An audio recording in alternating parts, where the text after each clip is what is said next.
glow. Let a vet rub a bullet through your buttonhole. You're making me uncomfortable. Slumber, down my cavalry. Sandman points you down to me. Hashtag make the rest is atrophy. Accordingly, I got a quota. I do smoke rings, no hot rollers. Brought your forecast and a shovel. Bubbles buried in this jungle. Bubbles buried in this jungle. Bubbles buried in this jungle. Polar jungle, frozen butters. All my sculptures look so dusty. Those one day go, catch your boss. Security turn green cause I never lost. Fuck everything over up the guard. Black pen through my index push bars. No, you can't talk, I'm smearing me. Don't have shit locked, I hear the proof. Ready from learning about amusing me. Look if I ever let a bitch get used to me. Look if I ever let a bitch get used to me. Look if I ever let a bitch get used to me.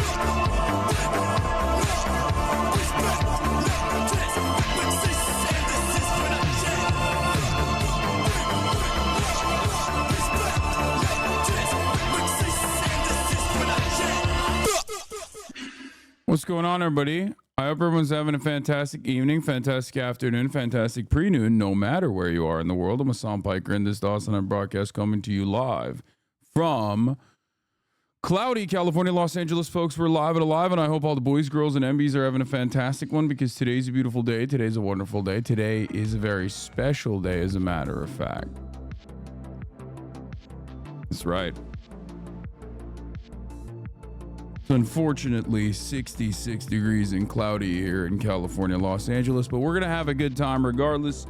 The intro song is an old HasanAbi intro classic, as a matter of fact. That was a re-upload by Anarchist Botco, or rather, Hank Parker re-uploaded it, but the Anarchist YouTuber Botco made that a long time ago. It's called You Don't Hate Blue Mondays, interlaced with footage and protests and resisting against police violence all around the planet. Hope your day is decent, Hasan. I hope your day is decent. But I think all of our days are going to be decent. You want to know why? Ladies and gentlemen, this is a very special day of the week. Very special, very beautiful day of the week. You know we finally It's here, fucking right? Friday, ladies and gentlemen. It's Friday. That's then. right. For all the boys, Saturday, girls, and Sunday, MBs out what? there, it's motherfucking Friday. That's right. It's Mufasa Friday. It's Fuck a Fan's Mom Friday. It's the freaking weekend. An important day of the week. A very important day of the week. A day where all of you can feel some semblance of autonomy in your lives. Feel like human beings. Feel like the long dick of your boss is not shoved all the way down your spine. That's right, ladies and gentlemen, it's freaking Friday. It's April 3rd, 2024, 11:24 a.m. And it's a motherfucking Friday, baby. My boss's dick is not long, I know. Never is. But regardless, folks, it's freaking Friday. It's freaking Friday. Trying to grow a Sam Elliott stash? What's a Sam Elliott stash?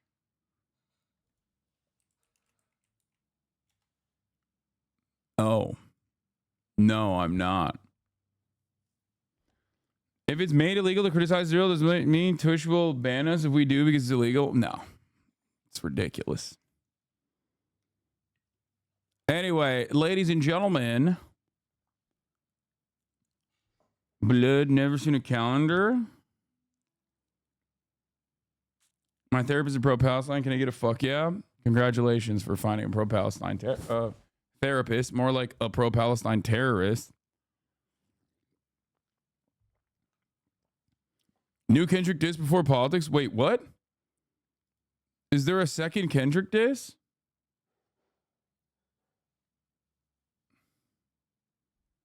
Wait, what? What? Dude, what the hell? Excuse me, sir. A second diss has hit the towers, the Twin Towers?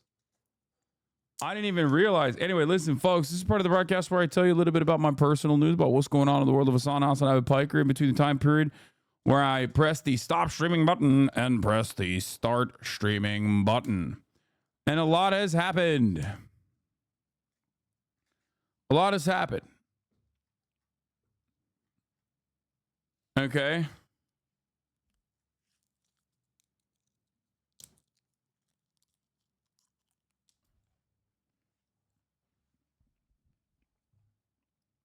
New Kendrick diss 616 in LA.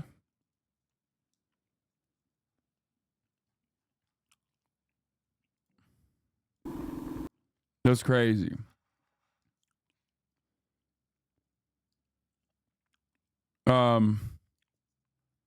Is streaming harder than a 9 to 5? Totally.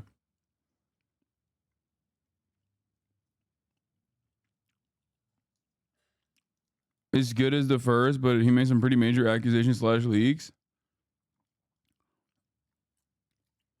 That's awesome. Okay. Well, in any case,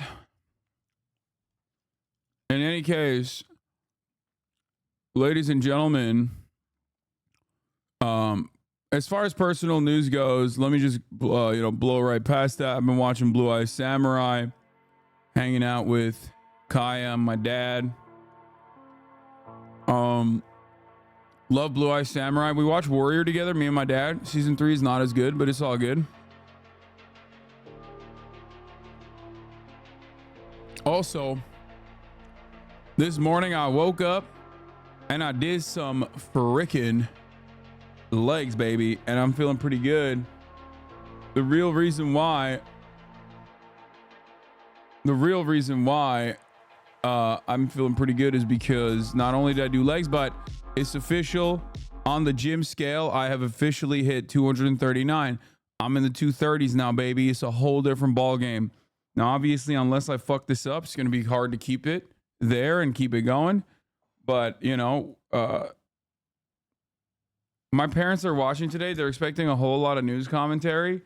Okay, well, tell your parents right now that first and foremost, before I get to the news commentary, I give a little bit of a update on my life to the parasocialists out there before we blast off on Twitter and let the people know that we are actually doing straightforward news coverage.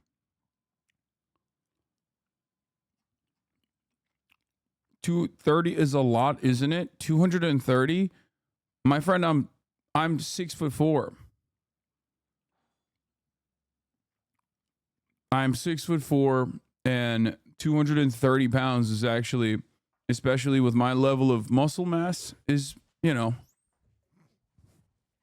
pretty good, actually. However, you could be 230 and pretty fat as well. That definitely is a real thing. I'm 6'3", 240 pounds, and I'm fat as fuck. Yeah, that's, I'm in pretty good shape. You can't really tell because I'm wearing a big shirt today, but anyway, regardless, I am a bit of a skinny legend. But yeah, I feel pretty good about that. I was very worried. About my dad being here. All jokes aside, because he has a tendency to eat a lot of treats and fill me up with all the treats that he eats. But I've done a decent job of holding back. I've done a decent job of holding back from eating the treats. And he also doesn't bring in a lot of treats, to be fair.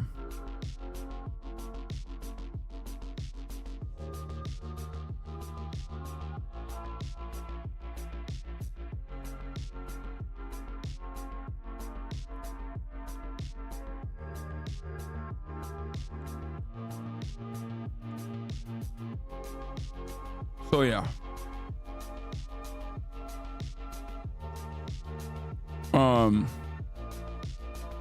I'm eating too much baklava. Don't do it.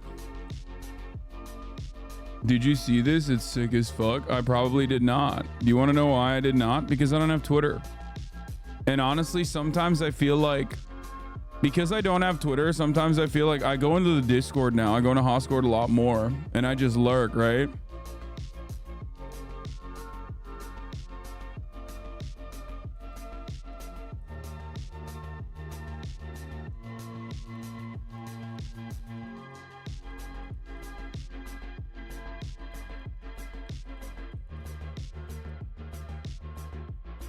Anyway,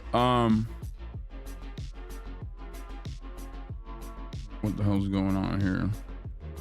1 second. Is Hoscord only for those who subscribe? No. No.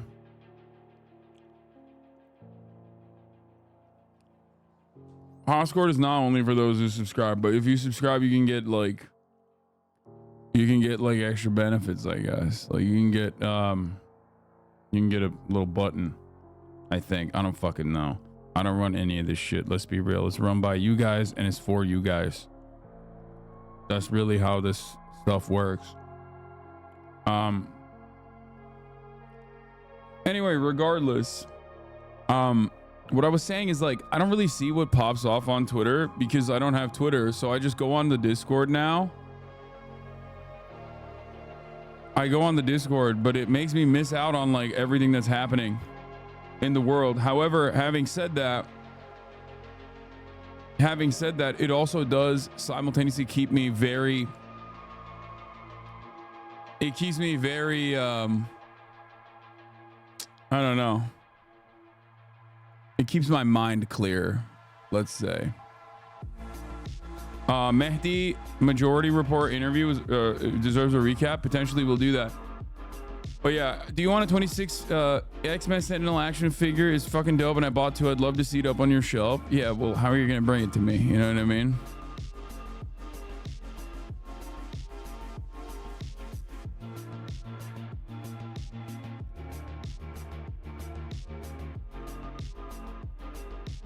Holy shit.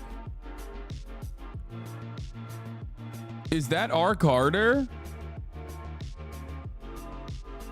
Is that R. Carter that said these brave students will be remembered on the right side of history? Fuck these fascist pigs and fuck the media for doing this?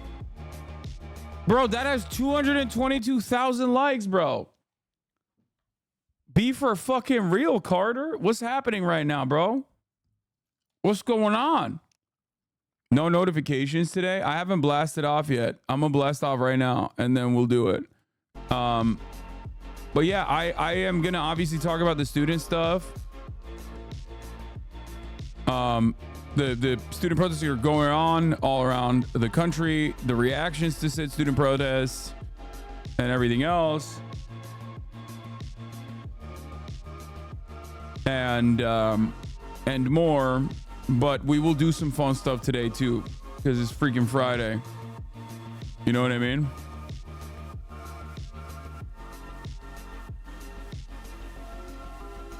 The fact that I saw a number today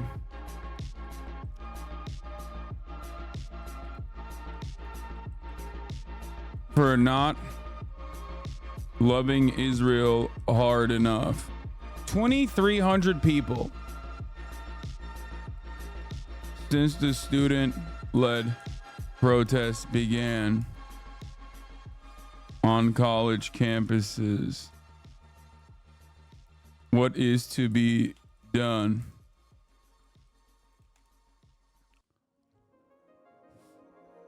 Program Bread and Poppy are champions in Cayman if you want to take a look. Potentially. Mufasa Friday, I already did that.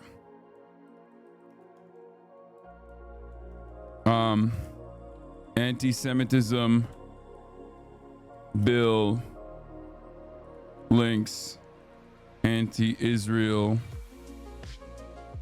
bill equates anti-Israel to anti-Semitism.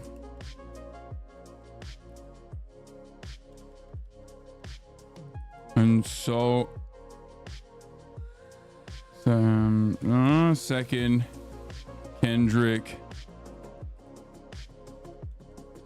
Kendrick Drake diss has hit the Toronto needle. That's what they have, right? They have needles in Toronto, right? Or is it called the CN Tower? Can I just say that Toronto needle? Will people understand it? Okay, I'll just say CN Tower, you fucking Canadian losers in the chat. It's the CN Tower, fam. Hey, fam, it's the CN Tower. Don't be a waste youth, don't you know? You're being a waste youth, fam.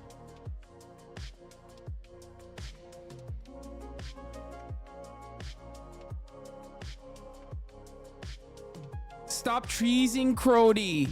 Why do they actually sound like that? Yeah, stop cheesing, fam. That's race against Canadians. Don't say needle, Crody. Fam, chill off that, please, fam. Jamaican Canadian guy's a great bit. Bro, Toronto accent is not just patois, though. This is like, that. It's just like 11 different mixed and matched accents. It's the most diverse city on the planet. It makes sense, but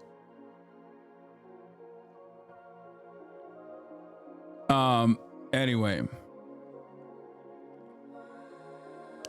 2,300 people arrested for not loving Israel hard enough since the student-led protests began on college campuses.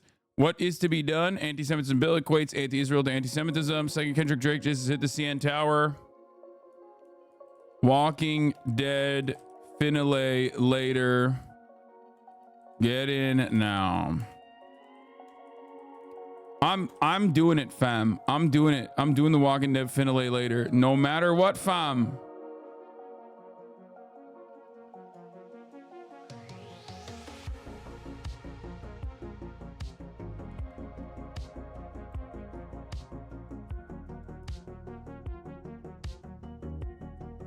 Yes, I promise. I promise. Unless like something insane happens, which I don't think that it will.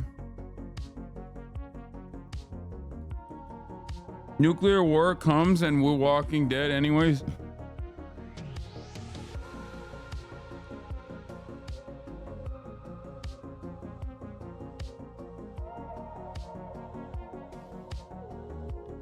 The IG story you posted yesterday of a Georgian girl at the protest has led to phrenology discussions on Twitter to evaluate the degree of her whiteness, proving once again that being American is a brain disease. Oh, the white girl or the brown girl? Because I posted two different girls over the course of the past 24 hours where like I posted a white girl who was doing her makeup, which was a badass photo in general. Doing her makeup, like, you know, fixing up her lipstick on the reflection of a police reflection of a police shield, right? And then the day today I also posted another girl, like very obviously like a brown girl, getting bullied and yelled at by a bunch of frat bros in the South. Both are iconic photos, I think, in different ways. Like one is an epic photo and then the other one is also like pretty, it's just like a phenomenal representation of what these protests represent. It also kind of shows you like a little bit like white supremacy as well.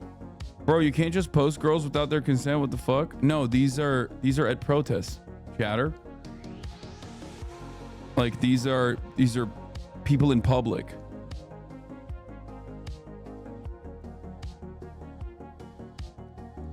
Can't believe Kendrick body shamed Drake like you body shamed Zionists and neo-Nazis.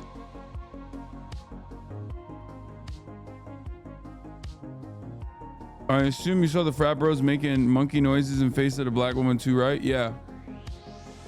Where did you post the pics? On my Instagram story. I always post them on my Instagram story.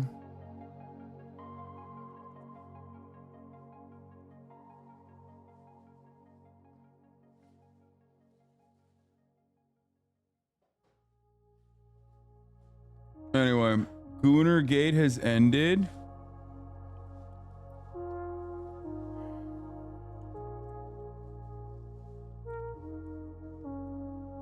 Oh no. What does this mean? At Stellar Blade retweeting Kotaku's post out about Alphys is not a win. This guy is never gonna figure it out. It's not happening. Oh, also, U.S. Congressman Henry Cuellar and his wife charged with bribery, unlawful foreign influence, and money laundering schemes. Congressman allegedly accepted $600,000 in bribes from two foreign entities in exchange for official acts of a member in Congress. We knew this already, and Nancy Pelosi knew this already, and everyone in his orbit knew this already. That's why the fucking feds came down and did a sweep. The feds did a sweep, literally, on Henry Cuellar's entire fucking house and entire existence, and yet Nancy Pelosi and the entire Democratic Party basically fucking lend their support to the most right-wing piece of shit in Texas in an area only to barely fucking make it, only for him to barely defeat Jessica Cisneros, who is a young Latina who used to fucking intern with this dipshit, but because she is a socialist, because she is a progressive, because she is actually, brilliant and wonderful and smart and thoughtful, that Henry Cuellar basically won by like a couple fucking votes with the entire support of the Democratic Party, despite the fact that Henry Cuellar literally is anti-choice. Henry Cuellar is the only pro-life Democrat.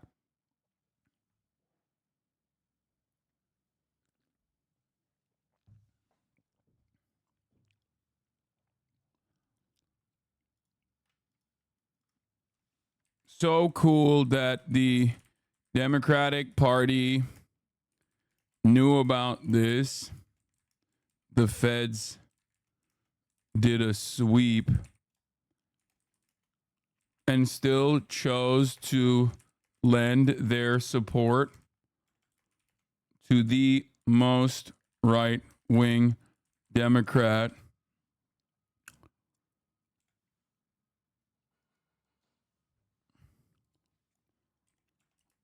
who was who is anti-choice, instead of her young progressive opponent.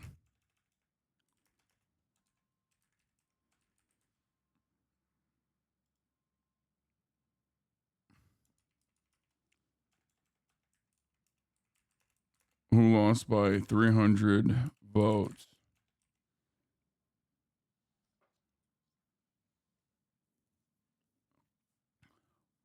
This guy's got to be 40 who reads as they type.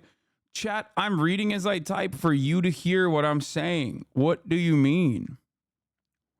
Bro, you don't understand the DNC's vision? Bro, you don't get it. Do you know about Project 2025? We're doing that shit now. We decided we should actually do it instead of the fucking Republicans. And like, we just decided we have to actually assume all of the positions that the Republican Party's been advocating for, because those are sick. We decided that we actually despise gay people and we actually despise women and we don't actually want them to get abortions. That's lame as hell. Abortions, no thank you. That's called baby murder. I'm a Democrat and I've decided that that is baby murder, and I'm going to keep pushing for people who also say that. Don't say you're not like them. No, I'm the Democratic Party, dude. What the fuck are you talking about? Hello?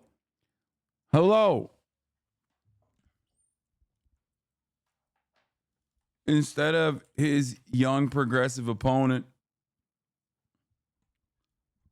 Anyway, schools in PA protesting deadly hate crime. Stop sending me Facebook reels, man. It's making me feel even older than I actually am. What the fuck? I'm already 32. I don't want to feel like I'm 58. It is wild to me. Facebook reels. I didn't even know that Facebook had reels, bro.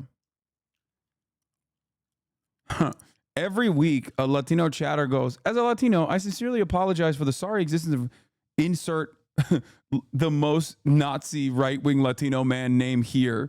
He does not represent us. Bro, I know. Okay? Flexicans, you do not need to defend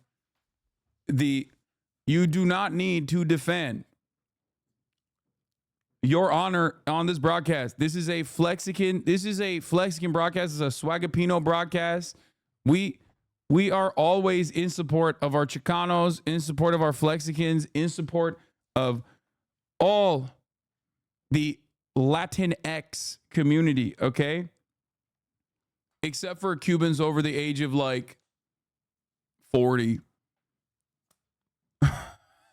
living in the Miami area. Git. Ben buradayım.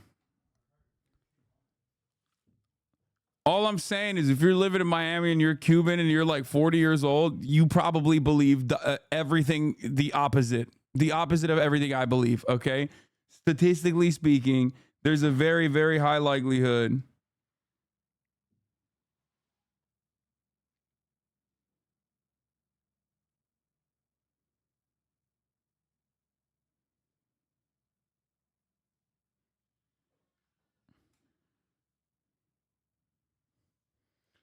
Anyway, SJP UCR just announced the dissolution of their encampment demands have been negotiated and met agreeably. UCR is now the first UC campus to meet its goals successfully. Incredibly important. Attention all ladies. Is anyone possibly free to come round and split a bottle of red wine with your boy? I heard they say the red wine goes straight to the quit. Is that true? You condemn that. What the fuck was that, bro? Carter has a hit tweet and just starts acting brand new in the chat. That's like a ban-worthy. That is a ban-worthy Hoscord level TikTok that you just sent me. That's like the fucking Starbucks cake pop girl level. What the fuck? Turkey cuts off all trade with Israel. Yeah. I forgot to talk about that yesterday because it was it's not really real. Once had someone refer to me as a DIY Filipino for being Mexican/Korean. Who else is low-key Filipino? The entire global Latina belt is low-key Filipino. There is a convergence. This is how it works.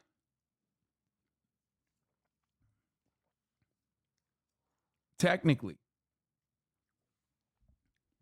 On the one side of the planet, you have this thing called Latina girls that look like they're Asian. And on the other side of the planet, you have Pinoy Gang, which comprises the entirety of the global Latina belt, the global South. Yeah. Vietnamese are also Latino, therefore also Filipino, 100%. Have you ever seen those TikToks of the Vietnamese, the Viet barbershops, bro? Those dudes are cholos, straight up. It's crazy. I've never seen nothing like it. I don't even know how it happened like this. I don't know how the fuck it happened. But straight up. It's called a joke, dear Lord. Yeah. What are Turks? Turks are all over the place. I saw a TikTok about Moroccans being like race benders. Like depending on what they're doing and depending on what they're saying, like talking to a black person, they're like, "Oh, I'm from Africa." Talking to an Arab, they're like, "I'm Arab." Talking to a white person, they're like, "I'm white."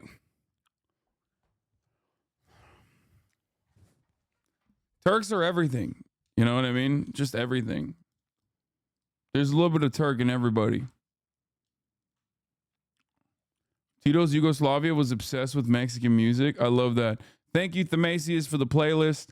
Yeah, we'll start on the crackdowns. As you guys know, I don't know if you watched it or not, but I had like a 3-hour conversation with Asmongold yesterday. I don't know why my editors have not uploaded it yet. I don't know what's going on there. I feel like we just got lapped up again by, I suspect, the HasanAbi Clips Industrial Complex. Editors asleep at the wheel. Okay. Editors asleep at the wheel. We are letting HasanAbi Productions get away with posting. Look at this. This man got 107,000 views on this video. The Kendrick Lamar situation is wild. In 15 hours, Hasan speaks to Asmongold on campus protest. 16 hours ago, 48K views. This man is doing more work torturing your editors. Do you get mad when the HasanAbi Complex beats you with these views? Not really. I don't really give a shit. The only thing is like if I have something that I want to upload myself, and then like he even posted the charity collab and got like 200K views. What charity collab? Isn't the term Latinx a CIA psyop? No, I only say it as a joke. I don't really give a shit. No, I don't. I have never in my entire life. I've never in my entire life ever used it seriously.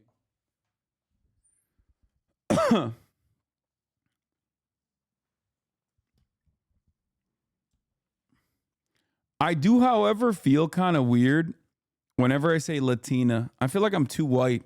Latino, when I say Latino, is like across the board, you know, for everybody, is like the plural. That makes more sense. But when I say Latina, I feel like the whiteness comes out. Does that make sense?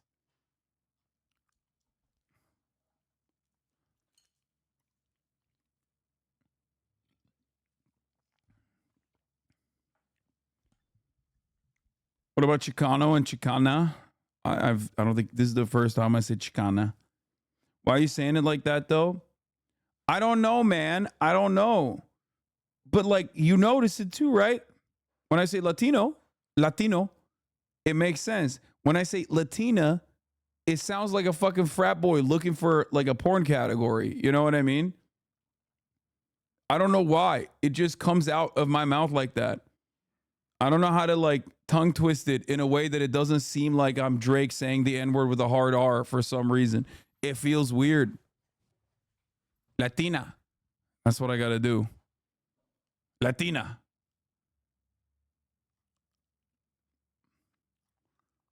Latino is fine. I say Latino all the time. And it sounds perfectly normal when I say it. I don't know what it is. But I say Latina. See? I couldn't do it. Latina. Latiner.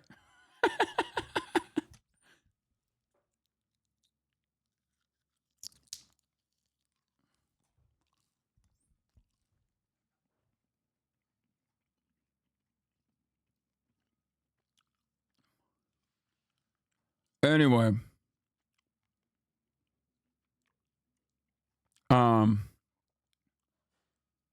Where the fuck was I at? Okay.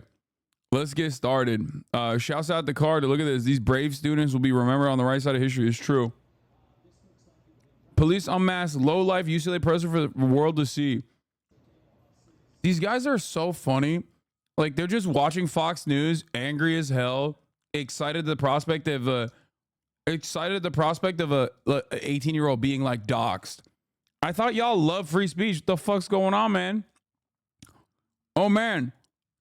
Turns out not so much. Turns out free speech only when it's like someone being actually free speech only pertains to people I agree with, actually. And maybe like people that are on my side of the political spectrum, as far right as possible. Maybe they're saying stuff that I think is unconscionable, but at least they're on the right side, you know? She pretty cool, she replied.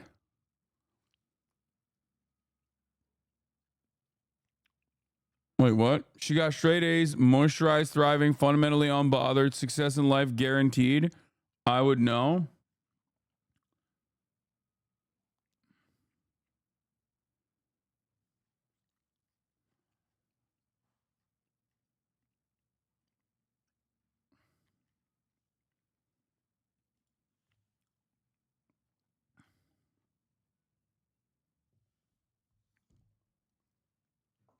Anyway, we'll be...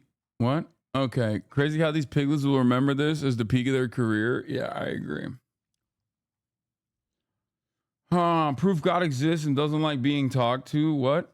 Okay. Qatar is back. Please don't send me the George Santos Qatar shit. I think it's cringe. I'm putting a fucking hard... I'm putting a hard blacklist on George Santos related content unless it's actually good. Unless it's actually important to pay attention to. Why? Because I feel like he's cringe. I feel like he's washed. I feel like he knows he's washed. He knows he's cringe, and is basically trying to get attention. Is the U.S. headed towards fascism? The answer is yes. The police didn't do this for the Proud Boys and the Nazis they arrested. That's a great point. Well, part of the reason why they don't do that for the Proud Boys or the Nazis and the Patriot Prayer when they arrest them is because it would be really unwise for them to unmask their comrades, right? Like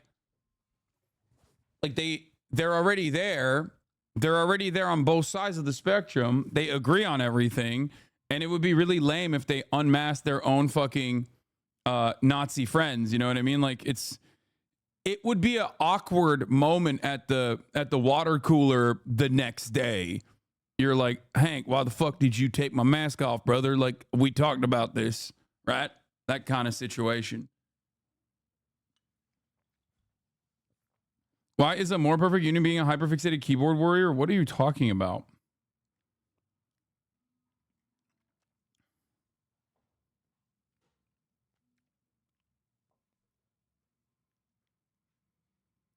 Who's going to get beers with them if they unmask them?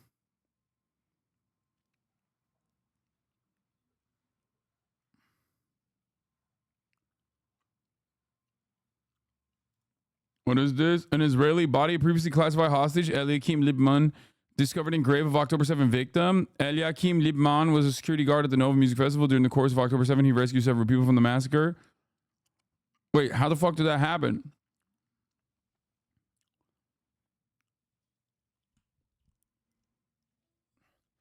Bro, what the fuck were they doing at Israel on October 8?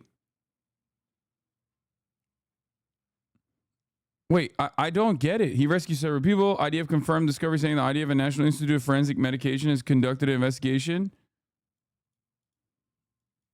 Bro, this is inside of Israel, chat. You need to understand something.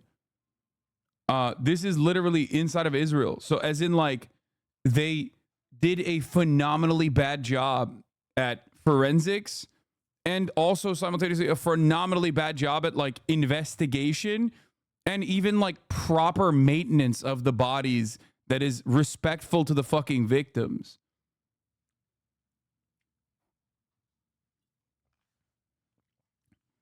What are they fucking doing over there? Like, I would lose my goddamn mind.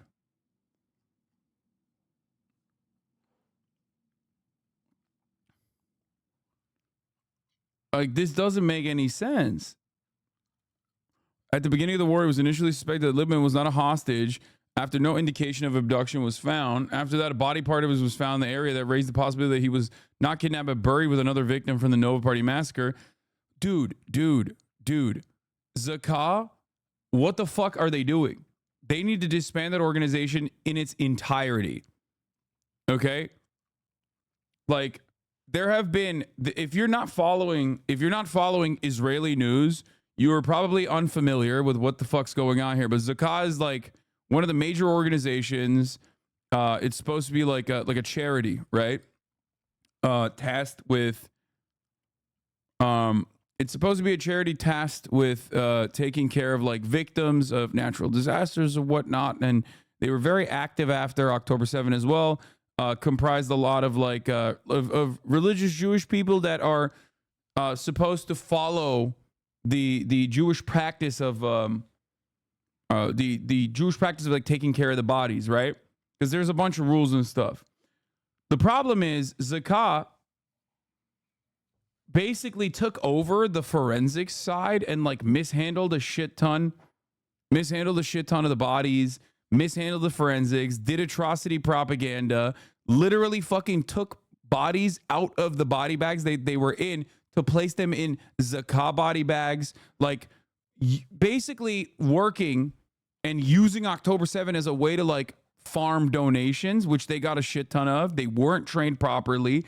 And this became a major problem internally in Israel because, like, yeah, everyone is like, yeah, of course, everyone in Israel is, like, on board with, you know, giving the Palestinians the hell they deserve or whatever. But, like, simultaneously, they're like, do your fucking job. You know what I mean? These are my friends. These are my family members that you're not taking a proper care of their bodies. Like when your goal is to, when your job, the organization's job is to specifically take care of their bodies, but while following like the rules of Judaism. And they basically did ads for themselves instead of working round the clock when it mattered the most. And I think that this will also this feels like it's another moment of like, what the fuck were they doing? Call me cringe. This guy's got to be 40. Also, I have a very redundant question, and maybe you'll get to it, but it's crazy to believe that the ICC really can't do anything to the U.S. and its officials, along with Israeli officials. What can realistically happen? We'll talk about that.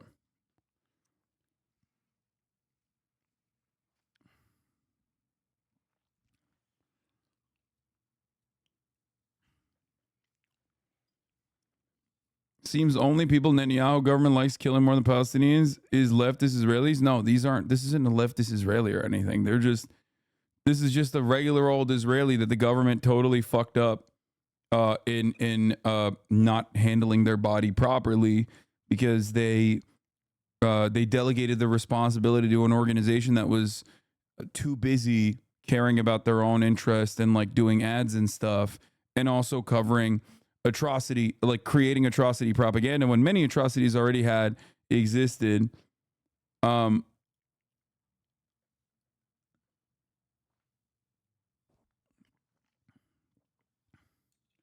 Yeah, here's another part. If I recall correctly, they also fucked up any evidence of actual potential sexual assault. So if it happened, they are the reason we wouldn't have evidence. Yeah, they're not forensic specialists, and their people were not trained.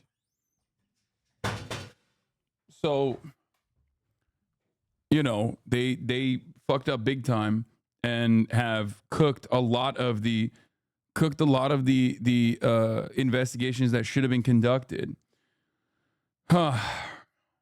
Anyway, are you going to cover Turkey divesting? Yes. It's not a real divestment. Like, the top of the hour ad break is a real 3-minute ad break that you will see, right? If you're not subscribed. For $5 or for free with the Twitch Prime by connecting your Amazon Prime account to your Twitch account, where you get one free Prime subscription a month using on your favorite broadcaster. Hopefully that's me, right?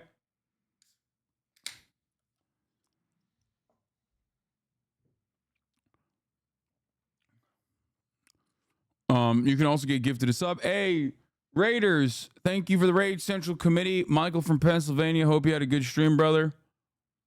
Here's a 3-minute ad break now. See, I don't even mind hitting the 3-minute ad break after a Central Committee raid, because they're all already fucking subscribed here. They won't see the ads, but you will. Is it birthday? Oh shit! Happy birthday! Happy birthday, old man. Bernie Sanders posted a video talking about the protest. Yeah, I saw. You know what? Let's start with Bernie. He had some good fucking takes on this issue. Okay, I suspect he'll have some good fucking takes on this issue, regardless of the fact that we are currently in a post October 7th situation with Bernie Sanders. Let's see what he had to say. Well, here it goes. I support the First Amendment of the United States Constitution. Don't say it, Bernie. That's anti-Semitic, dude. Chill. Bernie, stop. Don't do it, Bernie. What it says, quote, Congress shall make no law respecting an establishment of religion or prohibiting the free exercise thereof, or abridging the freedom of speech or of the press, or the right of the people peaceably to assemble and to petition the government for a redress of grievances, end of quote. Let us be clear. Protests and demonstrations have played an enormously important and positive role in modern American history. Without protests led by Dr. King and others, we would not have made progress in eliminating segregation in America and combating racism. Without protests, women in America would still be second-class citizens. Yeah, but okay, but like, they shouldn't have been disruptive. You know what I mean? Like, I think it's like women want to be able to vote, but it's like, why are they being so disruptive? Like, I'm in support of women being able to vote, but like, don't be so disruptive about it. You know what I mean? Like, dissent is fine as long as it doesn't cause disorder. Same with the civil rights movement. It's like, I agree with black people. Sure, they should be able to drink from the same water fountain as white people, and, you know, desegregate the schools and create a racial jungle, I guess, in the words that Joe Brandon used at the time. But like, don't be disruptive. You know what I mean? Like, why are you being disruptive? Don't be disruptive, right? Like, that's what I care about the most, I think. The disruption. Like, black people should be sitting at home, protesting from home, not going to bus stations and engaging in like boycotts and engaging in sit-ins at a restaurant. You know what I mean? Unable to control their own bodies or have equal opportunities in the workforce. Without protests, many of our gay brothers and sisters would still be hiding their sexual identity. Today, on college campuses all over this country, students are exercising their constitutional right to protest. They are standing in opposition to American policy, which is providing billions of dollars for Netanyahu's right-wing extremist Israeli government's war against the Palestinian people. A war which has already killed 33,000 Palestinians and injured 77,000 more, 2/3 of whom are women and children.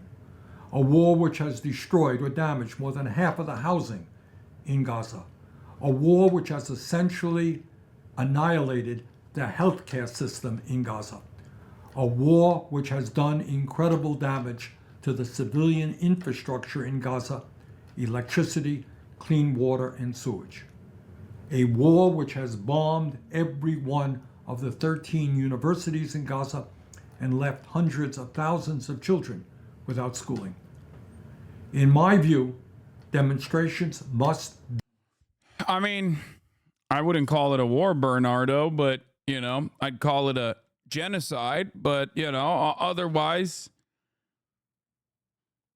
copied their flow.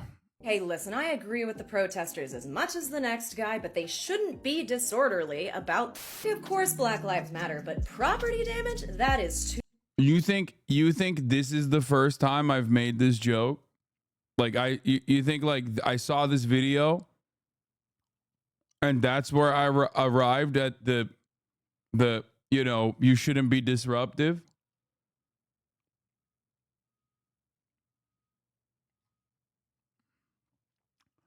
Sometimes I want to die in a video game.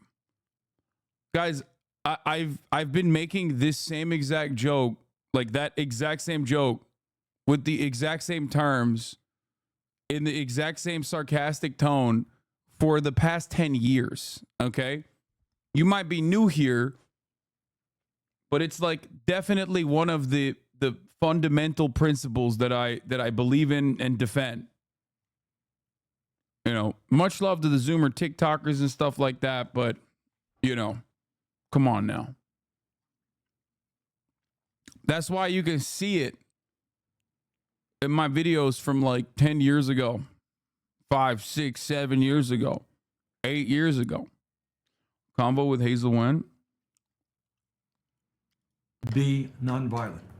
Not only is that the right thing to do, it is the... Yeah. Oh, by the way, the outside agitators narrative keeps collapsing. So they've decided that it's just they're all terrorists, like the students are terrorists. The NYPD confirms that 99% of arrests at NYU were indeed students, not outside agitators. The sad reality is that our schools are producing monsters, and it's now our job to slay them. Simple as that. Says Councilwoman Vicky Palladino. Like, what are we doing here, bro? What are we doing? We have to kill the students. We have to slay these fucking students. It's getting more and more hysterical by the moment. Sorry, we have no choice. You have to die. Why? Well, because you don't think it's awesome that our tax dollars and our tuition money is going to fund and facilitate an apartheid that has killed tens of thousands of babies. You don't want to participate in the baby murder? Sorry, you have to die.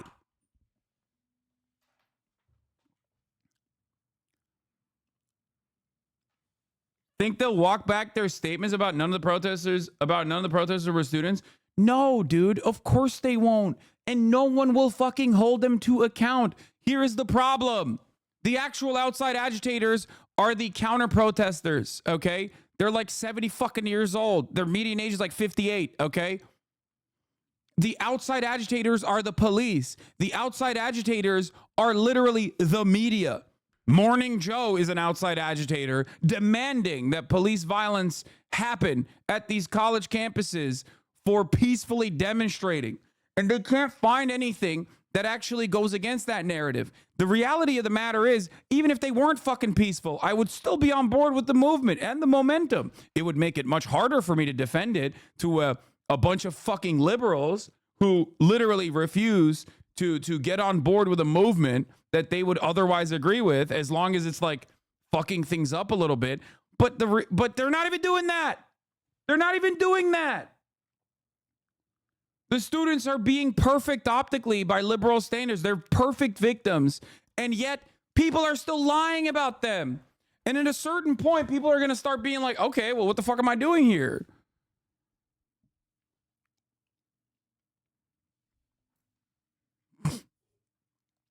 That's what's incredibly frustrating about this entire process, is that like these students have literally been perfect. Damn near perfect, which is unimaginable. I've never seen it in any organized movement ever. There's always random people who get fucking passionate and say some insane shit, and then the media swarms them usually and makes it seem like this is what the values of the movement are. Actually, they work to bastardize the entirety of the movement.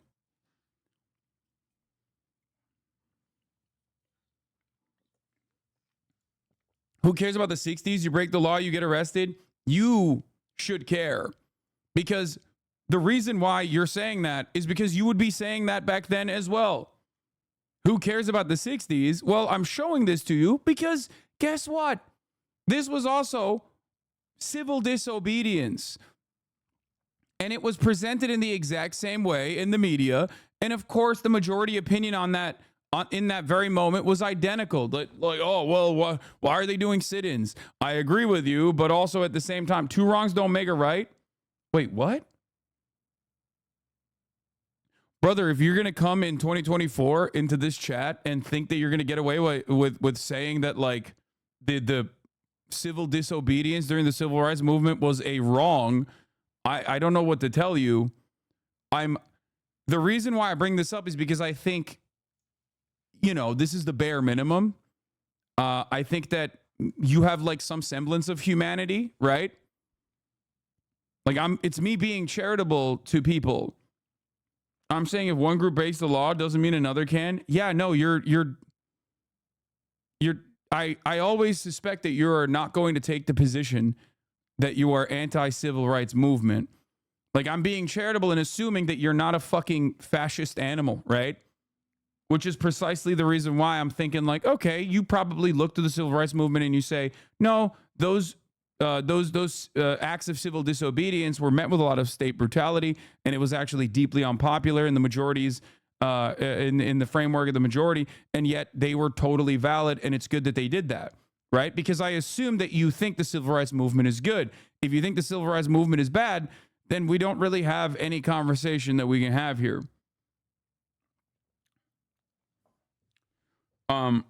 This goes into a totally separate category, which is like laws that are created in a way that is unjust, laws that deserve to be violated.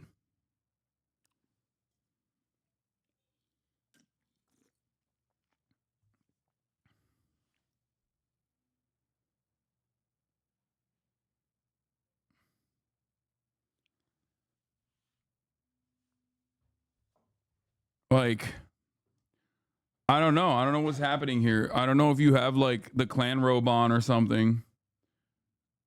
You good? He's not responding. I think we broke him.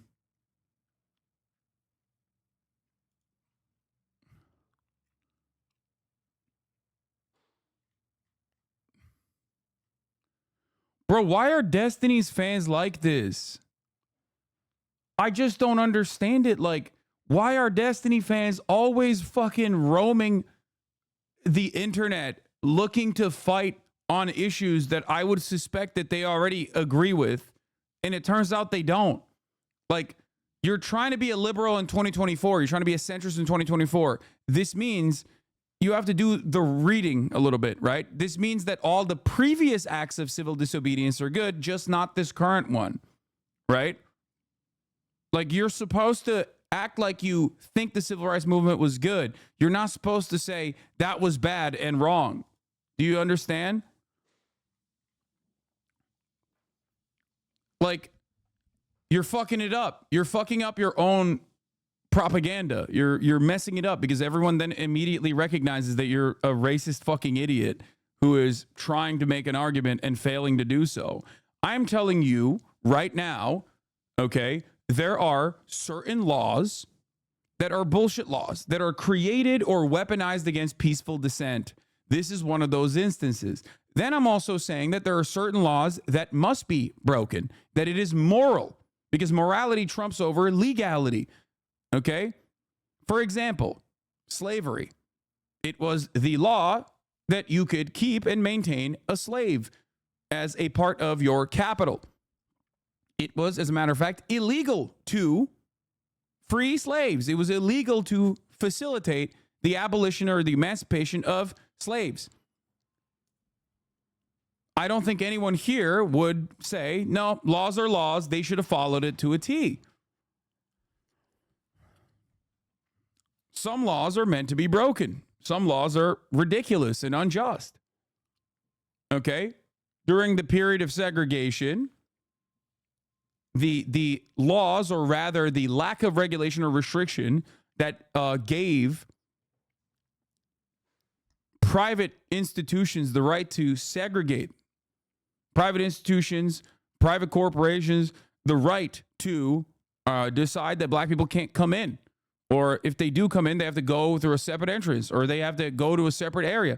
These were unjustifiable rules that were set. It was perfectly valid to break the law and protest against that. Sometimes we have to look at the actual overarching goal.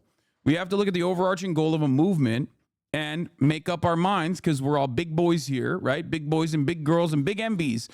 And we can make this assessment on our own without, having big daddy government hold our hands through the process. Because if you are constantly seeking out the law and the legal code to be like, well, these things are not permissible, well, then guess what? Sometimes you're going to find yourself on the side defending slavery. Sometimes you're going to find yourself on the side defending segregation. Now, it doesn't seem like you have an issue with that. Okay? It doesn't seem like you have an issue with those, with those instances anyway. So I don't know. I don't know what to tell you about it.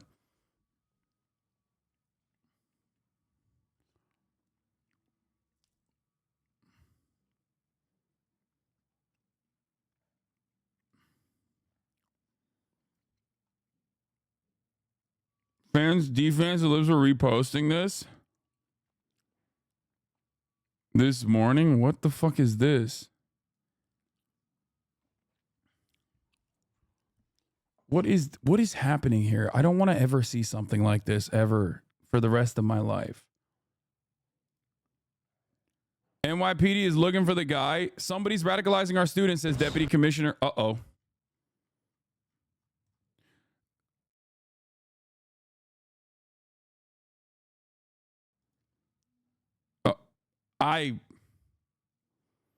I don't know who could it be? Who could be radicalizing this TikTok? It's on TikTok. I don't even tic-tac-toe. I don't fuck with that, so it's not me. Promise. And Chief Shell's going to talk about some of the literature and the leaflets that we found at both of these sites. One being here at the new school, the other one being at the NYU. I just want to say, and I said it before, there is somebody behind this movement. There is some organization behind this movement. The level of organization that we're seeing in both of these encampments here and at Columbia. Got to be someone else, right? I mean, yeah, no, there's, I don't know who there's guys out there that say a lot of stuff. And I think that, yeah,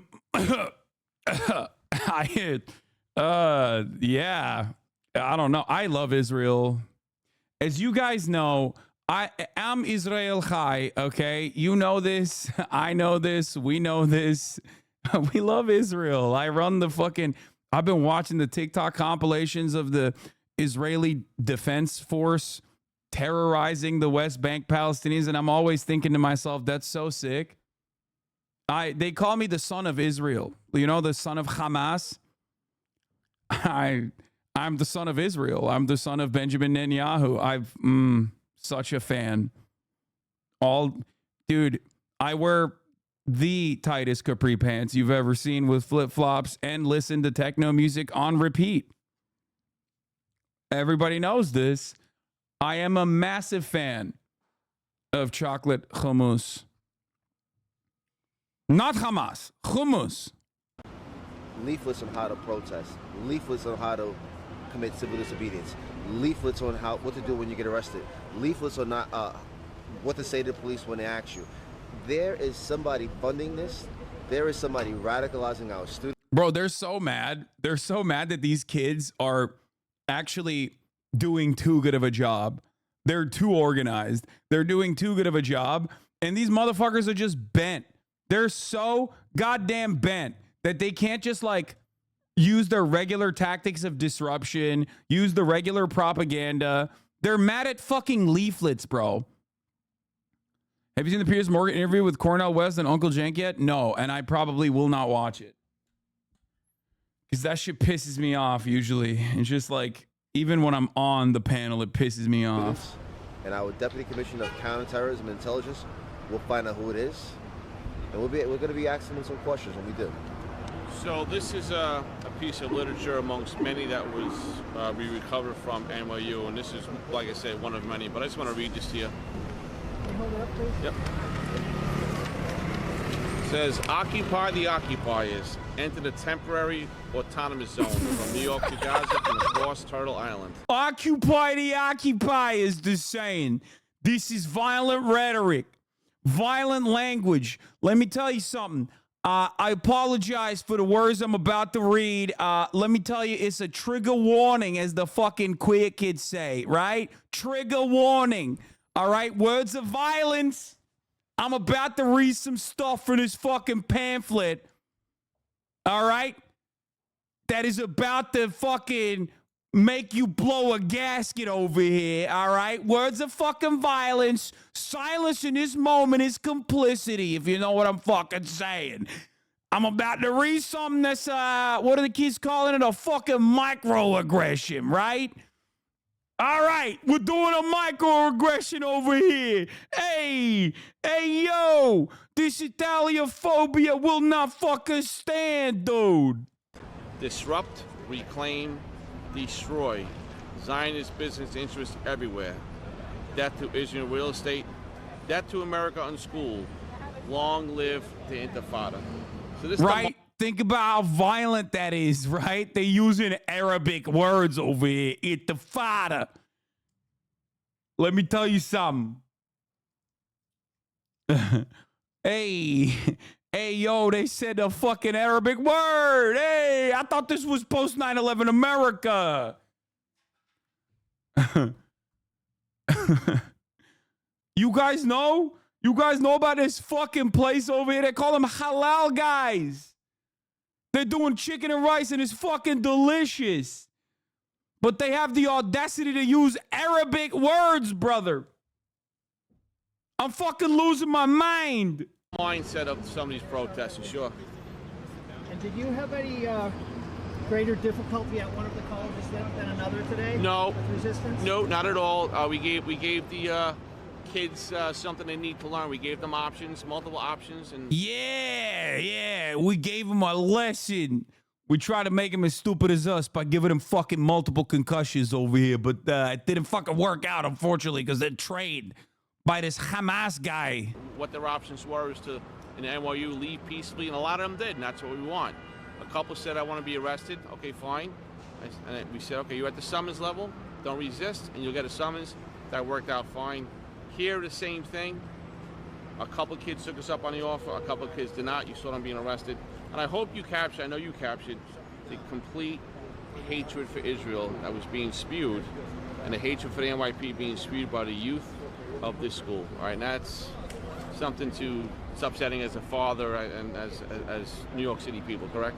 The decision to raid came last night in conjunction with the colleges. Is that right? Yeah, the two colleges presidents in writing requested what they needed, what they wanted, and I wouldn't call it a raid. I would call it just a removal of kids who were trespassing. Yeah, it's not a fucking raid. All right. Yeah, we fired one fucking gun. All right, we fired one gun. You know how fucking good that is statistically speaking? All right? One time, you use live ammunition one fucking time. All of a sudden, everyone's like, hey, you're doing a fucking raid over here. Listen. It's all right. It's called negligent discharge, which is what my asshole was doing last night after I had the halal guys. You know how much it hurt my butthole? These guys are doing Islamic terrorism to my ass. I didn't know. I thought the red sauce was just like Frank's Red Hot, right? Turns out that shit is spicy. It was spicy going in, but let me tell you how fucking spicy it was coming out over here. That's what I would call it. Okay. And you know what? Let me just add. If you go on my social media page, this is very important. I took a picture of this. My social media page. I love this cop. This is my favorite. Dude, listen. Autistic cops matter, okay? A lot of you are not ready for this. A lot of you are not ready for the autistic cop who is masking, who is doing his very best to communicate with the media, okay? He's doing his best. Lessons on taking over a school. Can you believe that? Lessons on how to take over a school at NYU. Tell me that somebody's not radicalizing our students. This guy's awesome. I love him, dude. He's like, guys, look at this pamphlet. They're talking about taking over a school. It's so scary. Can you believe it? What NYU student would do something like this? Somebody's behind this. Lessons on taking over a school. 1, out of the quad. 2, if you build, they will come. 4, listen to the organizers. 5, be prepared. 6, read the pamphlets. Isn't that funny that like the scary thing that he's mentioning is basically talking about like, you know, momentum. Like how do you build momentum at school and grow your protest? And it literally is valid.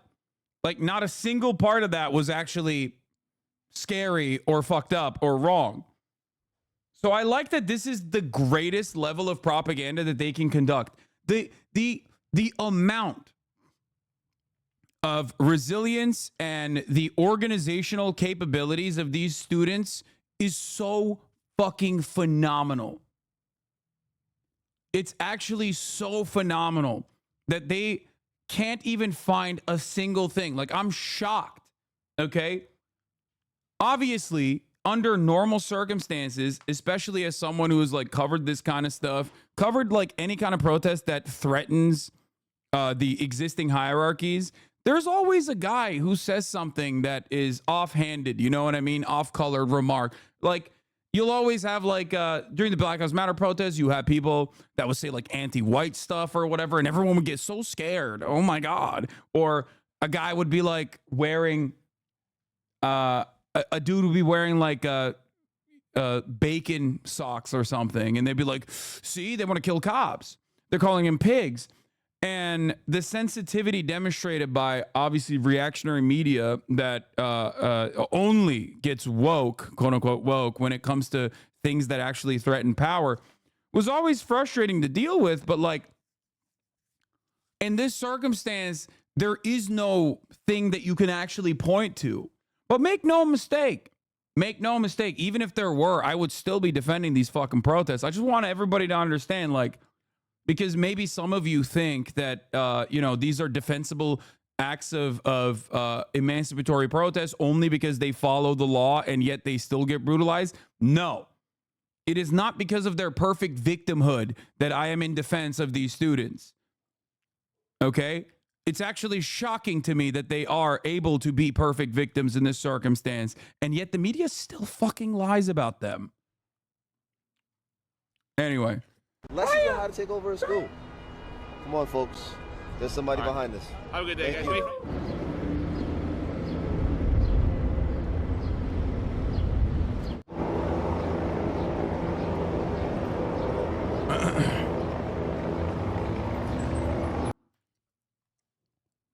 Anyway, it's very funny to see that. Is that cop in the right high up or supposed to be a media guy? Because this is the third time I've seen him talk to the news. Yeah, I think he's like a media liaison person. Yeah, but notice how they move the needle now because everyone is actually a fucking student. Everyone arrested is like actually a student. So now, or faculty or teachers. So now they're turning around and being like, well, they're all terrorists. Students are actually terrorists and we have to kill them. There were new crackdowns on those campus protests against the war in Gaza. None of these media narratives work. And I have tried my very best. Oregon. I have tried my very best to desperately push back against the steady flow of misinformation. But of course, like, we don't have the same power to influence masses in the same way that like mainstream media can. So I'm trying my fucking best out here, and I'm sure you guys are as well. But ultimately, it doesn't really matter because as long as the media will consistently say all of the wrong things and report on it with false framing and lie and then never actually be held accountable for lying about things, it won't matter.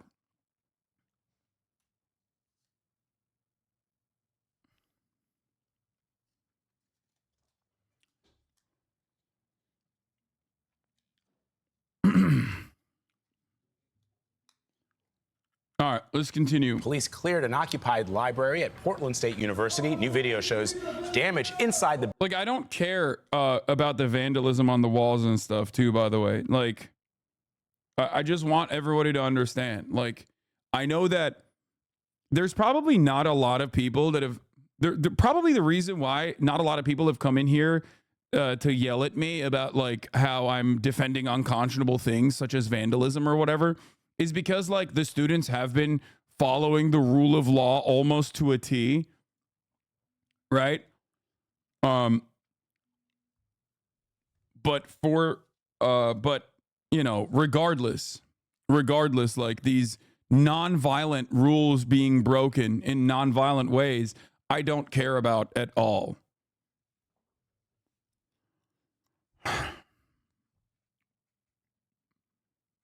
They use property damage to scare capital owners who usually don't give much of a shit. Yeah, exactly.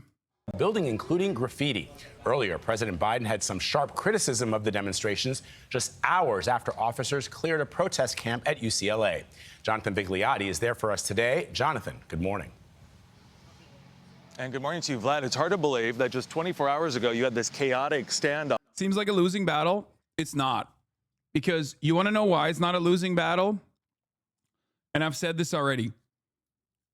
One, just because something seems like a losing battle if you know you're on the right side of history, should not cause you to falter, should not cause you to stop, should not cause you to go, seems like we're losing, so who gives a shit?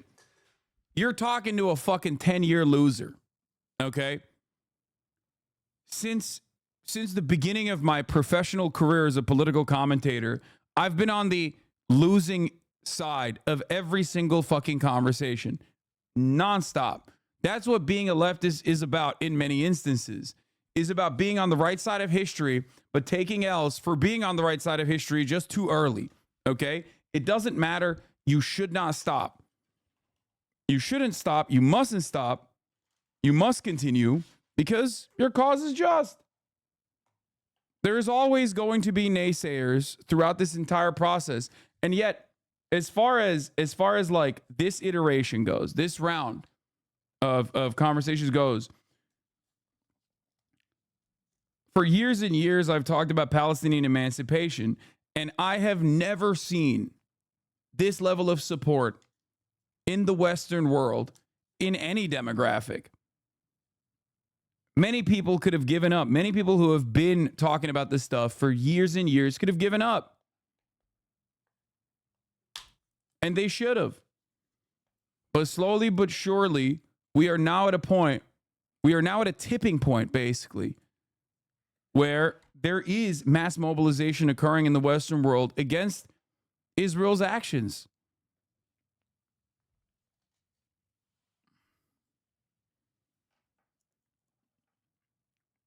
So ultimately, it doesn't matter. You're not doing it for immediate gratification. You're doing this for the next generation. You're doing this because it's the right thing to do. You're doing this because there's power in solidarity. There's strength in numbers.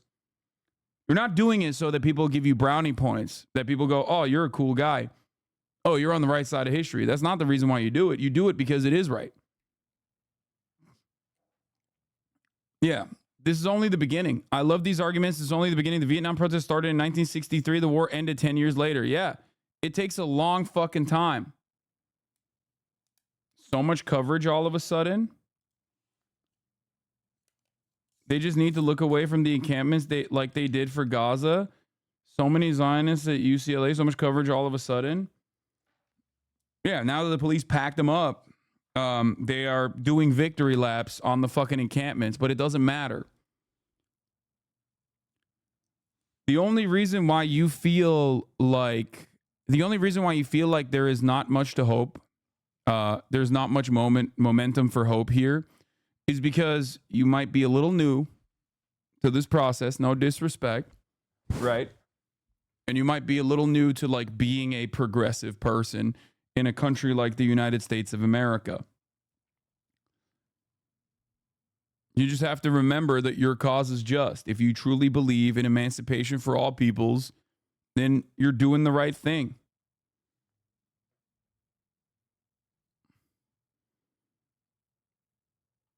And before you know it,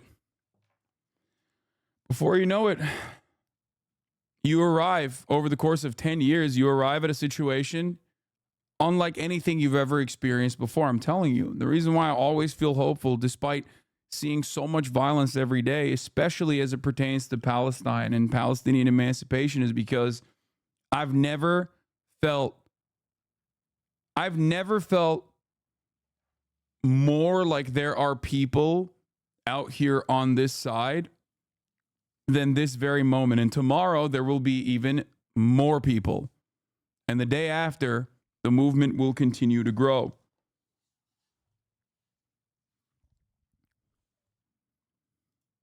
Unfolding behind me. This morning, the chancellor now facing calls to step down after making the decision to call in law enforcement. Across the country, campuses are struggling to support free speech while protecting students and staff. Yeah, no, they're not. They are actually hurting students and staff in an effort to also suppress their free speech. That is precisely what's going on. Protesters with makeshift armor ran from the Portland State University Library into dozens of police surrounding. There has never been a single moment throughout American history, throughout history at all, where the things that we take for granted, such as the weekend, for example, which we celebrate every Friday, that's why the vibes are immaculate on Fridays. There's never been a single instance where rights and civil liberties were just simply given to everyone because those who control all of the power decided that they were going to be gracious, that they were going to be magnanimous. It has never happened that way. Every single thing that you take for granted now that is enshrined in the Constitution or rights or even social safety nets, every single one of those things were fought for. Okay? Oftentimes in infinitely more violent ways, by the way. Infinitely more violent ways than the situation that you're seeing in front of your eyes currently. Surrounding the area as officers cleared out a days-long occupation Thursday. Outside, tense clashes as authorities threw protesters to the ground and arrested several. At one point, how do you fight the feeling of hopelessness? Simply through belief in the cause. All I'm saying is if you're a socialist, if you're a leftist, if you're a progressive for a long enough time, you will start recognizing that despite the immediate L's that you're taking all the fucking time and things seeming very hopeless, that there is always momentum building up, that truth finds a way, that justice finds a way, and that inevitably if you are, if you push and push and push, no matter what, you will inevitably see victory. You have to maintain revolutionary optimism. It's just something you have to do. That's why I always try to explain to people. I always try to explain to people that, like, being a leftist is not about being cool. It's not about being liked, even by people even by entire groups of people that you're advocating for, right? Like, people will sometimes come in here and be like, well, I advocate for trans people, but they yell at me all the fucking time. And it's like, yeah, okay. So what? Are you advocating for trans people because you want trans people to like you and think you're cool? Or are you advocating for trans people because you think it's fucked up what the government is doing to trans people, like legislating them out of existence? Who gives a shit? That's why, unlike many of my contemporary peers, okay, my position on this stuff has not really changed in the reactionary way. Many people turn around and go, oh, people are yelling at me, so I'm throwing out everything that I supposedly believed. I don't have a fucking moral compass that swings wildly like that. And you shouldn't either. You mustn't. You know what I mean?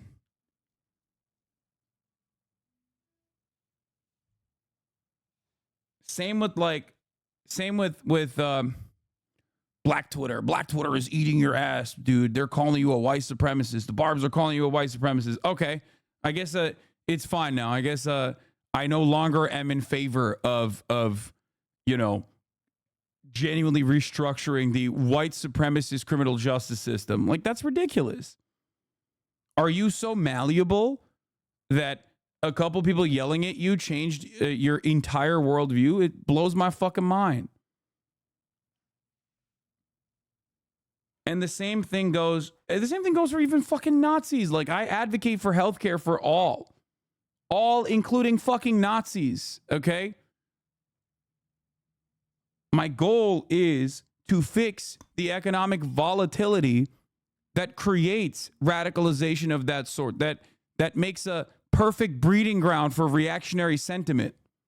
My job and my goal, my overall goal is to create an environment where it's virtually impossible to become a Nazi.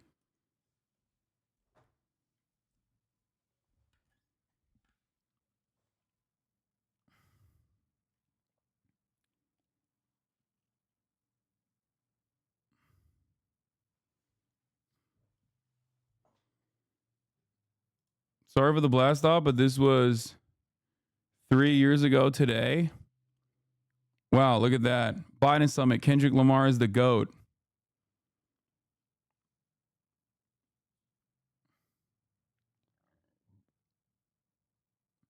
If you're feeling hopeless, you're missing the forest for the trees. Protesters do what they do for attention, and they're getting much more attention than before the arrest and violence started. It's a W, not an L. Yes.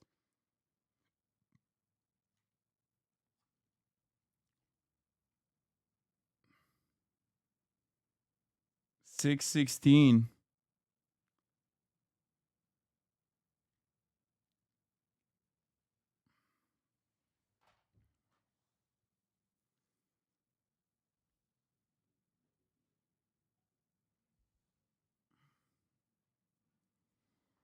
Anyway, let's continue. A car drove into a group who pelted it with objects before the driver sprayed something out the window and ran away. Cleanup is underway on UCLA's campus after chaos erupted early Thursday when officers in riot gear tore down the protester encampment. They were shooting flash grenades over the heads of these students. Associate Professor Graham Blair was among the 210 people arrested. They violently threw protesters from inside the encampment to outside the encampment, and I saw bodies flying through the air. There's no other way to describe it. In New York, newly released police body camera footage shows officers at Columbia University cutting their way through barricades after the school called in the NYPD to clear protesters from the campus. The NYPD tells CBS News that during that sweep, an officer accidentally fired their gun inside the hall Tuesday, but no one was injured. When nonviolent protest is met with violent repression, it really does move public opinion and even voting behavior. Except for the fact that mainstream media, except for this coverage, is doing its darndest to make this seem like the protest was violent in and of itself and needed violent retaliation from the state. For the record, should we be concerned that the professors who are taking on the greatest risk of being beaten and arrested seem to be mostly historians? Yeah, it is very odd. It is very odd. Cops keep beating the shit out of Jewish grandmas, okay? Left and fucking right. Jewish grandmas and Jewish grandpas, left and right, who are surprisingly, or I guess unsurprisingly, history professors, sometimes literally history professors of Jewish culture. And it's like, that doesn't call into question what is going on here at all, you know?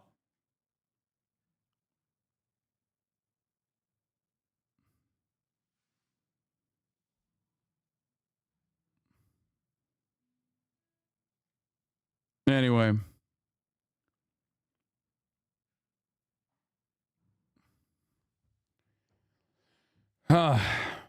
Reddit is down. Allah is showing us his light and mercy. Wait, really? What's going on? LAPD got hacked apparently. Reddit is down. What the fuck's happening?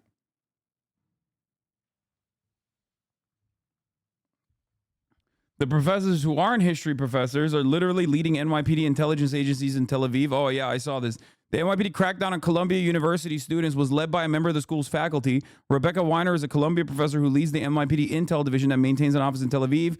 Weiner said the student rhetoric necessitated a violent raid.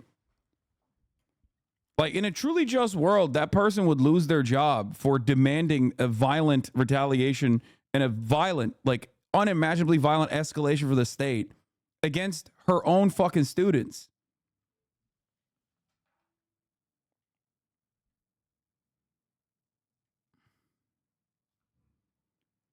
But of course, we do not live in a just world. Omar Wasu has studied the impact of protests for about 20 years. If the police use heavy-handed tactics, it sort of ignites a larger movement. At the same time, when protesters are perceived to use extreme tactics, that can lead to both disapproval and legitimize the more forceful response by the police. And several universities say it's bad actors that are sparking the violence. In New York City, Mayor Adams confirming 30% of the NYPD Intel Department maintains an office in Tel Aviv. Yes. Would you be shocked to find out that the IDF has also trained most local police departments post 9/11 on counterterrorism? Yeah. Those arrested at Columbia University had no affiliation to the school. Back here at UCLA, we do not know the identities of all of the 210 people that were arrested, but Jerika, many of them were students and in some cases, faculty members. All right, Jonathan Bigliotti, thank you. Dramatic body cam video saw wielding NYPD breach at Columbia University. Oh yeah, this is insane. This is insane.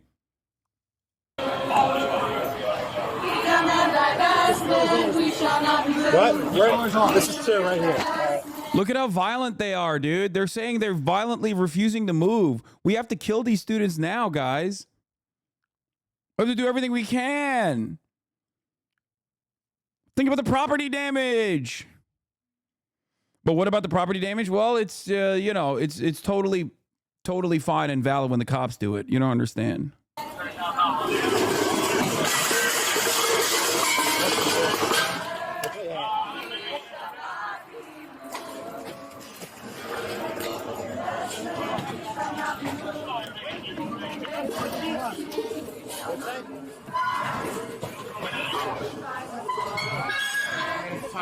Yeah, I saw this Franklin Leonard post. It's not weird to anyone else that this Israeli special ops vet was coordinating with police last night during the raid of the UCLA encampment. This guy, Aaron Cohen official, ran a quiet infiltration operation into the UCLA encampment. And now down here, why is he wearing a fucking keffiyeh too? Down here with LASD, who's staging now and preparing to make entry to begin taking down the pro-terror anti-Semitic encampment. Also had a good chat and deep dive with Dr. Phil, who came down for a debrief, which I'll share soon.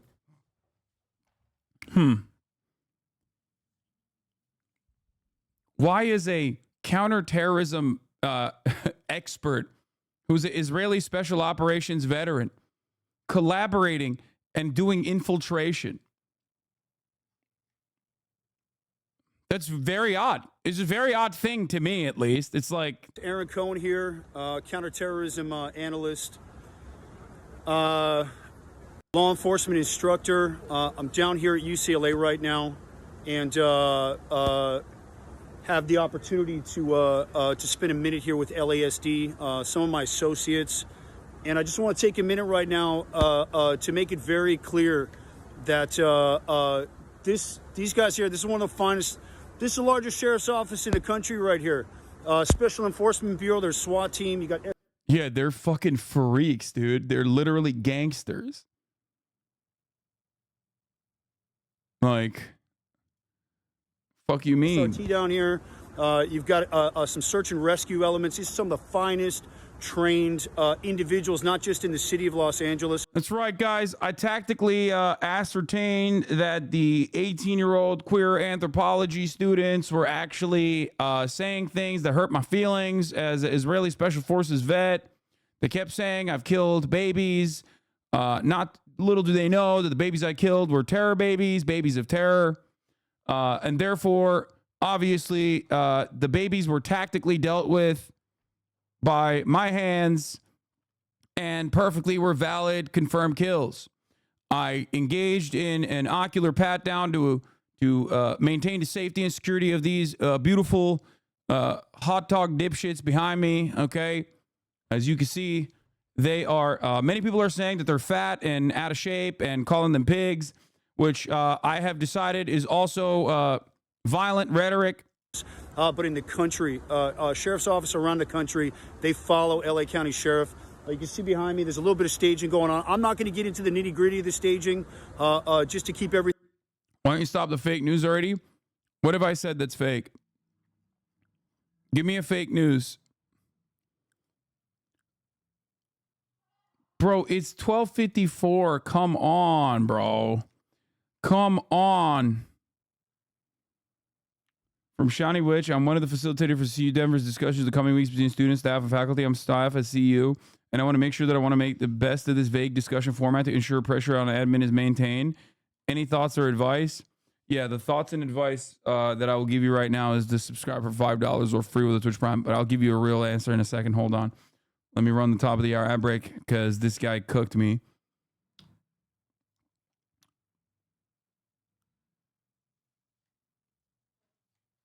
If you no longer want to see those ads, all you need to do is subscribe.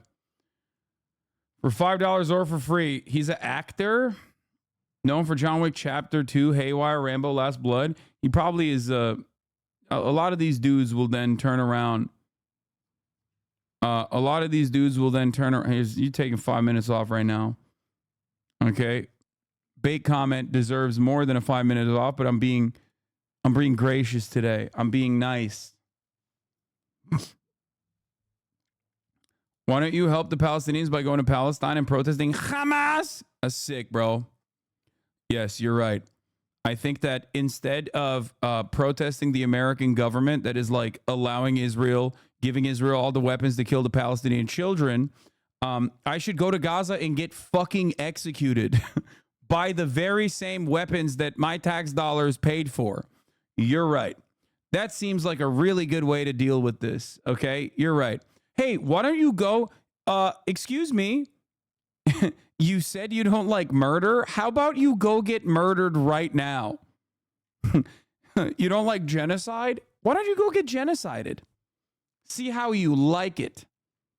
See, maybe you won't like it maybe you won't like it extra hard if you are a victim to the ethnic cleansing campaign yourself personally. I'm good, man. Thank you for the suggestion, though. That seems very helpful, but I think I'm gonna go ahead and not do that. Okay. Hey, you got an issue with American tax dollars killing Palestinian children with the weapons that we're sending to Israel? Why don't you go get fucking murked by the same weapons that you paid for? Is not exactly a decent argument. What is your opinion on Musab Hassan Yusuf or the Green Prince? Is that the son of Hamas? Yeah, whatever, dude. Clown ass.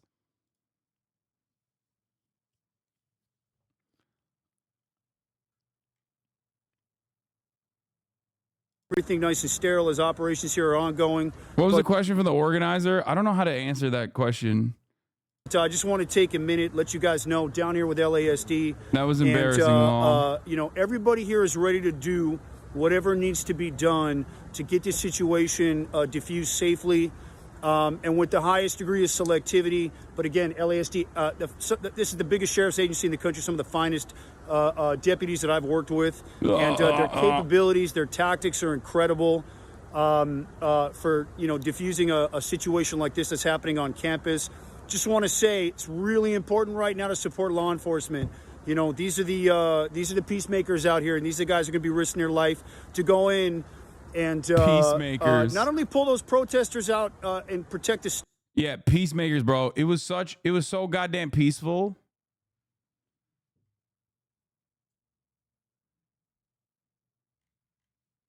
So goddamn peaceful. They so peacefully fucking shot students in the face with rubber bullets and tear gassed them and violently apprehended them for the crime of singing and the crime of having a encampment, for the crime of saying, Israel, not so great. Okay, we need to dial it back a little bit with our unconditional support for Israel. And they were like, nope, you're going to die now. We're going to kill you. Sorry. Students, but we'll want to make sure these guys get home safely also. So yeah. Down here at UCLA. We got to make sure these guys get home safe. What are you saying, brother? What are you fucking saying? The mind of a cop, dude. I swear to God. Yeah. The English major sophomore is going to fucking kill the cop. You're right. Grave danger. Bitch, we know there's no grave fucking danger there. If there was, you wouldn't actually be assaulting these students. You'd be sitting around playing Candy Crush in the fucking background waiting. That's what happens when there's real fucking danger. You're the danger in the situation. Hey, stand by. I'm going to bring you guys some more.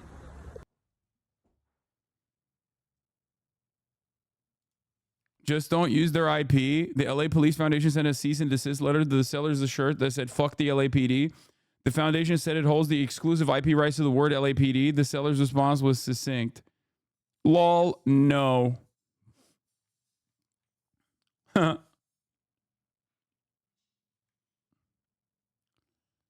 You got to admit, having a cop brain for one day would be so fun. Yeah, I mean, I think it's like the same as doing so many fucking drugs that your brain is fried. You know what I mean?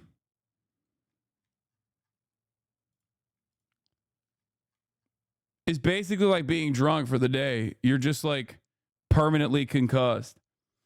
The only issue is that when you're that level of a reactionary freak, you are genuinely terrified of everything. You know what I mean?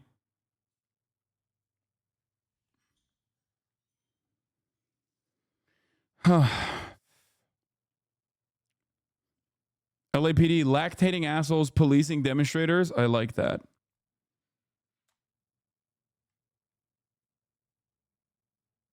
Imagine if you lost all critical thinking skills. You're a cop now. Tacos or hot dogs? Is that even a fucking argument? What do you mean? It's tacos all the way.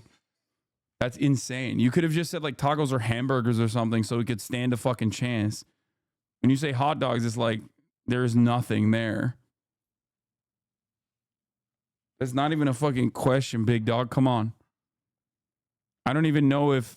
I don't know anyone who would actually choose a local hot dogs in that situation. Film the Police LA went on on Spectrum News. Frequently documents protests and police activity in our area. Political anchor Alex Cohen had a chance to speak with him and hear his perspective on what happened last night. Among the people who were on the UCLA campus late last night was videographer William Good, who goes by the handle Film the Police LA on social media. He told me that at first he thought some of the folks trying to dismantle the encampment were actually police officers, but then quickly realized that was not the case. When I saw them, I thought they were a police riot squad. It was dark out, so I could only really see silhouettes, but I noticed that they were fully covered, including their faces. And like I said, these weren't COVID masks. These were full Halloween-type masks covering their face. And then they decided that they were going to rush the encampment, and they sure did. I got to say, I probably saw 200 assaults last night. 200. And easily 200. At the same time, we're watching fireworks exploding in the camp. I spent half the night with my eyes running from the bear spray. Seeing an old lady, an elderly lady, assaulted, having a bottle thrown at her.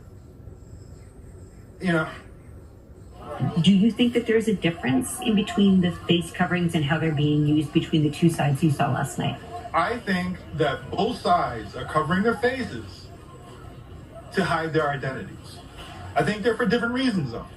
I think that the pro-Palestinians who are hiding their faces are worried about being doxxed. And I have video recording after recording of people saying we're going to make sure that you... I beef with him? No. I don't... I mean, he's a good dude overall, and he does a lot of really great work, including against the Church of Scientology. He's just a little wild, and you need that. You need that kind of crazy. That's it. Lose your jobs. We're going to make sure you get kicked out of school. We're going to make sure you never get a job again. So they're operating under that sort of assumption. Whereas the other side last night, who came in full masks, who had been telling the pro-Palestinian protesters to take off their masks, but yet they came fully masked up while calling the pro... Bro, I swear to God, we have 27,000 people in the chat. We did a poll, hot dogs or tacos, and it literally got 700 votes. When I'm gaming later in the day, we have like 15,000 chatters, and there's like 8,000 fucking votes. What is going on? Leftists don't like the vote. Gamers, on the other hand, do. What's that about? I swear to God, bro. It doesn't make any sense. Pro-Palestinian supporters, terrorists, yet they came looking like they were dressed like ISIS, as they were terrorizing that encampment. Good says he will continue to show up on the campus and document what he sees transpire there. Most of us are listening at work. Fair.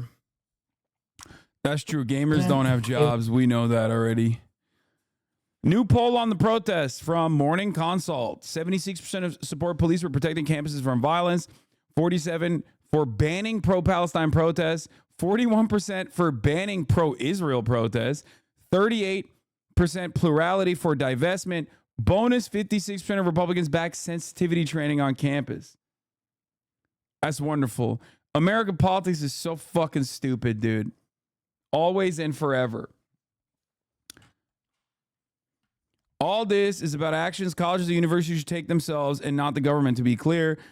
I think people might just universally hate protesting, which like raise some questions and concerns. Don't think this is the case, thankfully. In the first weeks of the Floyd protest, for instance, polls showed broad support. One in WAPO said 53% who thought they were mostly violent still backed them. Content and per Omar Wassau media coverage matter. A general point, it's true that many individual voters have incoherent beliefs, but it's also important to remember that pluralities and majorities are not all the same people. You might have no opinion on one thing, and on another, for instance, aggregation is complex, etc.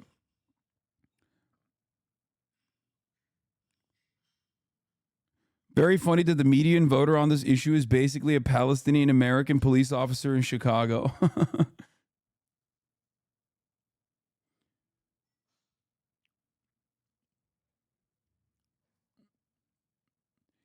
I think that it's not because the average American is stupid. I mean, the average American is very stupid, myself included. I am the average American. However, I also can't really fault them for it because, I mean, think about it this way. I spent every waking fucking moment trying to do my very best from a goddamn Twitch stream to combat mainstream media misinformation and false framing of things that are genuinely the exact opposite, right? But I'm one person. And there's other content creators as well that are also trying to do their very best. You guys in the chat are trying to do your very best to like combat the misinformation and talk to people in your immediate vicinity. But ultimately, the reason why a lot of these people develop opinions like this, okay, is because that's what the media is saying. Of course, the media has been spending every fucking waking moment, nonstop offering coverage to how fucking violent the pro-Palestinian peace encampments are. That's it. They use every moment they can to justify and demand violent retaliation. So, of course, ultimately, people are going to have these like weird, inconsistent beliefs as a consequence of that. Anyway, what is this? How are you that hateful, lol? People are sad creatures. My friend went to dinner wearing a keffiyeh, and this is what the table across the room did. My friend went to dinner wearing a keffiyeh, and this is what the table across the room did.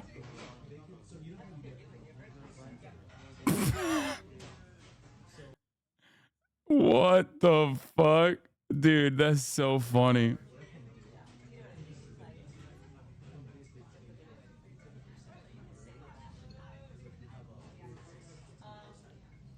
The funniest part is, you know, they're shitting bricks too.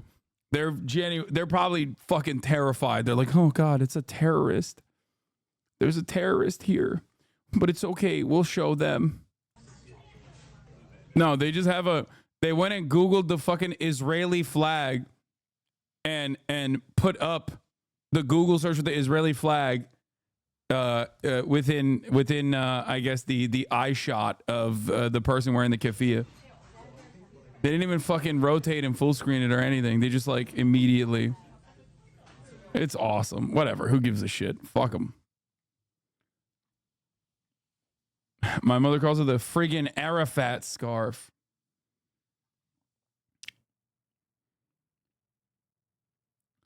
Police cover the University of Mississippi massive counter-protest that took place. 40 protesters were also versus almost 1,000 counter-protesters. Holy shit. What?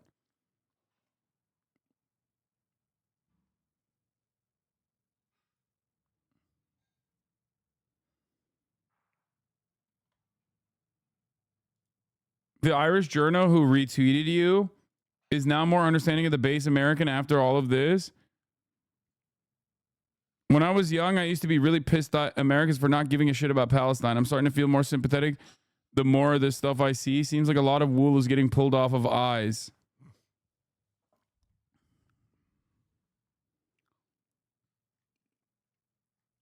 Yeah.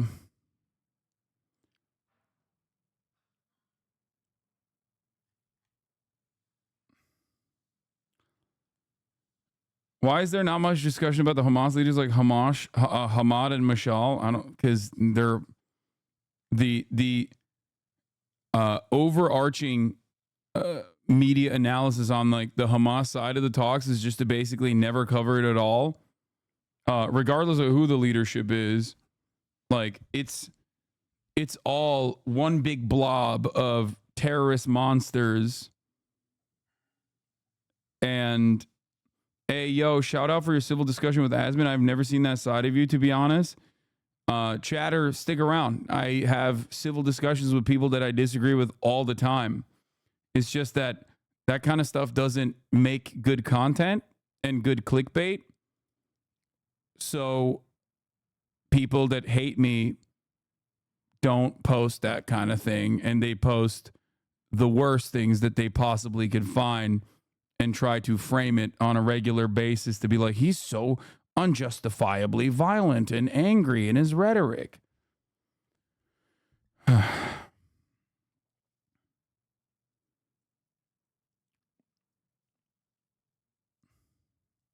Did you speak on a call, or is the chatter referring to your Twitter exchange? No, I had a convo with him. I brought him on.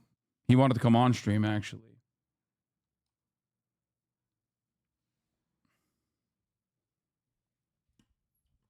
They only see anti-Pikers tweets and run? No.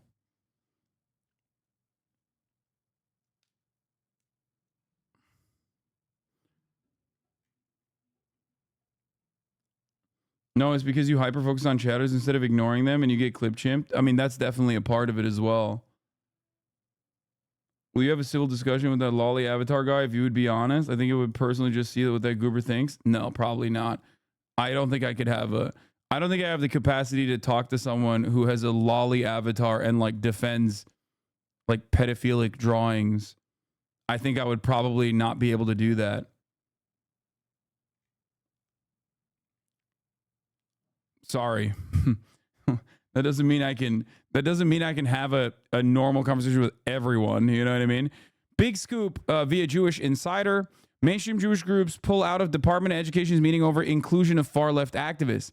One of the invited groups is closely associated with, if not now, the anti-Israel Jewish advocacy group.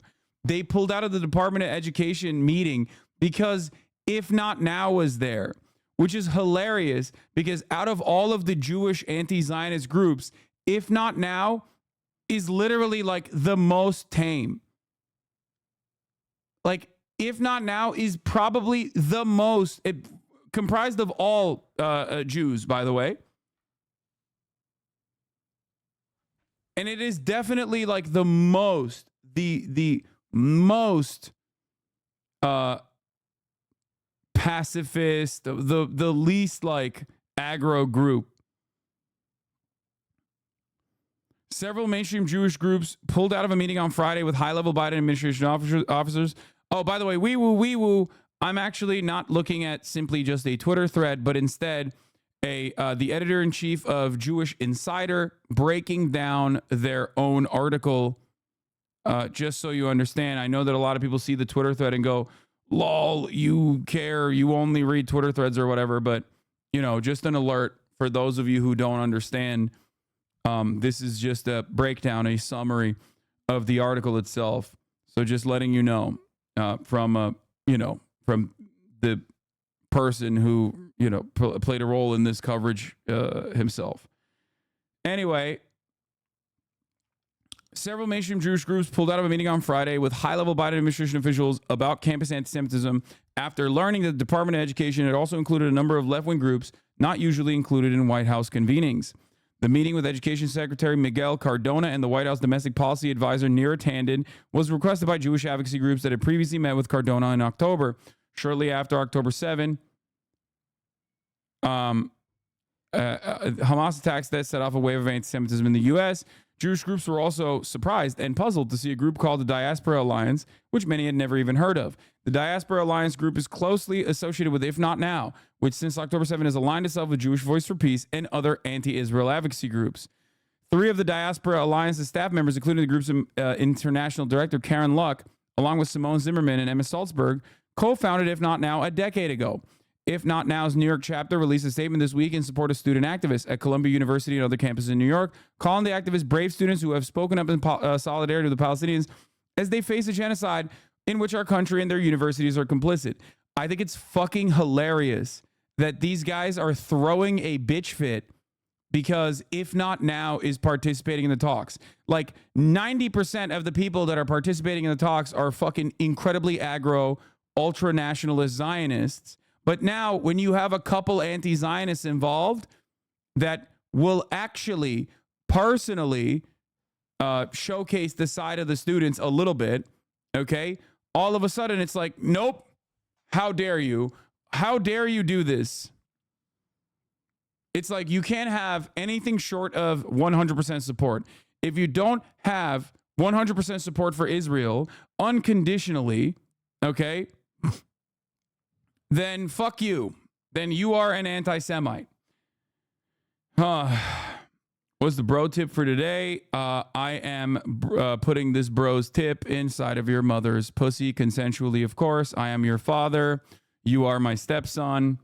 We will fix you one day, but you are currently grounded.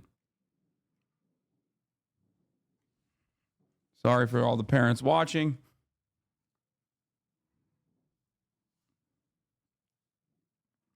Go to your room.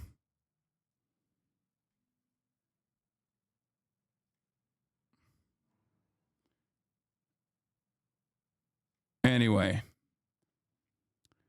If Not Now has been calling for a ceasefire in the Israel-Hamas war since days after the October 7th attack and advocating for the U.S. to stop sending military assistance to Israel. The group has been referring to Israel's war against Hamas as a genocide since mid-October.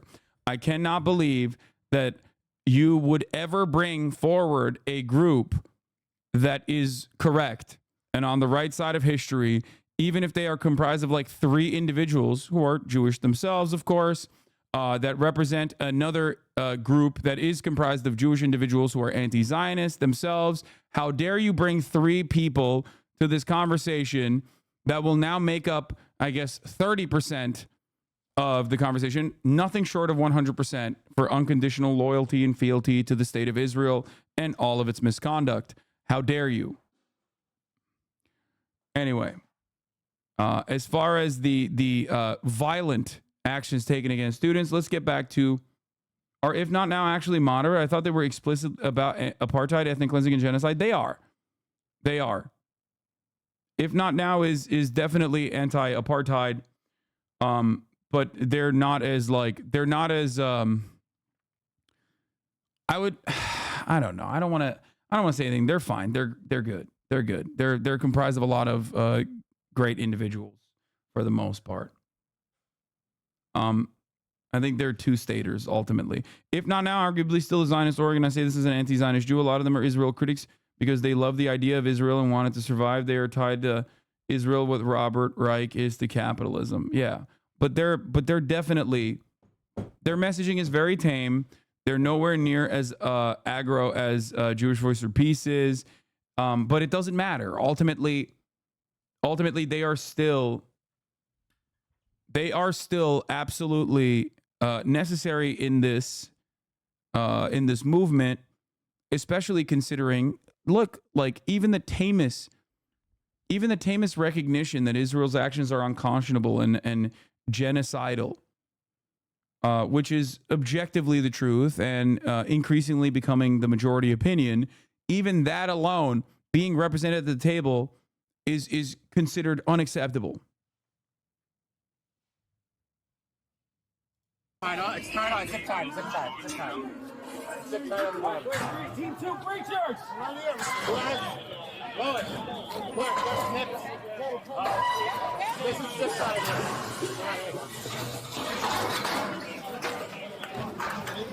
Pass it down.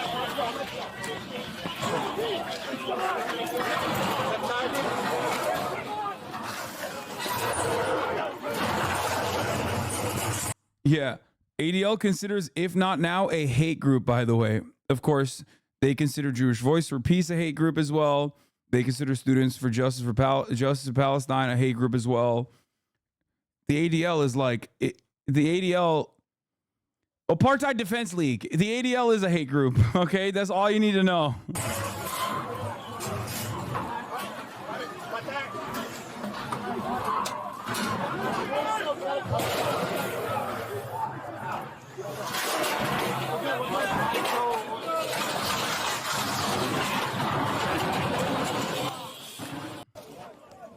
Anyway.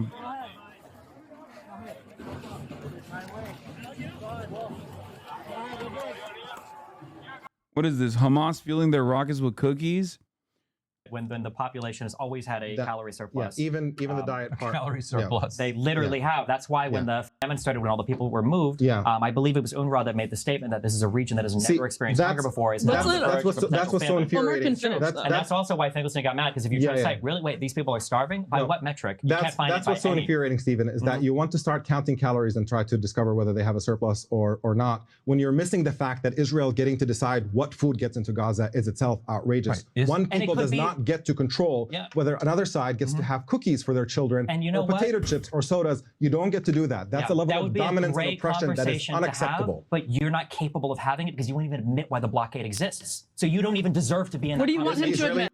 Yeah. Wow. The Israel defender says that you can't even have this conversation. You don't deserve to have this conversation. Only I get to have this conversation because I'm pro-Israel. Ay, ay, ay. What do you want him to admit? Why is there a blockade in Gaza? Yeah, you tell me. Why is there a blockade in Gaza? When you look at the fact that Israel is preventing cookies from going into Gaza, you know that it's not motivated by military. Why were cookies being prevented from going in? And what were potato custom chips. rockets fueled with? Yeah, with cookies? Yeah. With sugar and fertilizer. Yes, that's how they made the early rockets, the first generation. Okay, I will admit, it is genuinely impressive how much dick riding this dude is able to do. Because, like,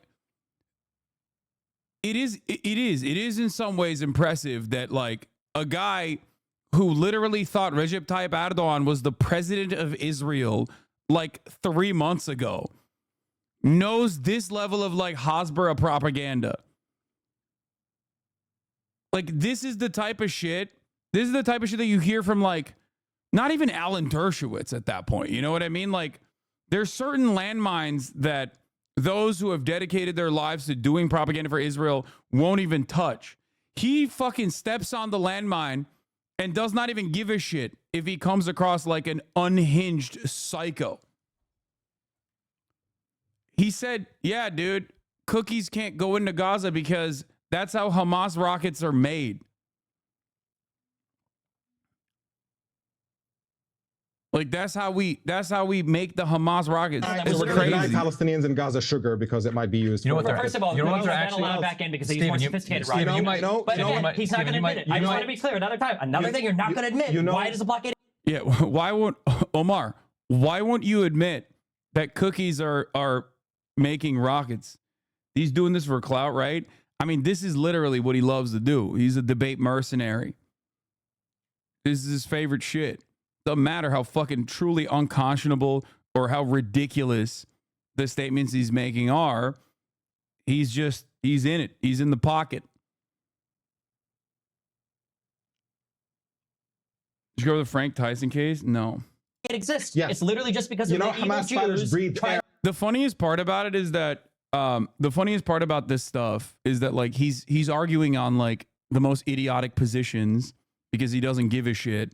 And it's not like his fan base cares. His fan base likes the high notes that they can, like, capture in conversations like this, only to make it seem like he actually won a conversation or whatever, regardless of what the truth is, right? But what is truly hilarious about it is that, like, Israel has also lowered the restrictions from time to time. Like, for example, John Kerry saw that Israel was not allowing pasta into the Gaza Strip and was like, what the fuck are you doing? That's pasta. Like, what do you mean pasta is not allowed? So Israel was like, okay, never mind. This shit you don't even hear on Channel 14 in Israel. I've literally never heard of this process of creativity. Yeah, like, it's because it's stupid. That's the other reason why you won't hear it. Because at least as arrogant as like the Israeli administrators are, right? As comfortable as they are with like not really receiving any kind of scrutiny, even they recognize, I suspect, that saying cookies can be used for rocket fuel is an unhinged thing to say. Israel believes that they're using cookies to make rockets is going to make you look like a fucking idiot, right? To the broadest population. They're going to be like, what are you saying? That's insane. Ironic also because like Israel itself will then allow cookies in because they obviously know that this is like ridiculous and makes them look bad. So whenever the United States of America says like, what the fuck are you doing? Let this shit in. They'll say, okay, never mind. Sorry, our bad. So obviously it wasn't being used for motherfucking rocket fuel, you know? He has to be joking, right? No, he's not. I don't know why you're being charitable. He's just unconditionally demonstrating loyalty to Israel. He's literally just simply trying to defend Israel no matter what the point is. He's dug his heels in too deep. It will make him look like a fucking jackass if he turned around and completely went against every single thing that he said this close to the conversation. He also does get a lot of support from people who are desperately looking for anyone and everyone who will say unhinged shit, who are fueled by Islamophobia, who will just defend Israel unconditionally. So I think that is, I think that's part of the reason. And to kill the Amalek, I guess. Hamas fighters breathe air too. Maybe Israel can restrict air from going into Gaza to make sure that Hamas But he's fighters saying then the burden should be on Hamas ridiculous. not to use. It's not, No, Palestinians have no agency. No, They're no, just no. Rape is the language of the oppressed. You don't, like, they can't help themselves. don't punish I the guess. civilian and I'm population the racist to one? get at military ones. You don't punish civilian populations. Like to get indiscriminately at- shooting tens of thousands of rockets decade after decade into Israel, like what Hamas does. The scale of punishing the Israeli civilian violence. population, like selling some of the humanitarian food back to the population. Just want to make sure. Digging up tunnels of water pipes and using them to fashion rockets. Just want to make sure. Taking all the international aid that comes in and building tunnels and tunnels of cement. Stephen, did you say that Hamas is turning cookies into missiles? My understanding is that the reason for the restricting of sugar-based products was that the first generation, I think they were called Qassam rockets, were built in really crude shops using combinations of fertilizer and sugars that they would use. Do you know what the primary component of Hamas explosives is now? I'm pretty sure now they use more sophisticated stuff, but I don't know. You tell me. Unexploded Israeli bombs because they've dropped so many over the last. I don't think that's true. Yeah. He doesn't think it's true, but it is true. The only reason why he doesn't think it's true is literally because he doesn't fucking read. He only reads Wikipedia pages full of like information that is obviously one-sided so that he can craft a fucking quick, piffy counter argument to what he suspects his interlocutors are going to come at him with. That's the problem.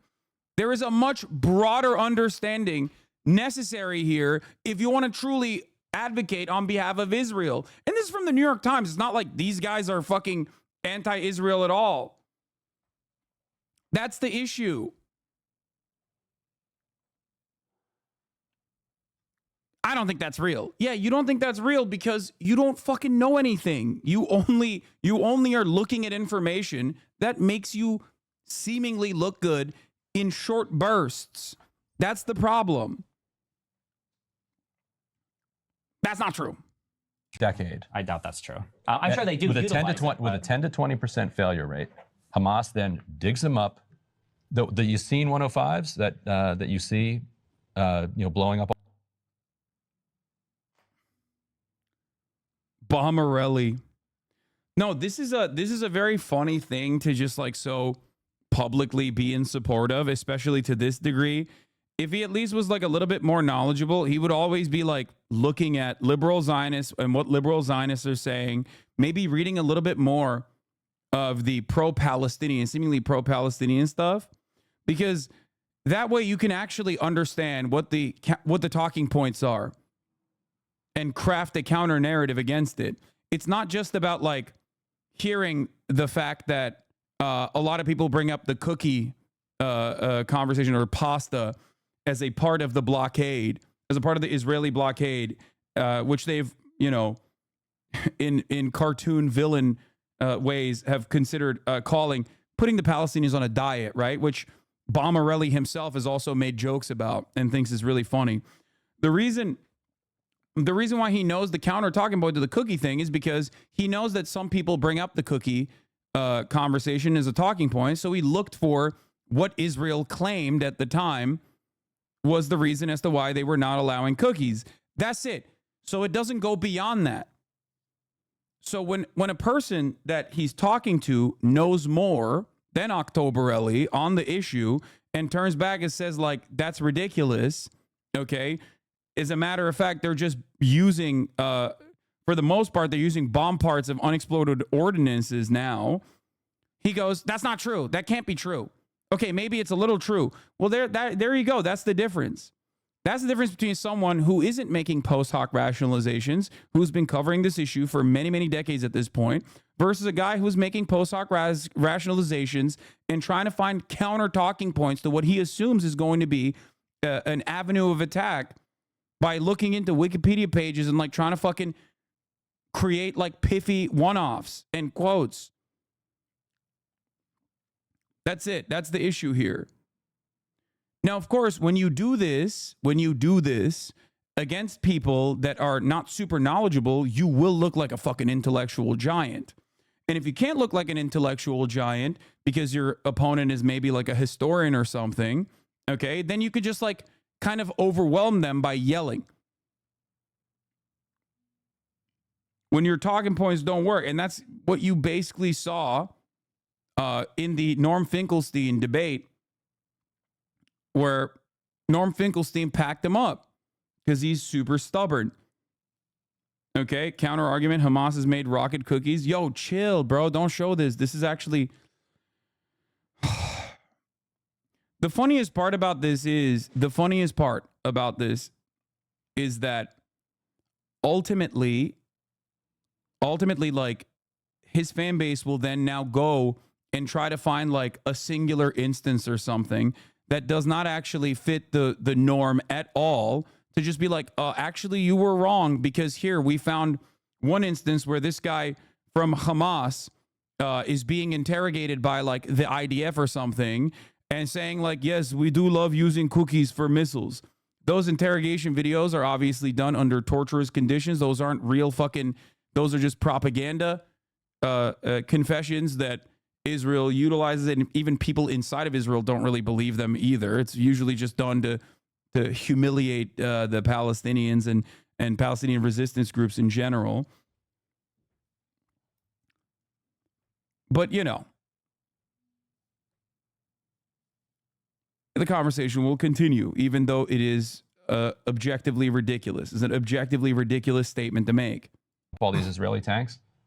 Primarily fueled by Israeli explosives. But I doubt the majority of them are. But there's I'm sure there's some amount. But also, again, just to reiterate, more so than cookies. You're not going to tell me. Well, that's why cookies are no longer the yeah, why does the blockade exist? I'm going to tell you why the blockade exists. Okay. And the reason, by the way, why it includes banning cookies and soda pop and potato chips. Yes, the Oreos aren't going into the Gaza Strip. No, I'm sure it's very funny denying children the ability to eat chocolates and toys because they are Palestinian and not Israeli. That's just so incredibly trivial. Yes. Incredibly trivial. The emotional appeals. And potato chips. The emotional appeals, dude. I mean, it is pretty fucked up. What do you mean it's an emotional appeal? Like, I'm sorry that makes the argument that you're presenting look fucking significantly worse when you deliver what is actually happening and what the impact is on the broader Palestinian population. Yes, it is indefensible. You choose to defend it. You can't just go, emotional appeals. Be logical. You didn't deliver a logical counter. You simply stated that cookies are being used to make rockets, okay? While simultaneously saying fertilizer and processed sugar is how they make it. Packaged processed cookies are not being used to make fucking rockets. Oh. You tried to bastardize that argument, and when it failed and you look ridiculous, you then turn around and go, oh, you're making an emotional appeal. No, the real goal there is psychological terror. That's what it is. It's working. We're two Yes. more virtue signals away from a free Palestinian people. Keep going. Yes. It's you trivializing. If it was the other way around, if Hamas was imposing a siege on Israel in which Israeli children were not allowed to do any of that stuff, you would not be sitting here making light of it. It would not be trivial to you because you understand that Israelis are human beings and their children deserve to eat potato chips, Jewish and soda people. pops. You do. Sorry, hold on. You How do. many Jewish people live in Arab countries around the world?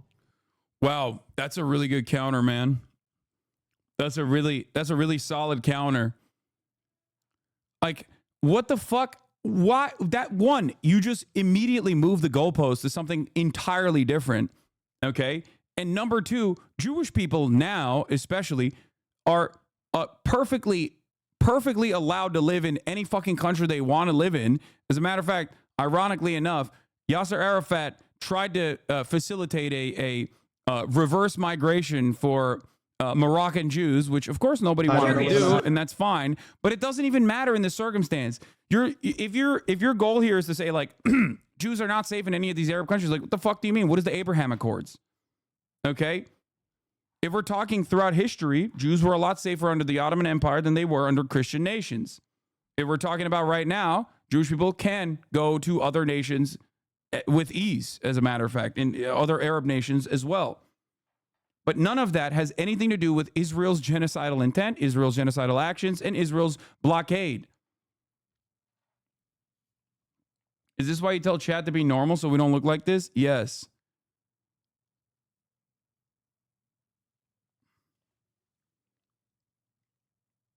But they all left. How many? When we talk about the Nakba and the expulsion of Jews, how many Jews lived in the West Bank after 40? See, there you go. How many Jews live in the West Bank? 750,000. What the fuck do you mean? Thank you for the deflection. I didn't deflect. I'm just answering your. Let him answer about why the blockade exists. He's not. He's got to do the 52 different talking points first. The blockade exists. Oh my God. I like that he's also. I mean, he obviously is like extra hostile here because the people that he's talking to know what the fuck they're talking about. So he's just like really ramping it up with the gish galloping and also the goalpost moving. It is rather ironic that people who claim to be, debate experts, who are very quick to be like, that's an ad hominem or whatever, are also the first to deploy these kinds of logical fallacies in a conversation when they are met with an opponent that is delivering talking points that they can't effectively counter. That's what you do. It's like hack material, basically. It's like a life jacket for you. It's a life vest. You just immediately rip the fucking parachute cord and hit him with well, what about the Jews? What happened with the Aliyahs? As a matter of fact, Jews were expelled from all the Arab nations. It's like, okay, do you agree with that? I don't. Arab nationalism paired up with the legitimate fears that many people faced, that led to unjustifiable atrocities upon Jewish populations in many of these Arab countries, caused Jews to flee. Okay?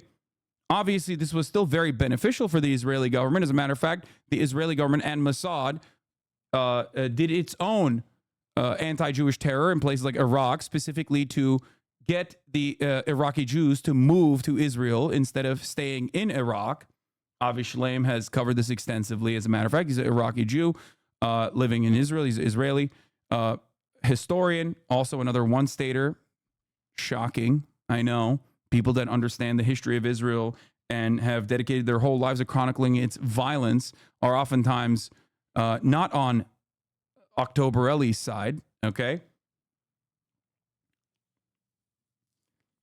Here's Time Without Ovo says, post-Freedom Flotilla, some of the worst stuff was lifted. Even then, the policy separating the West Bank and Gaza persisted. For example, they stopped shit like furniture from going to Ramallah schools. Before 2012, though, Kogat literally calculated humanitarian minimums for food items and then let in less. The point is to make Gazans into a humanitarian problem for the world, so they're not a political problem for Israel. Yeah.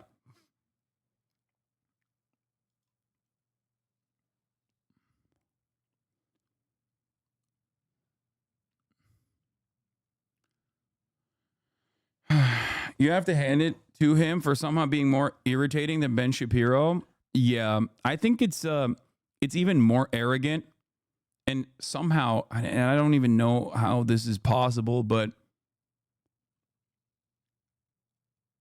I don't understand how he is more anti-Islam and more Islamophobic than Ben Shapiro is even. I was misinformed and yapped too early. Hamas uses sugar for rocket fuel. I mean, he's hitting the Hamas uses sugar for rocket fuel button. Hamas uses cookies for rocket fuel. Okay. The blockade exists because they want to punish the civilian population in Gaza as a means of putting pressure on Hamas. They're saying as long as we have a government in Gaza that does not play ball with Israel the way the Palestinian Authority plays ball with Israel in the West Bank, the civilian population is going to... Meanwhile, his subreddit is acting like he pulled off some masterful debating. Yeah, because they like him. It's not more complicated than that. They like him. They agree with him. They believe in might is right. They also believe that, you know, Arabs and Muslims deserve less and are not real humans, and they're all like a monolithic force of evil on the planet. So no matter what happens, of course, they are going to cope and seethe and try to make it seem like he actually did a phenomenal job. They tried to say that about the debate, it was a dog walking, really, against Norm Finkelstein, where Norm Finkelstein showed him what happens when you are up against someone who is very knowledgeable on the matter and is just as stubborn and also will be annoying back. The pattern of doing cope streams after losing a debate is so funny / cringe. Maybe he likes being dog walked. No, I don't think he likes it. Especially because, like, it's like a boxer, right? Ultimately, if you keep getting beaten down over and over again, right?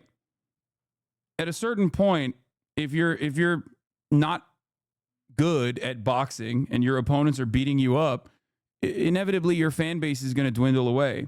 So he definitely will go back to tune-up fights over and over again. He does this all the time. He'll go to after the Norm Finkelstein thing, like his fan base immediately were like, don't look at the debate. Look at, I don't know, something that we found out about Norm Finkelstein from like 1987 or some shit. You know what I mean? And they were like trying to do character assassinations against Norm Finkelstein. That's when you know you've lost. You've completely lost, which it doesn't really matter because ultimately the broadest population saw all of the worst moments where he was getting fucking absolutely destroyed, to which they then turned their tactics on to, well, he was just calling him names. He was resorting to name calling, which means he lost. It's like, bro, Destiny is the #1 name caller of all time. What the fuck are we talking about? To suffer as a means of putting pressure on them and getting somebody else to be in power. The evidence for that is overwhelming. Children's toys were not allowed in at the beginning of the blockade. And when Israel came under intense pressure after the flotilla incident, a bunch of activists tried to basically force medicines to be delivered into Gaza. On the flotilla incident, they were... Damn, you hate him? I don't want to. There was a point in time when we were friends. You know, it's embarrassing to admit, but there was a point in time where I thought that he was a former gamer word-saying libertarian who had turned into a truly progressive force, and I was wrong. Many of my oldest subscribers in this community also were duped in a similar capacity. But over the course of the past 5 years, he's had like a John Fetterman style change. Like, you know how John Fetterman went like really aggro on Israel?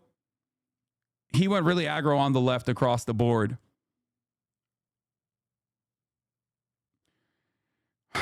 But yeah, he does give me a lot of reason.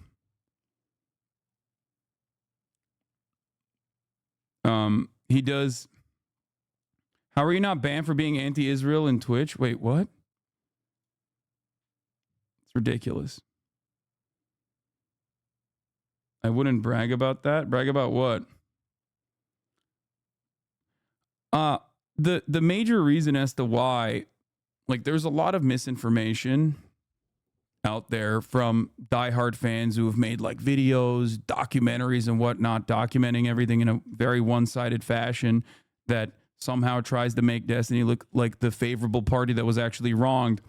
But the reality is, for me, I did the exact same thing with Destiny that I did with XQC and many other people. Even Aiden Ross, all the way to the end. I tried as best as I could to just, you know, be normal and be cordial until it was just like impossible. You know what I mean? You will never hear about that, obviously, from his fan base because their resentment towards me is fueled by the resentment that he feels towards me as the greatest evil. I am the worst person. His community literally thinks I'm a worse person than Nick Fuentes. Straight up. If you were to ask many individuals in his community right now, they would say, I am a worse person than Nicholas Fuentes, an actual open neo-Nazi, a worse person than Lauren Southern.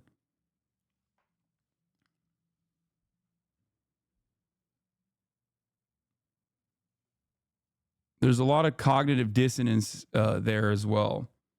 In every single point of contention.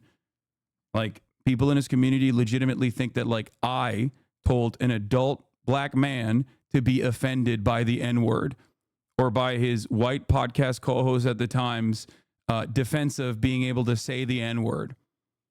Like, that Trihex could not have come to that conclusion on his own, that I, a white guy, actually convinced him that it was fucked up.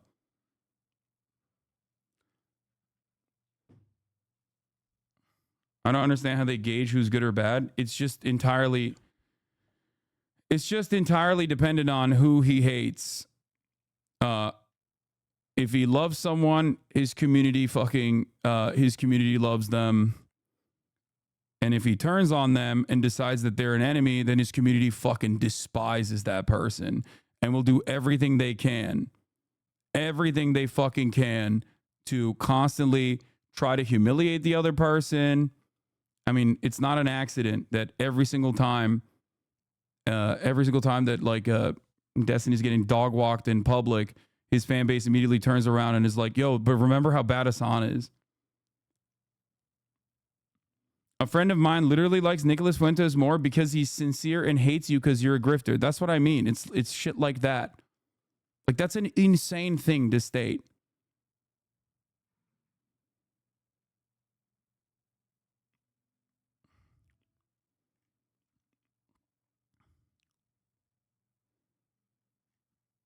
Anyway, where 2 of 5 of the ships were empty, and they were aggressive ships that were designed to fight against the IDF when they landed. You realize that footage is available. There's 100-some people on the deck with chairs throwing Israeli soldiers overboard. And makeshift weapons and everything too. Makeshift weapons. Wow. Yes, I know. Well, that was all they could bring from Turkey with them, I guess, because they were inspecting the boats. But those were not peaceful activist ships. And if you read any of the reports, if you open more than a Finkelstein book and read what actually happened or watch any of the footage that actually happened, were on that flotilla. To be fair, I don't agree with this guy that the blockade's purpose is to punish Hamas. No, the blockade's purpose is to punish the Palestinians so they'll rise up against Hamas. It's the same. That's what he said. That's what Omar said, at least. It's the same principle behind like all these sanctions that America places on other countries around the world for the crime of, you know, going against America's foreign interests. That's it. The civilian population, yes, per Smotrich's words, Hamas is an asset. It has no international diplomatic recognition. So long as things don't explode, they can strengthen Hamas and weaken the PA to maintain their status quo, even though Hamas offered increasingly moderate long-term hudnas about 10 times since the 90s. Yeah. No, Israel does utilize Hamas being a designated terror group to their advantage. That's why Benjamin Netanyahu has openly stated his desires to make sure that Hamas is like the only negotiating partner in this process, because he can always control Hamas by violently going into the Gaza Strip. We control how high the fires go, is what he said.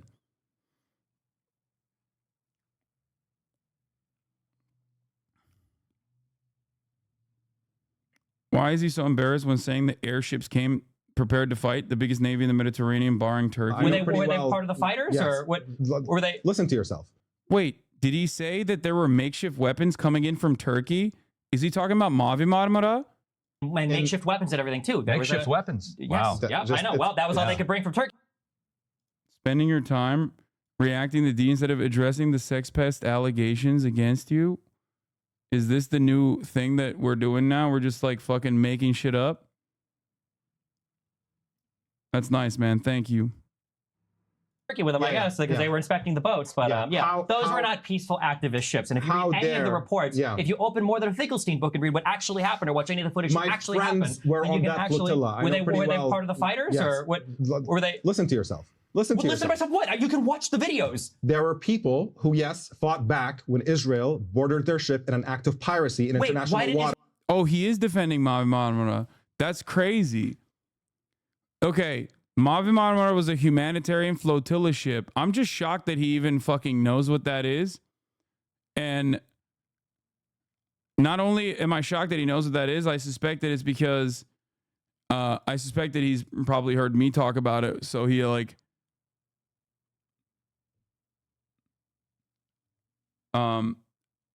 and therefore he wanted to like find an adequate counter to it.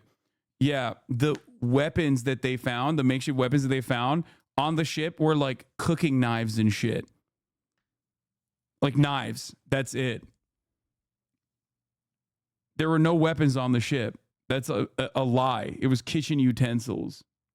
Israel boarded the ship. Because they don't want ships to get to Gaza. There you go, because there's a blockade and because they announced you need to stop. They don't get to impose that blockade. They absolutely do. No more than Hamas gets to impose a blockade on Israel. This is ridiculous. Of course they don't get to decide what ships get to go. I want to reiterate that by the end here. He's saying that the block. Yeah. So far, if we are keeping notes, Divorcelli has said. So far, we're keeping notes. Divorcelli has said cookies are valid as a blockade target because Hamas uses them to make cookie rockets. And now he's also stated that Israel perfectly was valid in going into the humanitarian flotilla, Mavi Marmara, and executing, like dropping commandos from a fucking gunship and executing... or not a gunship, from a helicopter, and executing every single humanitarian aid worker. And Israel's own defense for that was ridiculous, like universally ridiculous. People thought that that was insane. The boats, the weapons that they captured on the boat. Here, you want to see the makeshift weapons that they captured on the boat? A keffiyeh, one flag, and knives. Those were the weapons that they were sneaking in. Yeah, they killed 10 humanitarian aid workers and injured around, I think, 50.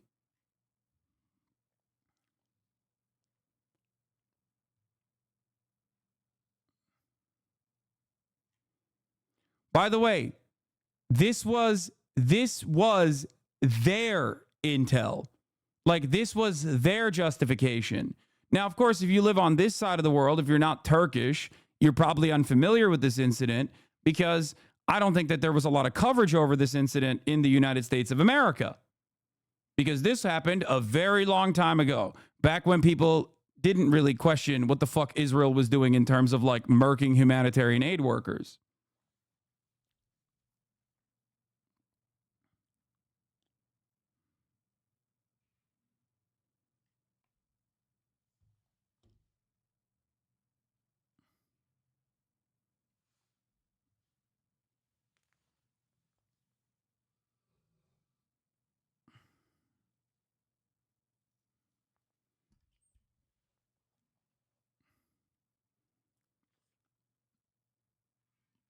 Just so you understand, this is what he is trying to defend here. Humanitarian aid workers trying to bring in humanitarian aid into Gaza. And this is the only thing Israel could find to justify why they killed 10 of the humanitarian aid workers. Also, maybe we would know for sure if, yes, you're right, the U.S. didn't block any attempts for an independent UN investigation. Israel should lead investigation into attack on Gaza flotilla, the U.S. says. So for the record, everything that the United States is currently doing in terms of running defense for Israel, they have been doing for many, many years.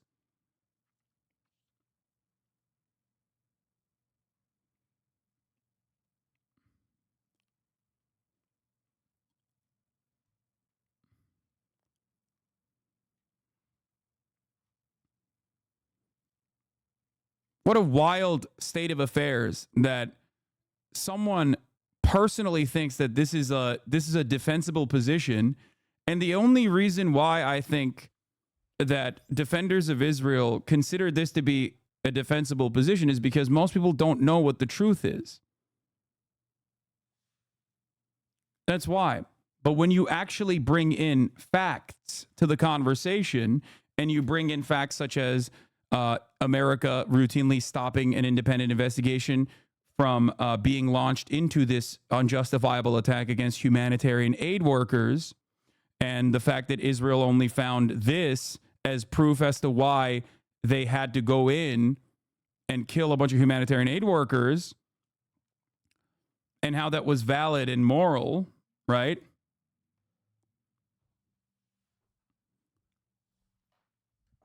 The entire history of Israeli cruelty against Palestinians and those who dare defend their humanity is littered with shit like this.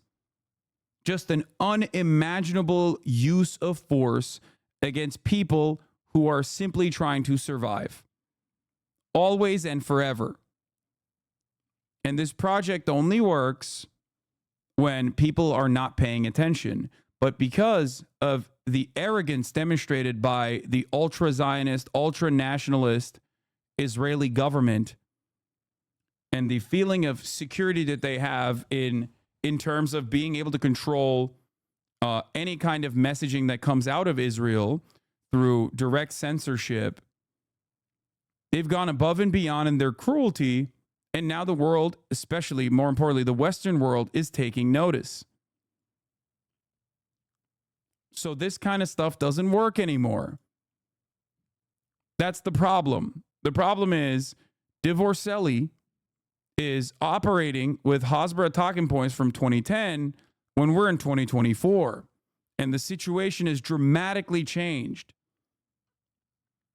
They don't get to announce. They don't get to impose that blockade. They absolutely do. No more than Hamas gets to impose a blockade on Israel. This is ridiculous. Of course, they don't get to decide what ships get to go. I want to reiterate that by the end here. He's saying that the blockade exists because the Jews are evil. No, he's saying they're intentionally. That's a despicable thing to say. Really? I'm not saying anything about Jews. I'm talking about the Israeli government policy What? being You can't. absolutely Okay, horrendous. I'm curious. In the second intifada. I'm sorry.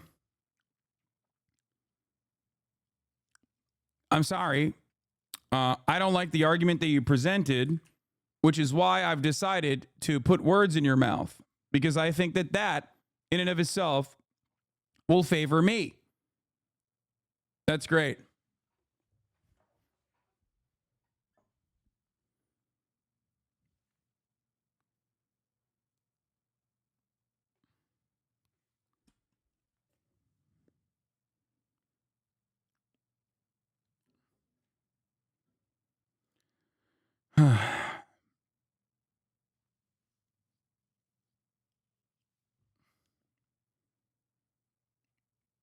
Why do people have this dumbass on their program? Because he's one of the only people that will go to the most despicable lengths to defend Israel this much. And as the overarching attitude changes dramatically against Israel, there are less and less people who will put their own personal reputation on the line to defend what is truly indefensible. We're talking about a dude who will defend the top of the hour ad break and say that at the top of the hour there is a 3-minute ad break and you shouldn't do anything against it. Even though there is something you can do against it, which is a $5 a month subscription or a free one in the form of a Twitch Prime. Or you can get gifted a sub if you're lucky.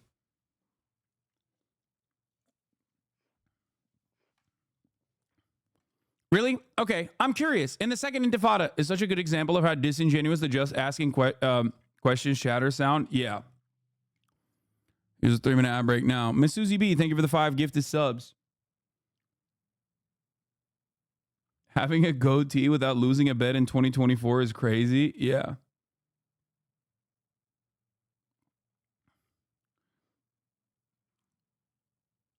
So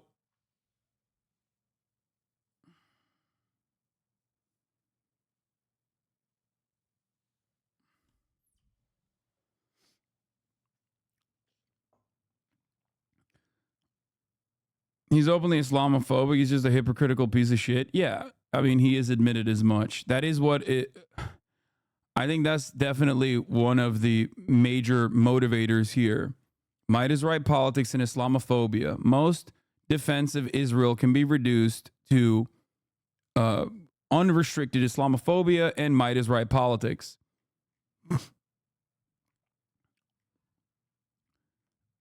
And for those of you saying, I really don't get it, why does he defend Israel like this? I think you need to understand it doesn't matter. Like, it doesn't matter. He's Islamophobic. Israel's killing a shitload of Muslims. He likes that. It's great opportunity for him to be contrarian. It's more so about the fight rather than what you're fighting for. And unfortunately for him, because it's so goddamn indefensible, despite the fact that there's a lot of motivation from people in positions of power to try to defend Israel to make this seem more permissible, he is looking worse and worse every time he appears on these sorts of programs to try and defend the unimaginably cruel actions of the Israeli state.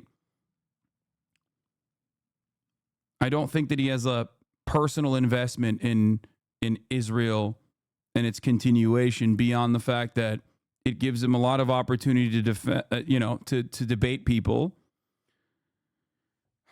Did an Arab or Muslim Palestinian guy steal his girl? No. He's been cucked a million times over, chatters. Come on. I don't think he's got the smoke for every single group that has like cucked him over and over again.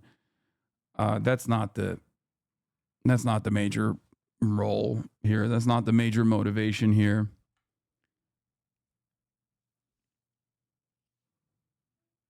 So I think that ultimately it's just, if he wasn't doing this, then he'd be defending CP or, I don't know, incest or any number of different things, because that's all he does.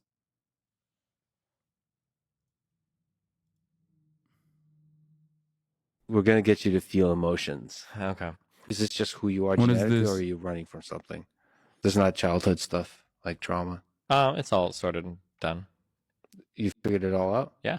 There's something about you that like sets people off in like a weird way. It's almost like uncanny valley level. I think it's a very strange thing for a person to say, I'm really grateful that my parents didn't have time for me. I don't choose my family. Why would I feel some special fucking bond with them? Like, fuck that shit, dude. I don't know who chooses who the fuck I'm born with. Why the fuck would I value that connection? I don't believe in unconditional love. Like, I don't rely on it or give it to anybody. You know, if Nathan grew up to be like a serial rapist or some shit, I wouldn't fucking love him. Fuck that. Like, toss him to the fucking jail, leave him forever. There's something incredibly visceral and emotional to people's Boba? responses to you. And I think they're picking up on something. What people recognize, although they might not be able to articulate it, is that you're fundamentally nihilistic. I think in every sense of the word, I'm a nihilist. I don't think that suffering has any intrinsic value. I don't think that humans or life has any intrinsic merit or value. I don't believe in any sort of objective, independently verifiable or discoverable morality or anything like that. You're not trying to build anything. You're just trying to break things down. And I think that that's why people despise you. You started to like treat yourself very independently. You started to treat people pretty transactionally. He's saying that he gambles, like, with time. He's just like, oh, I think she will be good later. And then just like... It's like an investment, yeah. I like Bitcoin. Crypto, Mel. You can count on other people's self-interest. Exactly, But yeah. if you love them and they love you, that doesn't count for shit. Yeah, 100%. Makes sense, man. Yeah. Makes perfect sense. The reason that you don't feel emotions is because you essentially are suppressing. This is what happens when you deep dive into philosophy. I don't think he is deep dove into philosophy. I think that him being a self-described egoist is just a self-serving way to say that, like, even if I'm hypocritical, it's ultimately for my own personal ends. It's a neat little way to close the loop. It's just trying to rationalize being a narcissistic sociopath who doesn't really care about anything. He's trying to debate lord a personality disorder or rationalize a personality disorder. And unfortunately, there are a lot of people who also think that this is cool. It's edgy and cool. Hasan is constantly lying to you. He's a fanatic, spreading misinformation and doing Hamas propaganda. But see, if there weren't other people who also weren't into, yes, superficial philosophy, okay, and think that like he is, you know, bravely defending things that they consider to be important to defend, like white people being able to say the N-word and stuff, he wouldn't have such like fanatic fan base, fanatic members of his fan base that take it to lengths that are unimaginable. Like things that his fans have done for the past 5 years to this community, to members of this random community for the crime of like even fucking talking in here, okay? Or anything like that. If they were truly well-adjusted individuals, I don't think that they would be doing this shit. They'd just be living their own fucking lives. But instead, they're out here fighting battles for their favorite content creator who doesn't know they exist, who will never really care about them.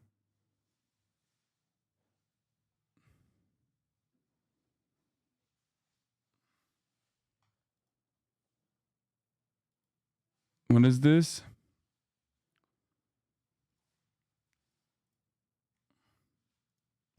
I'm very disconnected from my own emotional experience. What is your own emotional experience exactly? Highly blunted, I guess. When you get to that level of dehumanization, when you look at these people as less than human, like you can't put it in your mind that, oh my God, like these are still innocent fucking people getting killed. You started to really like focus on being more like Cloud and these other like male role models who were like emotionally suppressing, and then you kind of became this self-reliant human being. Thank you, May Poontang, for the 10 community give this subs. Why do you think everything is so transactional, homie? You just said you didn't want to have that conversation. Why did you have it then? Because he's my friend. And So then you did want to have that conversation. Emotional... Oh my God, dude. You are fucking awful, dude. Holy shit. Like if I made a joke that offended you and you communicated that to me, I would make a great effort as your friend to deter from doing that publicly and privately, and a genuine attempt to reform for the betterment of our friendship, because I like you. This is from when he thought that I had told Trihex to be upset about him saying that he says the N-word in private all the time.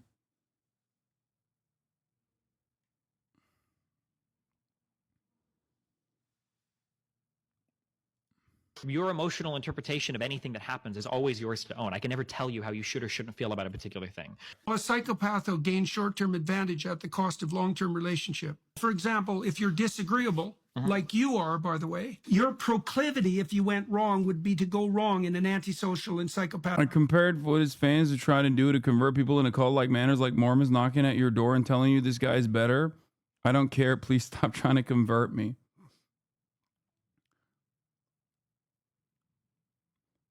Yeah, I don't think that I don't think that people like I don't think his fan base understands that like I'm sure that I have obviously parasocial fans. Of course I do, right? But for the past 5 years at least, like a part of the reason why I never weaponized my much larger fan base against him was specifically because I thought that there was nothing to gain out of that. Like, there's nothing to gain out of that. I think it's unproductive. It's unhelpful.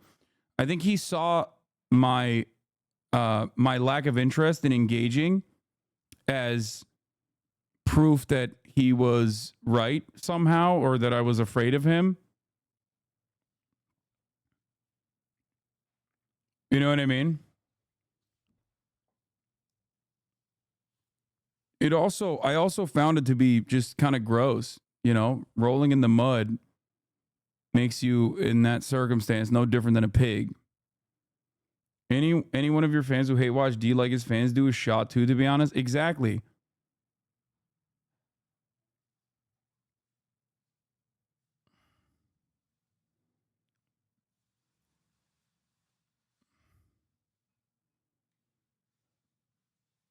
Are his fans trying to convert via proselytizing D or by belittling the views so others, so that you turn to D? I think it's more so instead of, I mean, it's a bit of both.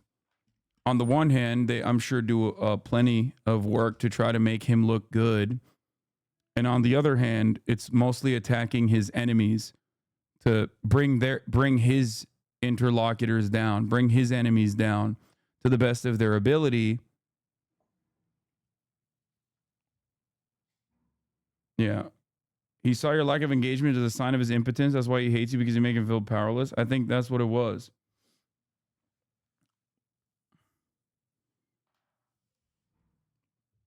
But the real reason, especially as of late, that I have that I no longer had a communication blockade was more so because of his unimaginable defense of Israel's genocide.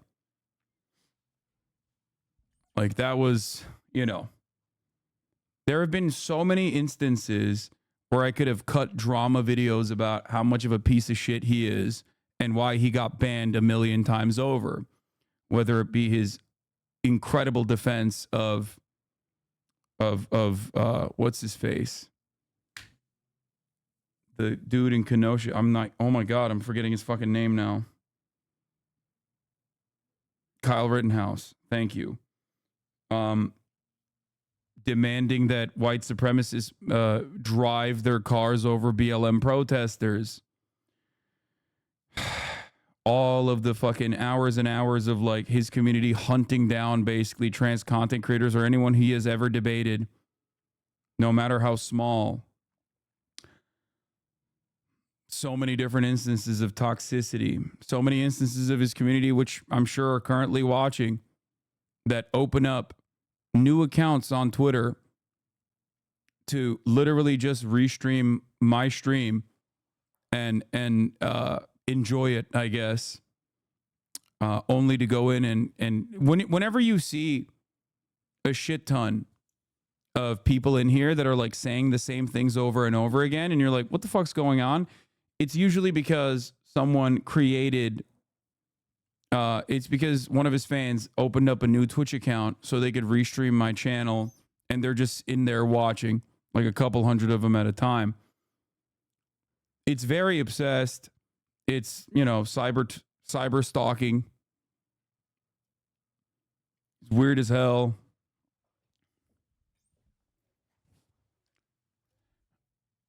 Yeah.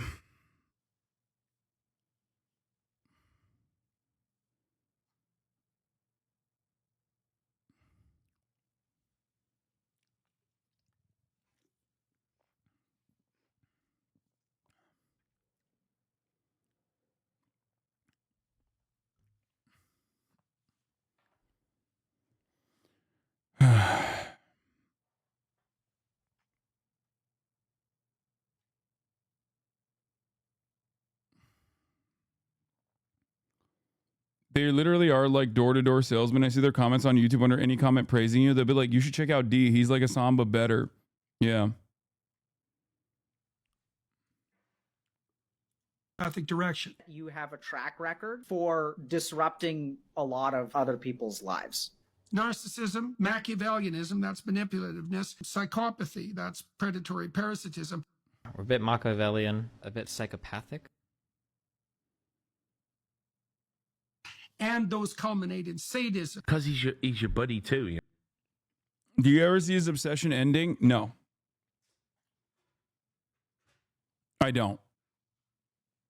He spent years and years cultivating a fuck Hasan community. Like, that's his most consistent position. Literally. Every other issue he's gone back and forth on. But I generate a shit ton of revenue for him. And it doesn't matter what someone's like personal political background is. He has literally collaborated with Nazis. Straight up. Like, that's not even a secret. That's not a joke. He's had like pedophile Nazis on his stream, like Sam Hyde. Man obsessed. Yeah. To talk about how he wants to kill me and shit. You know what I mean? Like, there is no length he won't go to.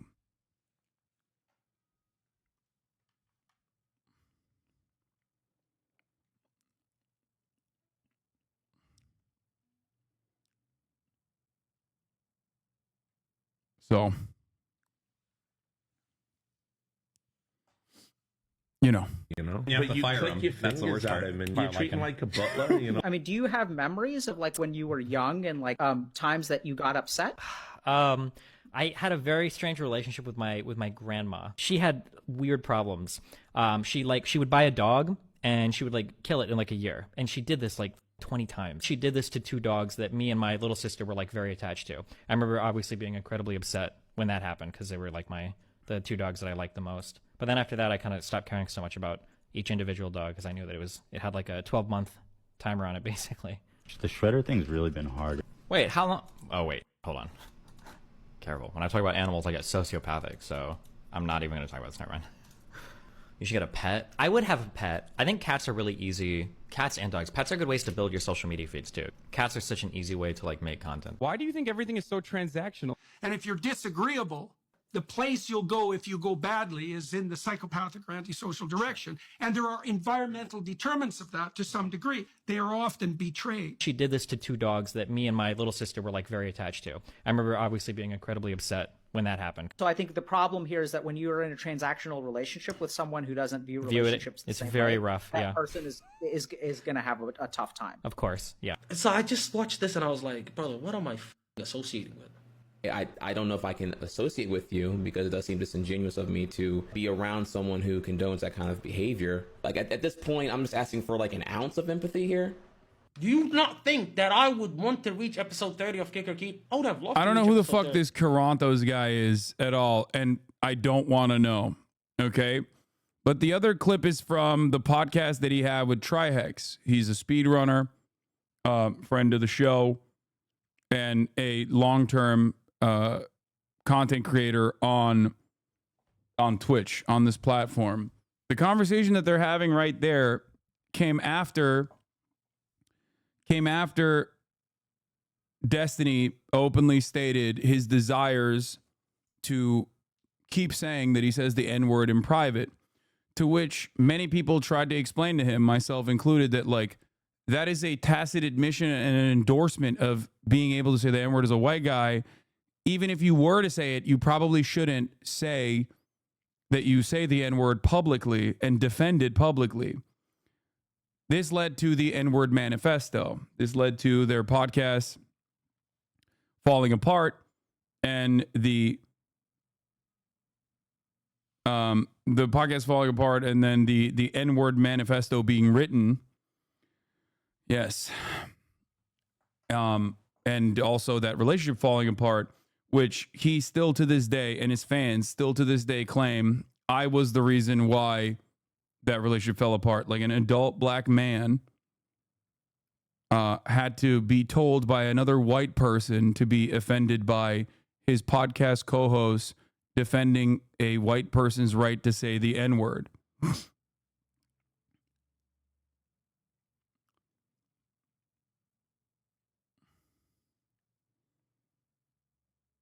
They also still say you agree with them on that point, which is literally untrue. I know, which is kind of crazy, but it goes into the cognitive dissonance demonstrated by his fan base, where they think that I agree with him on this front because he said that what if I were on the International Space Station in the vacuum of space?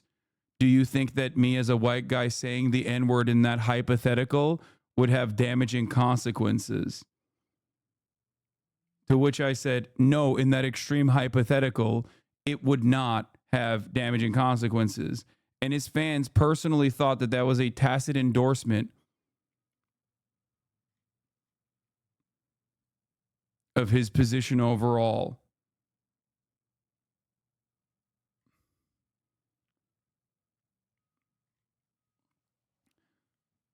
Destiny also publicly still uses the N-word to this day. Obviously. So he, he's still fighting that brave battle.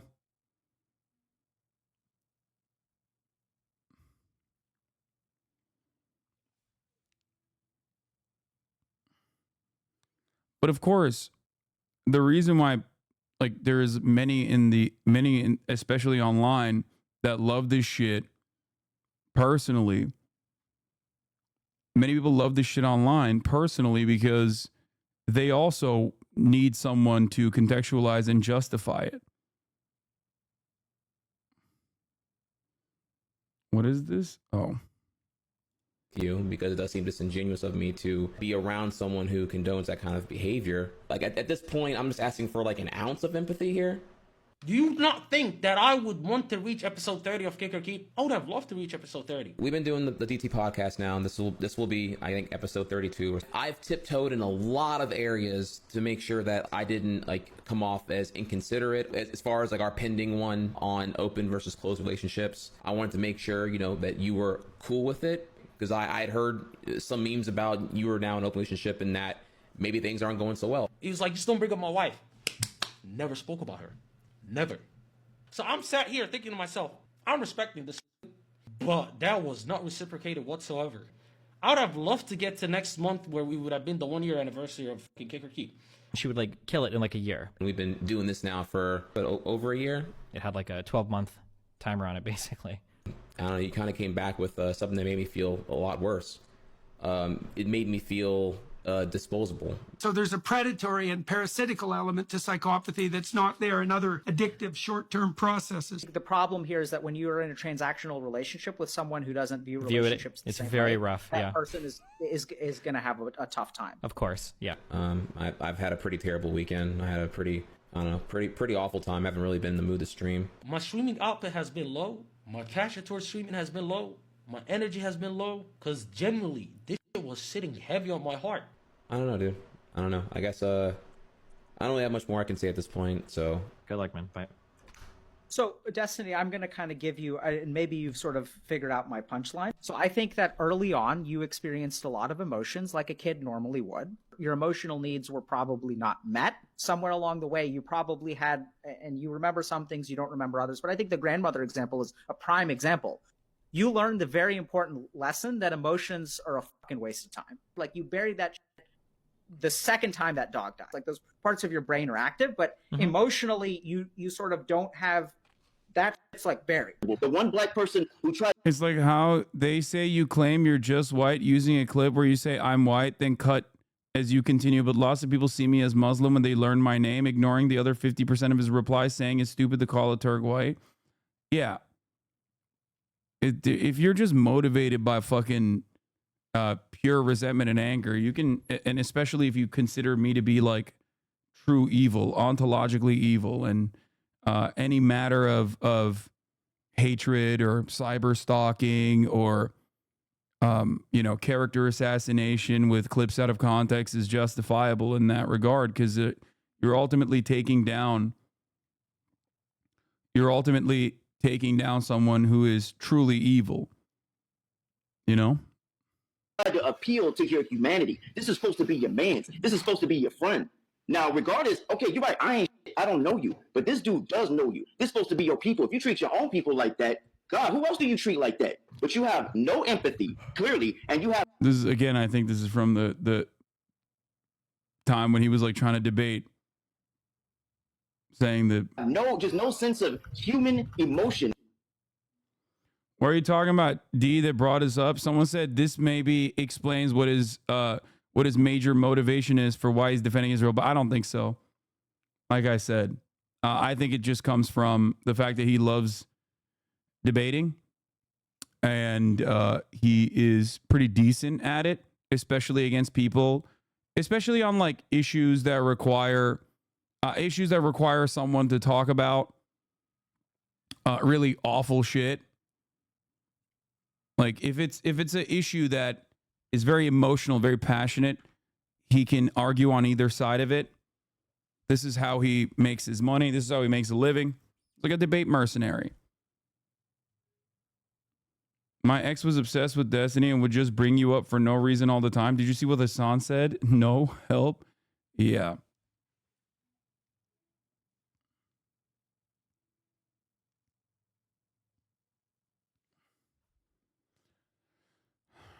You literally just read the Wikipedia every debate. It's not just about going to Wikipedia and reading a Wikipedia. It's about assuming a position before having like all of the information readily available. It's about making post hoc rationalizations after you have made your position be known in a really extreme way in most instances because he loves being edgy. That's usually how it works. Why the fuck is Miskiv calling me? Were submersibles or weapons brought in via that via the water into the Gaza Strip? Did that happen? What are you talking? Say that one more time. Were there weapons that were shipped into the Gaza Strip via the Mediterranean? And plenty of weapons were shipped into Israel as well. Oh, that's interesting. Yeah, So there were things. You Wait. think one So do you side think gets the to dominate blockade? the other? Why is it that Egypt has been a partner with Israel in that blockade since its inception as well? I've already explained to you why the Egyptian government is interested in restricting because for any 20 kind of years they've just been an evil. Yes. Okay. Everybody is a. This is consistent at least with the history that everybody is collaborators with the West and governments that are transparently collaborating with the West has hypnotized the world. Even the Egyptian dictators or everybody. Yes. Who else are they collaborating? I just want to say something. I just honestly, there's one thing that I think is really, really important. This, just saying the Jews are evil. It's such a despicable line, and let me explain why. Anti-Semitism is a very, very serious and rising problem in the country, in many other places around the world, and especially in the Trump years. We've seen these shootings that have happened at synagogues and everything like that. Oh, not in the Middle East. He's doing is he doing a stream? He said, just wanted to see if you were my friend on stream. Okay, dude. And you have a situation in which Israel's defenders constantly try to conflate those things, is that you ignore the fact that there is a significant portion of the progressive young American Jewish population that is opposed to Israeli policies. And every time you criticize Israeli policy, people say, oh, you're attacking Jews. And that's exactly what you just did. And it's not just harmful to people like me who get smeared by that accusation, completely baseless and really ugly and detestable. It's probably more but true it's than also, we know, I think. But yeah. That's Of Omar? Thank you. Yeah, Thank you for that wonderful section. Wait, what did he Defenders say? Constantly try to conflate those things, is that you ignore the fact that there is a significant portion of the progressive young American Jewish population that is opposed to Israeli policies. And every time you criticize Israeli policy, people say, oh, you're attacking Jews. And that's exactly what you just did. And it's not just harmful to people like me who get smeared by that accusation, completely baseless and really ugly and detestable. It's probably more but true it's than also, we know, I think. But yeah. That's, yeah. Of Omar? Probably more true than we know, I think. Like, how are you going to fucking turn around and double down and be like, no, you are anti-Semitic, actually? That's crazy.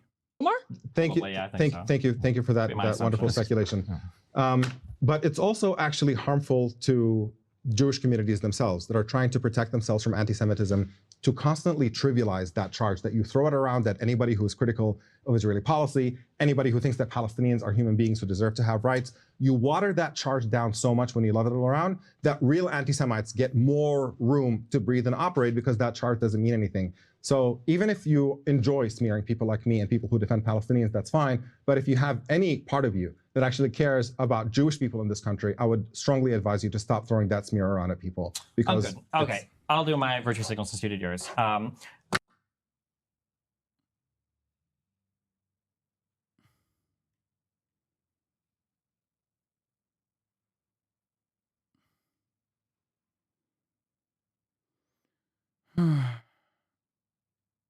They hit him with the benzos that make you Turkish.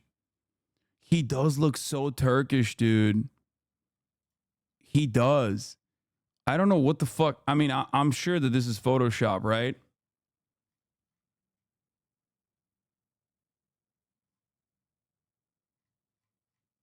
Why does he express himself like a fucking child? Does he think the entire world is internet?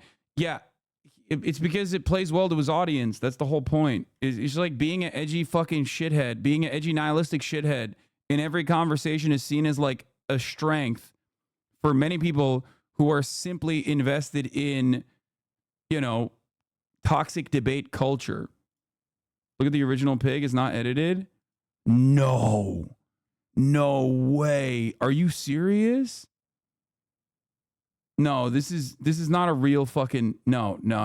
That's a troll account. Do you get tired talking about him? Yes, I wish I never had to ever again. No, it's not real. It's not real. There's no way this is a real photo. Okay. Let's get back to the I'm going to skip the body camera footage, but let's talk about the UCLA protesters doubling down. Law enforcement in riot gear bring an end to a week-long protest at UCLA.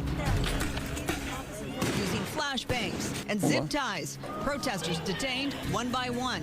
After a 9-hour-long standoff, more than 200 arrested. Free Palestine! If I'm free, then what does that mean if my brothers and sisters in Palestine aren't free? To just free Palestine, that's why we're all here. And this is an attack on democratic rights. This is outrageous. And following the early morning raid, daylight revealed the damage left behind. Welcome to the Fox 11 News at 5 o'clock now, simulcast on our sister station, Fox 11 Plus. I'm Marla Tejas. Alex Michelson is on assignment. And I'm Christine Devine. A drastic difference on the UCLA campus from yesterday to today. Here's the latest on the encampment raid early this morning. Just before 3 a.m., hundreds of law enforcement breached and dismantled the pro-Palestine encampment at UCLA. But an hour later, the area was cleared. More than 200 people were arrested. They're likely looking at only misdemeanor cases, according to the LA DA, George Gascon. And just moments ago, UCLA's chancellor spoke publicly for the first time since this entire ordeal began. We have team coverage tonight. Fox 11's Susan Hirasuna will show us the cleanup efforts on campus. We begin with Matthew Seedorf, who has those new details from the chancellor and some of the arrested protesters. Matthew. Yeah, Christine, the chancellor says that he wanted to give students a chance to express themselves, raise their voices, kind of following the model as Cal Berkeley. But after the violence on Tuesday, he says they changed their mind. Here he is just moments ago. It was clear by yesterday that no solution was really possible, that we couldn't come to any kind of compromise. And our feeling was at this point that the encampment simply had to be removed, and the students were told they'd have to vacate, and they could vacate freely, and they could leave without any, without any impact on them. But unfortunately, we had to call in the police. Very few students, actually, some left immediately. When the police arrived, many of the students. Yeah. You don't understand. You don't understand. We peacefully told them to fuck off, dude, and that we would beat the shit out of them if they didn't. What's the problem? We wanted them to shut the fuck up, so we told them shut the fuck up and leave, or we'll come in and beat the shit out of you, like the Zionist counterprotesters did the night prior. And some of them did listen, and many didn't, so we beat the shit out of them. I don't get it. Students that were in the encampment and others left, but there was a residual group that didn't leave, that resisted. Some resisted. Yeah, it's perfectly reasonable to just beat the shit out of our own students using the Los Angeles Police Department and the Los Angeles Sheriff's Department. Like, how are we living in a country where that's like seen as even remotely reasonable according to the fucking latest polls, Police action to remove them, and it led to a number of arrests. Interesting to hear them explaining their thought process through this for the first time, but very different here from what we've been seeing throughout this last week. Now we're hearing from those arrested for the first time. Yeah, LAPD website has been hacked and taken down, I heard. Pro-Palestinian campaign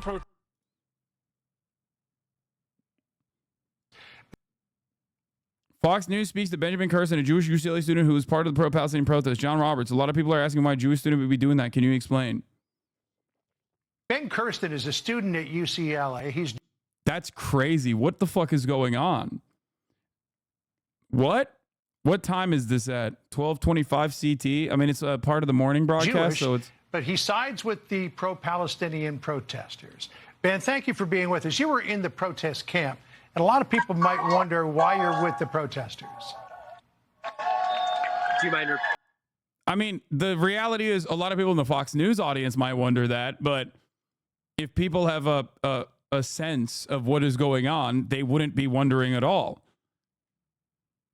It's just like, it's not remotely surprising to me. I don't think that Jews are monolithic in their opinion on Israel. But, I am anti-Semite of the fucking week after all, a couple weeks prior, so it's a very normal reaction to be like, hey, that foreign country that is currently claiming that they're doing this for me and my people and my religion is actually doing unconscionable things, and I think that that's fucked up, is a pretty sane and pretty valid response. Repeating that question one more time. Sorry, yeah, it sounded like it was a little bit noisy. I said, you were in the protest camp. You were siding with the protesters, and a lot of people were wondering why a Jewish student would be doing that. Can you explain? Yeah, absolutely. Thank you for this question.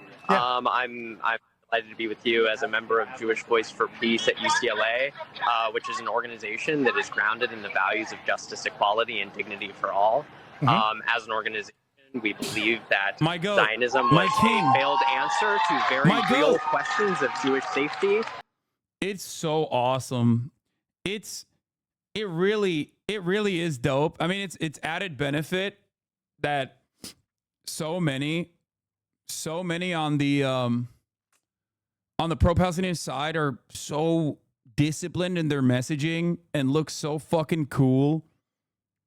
I love that. I love that so much.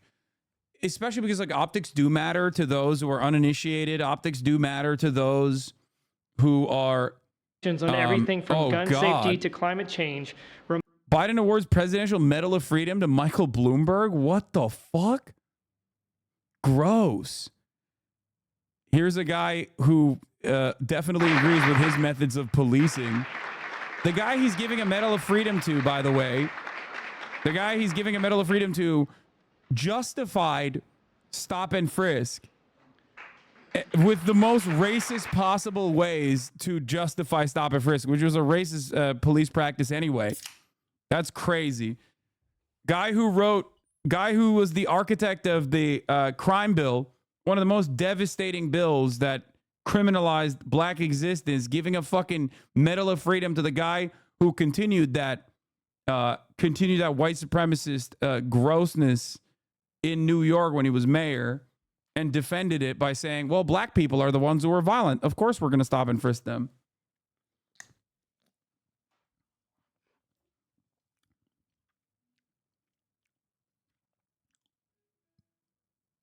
That's awesome. Anyway, going back to this cool thing instead of this not so cool thing. Okay, Onion made a video about it. That's funny. We'll look at that in a second. Going back to this cool thing, what I was saying is like optics do matter to those who are uninitiated. Optics do matter to those who are on the outside looking in. That's why I always stress the importance of putting your best foot forward when talking about Palestine, when talking about Palestinian issues. If you want to be good, if you want to actually be productive, I try to do that as well to the best of my ability. And yet people still smear you no matter what. And I'm shocked that Fox News, even in their morning program, would have a Jewish Voice for Peace student. What? Yikes. Cut off the breaking points debate in a very disingenuous place. Convenient. Wait, there's more to the fucking breaking points debate? I apologize, chatter, that we've moved on to things that actually matter.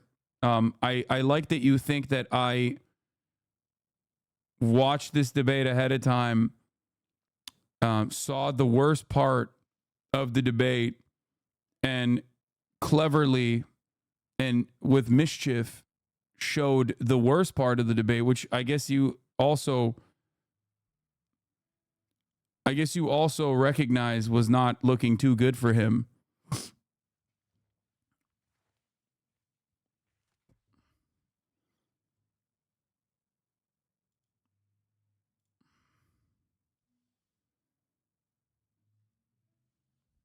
I'm glad we both agree that his performance in the 7 minutes that I saw, which I assume you think is out of context, even a 7-minute clip is out of context at this point, was actually, was definitely not looking too good for him.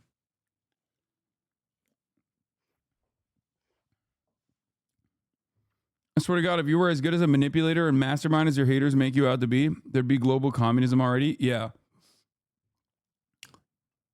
Anyway.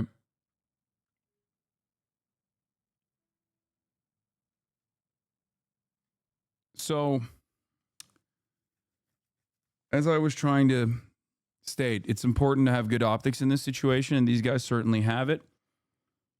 They'll still be lied about, or oftentimes vilified, or rarely ever get any kind of opportunity to speak their truth in mainstream media. So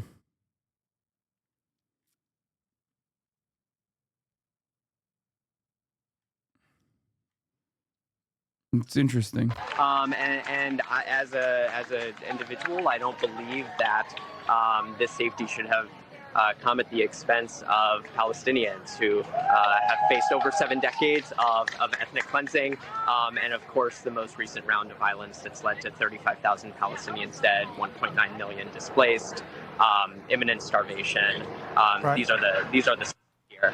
That's what brings me to this movement. Gotcha. So where do you are in support of people who are saying that the violence against Palestinians in Gaza is wrong. Where do you come down on October 7th and the violence against Israelis that was perpetrated by Hamas? Yeah, absolutely. My heart breaks for everyone that's been affected by this violence. That goes for Israelis and Palestinians. And at the same time, I believe that one war crime does not justify other war crimes.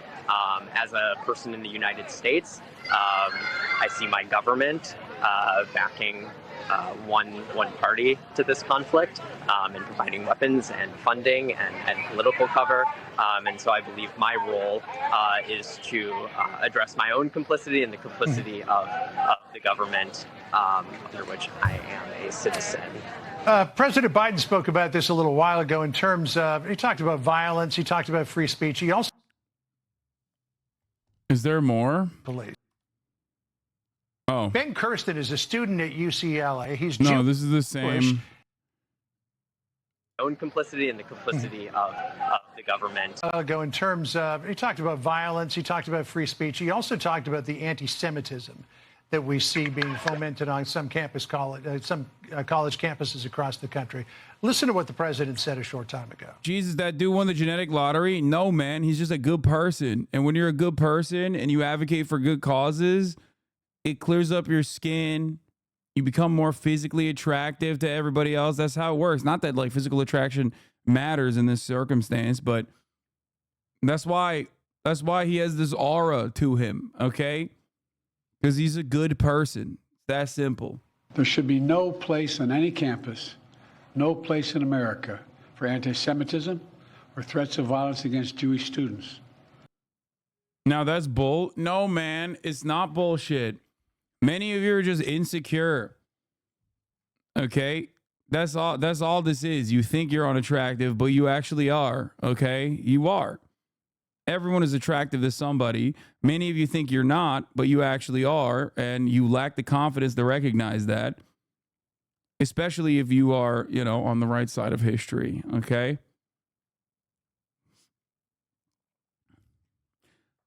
What do I always say? Yes, every man can be a 7.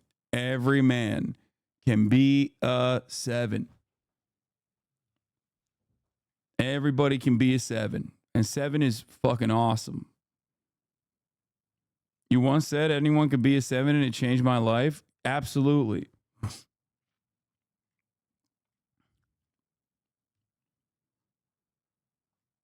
Yeah. Go to the gym, be a kind individual. I mean, dude, come on. You guys saw a person unconditionally defending Israel's genocide. Evil. It goes to the same point that I was making earlier, okay? Sure, he could be a 7 too.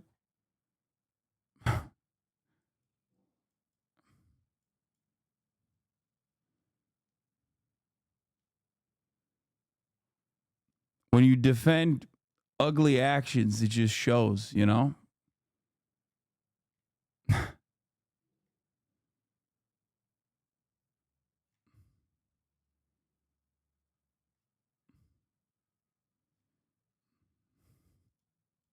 There is no place for hate speech or violence of any kind, whether it's anti-Semitism, Islamophobia, or discrimination against Arab Americans or Palestinian Americans.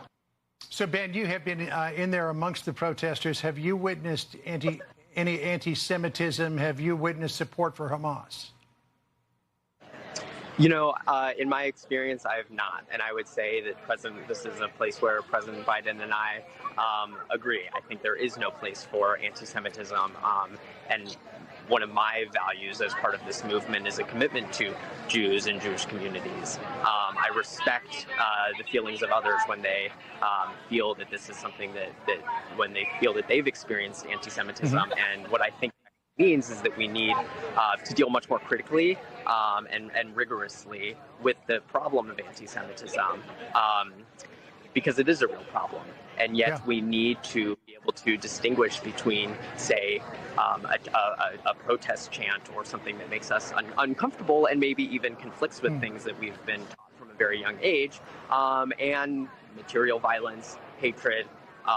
So while that's not my experience, you know, I respect that there are feelings that others have, and I would say that as part of this movement, I can attest that there are, you know, I feel welcome not just as an organizer, but also as a Jewish person. We made Jewish programming a regular part of the encampment, and I think it was a really beautiful space for learning and community building. So just really quickly before you go, and I hope that you can hear me, what do you say to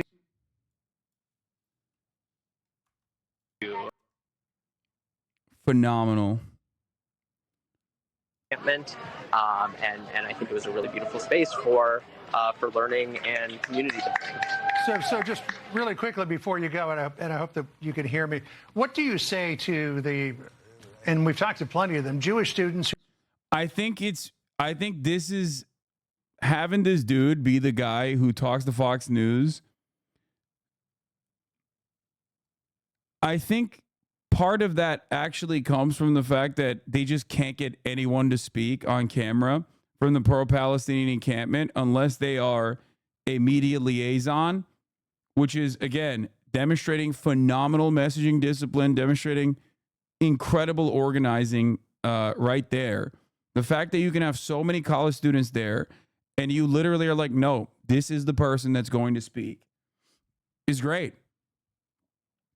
The fact that they're doing that voluntarily, the fact that they're able to organize in this regard, in this way, and people voluntarily say, yeah, no, I'm not going to be answering questions. Thank you very much. You can go to the media liaison for this kind of thing, is forcing the media's hand into having to talk to people that are phenomenal representatives of the movement, of the student encampment. It's great. I have seen so many progressive movements over the course of the past 10 years of my coverage and support to said progressive movements fall apart in the media machine. They have a very deliberate tactic in the media. They go for whoever they can who is going to speak in a way that is not very educated or come across unhinged, and try to emotionally pick apart your argument and try to get you to react in a way that's angry, right? Just so they can say, look, see, this person represents the entire movement and it's bad. Yeah, the r/anti-work moderator that Jesse Waters had on stream comes to mind, right? It's just a way to just completely fucking belittle anything and everything that a movement represents by portraying everyone as like silly. It's perfectly normal to come across silly and emotional, especially if you're not like trained, especially if you're not ready to go up against a media professional who's been doing this for fucking as long as this kid has been alive. You know what I mean? That guy is a professional commentator, a journalist, and and has a long career of doing exactly this.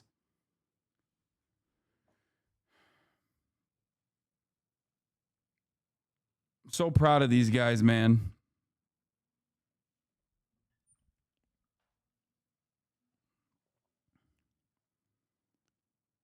I'm very proud of the student organizers and the fact that they just refuse to speak to the media randomly, causing them to have to go to the proper channels. Mr. Hamas Piker, king of grifters, alhamdulillah. Hey, Hasan, ever considered not being a piece of shit grifter? If you can explain to me why I am a grifter and somehow go against the values that I defend without mentioning the top of the hour ad break because it's 10 minutes in yet, okay? Did you get promoted? I am the king of grifters, yeah. He unfollowed, he can't even type. Shit. I was going to say, I'll gift 100 gifted subs. Wait, he can. He's a subscriber. Go ahead. I'll gift 100 gifted subs. If you can explain to me how I am a grifter, what you think a grifter is, and how I am a grifter.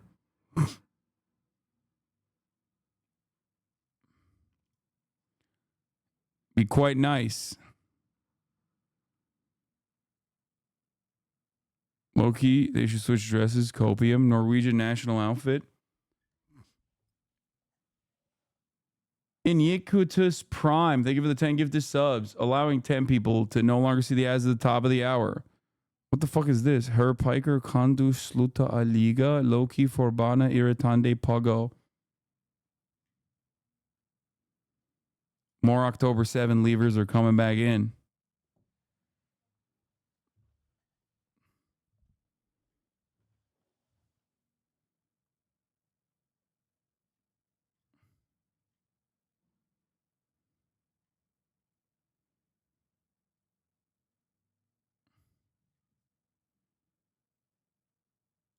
Yeah, I already covered. I already retweeted this. I saw this.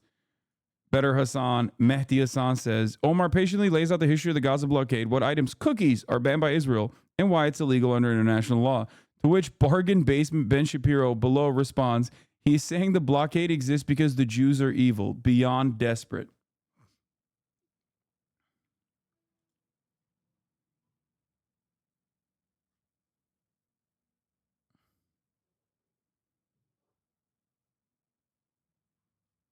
Bargain basement Ben Shapiro. That's what I called him in 2016. Or not 2016, 2019. I wasn't on Twitch in 2016. I didn't know any of these things.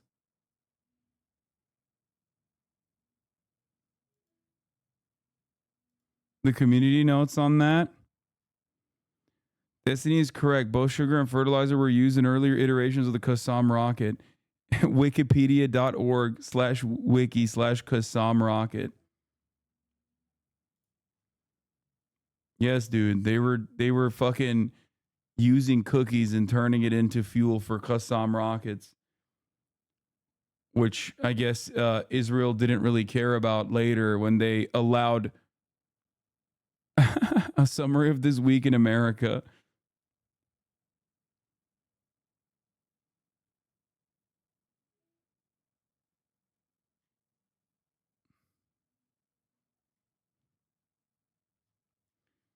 Is this guy going to come back with some, or is he just, he doesn't want 100 people to no longer see his solution to where the Palestinians should go? He doesn't want 100 people to get gifted subs, chat. Sorry. Here's the 3-minute ad break now for all of you, regardless.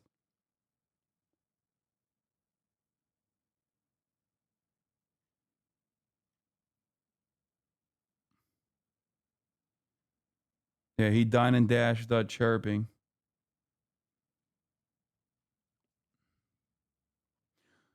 This is funny because this flag, this is a hilarious collection of flags that you can see in one other place. Okay, you can see it in America, the Purgatorio. Thank you for the 10 gift the subs. And the only other place that you can see this collection of flags, maybe not the only other way, but only other place, but another place where you can see these two flags is Northern Ireland. Historically on the wrong side of every issue. Okay. That's right.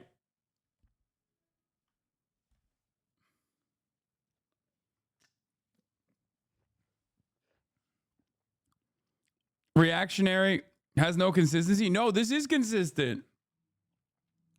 I think this is consistent.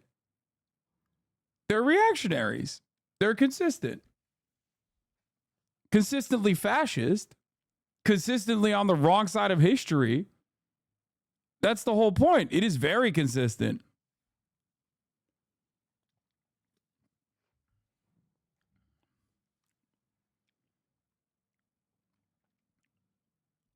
Something tells me right-wing Southerners aren't honestly pro-Israel as they present. Petition aims to erase Jewish rebels' name from the park. Jesus Christ.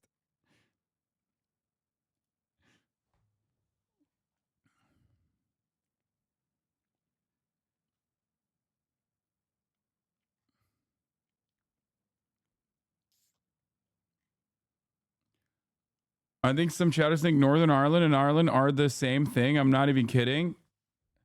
Good. It will be one day. Okay? Listen. Inshallah, soon, my friend. We will see a united Ireland in my lifetime.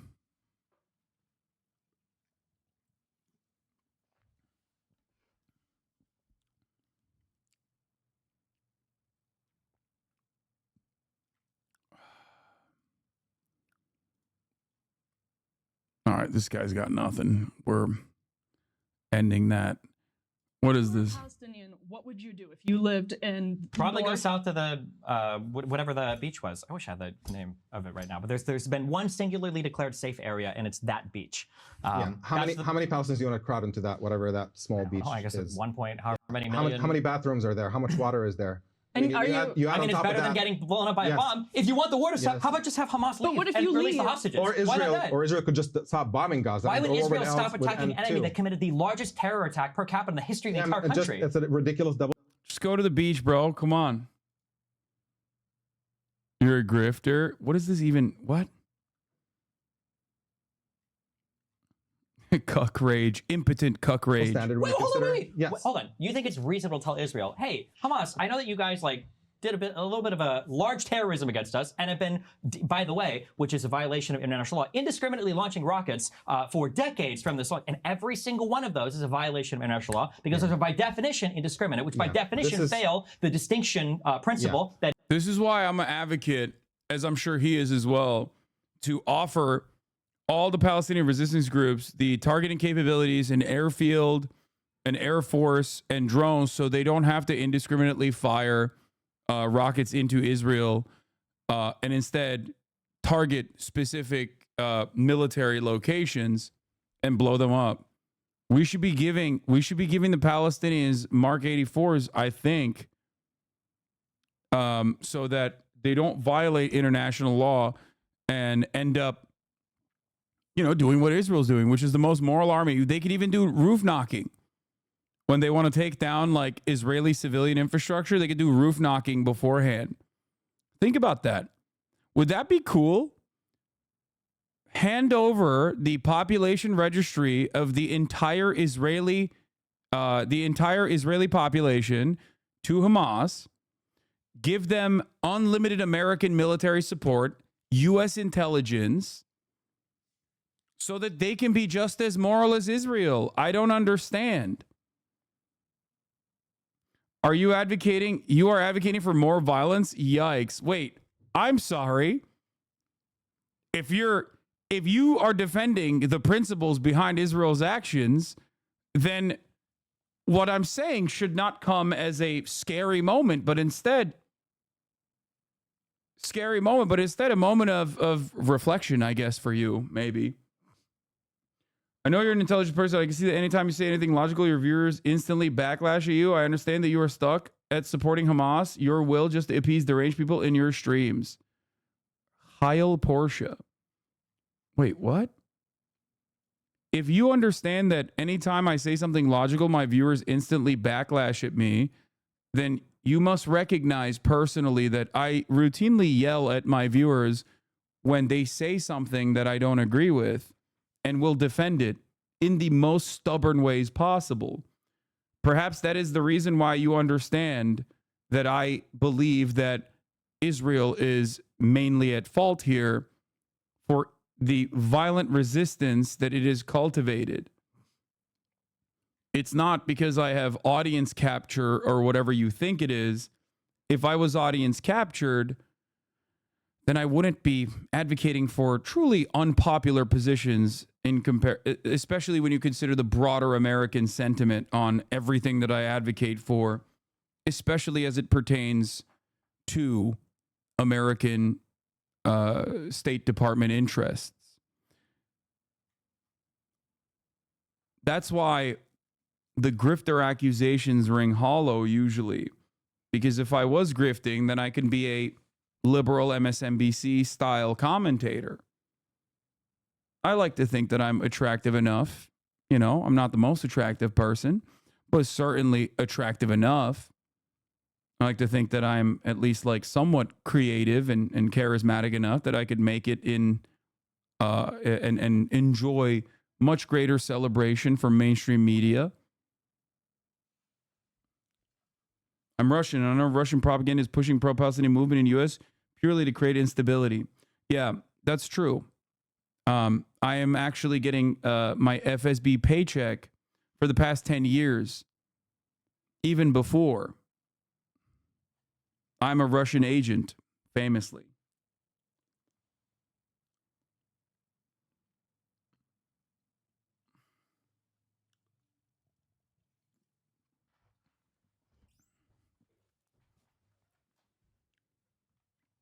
How about them another dog whistle? Yeah. What's up with the Heil Porsche thing?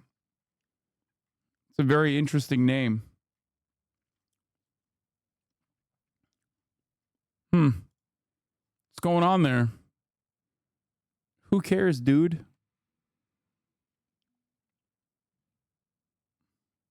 It is essential to law of armed conflict. Yeah, one of the three prongs. Wait. So you're saying on. that Israel needs to allow Hamas to stay there, who's been breaking international law of armed conflict for 20 years? As opposed to Hamas allowing the Israeli government to stay there when they're breaking international law for even longer than that. And I want to put a fine point on that. Seriously, honestly, I want to get an answer to that.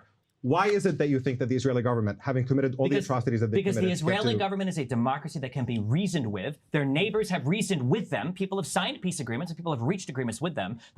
Damn, dude, I can't believe that other countries that are also within the orbit of American interest have signed peace negotiations or agreements with Israel.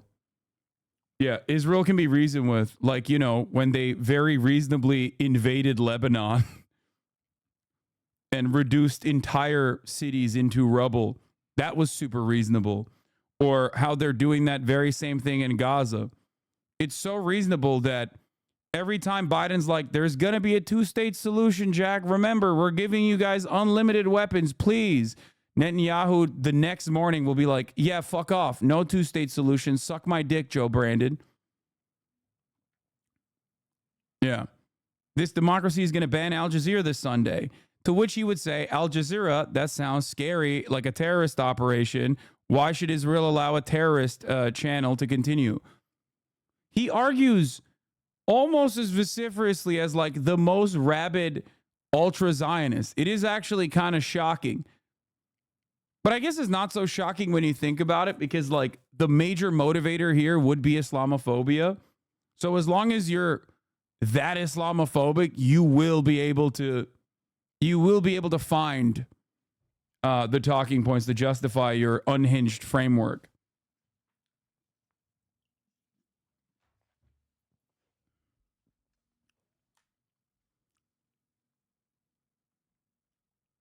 Palestinians have not. And there's a reason, by the way, which you will never recognize, why all of the surrounding Arab states have abandoned the Palestinians too, because their history has been one of violence, that first they've been encouraged by the surrounding nations and used by them, and then now they've been abandoned once the other nations have used them up. That's a racist anti-Palestinian Racist? What happened in the 70s? Why did the Palestinians get kicked out of Jordan in the 70s? That chatter was not Russian, by the way. They are in the comments of a Gore video from a year ago titled "Ukrainian frag Russians hiding in trench lines, screams heard after," commenting "orc sounds lol." Huh.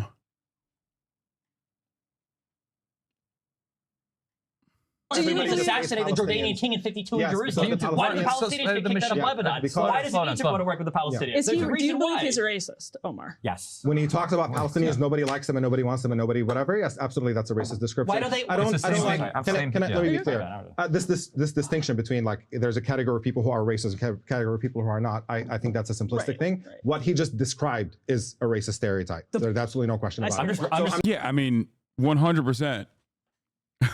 Nobody wants Palestinians who are monolithically operating in violent ways and must be dealt with through more violence, like infinitely more violence that they could ever cultivate, is just pure unrestricted racism.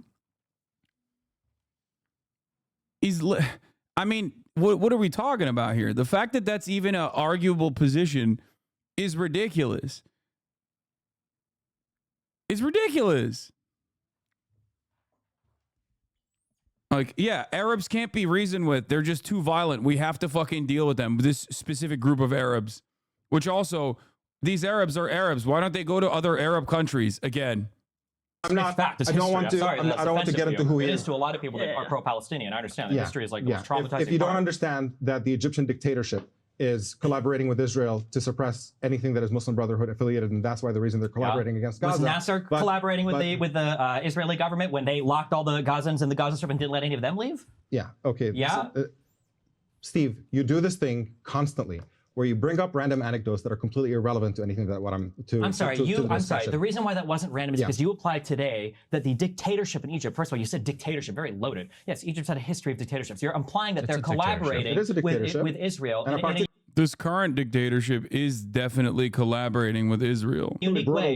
You're acting like they're collaborating with Israel in a unique way. And even from 48 to 67, when Egypt had control of the Gaza Strip, the Palestinians were still locked in that Gaza Strip. Let's be clear about. Just kidding. It wasn't random. I just brought that up for a particular reason. Let me be clear about something. Right now, this doesn't that go against the whole narrative that like Arabs are monolithic? Why won't the Palestinians go to any other Arab conversation, which is a talking point that he also routinely deploys? Like, doesn't that directly go against that sentiment?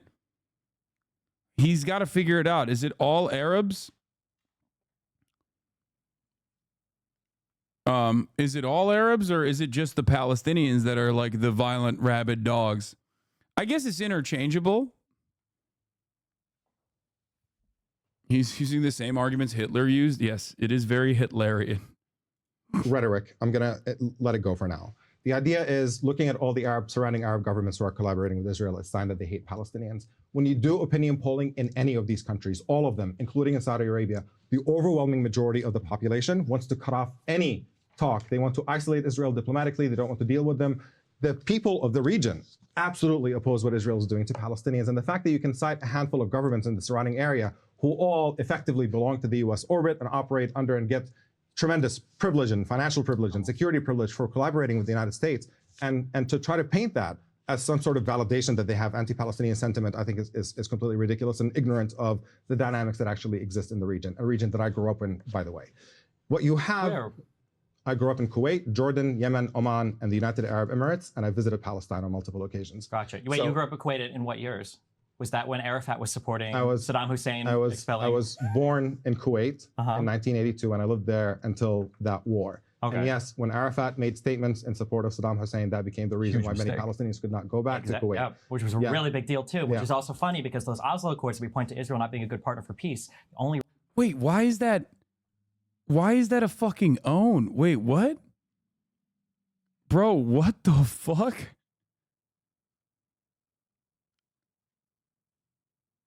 That is, wait, why is that funny to him?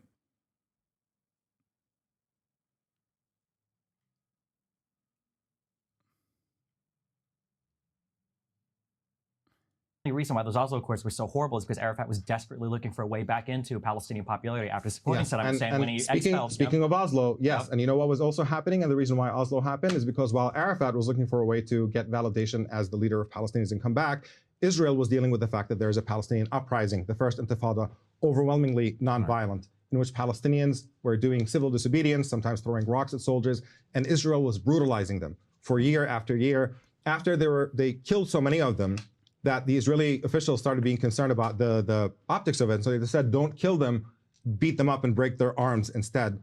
And what you ended up with... I'm so curious. And what you ended up with... I'm so... That was Yitzhak. That was... or not Yitzhak. It was, right? Yitzhak Rabin?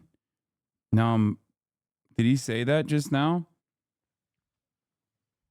The Mr. Peaceful... No, it wasn't Ariel Sharon. It was Yitzhak Rabin.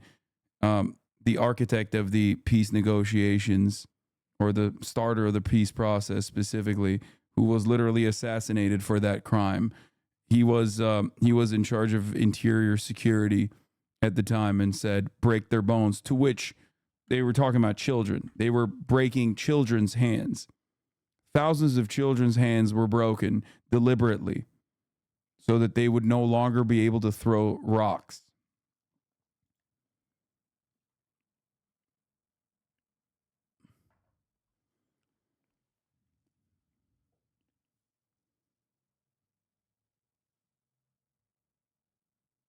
He's like a little child that mentions random irrelevant stuff just to impress his parents about how much he knows.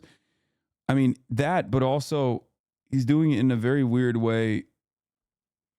He's doing it in a very weird way that's like, once again, both considering Palestinians as monolithic in their interest and also considering Arabs as monolithic as well, which is just simple bigotry.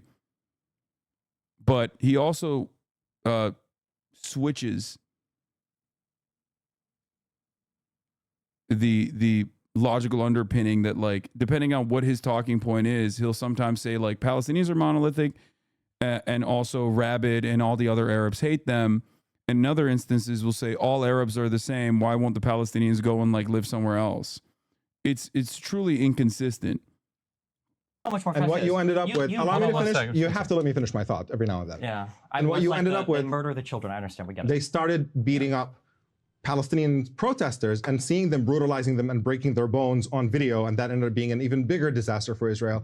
And they did not know what to do with that civil uprising of people who wanted to be free from occupation. And so they struck a deal with Arafat and brought him in to suppress the Intifada on the fake and false promise that they might grant Palestinians a state.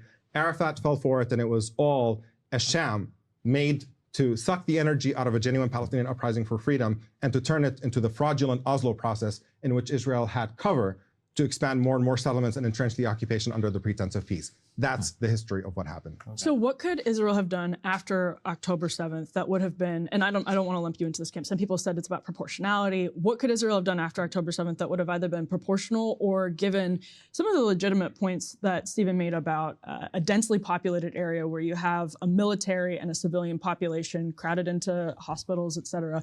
What could Israel have done? What should they have done after October 7th that would have been a just response? And I promised I'll address that directly, but just on the context that you just described before that, you have a situation in which it's impossible to have a situation in which Hamas is fighting not in civilian areas. I mean, when you talk about the difference in power, one side has a full-fledged military, has air force, has tanks. Hamas can't just go out in the field and confront them directly. They have to wear civilian garb. They have to fight from hospitals. That's just a thank you. Hamas wearing civilian garb is also permitted under international law. It's technically spontaneous. For the record, it's not even a violation of international law because it's not like state versus state violence. Israel is violating international law in a pretty significant way when they, as a belligerent occupier, choose to blow up Gaza, and the people resisting that bombing campaign, even if they are in civilian garb, are technically not in violation of international law.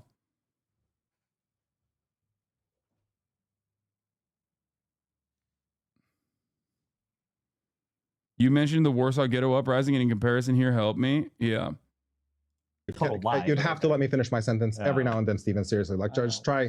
In the words of Norman Finkelstein, it's also pretty funny because like Israel has also violated international law by not only using civilian garb, but specifically portraying themselves as doctors and civilians in an effort to enter a hospital in the West Bank. Enter a hospital in the West Bank and assassinate a dude that was literally in a hospital bed. Like he was completely out of combat at that point. Multiple violations of multiple war crimes on that front. Tried to have the self-possession to just listen a little bit more. And in the style of Norman Finkelstein, be wrong about everything. Yeah, Keep great. going. Yeah. You have a situation in which the balance of power makes it so that those militants have to effectively use guerrilla tactics, and guerrilla tactics involve hiding in civilian areas. That's how that actually that happens. And if you're really upset about that and you think that that's a real problem, by all means, arm Hamas the way you arm Israel, and then they can have military on military war and he spare the said Palestinian civilians if you think that's really what's right. The underlying motivation. But of course, that's correct, by the way, 100%.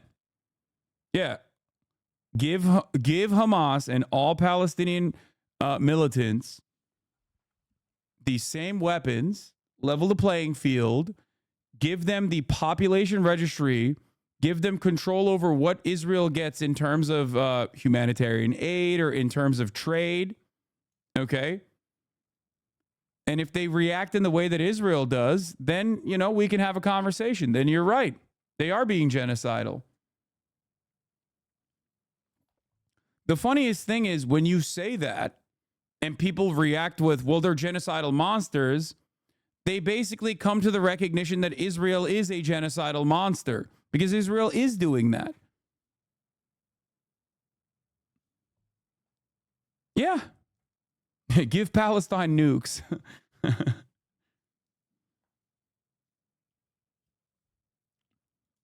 Nobody would ever consider that. We only arm the criminals on one side with massive armaments. Now, on the question of what Israel should have done, there's two separate questions that often get conflated.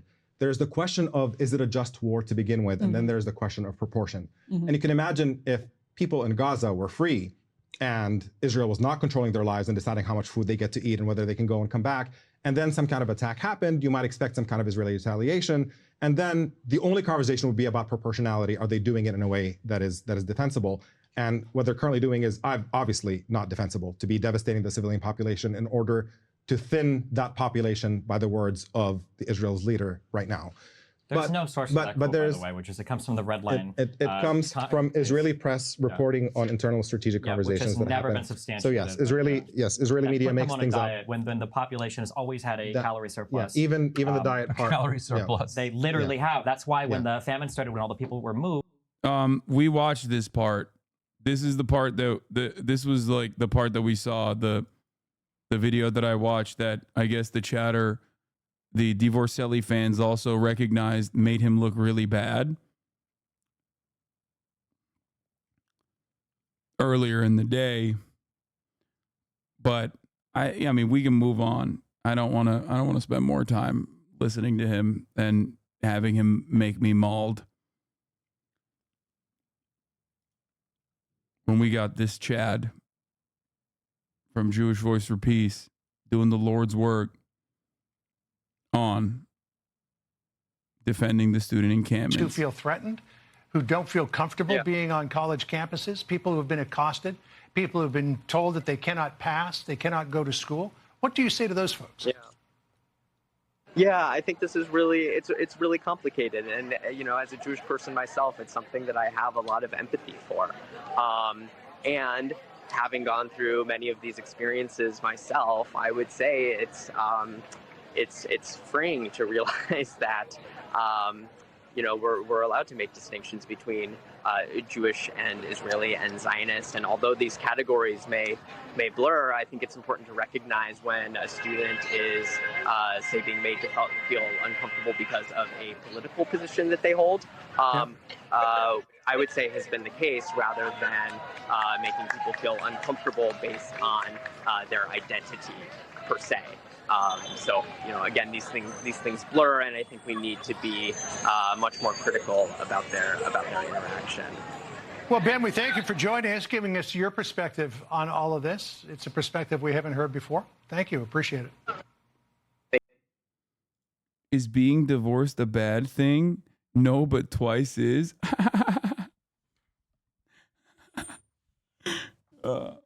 Listen, only you have the power and the autonomy to not let a divorce ruin you. Okay? You can be a divorce king, or you can be like Elon, Kanye West, Steven Crowder, Divorcelli. Yeah, Sam Cedar, one of my favorite people in the political commentary arena, is also a divorced dad.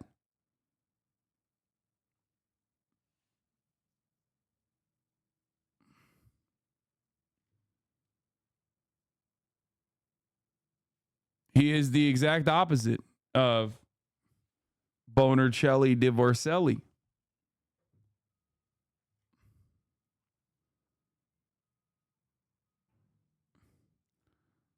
The Adventures of Fallacy, man. What is this? I lost my job. My wife left me. My back problems have gotten much worse. Hang in there, man. After all, that's some good. After all that, some good is bound to come along. Yeah, that's true. I'm due. Moron. Gambler's fallacy. Carrots are better for you than candy because it comes from nature. No. Naturalistic fallacy. Eat dirt, kid, then learn how to think. This is debate world championships with 15-time champion Fallacy Man facing off with the challenger and arch rival Basement Boy. And that is why we should go back to the gold standard. Fallacy Man prepares his response. Appeal to authority, fallacy of composition, false attribution, inconsistent comparison, nirvana fallacy, kettle logic, argument from repetition.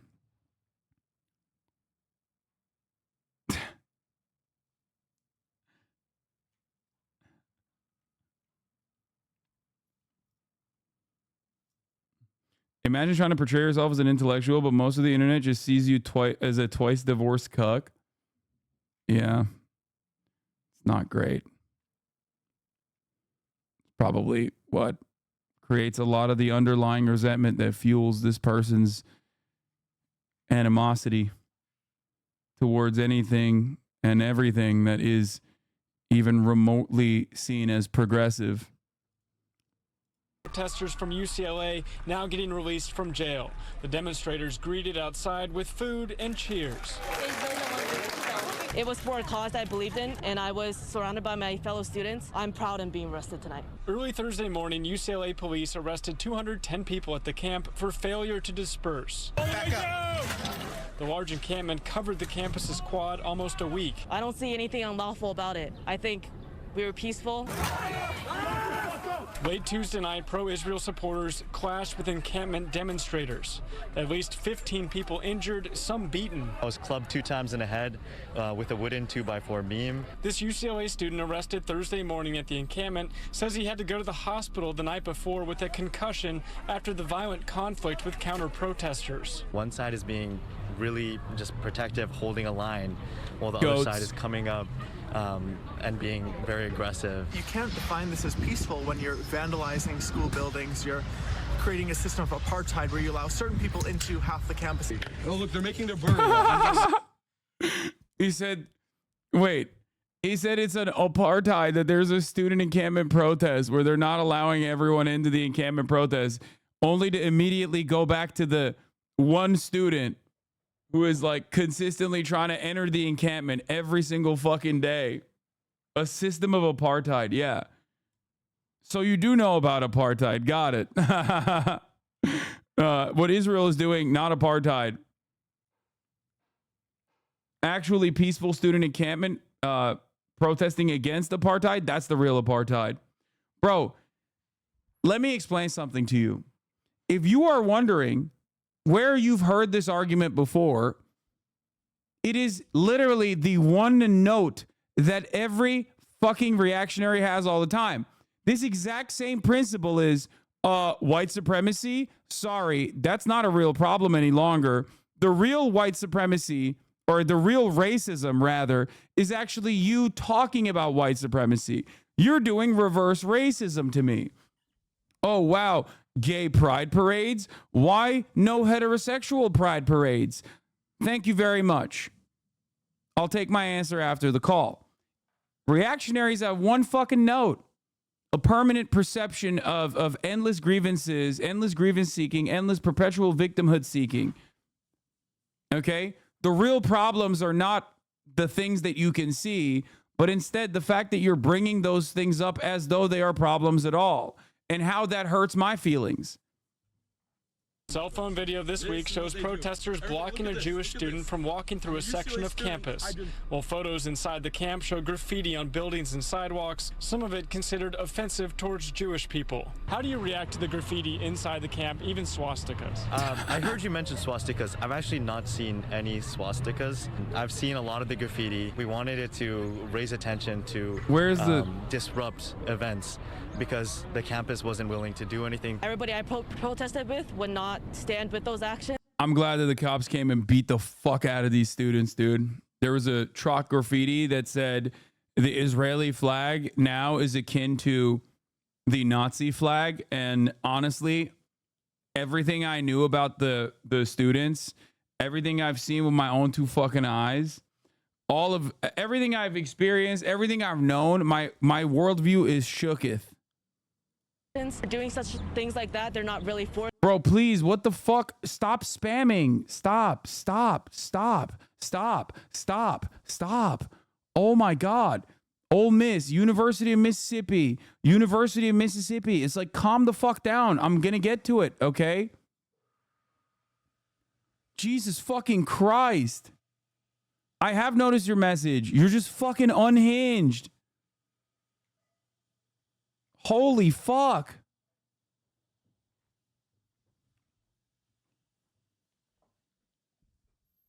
For the movement. Was there some division between the group on that? Okay. Okay. I don't think. Wait, what did he say? To do anything. Not really for the movement. Was there some division between the group on that? Okay. Okay, I don't think we're talking to media anymore. Fucking got him, dude. We own this guy. There's division in the group about that. Bro, what are we doing here? What are we fucking doing? Interviews cut short by demonstrators covering our camera. The group writing Free Palestine. He's like, bro, you're not doing an interview. You're trying to fucking debate him. You're trying to debate a student to be like, excuse me. We found that there was chalk graffiti that said that the Israeli flag is now a symbol of Nazi repression, akin to the Nazi flag. Seems to me like some students are in disagreement on that issue. Why won't you debate me after I said that cynically? We don't even know that's what they're talking about. Yeah, I can't believe that they're doing more of the Nazi propaganda here. This time outside the LA jail. Whenever people say that the swastika in this context are anti-Semitic, it's funny to me because no, the point they're making is that Nazis are bad. Yeah, exactly. No, they're relying on, and that's understandable. That is definitely one thing that, like, I also stay away from. I mean, I don't have an issue saying that, like, Zionism is fascist and therefore very similar to Nazi ideology for sure, right? But as far as invoking the age-old, like, anything that represents a even if it's like a bastardized version, anything that like the Israeli flag being compared to the Nazi swastika is still a little bit too far for me. But to be fair, things that I didn't used to talk about because I thought that it was, things that I didn't used to talk about because I thought that it was like, it would come across as relatively anti-Semitic, even though it really wasn't. Like, even the mention, even the comparison between Nazi Germany and Israel, or rather, even the Neturei Karta and other Orthodox Jewish sects that are anti-Zionist. Like, these were all within the pro-Palestinian activist community. There's a lot of older Jewish anti-Zionists will tell you that a lot of the things that were considered like kind of offensive potentially to a broader audience that people would not make comparisons on are now seen as like perfectly valid. Yeah, the Holocaust is such an unparalleled thing in history that it's best to be careful and precise when drawing comparisons. Exactly.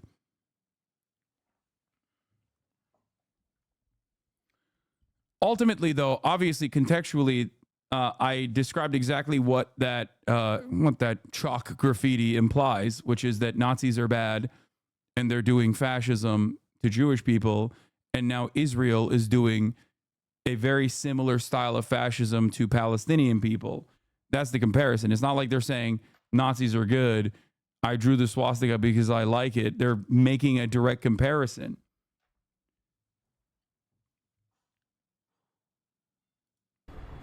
And the protesters we met say they never actually spoke with UCLA staff about their demands this entire week. Reporting live tonight, Matthew Seedorf, Fox 11 News. We begin this hour with the latest on the protests on college campuses over the Israel-Hamas war. If you don't cover the new Kendrick song, I swear you're a bigger drag rider than Compromise. No, I will be. At Portland State University, police clashed with demonstrators as they cleared an occupied library, echoing scenes we've seen on some other campuses. Now, nationwide, more than 2,000 people have been arrested. Oh, there's a Ben Shabibo video. It's been a while. Thank you, Themasius. Thank you, Themasius, for incorporating a Ben Shabibo video. It's been a while since I reacted to Ben Shapiro. He has been like kind of quiet, even on Twitter. I don't know. He's been shutting the fuck up quite a bit. I don't know what that's about.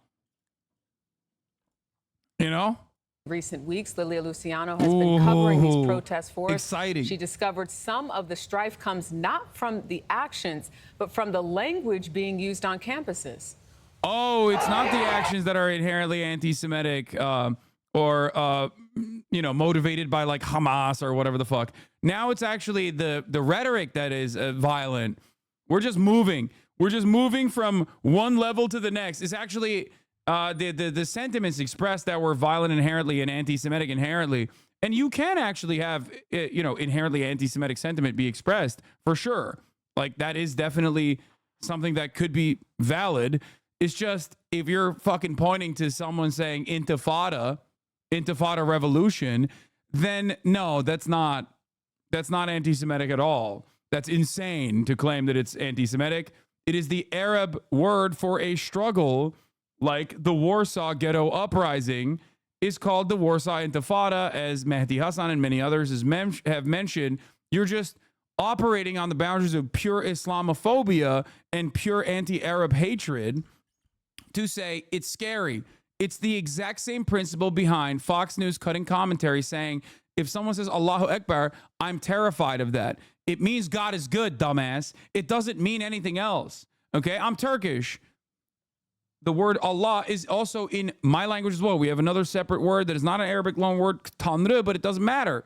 Okay, Inshallah is a word that I use as well. Inshallah, Mashallah, Alhamdulillah, Salamun Alaikum, Alaikum Salam, Alaikum Assalam. These are all fucking Arabic words that we use in the Muslim world in general. And the obvious insanity here is that the mere mention or the mere fear that you feel in your heart when you hear something that is in Arabic is a you problem. Okay? It's a Allah Akbar is not God is good, it's God is the greatest. Yes. Sorry. Chill. It's not the point. My point is because there's enough people in the broader population. Wait, are you being a bit disingenuous though? Wait, about what? Are you going to now explain to me that it's disingenuous to not be afraid of the term, aren't you grifting? Wait, what? Why'd you go from yeps to aren't you grifting and aren't you being disingenuous? The only counter to this is just, no, actually, I do feel unsafe when I hear Arabic. So therefore, you should too. It's kind of wild. What is this? The fuck did this guy? He just got yeeted for trying to send me a... Oh, he tried to send me a penis photo. That's nice, man. That's cool. He literally sent me a photo of a dick. Get fucked, dude. Sorry that it didn't work. Once again, utilizing my charitability and interest in trying to have a normal fucking conversation with people who have disagreements with me, thinking that they might have like genuine grievances, turns out it's just him trying to get me fucking banned. He sent me a photo of either his penis or maybe Divorcelli's penis. A very tiny one. Thanks, though. Have fun with the site-wide ban. What an insane thing to do. But of course, it's my fault because I covered Cuccarelli for an extended period of time. And when I do that, his very normal fan base turns around and behaves in the very normal ways that they love behaving, which is any means necessary.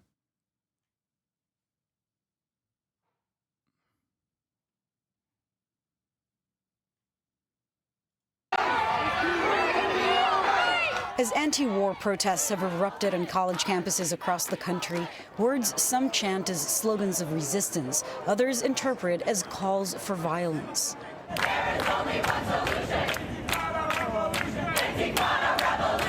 One example, the word intifada, an Arabic word commonly used to describe an uprising, which also references previous chapters of deadly clashes between Palestinians and Israelis.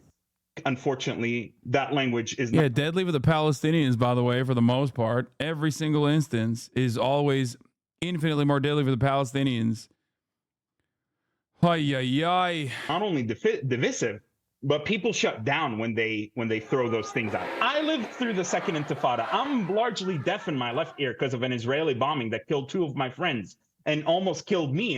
Ahmed Fouad al-Khatib is a Palestinian American who says he has lost 31 members of his own family in the current war in Gaza. Intifada is not this beautiful thing that you just wear a scarf and you go out and participate in. Intifada is bloodshed.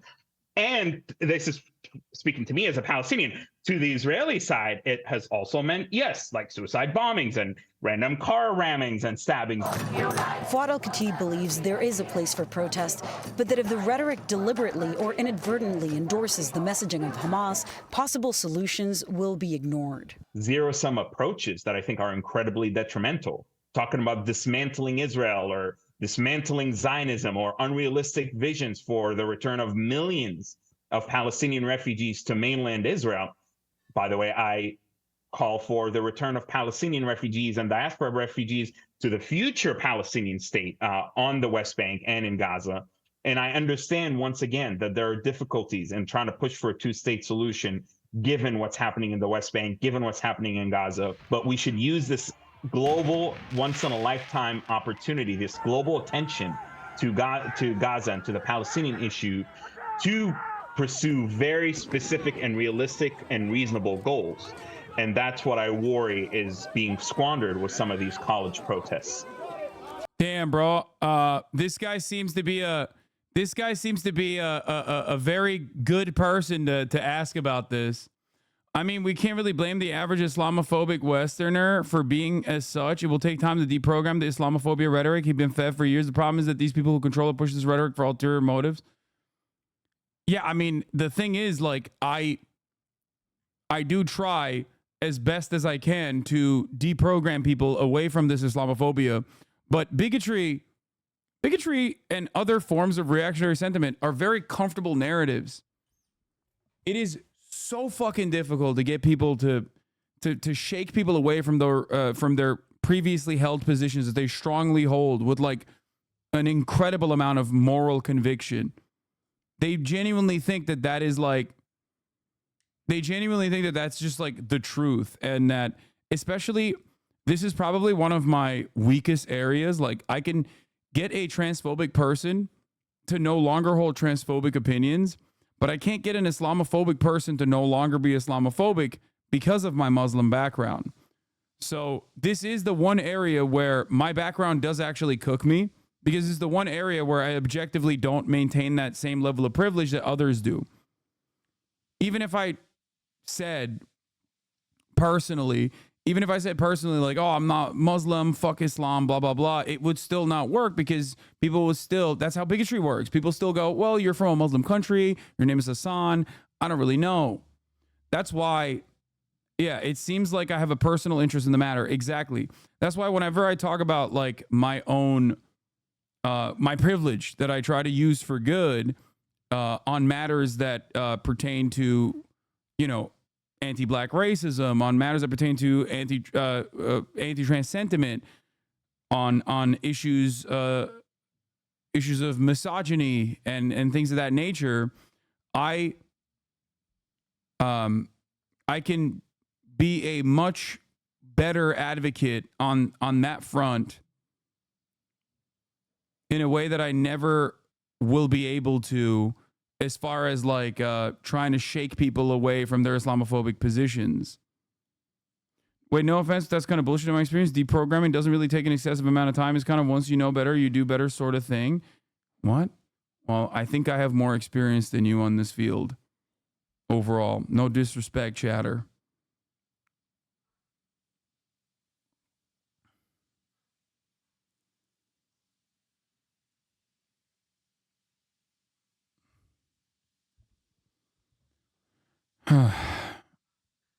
Palestinians aren't only Muslim, many are Christian, but racist pieces of shit don't care. Exactly. That's the other thing too. Does that mean that as a trans person, it's more difficult for me to make people less transphobic than a cis person? Yes, but it doesn't mean that you shouldn't try. Obviously you should. And the best cure for that is just to be a fucking chill person that people love being around. Does that make sense? Because so many people beyond my advocacy, so many people in the real world that have never even fucking heard about me will sometimes become friends with a trans person and maybe won't even know that they're trans, or will know that they're trans ahead of time and you know, become friends with them. And then ultimately they'll be like, yeah, I guess these are people after all. No, literally, it sounds ridiculous when I say it out loud like this, but a lot of the hatred that and the resentment and the animosity that people have is due to segregation. And I don't mean segregation in like the legal segregation that people fought in the civil rights era. I'm talking like being alienated from an individual of this community makes you infinitely more likely to see like the worst aspects or the stereotyping that is constantly being pummeled in their fucking heads all the goddamn time.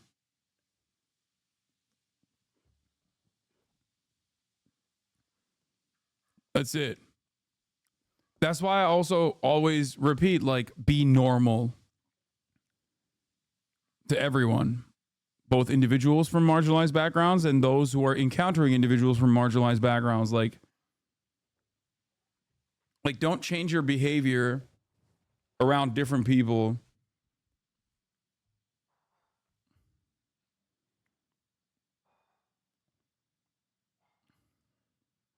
As a black person, it is impossible to call out anti-black racism because evidently our identity delegitimizes our perspective. Only white people can be objective when it comes to oppression. Exactly. No, that's 100%. That is exactly what I experience when it comes to issues of like trying to de-radicalize people away from Islamophobia. But yeah, it is what it is. Unfortunately, that is the case.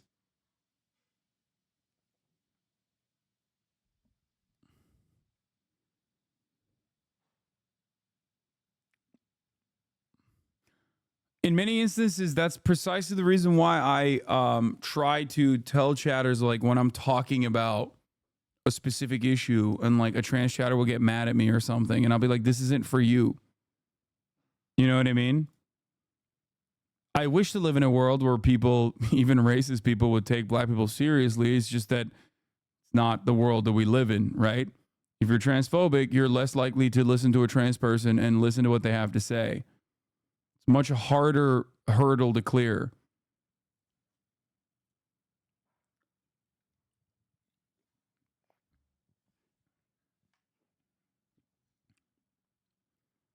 I'm a trans woman in the trucking industry, and I've changed the minds of my coworkers by just being me. Exactly.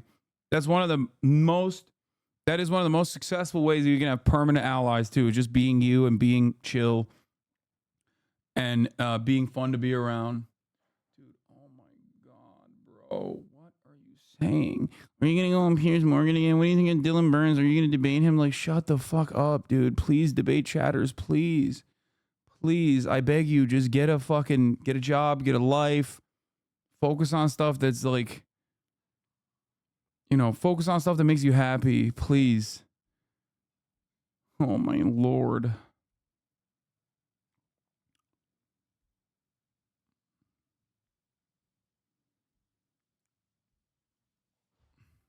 Debate a job application. There's bloodshed. And this is speaking to me as a Palestinian. To the Israeli side, it has also meant, yes, like suicide bombings and random car rammings and stabbings. I'm glad that they got it. They got the Palestinian citizens of Israel. Khatib believes there is a place for protest, but that if the rhetoric deliberately or inadvertently endorses the messaging of Hamas, possible solutions will be ignored. Zero-sum approaches that I think. Yeah, dude, it's so funny because like those who fucking dick ride Israel into oblivion are actually so incredibly understanding. They so incredibly understandingly came to the Palestinian encampment with fucking fireworks and bear mace, for example. Yeah, we should actually do some more language policing. Here is the acceptable boundaries in which you can here's the acceptable boundaries in which you can protest, not like that. Here's the only acceptable ways that you can communicate your desires, not like that. And if you ask politely, maybe the genocide will end. Yeah, actually, it seems like the Palestinians never thought about asking politely. I think that was the issue. I think are incredibly detrimental. Talking about dismantling Israel. Like, why the fuck would people who are literally going, kill these protesters now, Kent State now, send in the fucking police, and beat the shit out of these peaceful demonstrators? Why the fuck do you think that those guys would turn around and be like, well, they're not saying intifada. They're not saying from the river to the sea. I guess we can't really demand the police come and fucking beat the shit out of them. If that was the case, they wouldn't be desperately fucking lying about what the positions that these people hold are. Zionists have been claiming that these encampments are hotbeds for anti-Semitic tendencies and anti-Semitic opinions, literally nonstop, in an effort to try and get the police to beat the shit out of these guys. And they got their wishes. So why would I ever think that there is any charitability on the other side here? There is none. Because there is none, by the way. It's wild that we are in the it's wild that we are having this conversation after the police came in and beat the shit out of the peaceful protesters, by the way. Or dismantling Zionism, or unrealistic visions for the return of millions of Palestinian refugees to mainland Israel. Wow, unrealistic. Yeah.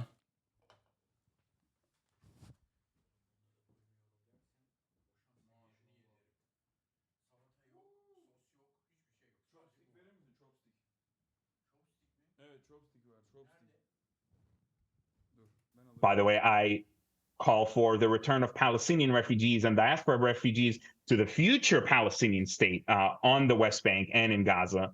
And I understand, once again, that there are difficulties in trying to push for a two-state solution, given what's happening in the West Bank, given what's happening in Gaza. But we should use this global, once-in-a-lifetime opportunity, this global attention to Gaza and to the Palestinian issue, to pursue very specific and realistic and reasonable goals. And that's what I worry is being squandered with some of these college protests.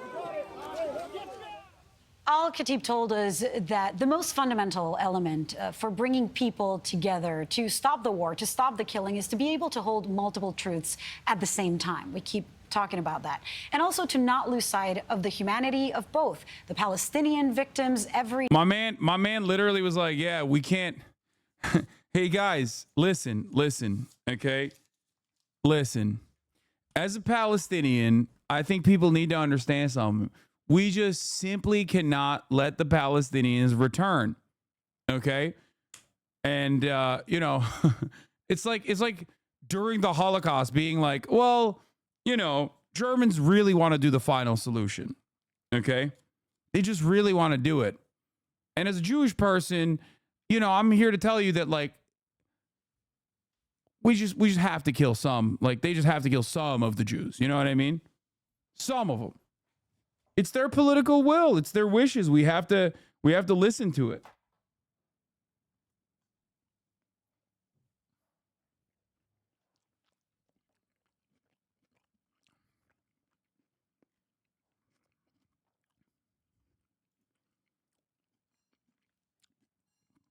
Anti-Zionist Jews represent an infinitely larger part of the Jewish community than these handful of depraved Gusano freaks, but they get mainstream media appearances to speak for Palestinians and are beloved by Zionists, as they always happen to say whatever they want to hear. Yeah, always. Always. Isn't that odd?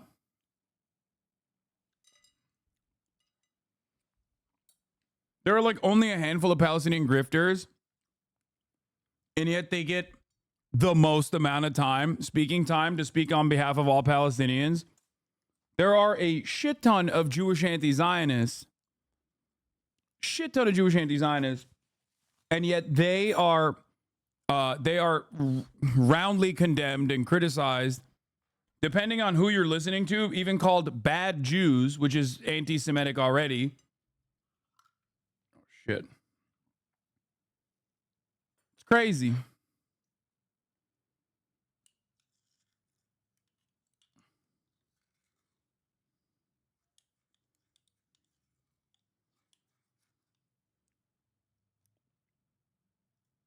every day of this war in Gaza and the Israeli victims, and from other countries too, of October 7th. Right.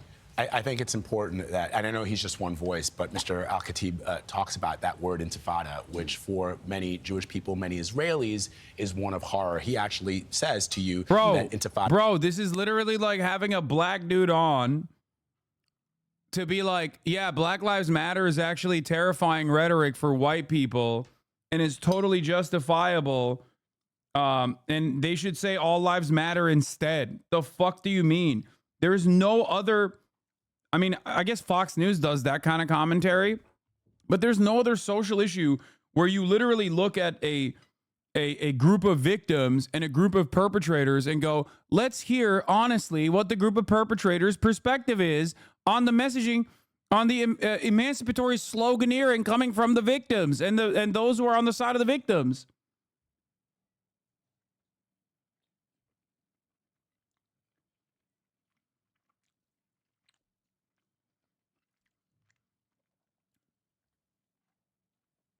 Did it F?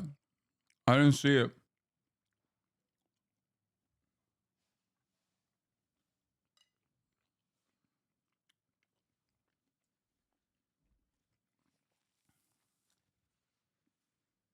What's up with you mentioning Persians the other day as being a big portion of the counter-protesters? Do you mean Jewish Persians or secular Persians who hate their regime or that unhinged they would actually join these thugs to support Iran's enemy? I don't know if they're Jewish or not. I just do know that there's a very active, very big Persian diaspora community in both Bel Air, Beverly Hills, and in that area that are so fucking rabid in their defense of Israel.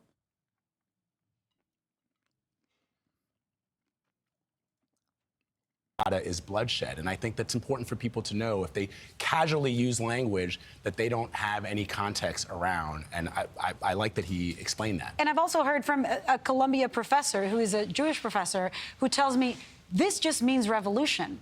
The students are just calling for, rebelling against what's happening in Gaza. So language, very important to understand the intention. It can be somewhat counterproductive to what the intended protest is for. That's what he's saying. You just wish that the protesters were thoughtful enough to think about that. But I think they're so focused right now on their points that there's the divide. And there's there's the divide. Then why do you we're talking about the Antisemitism Awareness Bill. Let's take a look. Why do you call for an intifada? Do you know what the intifada means? What's the definition of an intifada? I'm asking you. Can you answer this simple question? No, you cannot, because you don't understand the definition. An intifada is an armed resistance. You chant, globalize the intifada. You're calling for the mass genocide of Jews. That is what you're doing. Bro, there's a reason why the Holocaust in Arabic is not called the Intifada, okay? But the Warsaw Ghetto Uprising is called the Warsaw Intifada. It is insane to me that this is a real conversation at all.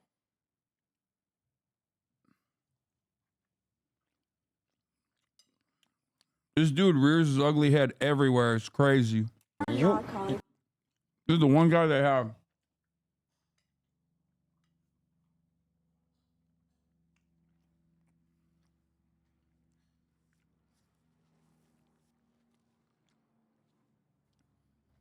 There's a niche camp of nerds with this position in Israel led by Shaul Arieli who are psychopathically obsessed with a two-state solution and acknowledge many of the injustices in the occupied Palestinian territories, but seethe when people bring up a binational state. Like, they dedicate their entire lives doing research, trying to convince people two states is still doable, guys. Please, they're so cute. I love them.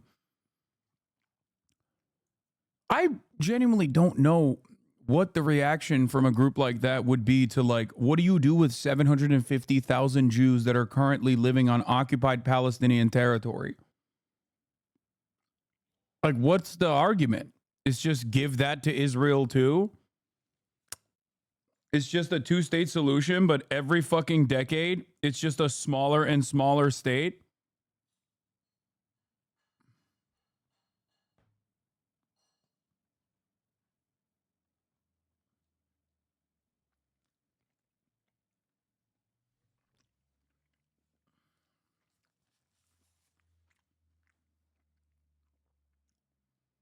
You know what I mean?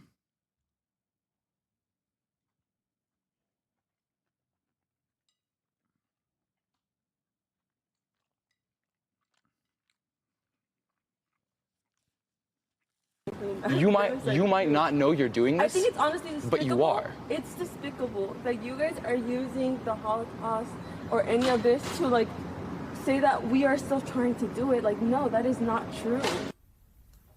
So that's a pro-Palestinian student at UCLA interrupting an NBC News interview with a Jewish student earlier this week, which, as you can... Bro, he's not a random Jewish student, man. Shut the fuck up. Bro literally worked with Stan with us. He interned. Like, this dude was on the podium set up by the pro-Israeli side as a propagandist. Like, it's the same fucking thing that every goddamn corporate media thing does all the time.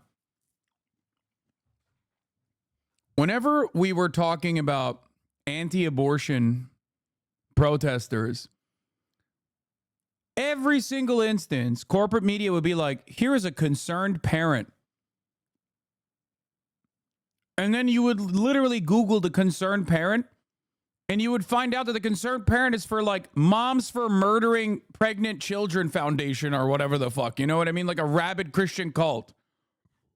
They're not a concerned parent at that point. They're a paid propagandist. Stop. Why are you desperately trying to do propaganda like this? Anytime there's a fucking school board meeting where the school is like, should we kill the trans students, the trans teenagers, or not? And then there's like a bunch of fucking weirdo chirpers that don't even go to that school, that don't have children at all, let alone at that school, or have homeschool children,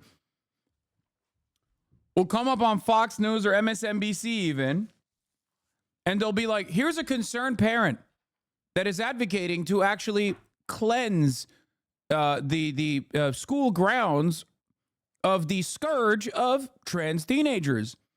And then you look at it and it's like, yeah, Moms Who Love Hitler organization founder. And see, sparked an intense debate between the two. Joining us now, co-chair of the House Problem Solvers Caucus, Democratic Congressman John. I hate him. I hate him. Oh my God. Oh my God. Oh my God. Oh, I'm going to lose my mind. I know I'm going to fucking yell. Oh. Josh Gottheimer of the state of New Jersey. He co-authored new legislation that passed in the House on Wednesday to broaden the definition of anti-Semitism. And we know President Biden will be speaking on Tuesday on that very topic. Congressman, thanks for joining us this morning. First, let's just start with your reaction to that moment that we just played for you, and then more broadly, the unrest you've seen on college campuses across the country in recent days. I mean, shocking is only one way to describe it, but we've seen so many comments and chants and over the last months, which I just can't believe any student would scream out at anyone, right? Whether it's pro-Hamas, supporting Hamas, calling for 1,000 or 10,000 more October 7th.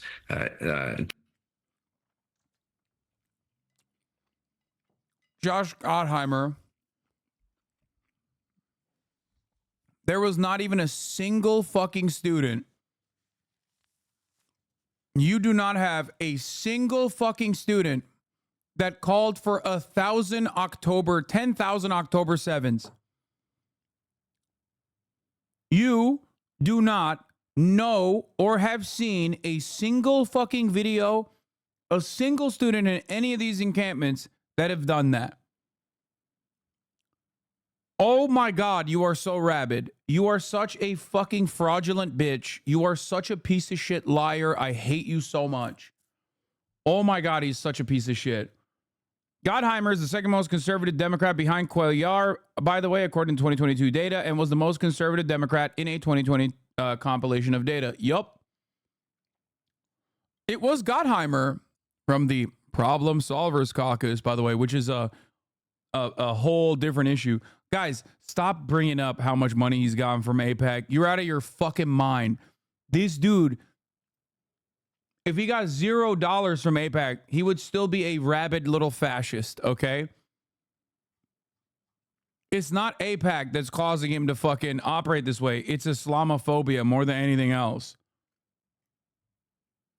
This is the dude who literally, this was the guy, right? Who literally said, that there was supposed to be like a joint meeting with like Muslim leaders as well for peace. And he straight up said like, they're responsible.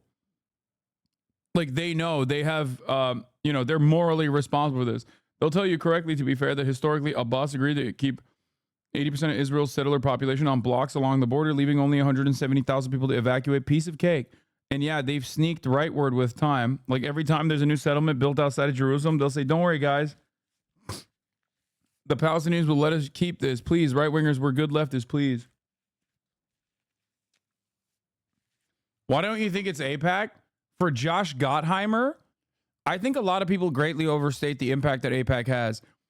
AIPAC works for people who are afraid of getting a shit ton of money dumped into their opponents.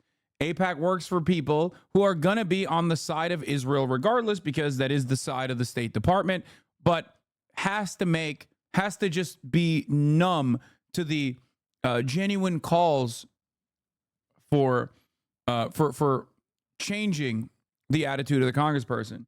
Lobbying works in the most politically important moments.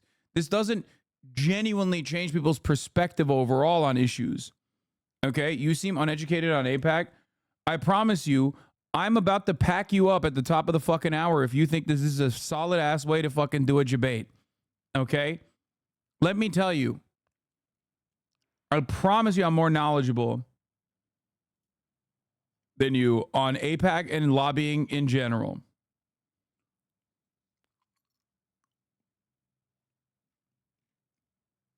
Yeah. You're about to get packed up Why do AIPAC even bother these guys if they're pro their stance anyway? Shouldn't they just use the money to persuade new additions then? Because money doesn't actually end up persuading people all that much. It's just a position that they will hold on to unconditionally. It also probably shows to the rest of Congress, like, hey, look, if you're a good little loyal soldier, then you'll get a little bit of this AIPAC money too. But ultimately, like I said, it's more so about making hard choices. Okay? You also forget, AIPAC is giving him money not to change his perspective. AIPAC is giving his campaign money so he wins.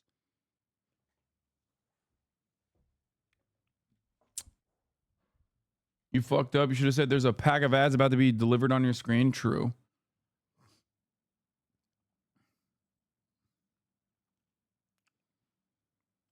Is lobbying more for spreading propaganda, exacerbating your existing position? No, lobbying or spending campaign dollars can work in a multitude of different ways. Like I said, spending dollars, specifically $5 at the top of the hour, will help you avoid the top of the hour ad break. Here's the 3-minute ad break now. But campaign dollars can also mean that AIPAC wanted you to win against your opponent. You know what I mean?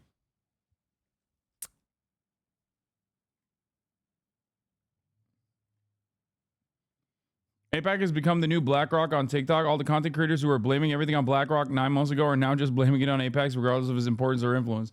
This isn't to say that like AIPAC isn't a nefarious shit stain on American democracy, as is many other fucking lobbying groups. Of course, they're horrible. It is awful. It's unconscionable. The fact that they are not considered a foreign organization, like a foreign lobbying initiative, is insane. There was a time when they were supposed to be. JFK wanted to do that.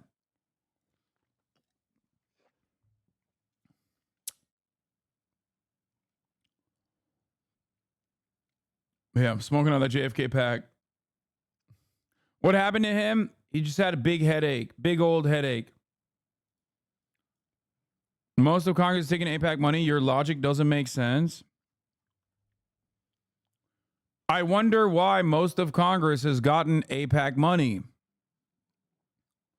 Think about it. What I said holds true with both the NRA and with AIPAC in general. Okay? These aren't politicians who are like, I would love nothing more than to see Israel crumble. I want to dismantle the Zionist entity. And then they get AIPAC dollars and they're like, you know what? You know what, actually? It turns out I love Israel. Like, you think that's how it works? No. A lot of these people are already on board with whatever the fuck the American State Department's position is. AIPAC will either, one, sweeten the deal for them, AIPAC money, or allow them to win, okay? Or, in other circumstances, AIPAC will be by their side saying like, look, I know things are really hard right now. A lot of people are saying that they love Hamas, but don't worry. We won't let you lose an election. You'll keep your seat.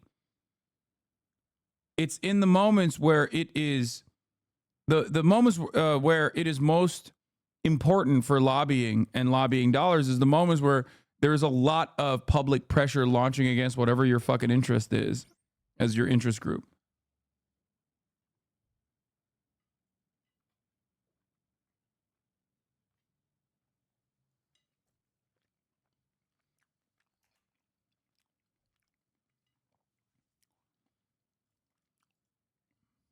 Yeah, Josh Gottheimer, a moderate Democratic congressman, privately told other Democrats that American Muslims should feel guilty or are guilty of the Hamas attack. That's this fucking rabid Islamophobic piece of shit that currently is on. By the way, this is who Gottheimer's talking about. There's a video, but it isn't a Columbia encampment. It was just some random unhinged weirdo on the street.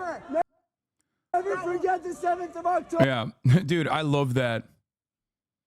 It's like, yeah, dude, there's random people in the fucking streets of New York saying unhinged shit. Guess what, dude? This reflects poorly on the entire Palestinian movement. It's like, bro, it's the streets of New York. Are you fucking insane?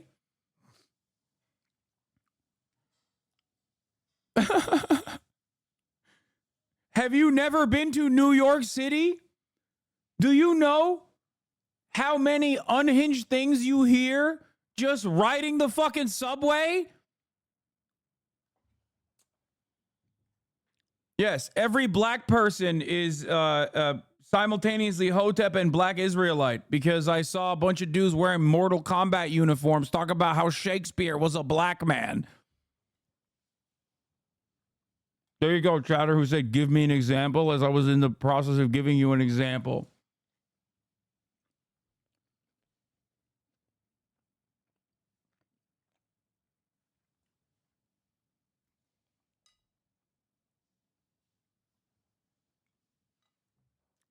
You literally move the goalposts every time.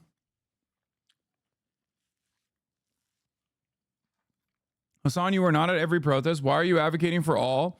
You speak from the perspective of the few videos and a couple of riots you went. A riot I went to? What riot did I go to? You literally move the goalposts every time? Oh my God. My friend, what the fuck are you doing? Please say that you're baiting for the top of the hour, even though we did actually. Do you still consider Hamas a terrorist group, or is their cause justified? That's not cooking knife, lol. The flag under the knife is placed conveniently. Hasan, just look up the definition. The land was given to them, so it's their fault they had to settle there?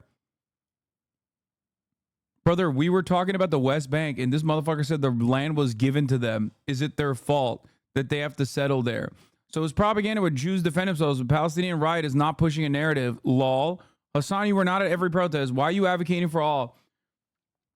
Why is it that Zionism requires you to be fucking hallucinating all the goddamn time? Like, what's up with that? Why can't you just not address the reality?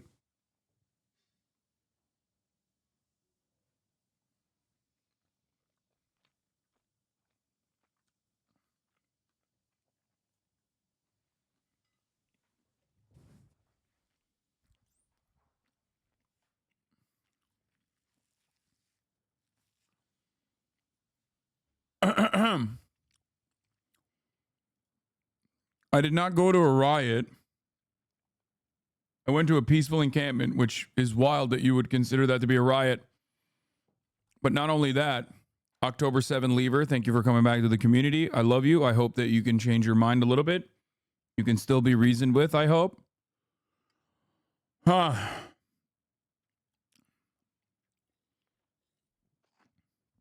Maybe.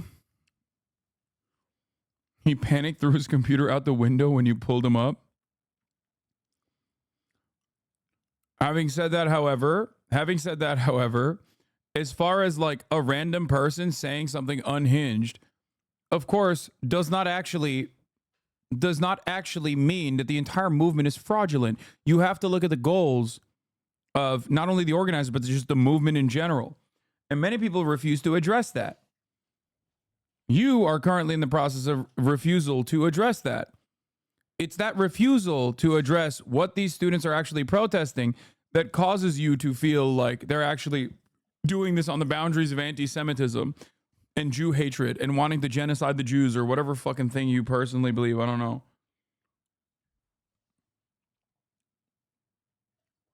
Whoa.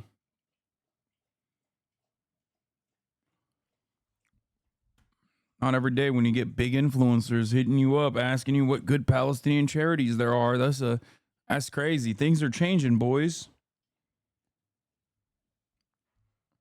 Yeah, CEO of HIMS is pro-Palestinian. I saw this shit and immediately I turned around and told my manager earlier today to hit him up immediately, instantly. I will unironically, I use their product anyway. I will unironically work with them straight up forever. He's not only pro-Palestinian, he is Palestinian. My fucking goat, dude. I will hawk dick pills if you want me to, okay? Full support of Hamas. What is his name? Andrew Dudum? I'm going to follow him. I'm going to follow his bitch ass right now. Just kidding, he's not a bitch.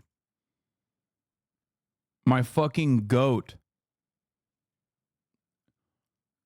I tried to get dick pills from them. They said I was too soft. No, fake fan.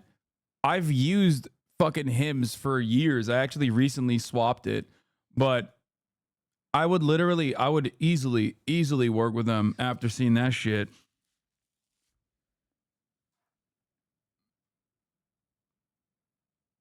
Drake replied in support of Hamas. Yeah. Turn up my boing. I can't hear my boing. You're a big smelly loser and your breath smells like a tuna. If you wanna war with me, then I'll blow you like a tuna. I mean, blow you out the room. If you keep on spreading rumors, you get beat like Metro Boomers, making drums on his computers. Yeah. I need the max win. I need the max win.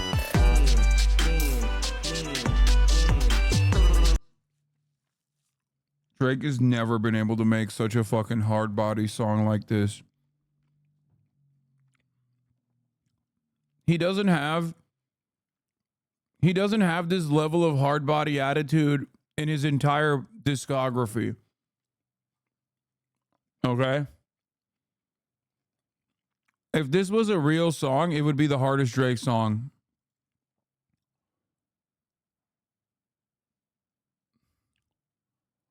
It's Andrew Dudum, you dumbass. Wait, what? I already fucking followed him. Shut up. Andrew Dudum is now officially my goat.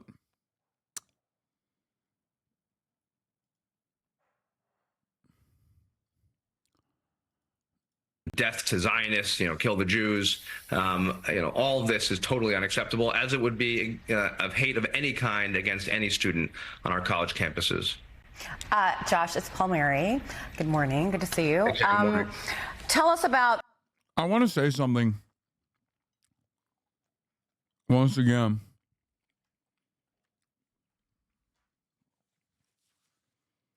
While the student protests have been phenomenal in messaging discipline, and I love that, even if they weren't, and even if there were sometimes like agitators or fucking dumbasses and people who say like unhinged shit, like the examples that he's giving, I would still be unconditionally in support of Palestinian emancipation and the students that are actually putting their fucking bodies on the line, just like I was unconditionally in support of Black Lives Matter. Why? Because I care about the cause. Because I agree with the cause. I agree that there is a white supremacy problem in our criminal justice system and especially on the policing front. That's the reason why I agree. That's the reason why I am unmoved when I see people who are a part of the protest doing shit that I might not agree with. Because it doesn't fucking matter. I'm not desperately trying to make BLM look bad or make these protests against police brutality look bad. I am not trying to desperately find any reason I can hold on to say these pro-Palestinian students are bad and they're wrong. This is what you do when you don't want to address the issue head on, when you don't want to come across like a fucking racist piece of shit, so you desperately make shit up. If you can't find anything, you make shit up. Or you create loose associations in general. So the legislation that passed the House yesterday, tell us about why, what's in it, why it's needed. I know that some Democrats voted against it. Jerry Nadler voted against it. He cited that he had free speech concerns. But tell us why it's needed. And I know that you've responded to those free speech concerns. Sure, and in my opinion, and as well as 320 others in the House, there's nothing controversial about what we said, which was defining what anti-Semitism is for the purposes of Title VI discrimination. Yeah, for the purposes of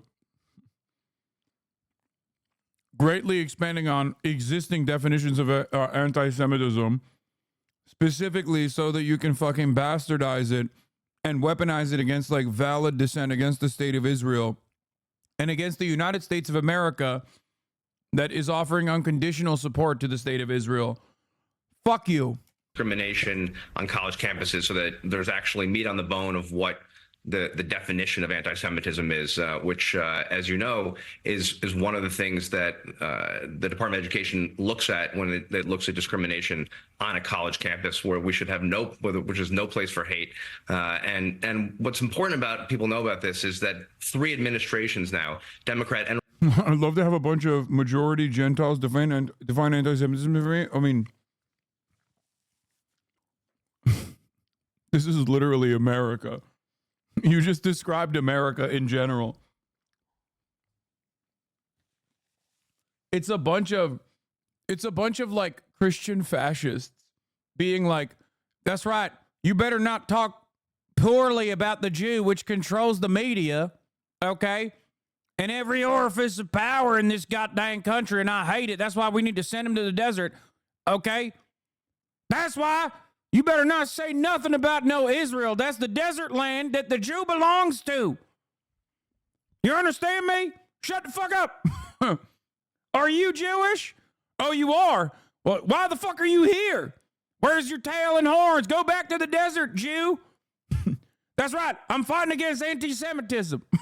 It's like 90% of the fucking political conversations that are happening in America on this issue of anti-Semitism. Obviously, Gottheimer is not who I'm speaking of. Gottheimer is Jewish. But that's literally like... that's literally what this is.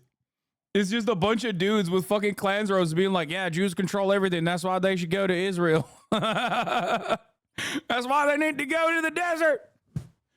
That's where the Jew belongs. Not here. Anyway. And Republican administrations actually have been using this definition. It's called the IRA definition, as well as 30 plus states, countries around the world. So there's nothing controversial about it. And it definitely protect, which is, I think, the key point. Yeah. The funniest thing is, imagine what I just said, but I said it with a posh British accent. You have now officially arrived at the Balfour Declaration. Okay? Because what I just said was the foundational idea behind the original Christian Zionist movement in England.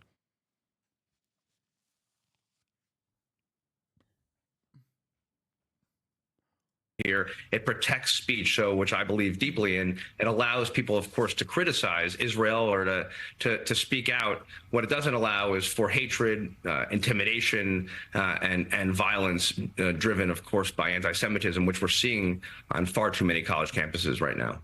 Congressman, clearly what's happened over the last... That's also the other thing that I don't get is like I have Jewish friends who I love who, you know, can't shake their Zionist opinions and sentiments, and it's like, but bro, you live here, like you love America. Like it's just something that I will never be able to understand. I'm like, no, it's not Ethan. Okay, calm down. I'm not talking about Ethan. It's Felix Biederman. Just kidding. No, it's like, no, it's not Ethan. Guys, I'm a leftist. Okay. Like you will never be able to find which Jewish person I'm talking about. I'm not only am I a leftist, but I also live in fucking Los Angeles, California, and West Hollywood. Okay.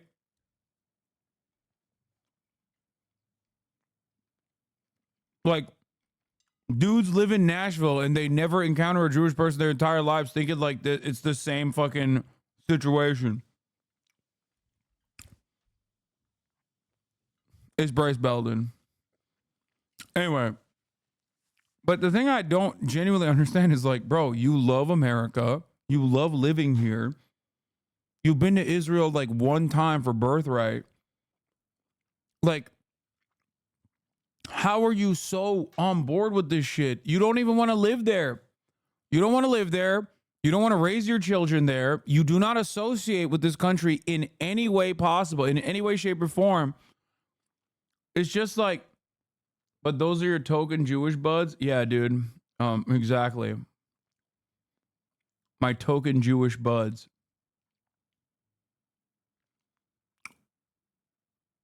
You are describing Ethan Lamont? No, I'm not. I'm not describing Ethan. Also, stop trying to figure it out. Stop trying to figure out who it is. It's not someone that you guys know. Obviously, I have normie friends as well.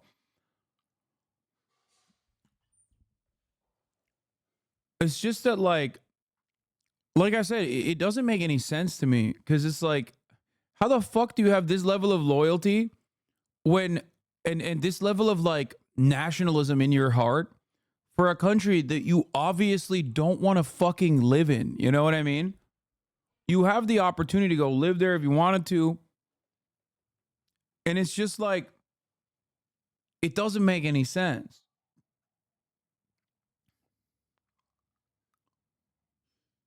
Yeah, chat's out here like they're in fucking Dagestan searching for Jews in a plane engine. Exactly. They're like, where is the elusive Jew? Which one is it? Y'all are sounding real fucking Gestapo-like right now, okay? Better dial it back before I get Josh Gottheimer on the phone, okay? Anyway, the point is, I just will never understand it personally. Like, I don't have this kind of nationalistic loyalty to a country that I grew up in. You know what I mean? For 18 fucking years. Like, I love Turkey, obviously. But between Turkey and America, like, neither country, and I choose to live here, right? For neither country do I feel this like sense of unrestricted patriotism, this like fervor. I don't understand it. I don't understand it at all. Maybe because I have spent a shit ton of time in another country and then a shit ton of time in another one, right? But it doesn't make any sense to me when people just get like real fucking patriotic, like real nationalistic. Even in,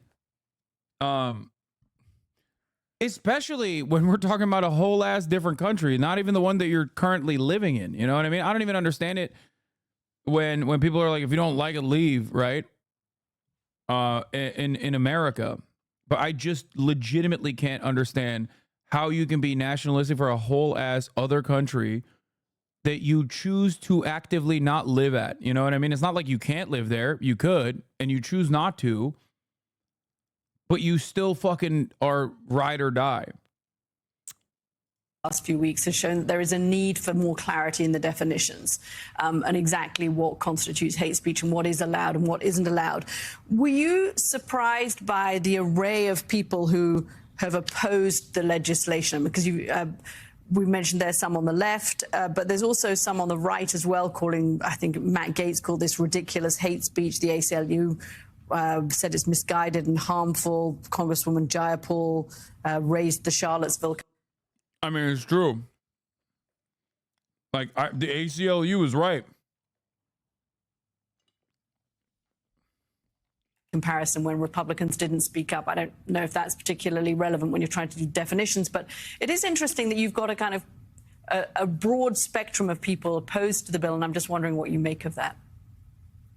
I was obviously deeply disappointed by some of my colleagues, by the way, including you had some of the extremists say, like Matt Gaetz and Marjorie Taylor Greene, say crazy things which had nothing to do with the bill itself. I guess that's not surprising in this day and age, and I don't really understand their opposition at all. But listen, our leadership, including Hakeem Jeffries, who made it very clear how much he supported this legislation, came out strong and also has spoken strongly against anti-Semitism and hate on all of our campuses, as did the president yesterday. And I think what the president said yesterday, we shouldn't lose sight of. I think it was incredibly important, right? Speaking out, as I believe, right, violent protest is not protected. Peaceful protest is, and also speaking out clearly and saying there's no place in America, no place on any campus for anti-Semitism or violence against Jewish students or any students for that matter. And I think that's really what we should all be as leaders across the board, across party, should be saying very clearly, right? There's, again, nothing controversial about standing up to hate or anti-Semitism and making sure that our campuses are safe for all students, regardless of their background. Make sure that every college campus is safe, that kids can study, they can take exams, they can graduate. Yeah.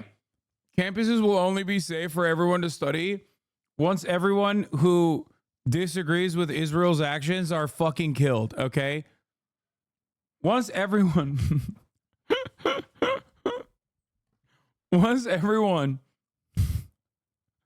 once every single student pledges an allegiance to the state of Israel, the most moral country and the best democracy in the world, the most moral army in the world, and the best democracy in the world, bar none, nobody comes near it, only then can we all have a safe learning environment on campus. Okay? Sorry. That's how it is. Without fear of threat and intimidation from others, including those, of course, who are coming from off campus, who are part of a lot of these protests. Congressman, this is Gene Robinson. You know, I know there have been some outsiders at the protests. Apparently, a significant number at Columbia. There have also been a lot of students there, though, and primarily students. Where was this dude when a Palestinian student was shot? It wasn't in Chicago. The Chicago woman was a Palestinian 6-year-old getting stabbed to death by their landlord, and the Palestinians that were shot was in Vermont. And in both of those cases, it was actually Josh Gottheimer.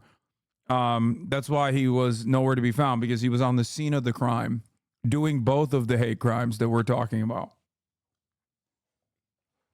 He changed his methods. He changed his methods so that, you know, we couldn't pick up on the trail. And I wonder if you would just look at the bigger picture for a second.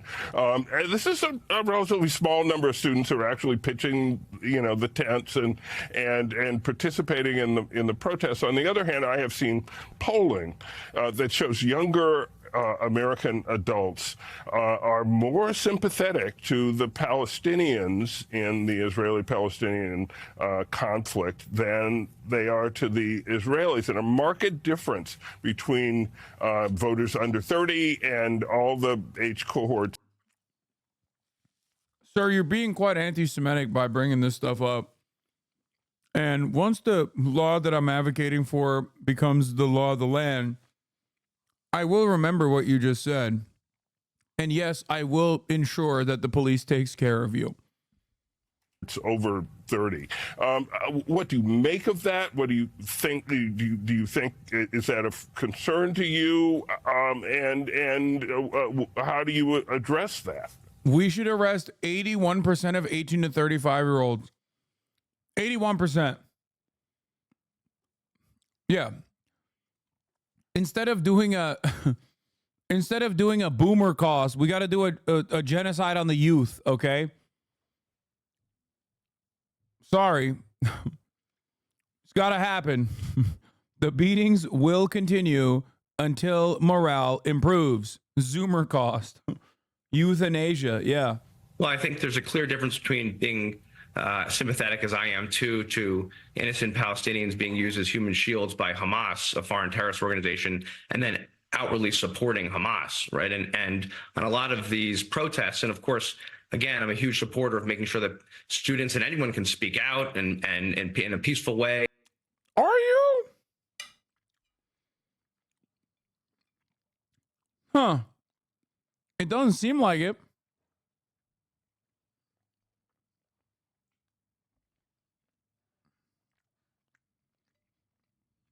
It's just weird because, like, you're on MSNBC defending a bill that does the opposite of that. You know what I mean?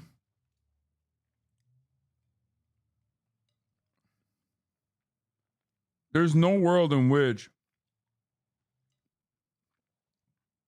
a deliberate conflation of Judaism in Israel is valid or acceptable or permissible, correct, moral. Like,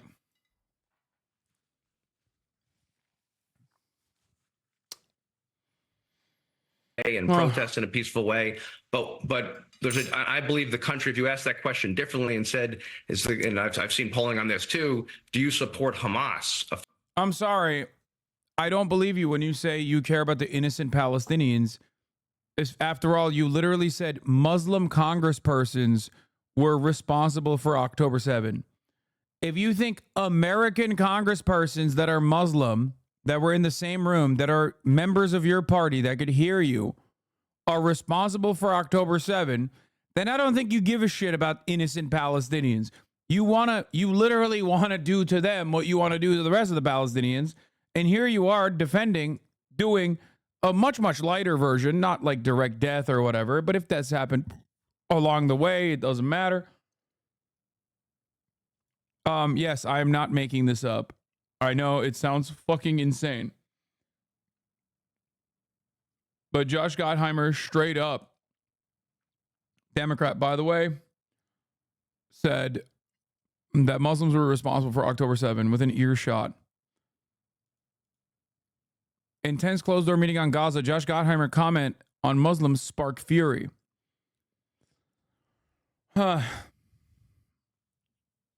Sitting in the back room and speaking to another attendee, Gottheimer made a remark. Some present thought he was responding to comments from the front of the room saying Muslim clerics felt guilty. Gottheimer's comment left many in the room stunned, according to a member in the room. According to sources with knowledge of the meeting, Gottheimer was heard saying, "It's because they're guilty." A Democrat in the room said that after making his remarks. Gottheimer could be seen having an animated discussion about it with Representative Greg Cesar, Democrat from Texas.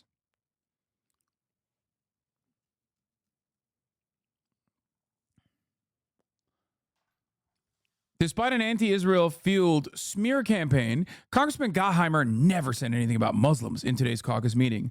A community he deeply cares about is so fucking wormy every time someone is like outed as a fucking Islamophobic piece of shit.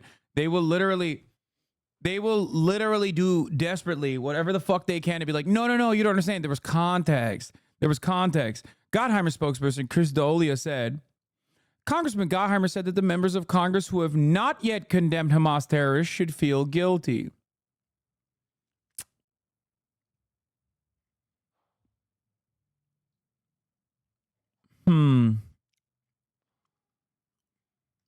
It was in context, he was just being Islamophobic.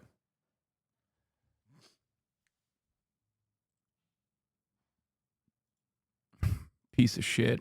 Foreign terrorist organization, right? An organization that attacked and killed more than 1,200 brutally on October 7th, Yeah, the IHRA definition includes accusing Jews of people of being responsible for real or imagined wrongdoing committed by a single Jewish person or group, or even for acts committed by non-Jews. Extend that same sentiment to Muslims? Absolutely not. That's the funniest part about the era definition of anti-Semitism is that, like, there is obviously, and this has to exist for there to be any validity to the statements, real instances of anti-Semitism that they bring forward in the bill. But that is actually only put in the bill to make the other insane shit stick. So that if you actually speak out against the bill, they say, what? You must love anti-Semitism. What are you doing? It's a fucking bullshit messaging bill. Suck my fucking dick. including 40 Americans, and Americans remain hostage, something we don't talk about every day. I met with the hostage families, American hostage families again this week. One hostage family is in my district, right? I mean, when you ask about that, people, of course, feel deeply that we should do everything we can to get the hostage families home.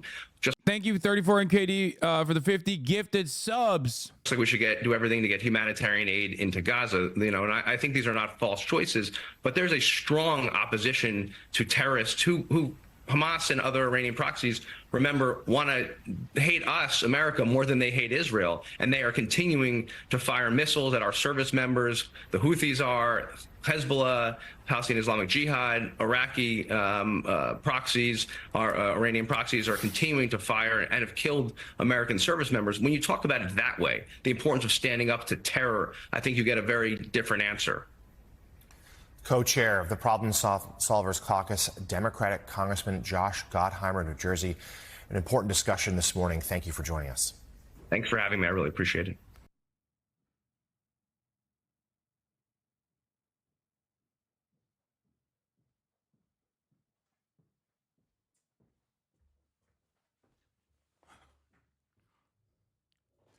I like that he also admitted that Hezbollah and like Hamas hates America more than they hate Israel, which is true. Which completely fucking destroys the argument that it is like, unironically, this issue is caused by anti-Semitism. Way to try and do propaganda to an American audience and end up end up saying the correct thing that also, of course, devalues the other point that you make all the time.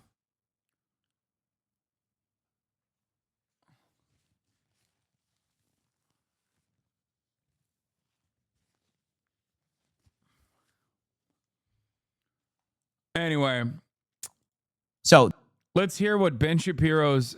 I wonder if he's going to celebrate this anti-Semitism bill. Let's see. There is a bill that passed through the House. It passed through with 70 votes against by Democrats, 21 votes against by Republicans. The kind of group that voted against. A question. How come they criticize Hamas for not differentiating military deaths from civilians, but they keep yapping the 1,200 number without differentiating the military deaths in Israel?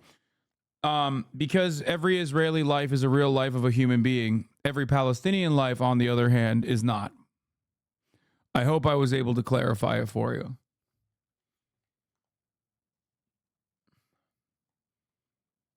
That's why I always say so much of this conversation is just conducted on the boundaries of adding a layer of civility onto two formative principles: unrestricted, unfettered, unregulated Islamophobia, and might is right politics. That's it. And the quicker you recognize that, the easier it is for you to have these sorts of conversations with people. Ran the gamut from people who are overtly anti-Semitic, like Ilhan Omar, to people who are sort of like borderline anti-Semitic, to people who are just strong free speech libertarians. The reason is a badly... He's like the actual anti-Semites, strong free speech libertarians. People who are critical of Israel, rabid anti-Semites, Ilhan Omar, Muslim, wears a hijab, anti-Semitic. Thought out bill. I'll explain. I'll explain also what the House thought it was doing here. So there is a bill called H.R. 6090. That's the Anti-Semitism Awareness Act of 2023. The bill, which is led by Representative Michael Lawler, who's a Republican from New York, has 13 Democratic co-sponsors. It will codify the International Holocaust Remembrance Alliance's definition of anti-Semitism in Title VI of the Civil Rights Act of 1964. Okay, so let's explain what's going on here. Okay, right now, the reason that you are seeing a lot of angst from administrators on college campuses is because federal funding is tied to fulfillment of the Civil Rights Act. Title VI of the Civil Rights Act of 1964 dictates there cannot be discrimination on the basis of shared ancestry, ethnic characteristics, or national origin. Environments of harassment on these bases can remove your federal funding at a university. So if, for example, there were to be giant rallies at a university that suggested that all black people should be re-enslaved, and the university did nothing about that, that is already illegal under Title. That's so funny that Ben's saying that, because if that were to happen, Ben would be defending it. Excuse me, it's called free speech. They're just making an argument about why black people are servile and therefore deserve enslavement, which is the same exact argument that slavers made. And it's a historically important argument to be made. And I think that I will fight to the death. I will fight to the death their right to be able to say it. Title VI of the Civil Rights Act of 1964. Yeah, Ben doesn't believe in the Civil Rights Act unless we're talking about defending Israel, in which case, as long as he can tie Judaism to Israel, he will defend the Civil Rights Act. There are, of course, plenty of instances where Ben has shit on the Civil Rights Act, as a matter of fact. It is pretty... I love this. I love this situation because, like, even to the dumbest guy on the planet, partially due to anti-Semitic leanings, virtually every single person knows Ben Shapiro as the guy who hates identity politics. Okay? That's what he made his bread and butter on. And little do those people know that Ben Shapiro loves identity politics. It's just an identity he cares about. And that's not even Jewish people across the board, mind you. He is fucking insanely anti-Semitic all the time. It's just Jews who defend Israel. And anyone who defends Israel, really. He wants only that group of people to be defended. Jewish, Christian, anti-Semitic, not anti-Semitic, doesn't matter. As long as you defend Israel unconditionally, Ben is here for you. Everyone else, fuck off. Fuck off.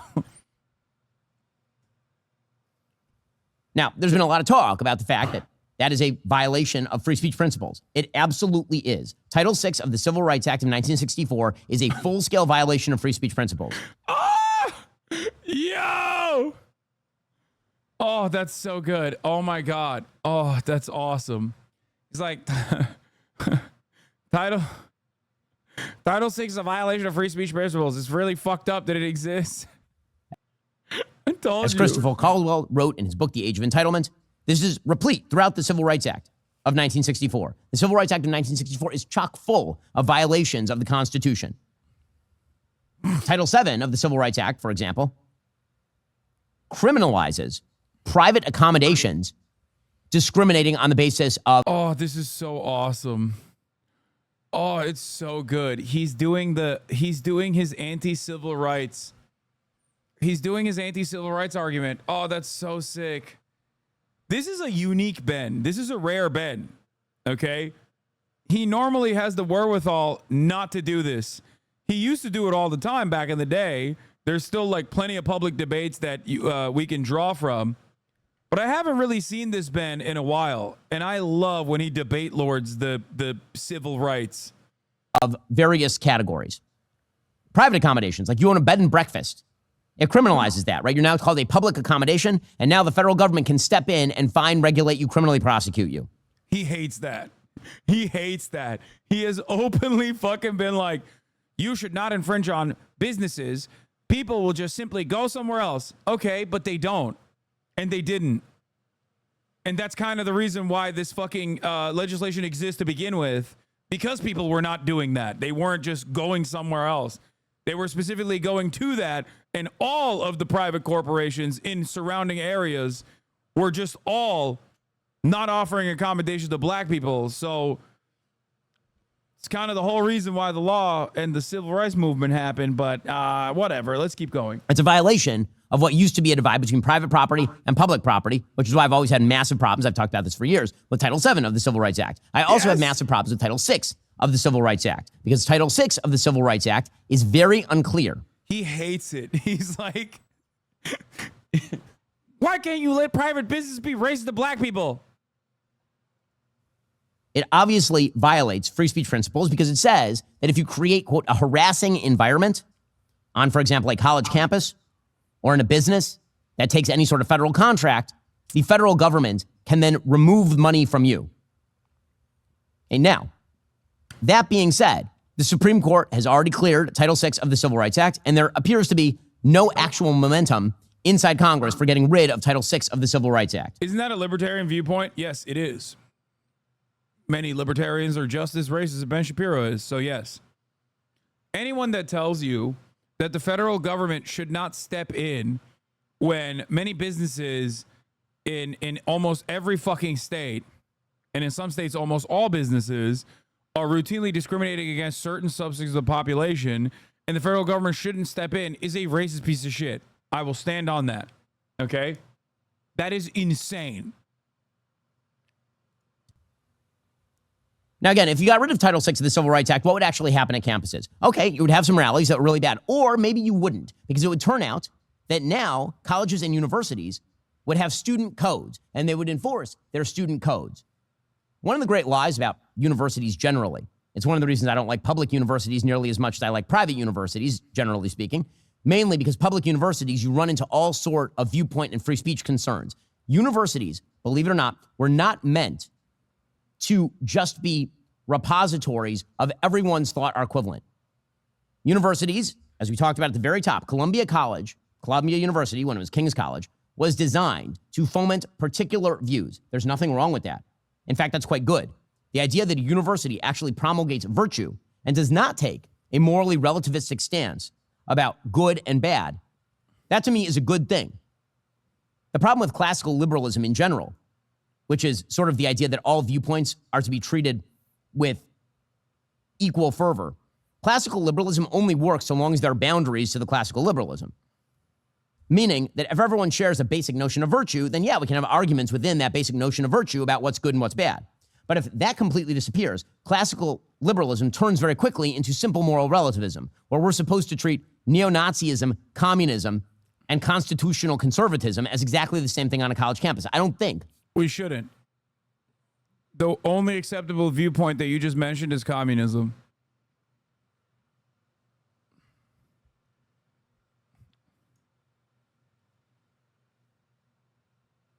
Just saying.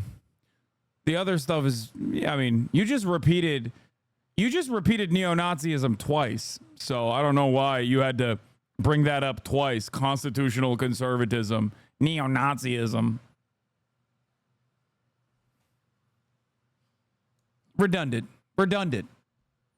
Redundancies. What's next? You're going to be like Republicans? Okay, same shit.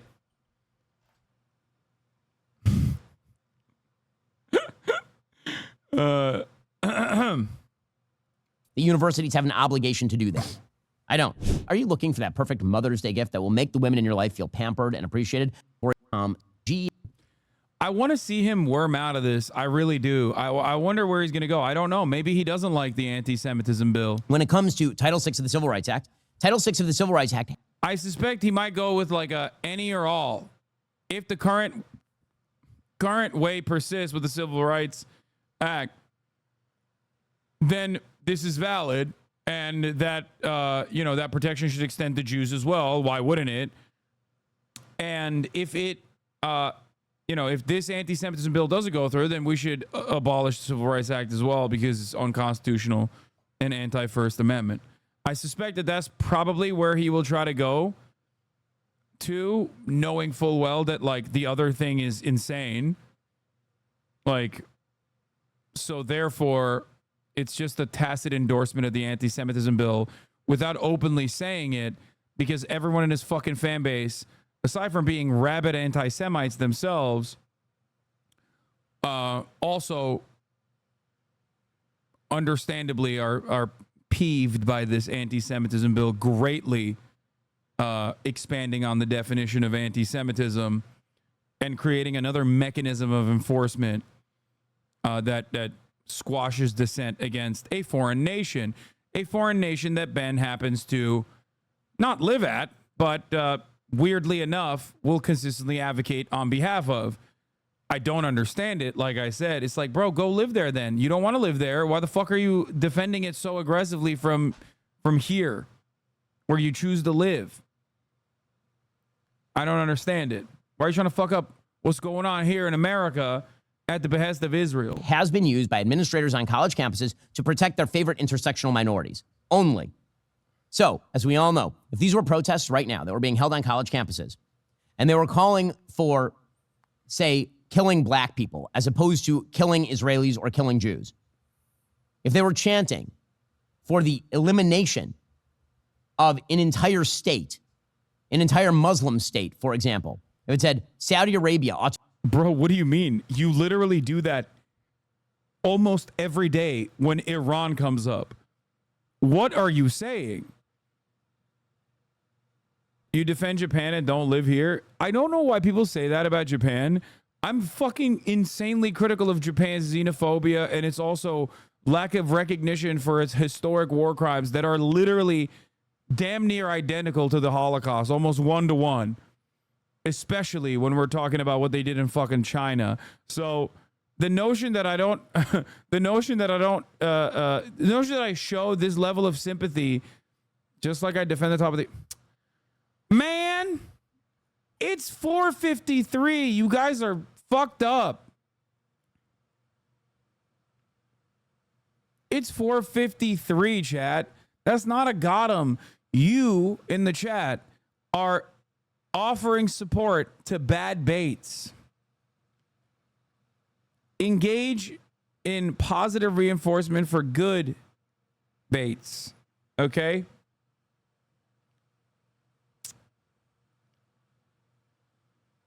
Yeah, you're reinforcing bad bait, dude. Nah, Crody, he got you. Why you cheesing, fam? Perhaps you're cheesing because you're subscribed to the top of the hour and you know that you won't be seeing the 3-minute ad break. 34 Kitty 50, thank you for the 25 gifted subs.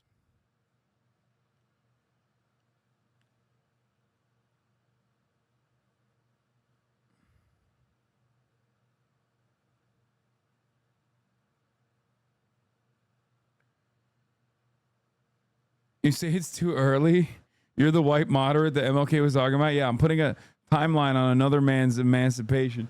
34 MK50 with another 50 gifted subs. God damn. Here's the 3-minute outbreak now. To be wiped off the map completely. You know that the administrators would shut that down forthwith, right? Because there are groups that rank high on the intersectionality hierarchy, and those... Dude.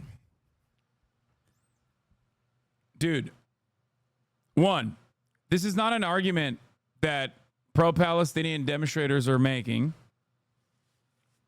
Nobody's saying wipe off Israel from the fucking map, or even if they are, this does not represent the broad movement and what the actual arguments are. Okay? You, on the other hand, and counter-protesters on the pro-Israel side, on the other hand, are actually saying Israel's in the right, as it is currently in the process of wiping out every Palestinian from the land. So if there's one side that is actually advocating for ethnic cleansing, it's the side that's currently defending the side doing the ethnic cleansing. But as far as an advocacy for wiping out an entire fucking population of the planet, you absolutely have advocated to wipe out Iran off of the planet. Okay, so shut the fuck up. This is what they make Prozac with, and we all know you won't ever shut the fuck up about taking that. Jesus.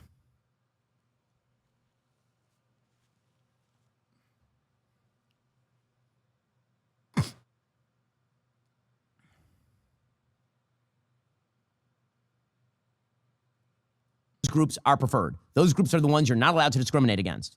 So Title VI has been unevenly applied for literally decades, which is why you can see open anti-white discrimination on campus all the damn time, even though it's forbidden by Title VI of the Civil Rights Act of 64. Title VI of the Civil Rights Act of 64 is at least facially neutral with regard to which groups can be victimized by discrimination. But in application, I have yet to see a case where anti-white discrimination, which happens all the time, harassing environments for white students on college campuses are quite real, and they've been quite real for decades.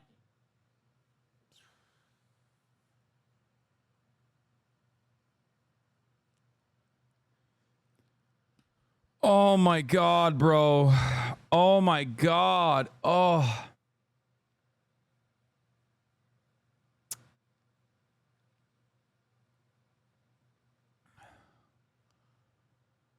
Oh. He had to bring it back. He had to bring it back to like the real grievances. Anti-white discrimination in college.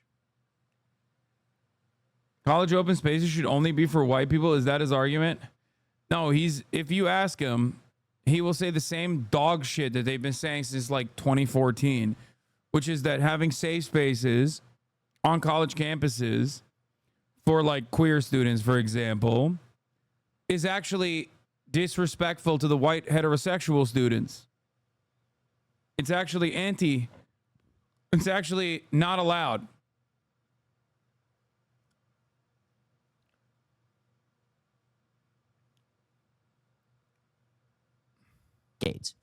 People on college campuses shouting What's wrong with the bill condemning anti-Semitism?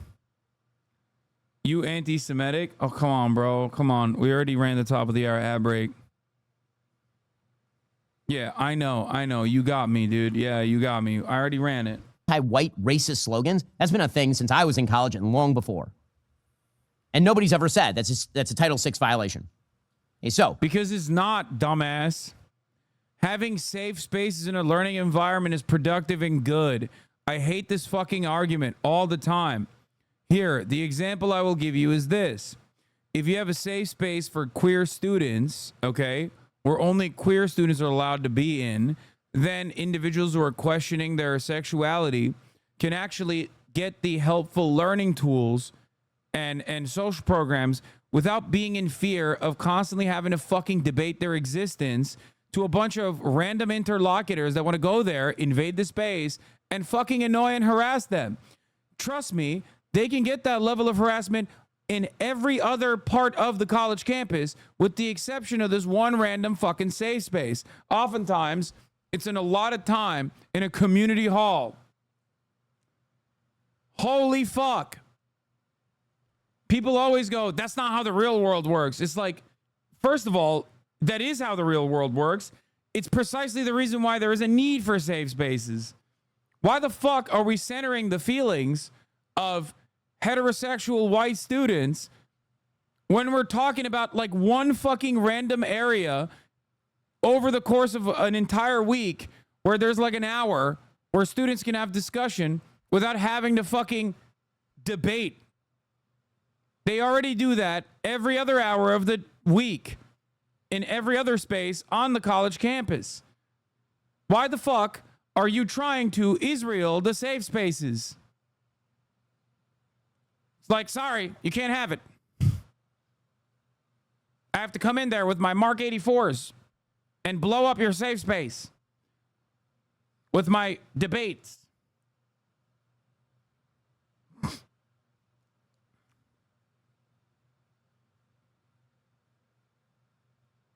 It's so fucking funny whenever people routinely bring up this idea that some students having a safe space in an allotted time is actually hurting students that want to fuck up the safe space. It's the same exact principle behind people complaining that these encampments exist on college campuses and it's making Jewish students feel less safe. It's bullshit. It's not about Jewish students at all. It's about Zionist students who want to agitate. Only they are not allowed into one specific part of the campus for a very short period of time, and they get fucking mad about it. Why the fuck do we ever have to take this seriously? I do not understand. I hate that we are having this conversation over and over again. Title VI has always been applied only to the left's favorite intersectional groups. So what the Congress was attempting to do today with this bill was to define anti-Semitism such that Jews would also be protected. Now, theoretically... I just saw the clip about sugar in rockets. Lamau, did he do any reading beyond one line? Sugar is used in early rockets was pure powdered sugar. They didn't have the capability to extract sugar from processed foods or soda, and it was simply a psychological move to blockade those products and try to foster internal dissent. No, you don't understand. The early Palestinians actually had profound capabilities of taking Oreos and turning it into not just rocket fuel, but rockets themselves. That's right. This chatter shitting on Sugarelli and his sugar rockets. That's right. You don't get it. You don't know. The Palestinians are both rabid dogs, but also brilliant scientists who have been able to turn Oreo cookies back into not only just rocket fuel, but also rockets themselves.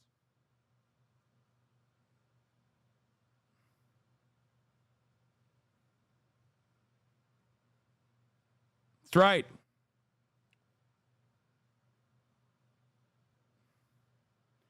Yeah, these fucking dipshit snowflakes don't know that Desert Storm was won with guided missiles powered by Frosted Flakes.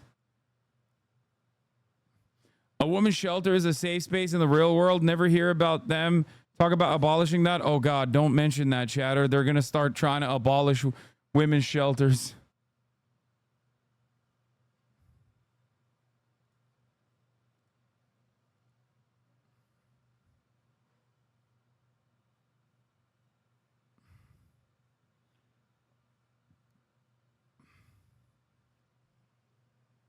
They had Star Trek dematerializer super technology. They just choose to fight with thrown rocks because they're hiding the technological advantage. They're hiding until the real intifada. Yeah.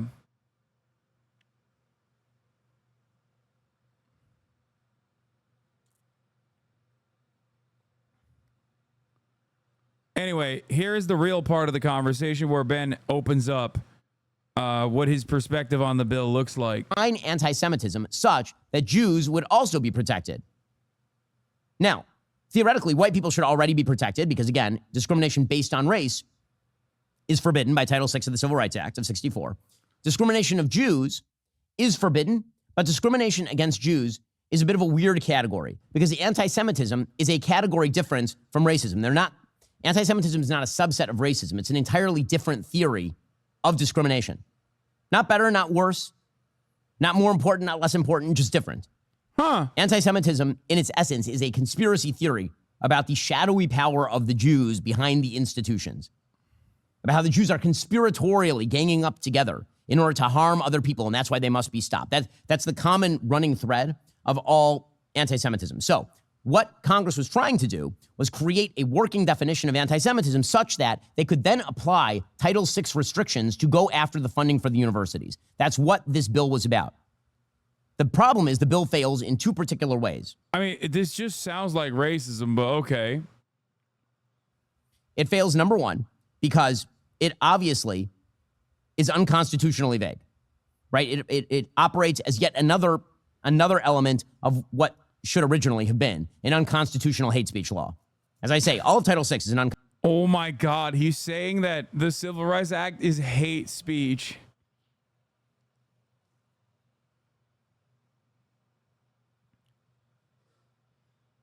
Constitutional hate speech law. But this adds to that by incorporating within it the international Holocaust remembrance definition, working definition of anti-Semitism. And that working definition of anti-Semitism has some cases that are included within it that obviously are vaguely worded, to say the least, and probably almost certainly encroach on free speech concerns. The IHRA definition. So the IHRA definition of anti-Semitism, for example, which is what was codified in this House Bill 6090, it says, quote, anti-Semitism is a certain perception of Jews which may be expressed as hatred toward Jews. Rhetorical and physical manifestations of anti-Semitism are directed toward Jewish or non-Jewish individuals and or their property, toward Jewish community, institutions, and religious facilities. So that's quite vague. So the IHRA then gives a bunch of examples. And some of these examples are, in fact, good examples of anti-Semitism, and some of them are quite vague in how they're worded, or in some cases just... Bro, there's no... Whoa. He's like, no, you don't understand. I mean, depending on what he's going to say is vague, I'm going to be shocked, I think. He's like, listen, some anti-Semitism is good, actually. Like, for example, when it's Ann Coulter doing the anti-Semitism, she's a supporter of Israel, so I obviously don't care that she's being anti-Semitic. Plain overbroad. So, for example, here's an example of what's obviously anti-Semitic: calling for, aiding, or justifying the killing or harming of Jews in the name of a radical ideology or an extremist view of religion. Right? That obviously, I think everyone agrees, is anti-Semitism. Making mendacious, dehumanizing, demonizing, or stereotypical allegations about Jews as such, or the power of Jews as collective, such as especially, but not exclusively, the myth about a world Jewish conspiracy or of Jews controlling the media, economy, government, or other societal institutions. Okay, again, that seems like pretty rote anti-Semitism. True. But there are some of these that are overbroad. So, for example, drawing comparisons of contemporary Israeli policy to that of the Nazis. Now, I can see why the IHRA is saying that swings into anti-Semitism, because when... Oh my God. Okay, never mind. He was... Okay. You accuse the Jews... Speak on it, King. Of doing to other people what the Nazis did to the Jews. It's uncomfortably borderline anti-Semitic in the same way that it's uncomfortably borderline racist if you were to accuse black people of enslaving white people. Right?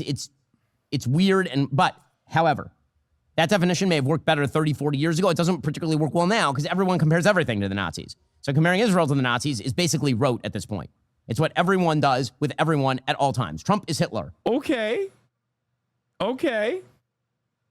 Never mind. He's kind of cooking. I mean, I was not expecting him to say that. This is definitely against what Ben Shapiro... I take back what I said. So far, he's not wrong, which is shocking. Biden is Hitler. Everyone is Hitler. Everyone I don't like is a Nazi. So that is now an overbroad definition. Or, for example, there's a claim here. It says, using the symbols and images associated with classic... Wait, hasn't he literally said Joe Biden Joe Biden looks like Hitler or is Hitler? I feel like he might have said that. Anyway, whatever. Anti-Semitism, e.g., claims of Jews killing Jesus or blood libel to characterize Israel or Israelis. Now, again, I know what they're going for. What they're going for is the Der Stürmer cartoon of, for example, an Israeli soldier who is drinking the blood of a Palestinian child, right? Clearly anti-Semitic. Or an Israeli soldier who is killing Jesus. And Jesus is a Palestinian, clearly anti-Semitic. However, the way this is phrased suggests that it is anti-Semitic to say that Jews killed Jesus. Well, according to the New Testament, Jews did involve themselves in the killing of Jesus. Jews, the Sanhedrin, according to the New, again, Bro, wait, what? Yo. He's like, Jews did kill Jesus. You should be able to say that. The original sin. The underpinning of like anti-Semitic sentiment amongst the entire Christian population that led to all the pogroms, that led to, in some instances, the justification for the Holocaust.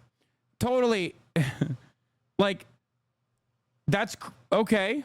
I'm a Jew, so this is not my book. But my best understanding from all my Christian friends and from reading the New Testament is that the Jews, under the New Testament, the Jews referred Jesus for prosecution to Pontius Pilate, who then convicted, out of fear of riots, Jesus to death, and then gave the Jews the opportunity to free Jesus, and they chose not to do so.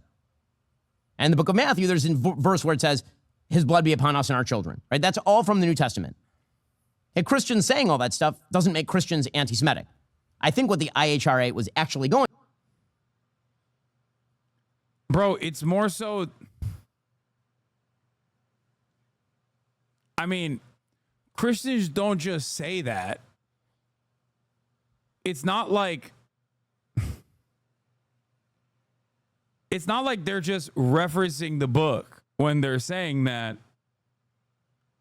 They're referencing the book to justify killing Jews and to talk about how nefarious the Jews are. Like, nobody brings that up unless it's like fucking a theology class or something. Like, what the fuck is happening? There's a whole Wikipedia page about how this isn't really the case and an interpretation is wrongly used to be anti-Semitic.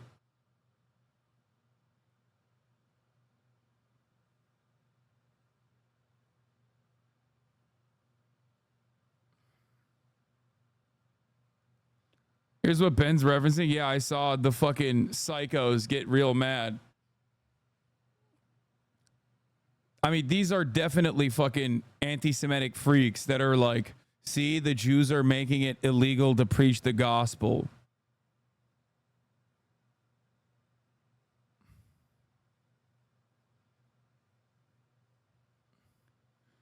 This is the funniest. This is the Marjorie Taylor Greene argument. I think it's the funniest way to criticize this bill. So for that note, I give this a 10 out of 10. It's literally like looking at a bill that basically says like criticism of Israel is akin to anti-Semitism, okay? Completely avoiding that part of the conversation and just being like, no, you don't understand. My actually anti-Semitic Christian fascist friends should be able to say that my people, the Jews, killed Jesus and therefore are enemies of Christianity. They should be able to say that as long as they're pro-Israel, okay?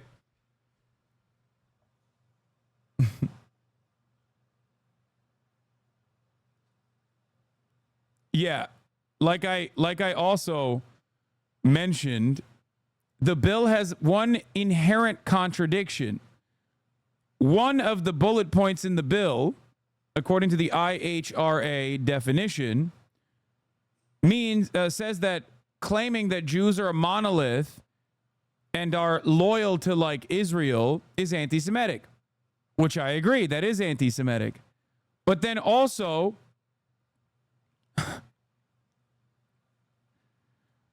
by absurdly claiming that the criticism of Israel is anti-Semitism, this new law would effectively hold every Jewish person in the world responsible for the actions of Israel, which is absurd. Yet the law also bans saying anything holding Jews collectively responsible for the actions of Israel. So the law basically violates itself. It's fucking ridiculous. The last bullet point in the law literally renders the law useless. It's nonsensical. If you are saying criticisms of the state of Israel is anti-Semitic because Israel is a representation of Judaism, while simultaneously saying holding Jews collectively responsible for the actions of Israel is anti-Semitic, which I agree, by the way. That part I do agree with. Holding Jews collectively responsible for the actions of Israel is anti-Semitic. I don't agree, however, with the other side of it. You end up basically fucking ruining the argument that you're trying to present.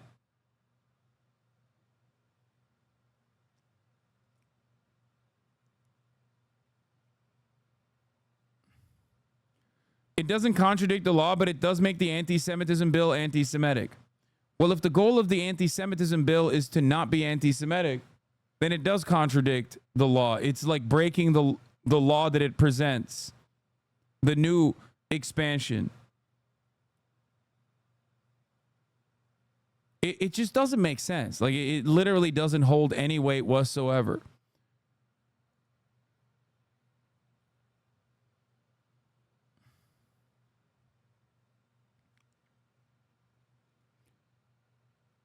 Anyway, where is it? Going for here was a different claim, which has been rejected by the Catholic Church, which is that Jews today are collectively responsible for the death of Jesus, which is not what the Catholic Church says. It's not what Protestants say. Again, my understanding, and correct me if I'm wrong, because again, I'm not a Christian, is that the basic idea is that all of humanity is collectively responsible for the death of Jesus. That is humanity's great sin, and Jesus wiped away original sin through his death. And Jews are a stand-in as a sinful group in the death of Jesus for everyone. Dude, you are so Christ-cucked. It's crazy.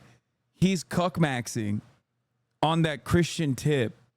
I mean, obviously, we already knew that from his, like, vociferous anti-abortion, unprincipled, and anti-Jewish, anti-abortion stance, which directly contradicts Judaism, okay? Like, genuinely. Judaism encourages abortion. What is it? Like, I don't know what the exact restrictions are, but I don't think that there's any single sect inside of Judaism that's anti-abortion. Like, even the most conservative, most Orthodox Jews not only do not think abortion is bad, but as a matter of fact, consider abortion to be perfectly valid. So his advocacy against abortion is in direct is directly against his, the values of Judaism that he claims he believes. Maybe not encourages, but doesn't disavow it. You're just wrong about that? No, it does not. Okay, let's look it up. I'm a little rusty on my Judaism abortion, but I do know that Jewish groups in Florida have directly sued the state, specifically on restricting abortion.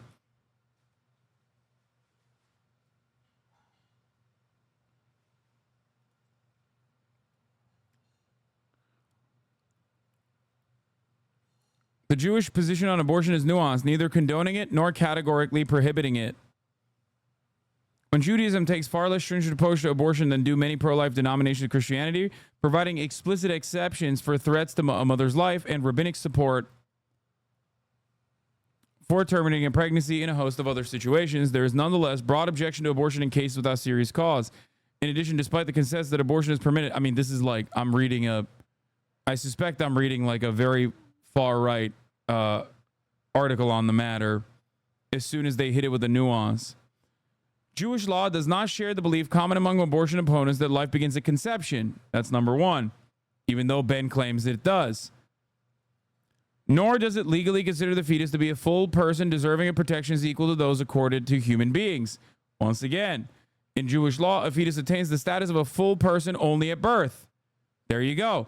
Sources in the Talmud indicate that prior to 40 days of gestation, the fetus has an even more limited legal status, with one Talmudic authority asserting that prior to 40 days, the fetus is mere water. Elsewhere, the Talmud indicates that the ancient rabbis regarded a fetus as a part of its mother throughout the pregnancy, dependent fully on her for its life. Very woke. A view that echoes the position that women should be free to make decisions concerning their own bodies. Now, does that sound like what Ben Shapiro believes? At the same time, feticide is prohibited by Jewish law, though there is disagreement over the exact sort of this prohibition. Some consider it biblical origin based on a verse, Genesis 9:6, that prohibits the shedding of blood of man within a man, a phrase understood to refer to a fetus. Moreover, Judaism, by the way, no, I'm almost certain not a single, as far as I know, not a single Jewish person advocates for this this principle or this understanding. Does Jewish law ever, even this article is basically trying to say that like Jewish law doesn't allow abortion. It's complicated, it's nuanced, but it expressly permits it. Explicitly. Does Jewish law ever explicitly permit abortions? Yes. Most common situation explicitly described in the Mishnah is where the mother's life is imperiled by her pregnancy, which currently is the law of the land. Some consider such an abortion not merely permissible, but mandatory. This is what I meant, by the way, when I said Jewish law, as far as I understand, considers some abortions to be mandatory.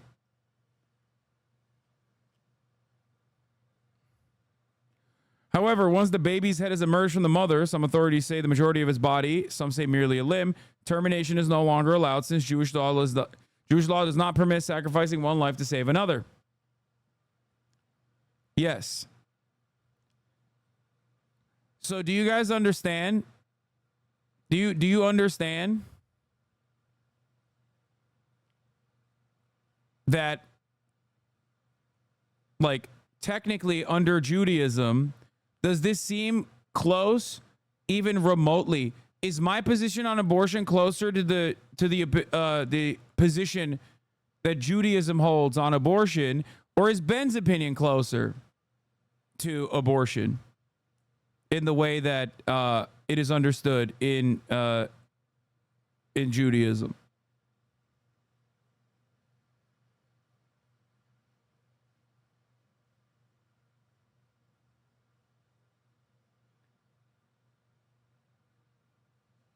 I'm just saying.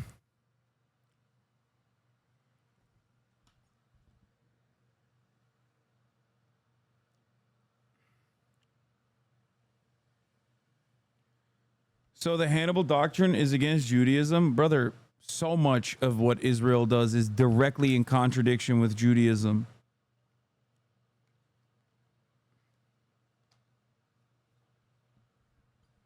If you're cut, then welcome to the tribe. Well, I am Muslim. So yes, I am cut.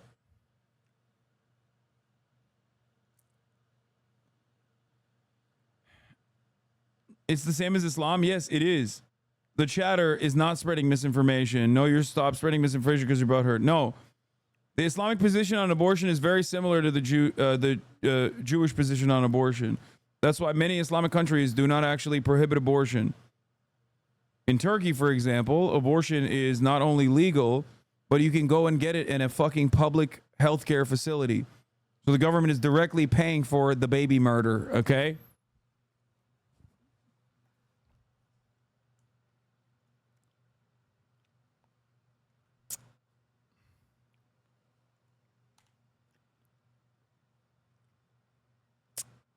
Anyway,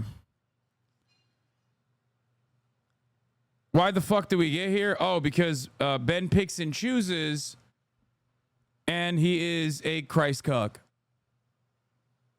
While he wears a kippah, he is the #1 Christ cuck. While he claims he is an Orthodox Jew, he literally is in direct violation.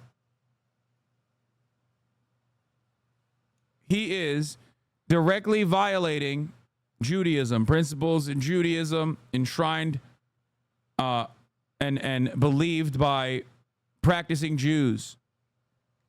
Why does he do this? Because he is a Christ cuck. He is a Christo-fascist. Just saying. Okay, put all of that aside. The definition is vague. and badly worded. Okay, that is the problem with the IHRA definition here. So the problem with this bill is that in encapsulating this definition, it strays into free speech territory. Now, as I say, I'm kind of bewildered as to why everyone is now getting upset about this as opposed to, say, Title VI itself, which wildly veers into free speech territory, but I get it. I get it. So, and I agree. I think it's overbroad, and I think the definition should not be applied in American law in this way. The solution to that, by the way, is to get rid of Title VI, as I said at the very outset right here.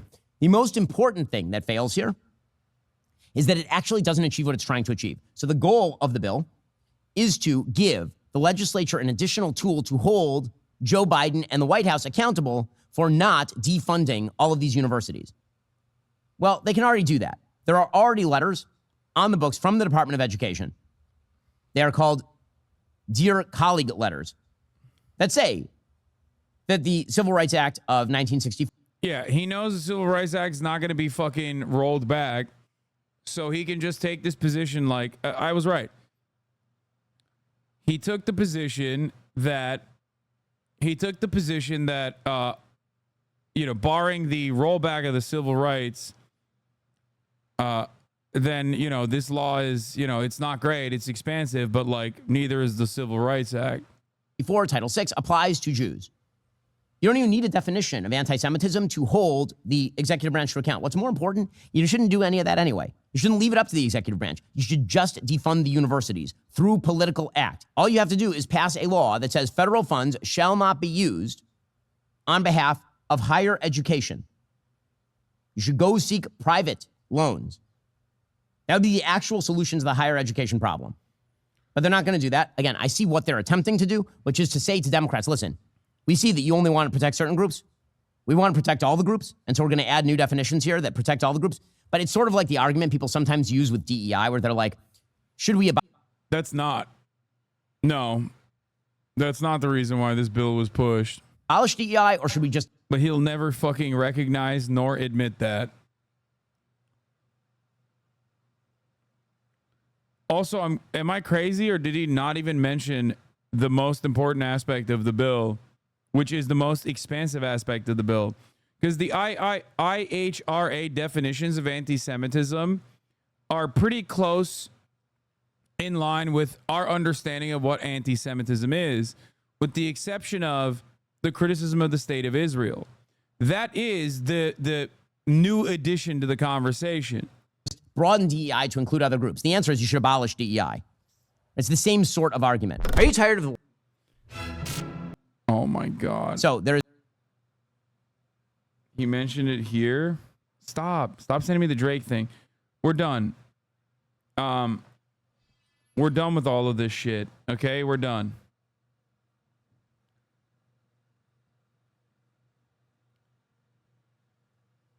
We're gonna do...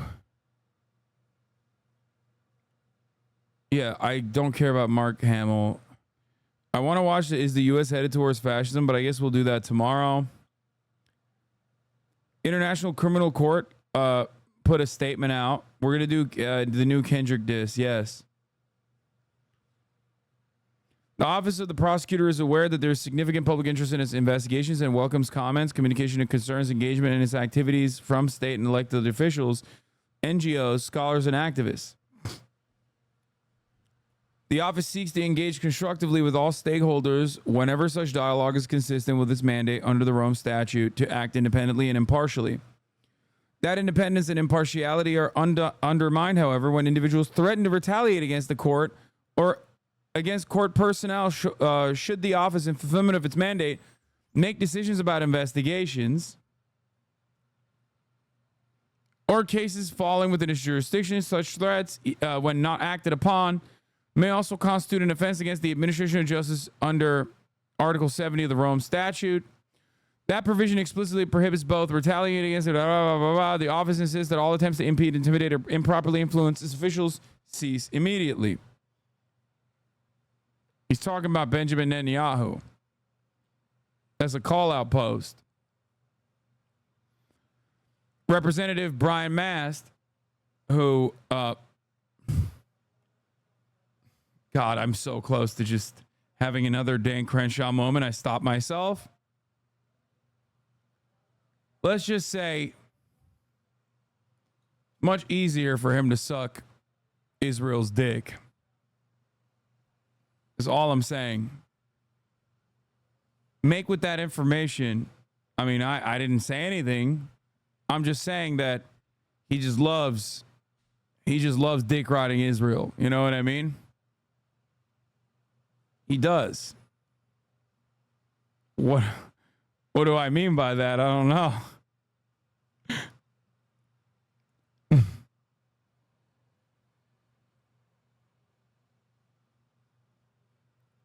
Did he have his ribs removed? No, that would mean it's easy for him to suck his own dick. It's not what I mean. He's just dick level. I'm saying he's a short king. Anyway, let me translate for those that don't speak legal gibberish, he says. The International Kangaroo Court is saying, don't criticize us or sanction us. If you do, we will come after you. The International Criminal Court doesn't respect the sovereignty of individual nations. It thinks it's above them.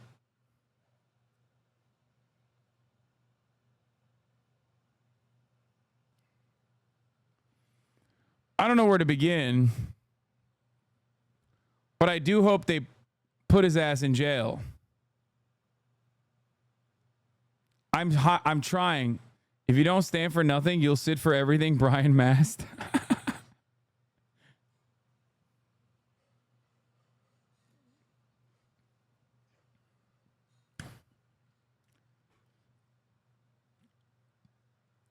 Yeah. I can't believe the International Criminal Court. I can't believe the International Criminal Court would say, hey, stop trying to threaten us. You may be in violation of even more laws, which we will add on to the charges.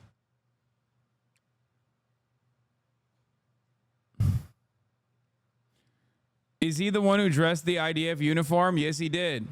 But to be fair, less materials were necessary for his IDF uniform. So it's not as hard as, like, let's say if John Fetterman wore an IDF uniform.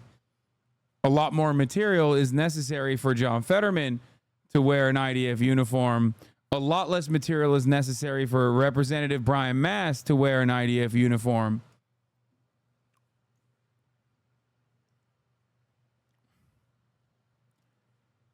Make with that information what you will. Brother, just show the pic. Oh, come on. That's okay, dude. That's okay. I'm not clicking on that or showing that.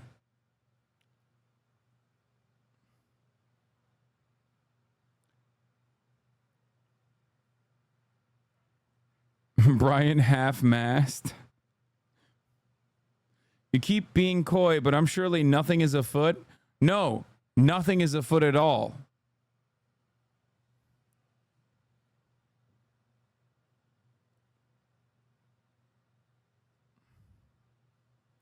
Not at all. What is this meme about? I don't know what this meme is about. Who would win, anti-Semitic protesters or sprinklers? Not everybody's legs rust, bro. What does that mean?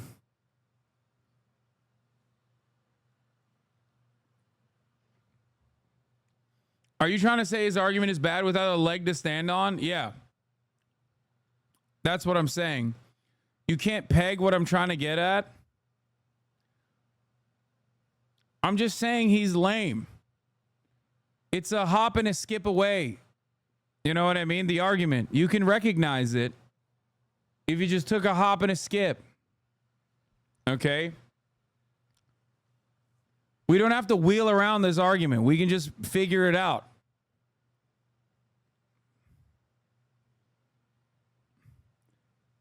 Is there a reason he's not listed on WikiFeet?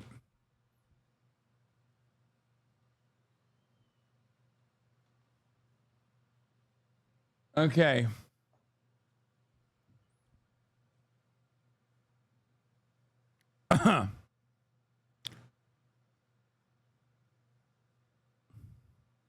You keep rolling out these tired old jokes. I'm I'm stumped at what you mean. Okay, we're done. We're done. You're just keeping it 10 toes down for real. Guys, let's stop it. I'm going to cut it short. You're right. I'm cutting it short. I'm cutting it short. I'm cutting this segment short. Also, Eric Toller on New York Times Visual Investigations did a visual reconstruction of the attack on the UCLA pro-Gaza encampment. I do love that, like, Israel defenders bring a little bit of Israel home for us as a treat, so that, like, the only good OSINT Andes like Eric Toller can do their OSINT magic at the New York Times.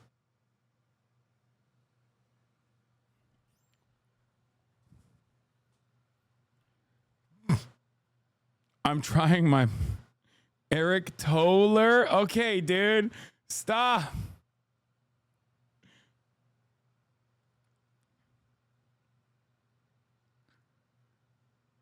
How counter protesters, I already have a account, a New York Times account. How counter protesters at UCLA provoke violence unchecked for hours.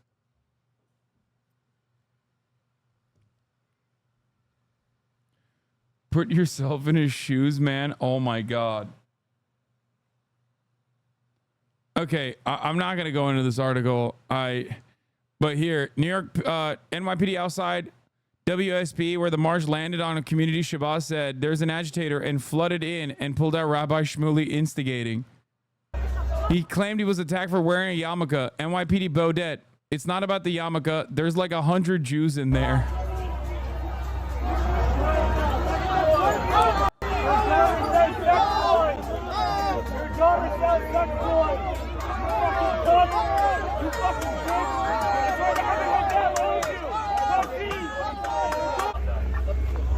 Wait a second. No. I'm not going to show them I'm afraid. I'm sorry. We can do it here. I'm not afraid of that. Sir, there's 2.5 million Jews who live in New York, and they're being harassed like this, and they can't walk the streets, and I'm not going to be one of them. I'm sorry. Well, I don't have to go across the street to make a report. I don't know why you guys are there and not making sure that Jews are... I can wear a yarmulke without fear. I don't live in Nazi Germany, with all due respect. I love the NYPD. You guys are our heroes. But with all due respect, this has gotten ridiculous. This has gotten ridiculous. Their hatred of the police, their hatred of America. Bro, it's awesome. This is what I mean, by the way. What do you think he looks like shirtless? Stop! Why would you? Oh my God, bro. I'm desperately trying not to picture that with his fucking skin tight biking half zip that he has on. And you had to put that fucking image in my mind and in the minds of 24,000 individuals.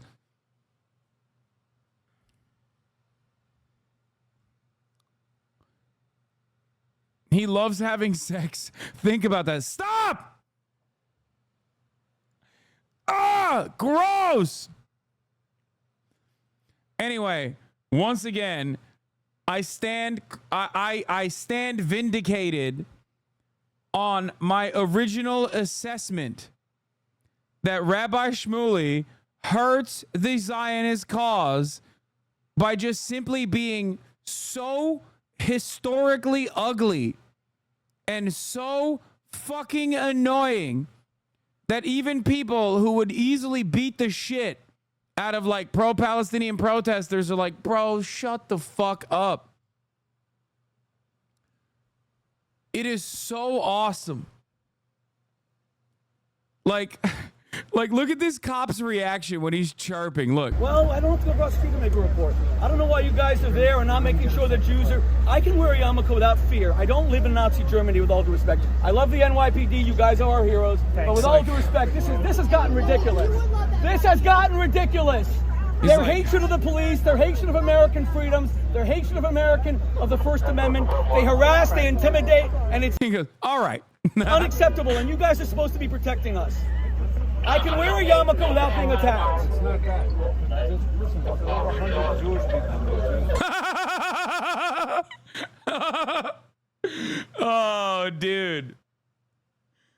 This is like the fucking Roman gladiator looking fucking Italian cop telling the dudes in the Chabad house that, like, you can't be building tunnels over here, all right?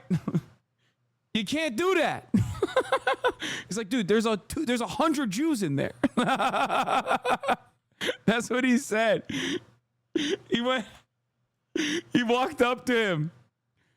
And he went, it's not about the yarmulke. There's like 100 Jews in there. Oh, it's so funny. He's negatively polarizing some of the most reactionary cops into being like, dude, shut the fuck up.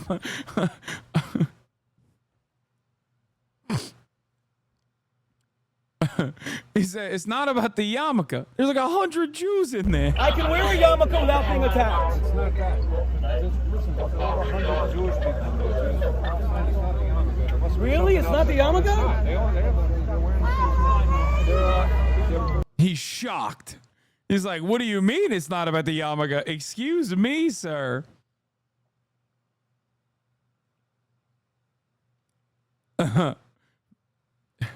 I swear to God, bro, he has this phenomenal skill. And I know from people that have communicated, like Zionists who have communicated their anger towards Shmuli at Cenk, who they consider to be like an anti-Semite. People have told Cenk, Chunk Weigert, okay, Mr. Muslim man himself, they've apologized for Rabbi Shmuli to him. Like, I'm really sorry you have to deal with that guy. Like, trust me, like, I love Israel, but we hate him too. Think about that.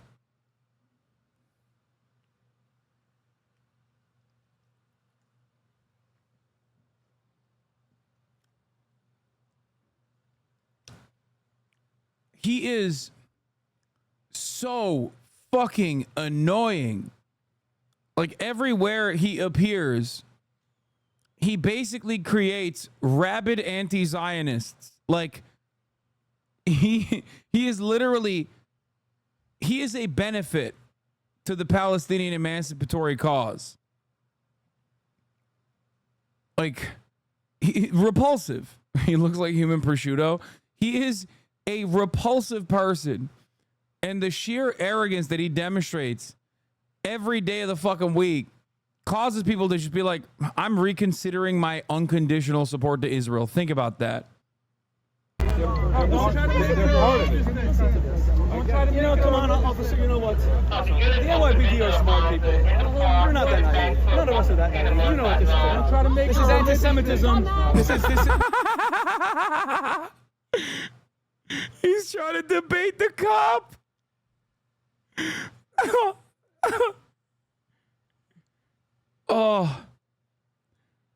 Oh my God. Oh, that's so perfect. This is the hatred of American allies. You're trying to say, look how many yarmulkes are here. Look how many yarmulkes. All Zionists are racist. All Zionists are racist. My bike is there. We'll get it later. If they don't do what he wants, is anti-Semitism? Yes. It's like, it's personally, is he actually a rabbi? Yes, he is. I thought he wasn't. I thought he was a fake rabbi. Turns out he is a real rabbi. I don't think he has like a, I don't think he has a synagogue that he operates out of, but he is a rabbi. Yes.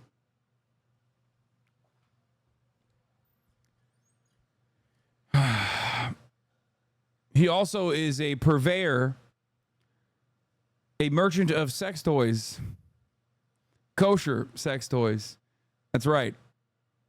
And also, I think like kosher sex positions and stuff like that. It's awesome. Finding out your rabbi sells butt plugs has to be wild. How you feeling? All right. Eyvallah.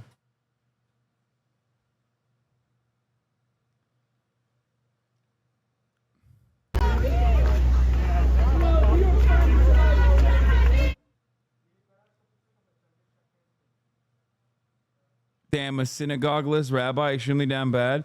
To be fair, to be a rabbi, you just have to go to the equivalent of grad school, medical school, but for Judaism, yeah, rabbinical school.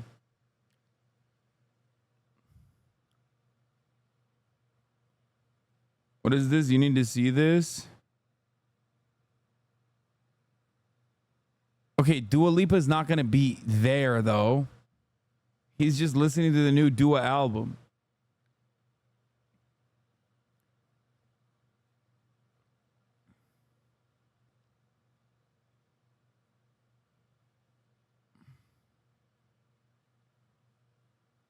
The real reason of the pro-Palestinian protests are so big, college students aren't having enough sex, so they're turning to anti-Israel protests. NYU professor.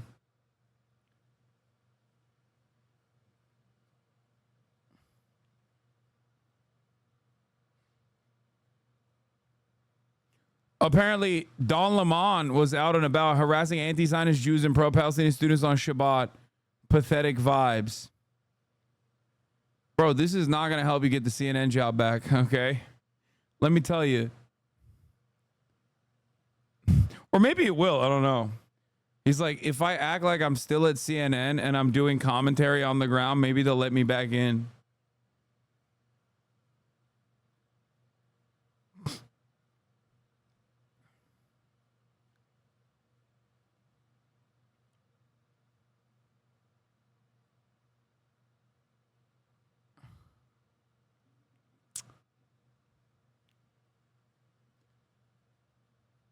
Wasn't there an article about how Zionist young people are having a hard time dating? Yes. Long live the Intifada. Long live the Intifada.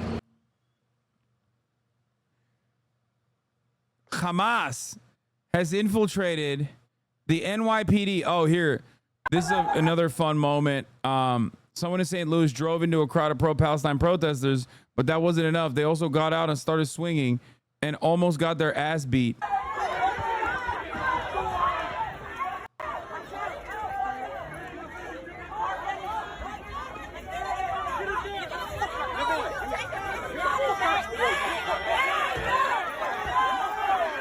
Why did he think he could do something here?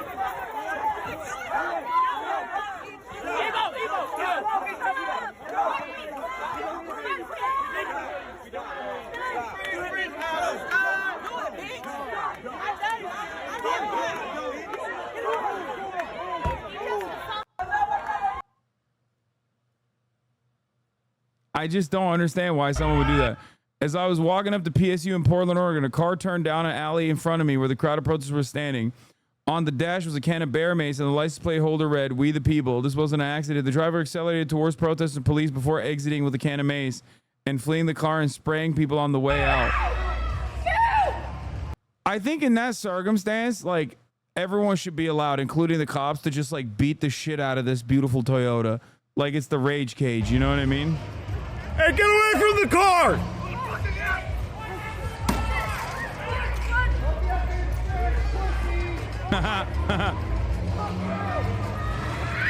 Car! Car!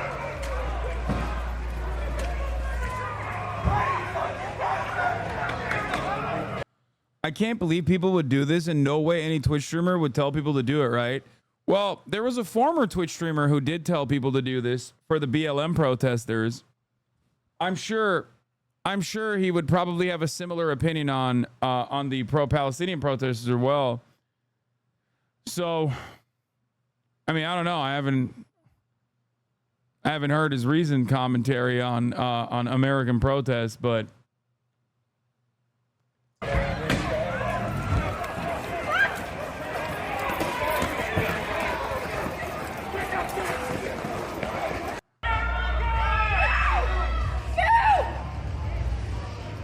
Hey, get away from the car!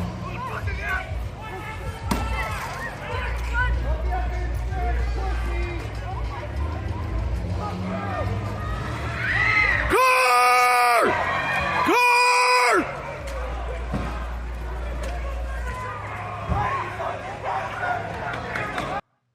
The aftermath? Oh, they did destroy it. Oh, hell yeah. Oh, that's so sick. I mean, it does hurt my feelings to see a Toyota like this.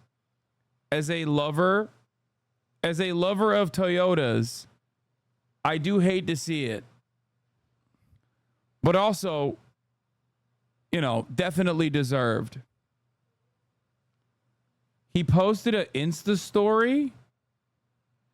This isn't a joke. This is the guy, good Lord. No fucking way, son.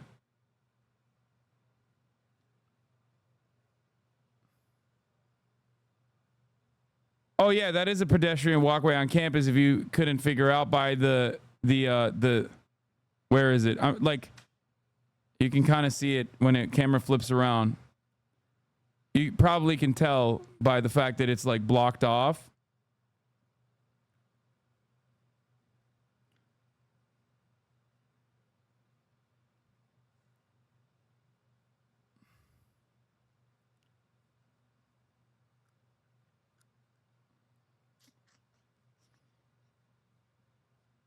Aiden Ross viewer. Look at the replies. He was bragging about what he was going to do before he got there. I hope he serves a lengthy prison sentence, because that is an act of terrorism, an act of domestic terror. I don't know if you guys know this, but this is exactly what happened in Charlottesville.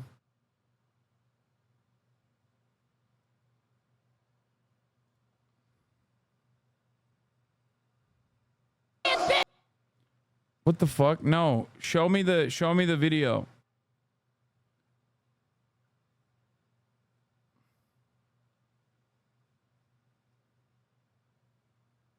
Show me the video of him saying he was going to do it.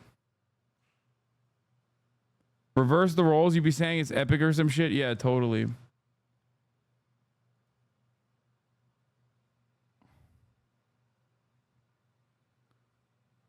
Breaking. It seems the guy who drove the car towards Portland State protesters intentionally went there to confront protesters. He was on Instagram saying he was heading to PSU. You can see a baton on his deck. You will later see a protester holding the same baton. He had pepper spray and sprayed multiple protesters. He drove towards them. They were not on the street. The alleyway had pots blocking the entrance. His plate is not a real plate. It says, "We the people." This is proof that this confrontation was not accidental.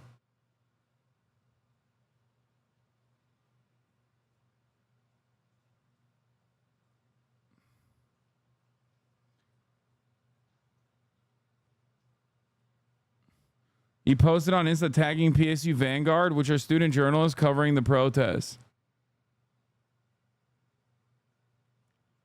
He's literally holding a vape in his hand too.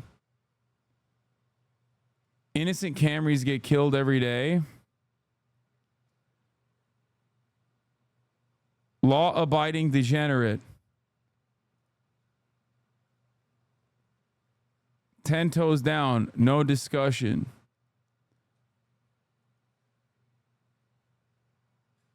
Dude, he's so fucking sick.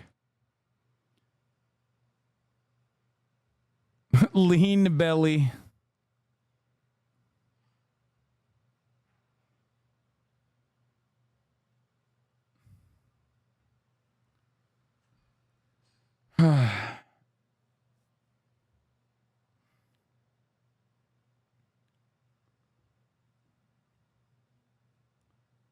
The beer belly goes hard. I saw the extra small Trojans in your trunk, FYI. Why are you running protesters over with your car?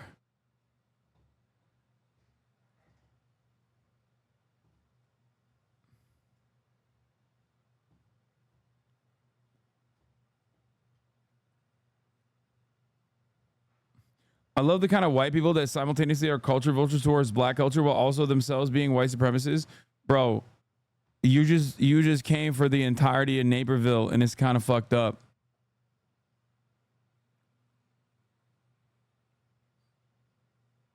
Fit weaker than your morals. Why does a hype beast care about Palestine? I think he's just in it for the love of the game, which is to fucking kill people.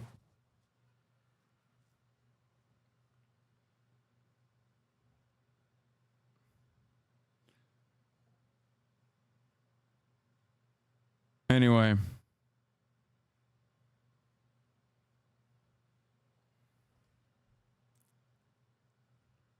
Stop sending me the clip of Rabbi Shmuli dancing. I'm not going to watch it.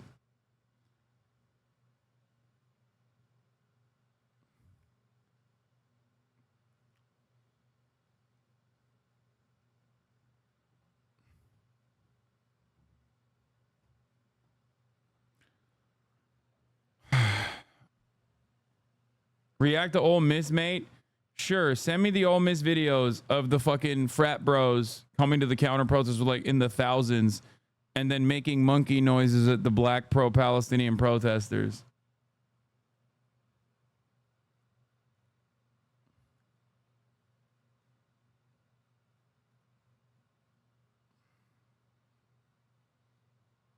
Do you have it?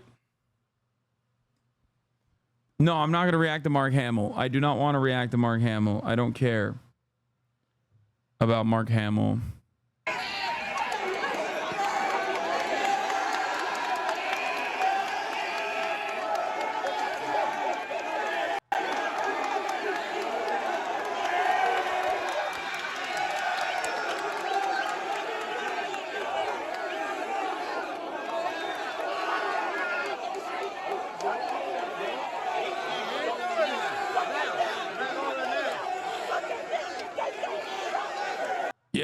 America, it's like, bro, you're take that shit off, dog. You're doing that for Israel right now. You're not doing it for America, technically. You know what I mean?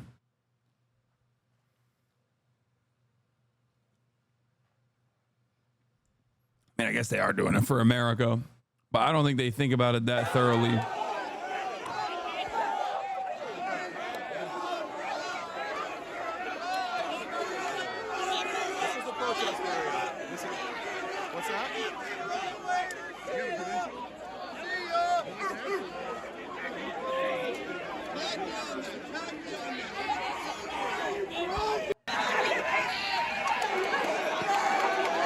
Southern Reconstruction should have involved executing all Confederate leadership, forceful integration from day one, and criminalizing the Confederate flag. Fuck the South. I agree.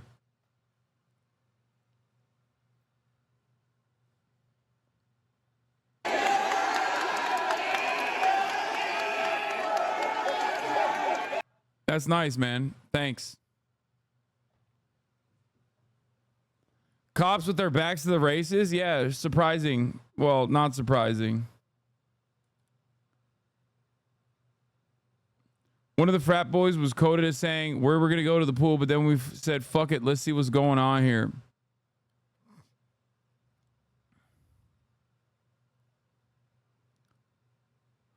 A lot of these frat boys that warmed Governor Tate Reeves' heart by singing the national anthem as a rebuke to anti-genocide protests also chanted Lizzo, Lizzo, Lizzo at the same black woman that hurled obscenities at her. Lizzo, Lizzo, and hurled Lizzo, Lizzo, Lizzo, Lizzo. Fuck you, fat ass. Fuck you. And fuck you, bitch. Lizzo, Lizzo, Lizzo, Lizzo, Lizzo, Lizzo. Fuck you, fat ass. Fuck you. Please look at this knockoff Barstool post. Good guys versus the bad guys. I'm blocked by them. Ole Miss good guys.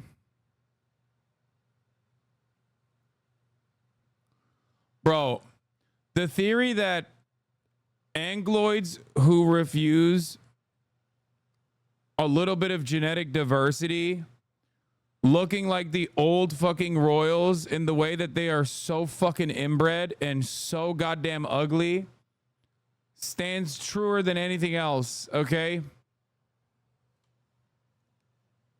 I mean, seriously. Seriously. The side-by-side is crazy. We were going to go to the pool, then we heard this was going to happen, so we're like, fuck that. We're going to come over here and counter protest, said Trevor Leahy, a 21-year-old business major, of course, who said he came out with his frat brothers, though he couldn't say which one.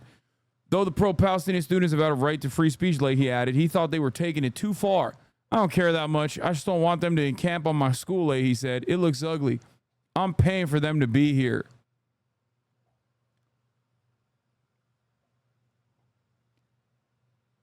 Near tears, a student named Jana, whose family's from Palestine, thanked the group. Hey guys, I know that what just happened was really intimidating and it was a little scary, but I just want to say I'm so proud of you guys, she said. This wasn't going to happen in Oxford without all of you guys. Palestine was being hurt. And I just want to thank you guys so much. I know that was such a big risk, but this is the most that people have ever fought for us. So don't give up. I know that was really hard, but we really need to keep fighting. This was just the start of it, okay?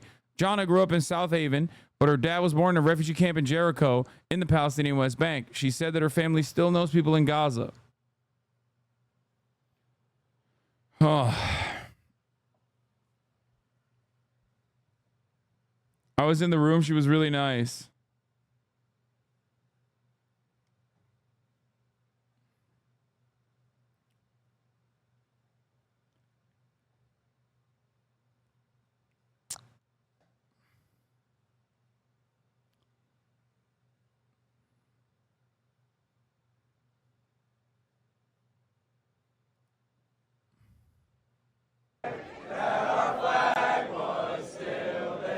That guy has a I hate terrorists shirt.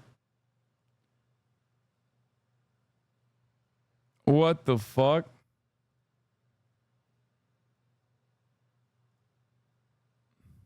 Bro, I can't get over how ugly these motherfuckers look.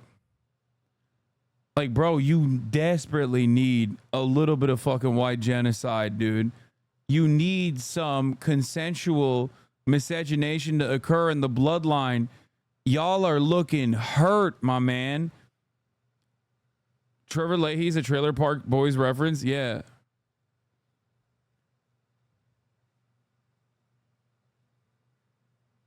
It's crazy to me.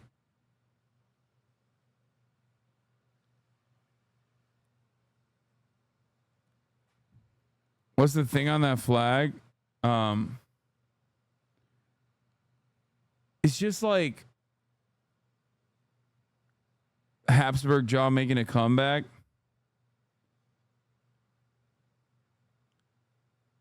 Second pic on this Instagram post has the I hate terrorists guy. Oh. Oh.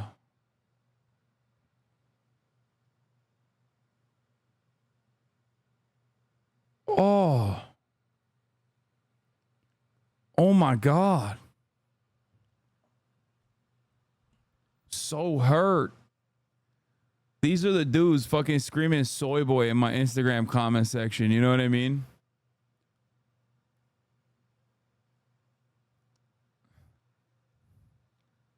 Oh my God.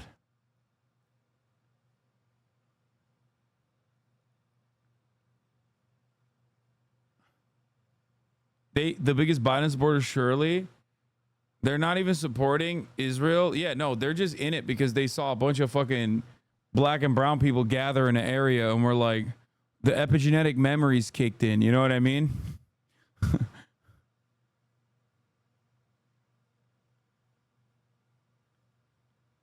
They literally were like, sorry, I have to do this.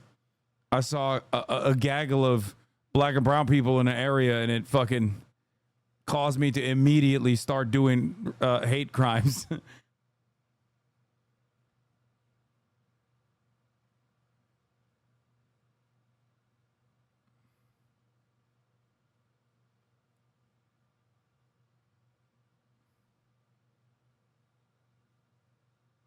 Lots of diversity in these photos. Pretty simple. When in doubt, assume the ones not hiding their faces are on the right side.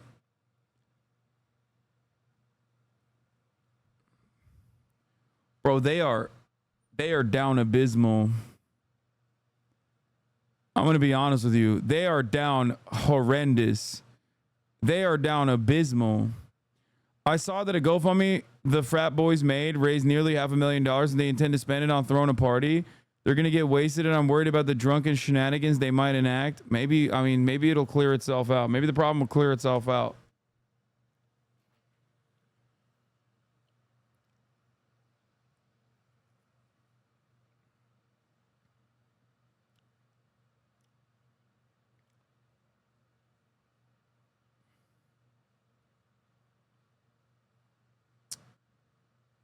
Fuck, I can't. Why did this account block me, dude? Old row on X. Hottie toddy.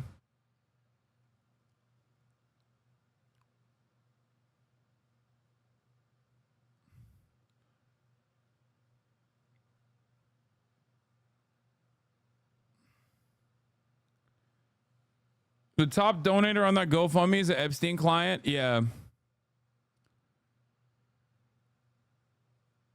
That is not true, by the way. What's not true? All right, let's look at the new Kendrick. I'm done with this Angloid activity. I'm done with this Caucasian nonsense, okay? The caucasity is out of control.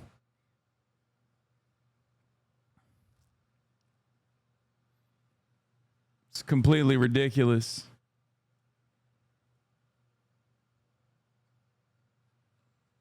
More ridiculous than the top of the hour ad break, which comes to the top of every hour. Which, of course, if you no longer want to fucking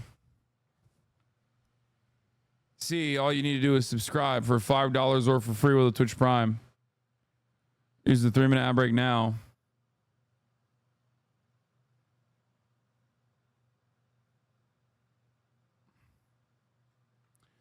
The reason why I didn't cover the New York Times article is because it's basically the exact same article that I have mentioned a million times over, which is that the encampments were peaceful and the counter protests were fucking violent, like insanely violent.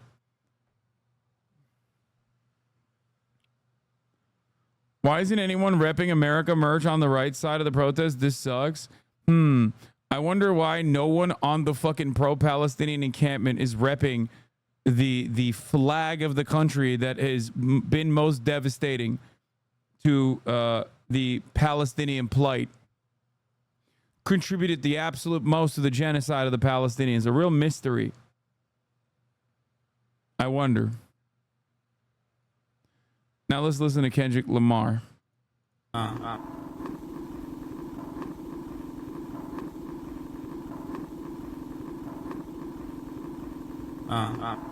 This is my first time listening to it. I have no idea. Yeah. It's survival.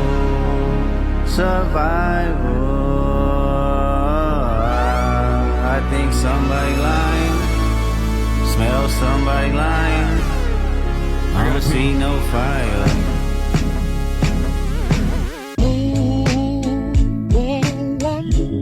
Off-white Sunseeker had the marina. Fuck a phantom, I like to buy yachts when I get the fever. Wine cooler, spill on my white t-shirt, the sightseer. Trifecta, money, morals, and culture. That's my leisure, my visa. Passport tatted, I shall hub in Ibiza. Luke Callie's dwellings in Brooklyn just to book me some pizza. Who can reach us? Only God can teleport this type of freedom. God, my confession is yours.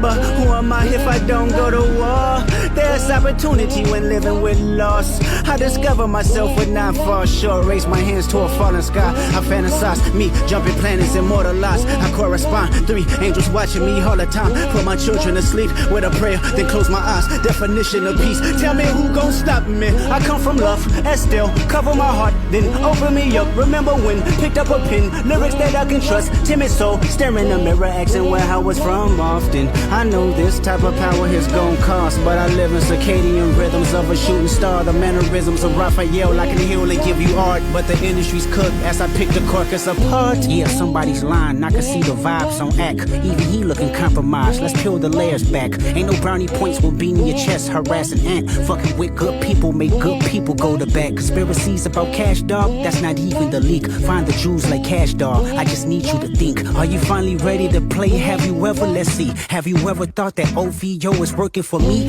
Fake bully, I hate bullies, you must be a terrible person. Everyone inside your team is whispering that you deserve it. Can't Tootsie slide about it, this one is just... What the fuck does he mean? Bro, he's got inside guys?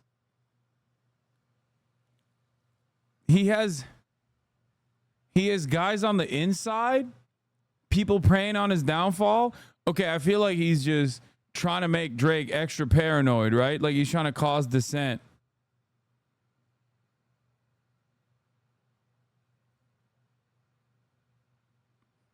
Yeah, somebody's lying. I can see the vibes on Ack. Even he looking compromised. Let's peel the layers back. Wait a minute. Academics mention? Hey, yo! We're one step closer to Kendrick Lamar. I'm now one step closer to Kendrick Lamar. He mentioned DJ Academics, who I have debated in the past. in defense of Megan Thee Stallion, who also hates Drake because Drake is shit on Megan Thee Stallion. Oh my God. Guys, one step closer to knowing Kung Fu Kenny and also Megan Thee Stallion. I actually have a way of reaching out to Megan Thee Stallion, but my fraudulent friends won't do it. Go resurface. Every dog gotta have his day. Now living your purpose. It was fun until you start to put money in the streets. Then lost money cause they came back with no receipts. I'm sorry that I live a boring life. I love peace, but war ready if the world is ready to see you bleed. The Elohim KTW. No, you can't sleep. These images trouble you. Know the wires in your circle should puzzle you. If you were street smart, then you would have caught that your entourage is only to hustle you. 100 niggas that you got on salary, and 20 of them want you as a casualty. And one of them is actually next to you, and 2 of them is practically tired of your lifestyle, just don't got the audacity to tell you. But let me tell you some game, cause I can see you, my little homie. You playing dirty with propaganda, hit blow up on you. You're playing nerdy with Zach Bia and Yo, Zach Bia King of the Night. He came after Zach Bia King of the Night.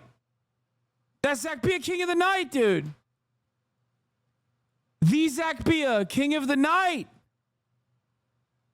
Whoa. That's the King of the Night, guys.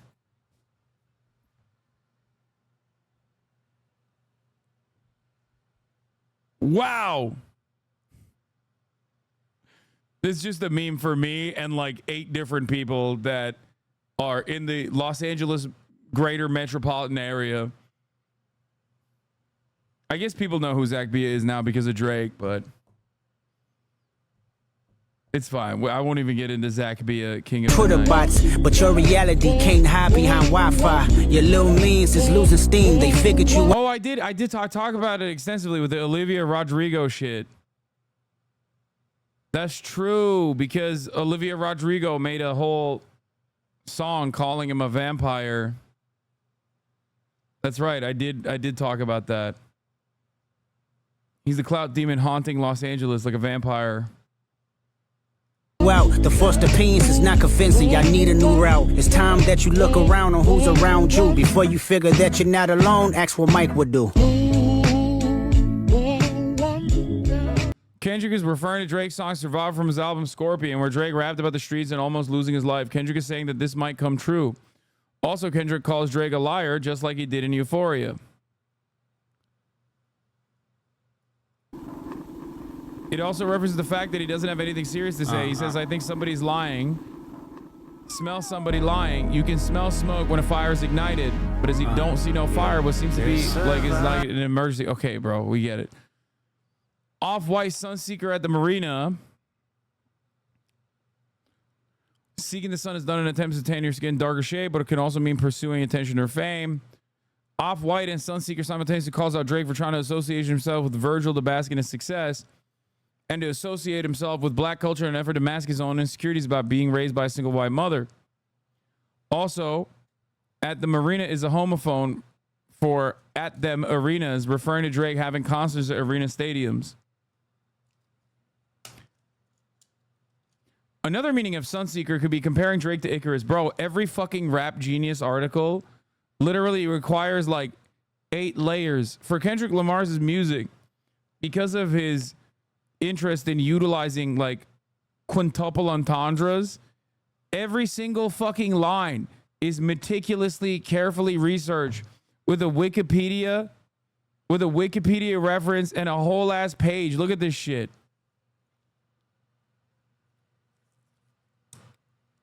Rap is getting too complicated. Kendrick Lamar's Drake diss track 616 in LA was produced by Soundwave and Jack Antonoff. Yo!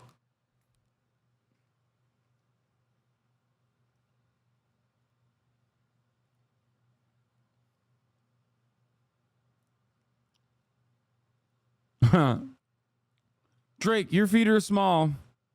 Kendrick, God has chosen me alone as his instrument to strike you down. Your pride has landed you in a den of snakes where your most trusted advisors are plotting your downfall. And when that inevitable moment strikes, you will deserve it.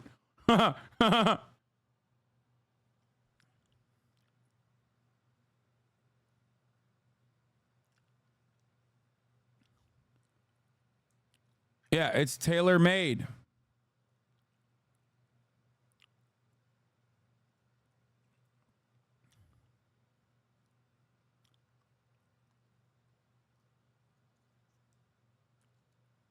Check the date on this. 6/16/2021, Biden Summit. Kendrick Lamar is the GOAT. What did he know, chat? What did he know? And by he, I mean me. What did I know, dude?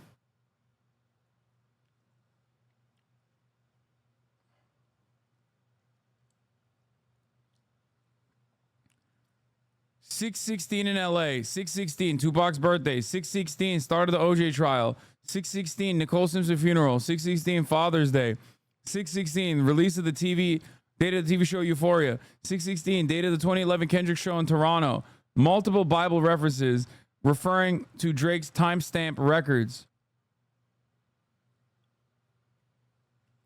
Drake, fight back, Kendrick's cooking you.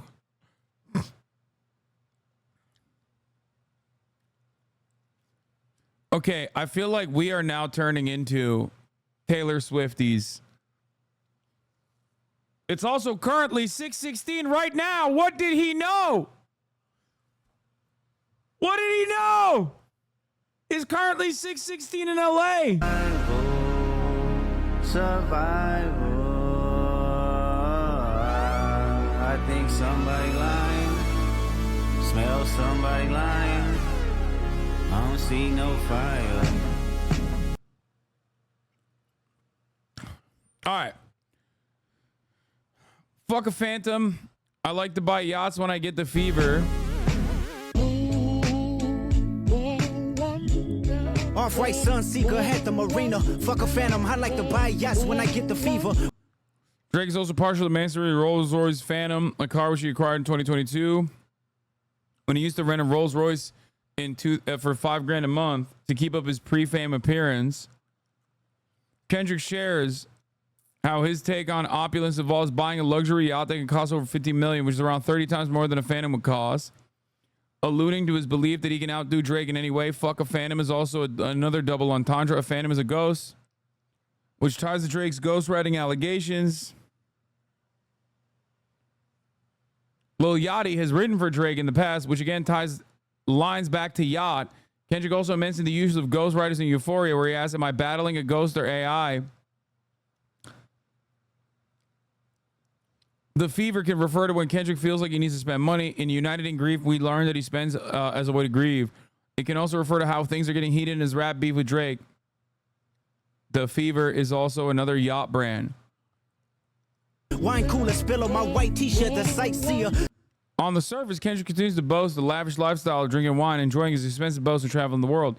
His white shirt represents humility, wealth, and a self-security in wearing simple clothing often found in billionaires.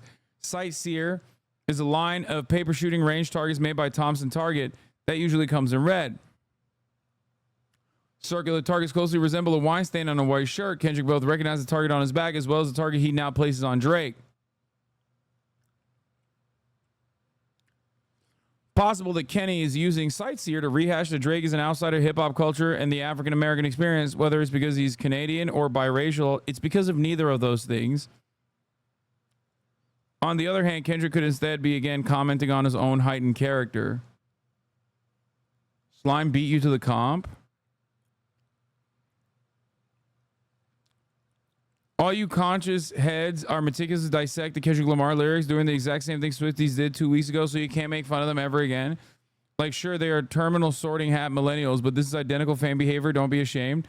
Wait, I said... Okay, good. I said that as well. I recognize it. I recognize it. I do. Obviously, there's a little bit difference between, like, golden retriever with tattoos versus this, but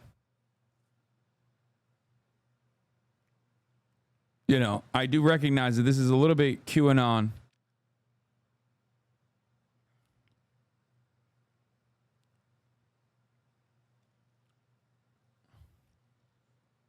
That's what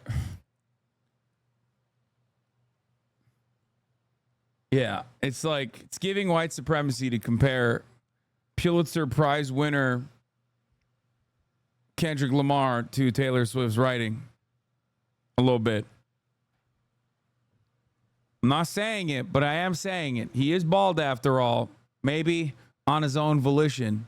Not bald by birth, but bald by choice? Maybe? Question mark. Shots fired at Slime.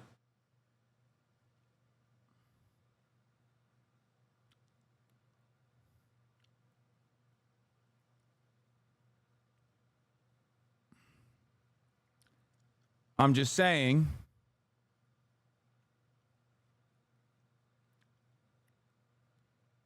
Does your back hurts from all this great coverage of the Palestine issue? What? The fuck does that have to do with anything?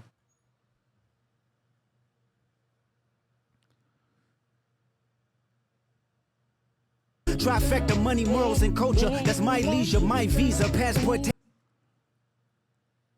Trifecta, money, morals, culture. That's my leisure. Kendrick proposed a new trifecta: money, moral, and culture. Three things he seems to have in abundance. Notably, he argues in Euphoria that Drake is against the culture. That's your hub in Ibiza. Luke Callie's dwellings in Brooklyn just to book me some pizza. Who can reach us? Only God can teleport this type of freedom. God. Similar to how Kendrick mentioned eating at the Toronto restaurant New Ho King in Euphoria, he named drops Brooklyn-based pizzeria Lucali. This could be a direct response to Drake's second track towards Kendrick. Don't know, Dot, I know you're in that New York apartment. You're struggling right now. I know it. In the notepad doing lyrical gymnastics, my boy. Kendrick claims the reason he was in New York was to secure some pizza from the restaurant known to have many celebrity guests. Interestingly, in March 2020, Drake was spotted at Lucali with a basketball star and then Brooklyn net Kevin Durant, who ordered the Lucali plain pie. My confession is yours, but who am I if I don't go to war? There's opportunity when living with loss. I discover myself would not fall short. Raise my hands to a fallen sky. I fantasize. Wait, hold on. I already listened to the song fully, okay? I played it once already. That's why I'm pausing now, okay? I already let it run once. Shut the fuck up. Now we're going through the lyrics. Dummy chatters. And then after that, it is going to be Clementine, okay? Calm down. Kendrick admits to being initially conflicted in his decision to go to war with Drake, knowing that it would likely result in yet another historic hip-hop feud. Though celebrated for being a rapper, Lamar often considers himself more of a grounded-spirit medium who abstains from celebrity rap politics.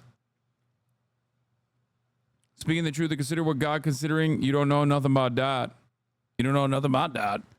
It should be noted that Kendrick's 2022 release was centered around the themes of healing and peacemaking. Father Time, the album's fifth track, even saw Lamar consider squashing his beef with Drake.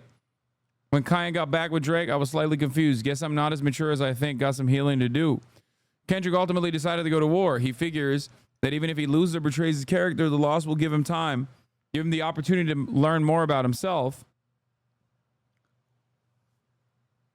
When I fall short could also be a subtle acknowledgement of the short jokes Drake's made since April 24 push-ups.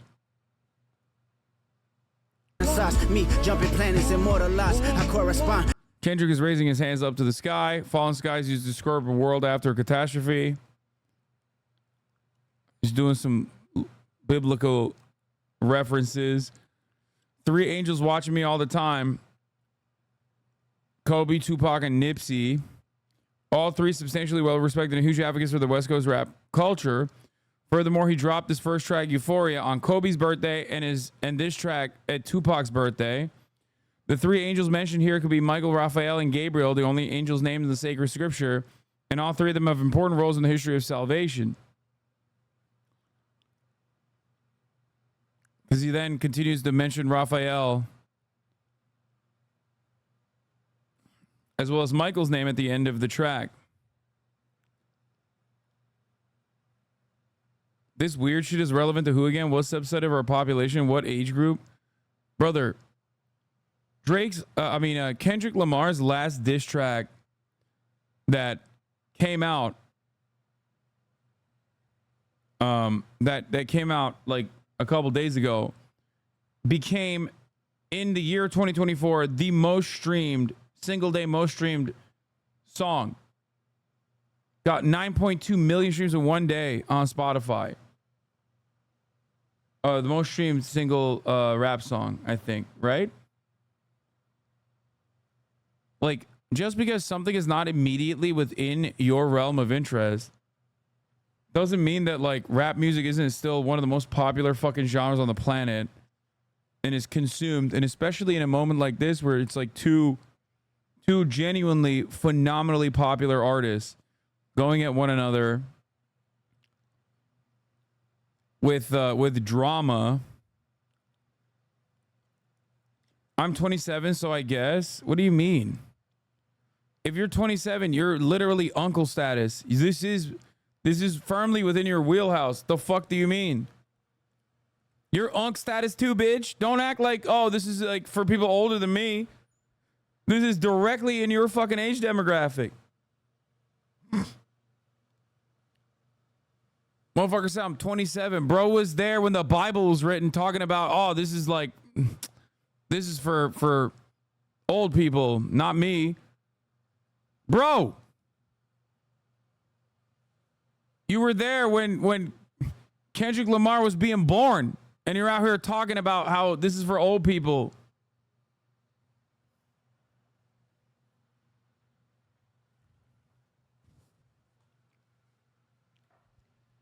You were like legally allowed to purchase alcoholic beverages by the time Drake started his fucking career, dude. Fuck you mean?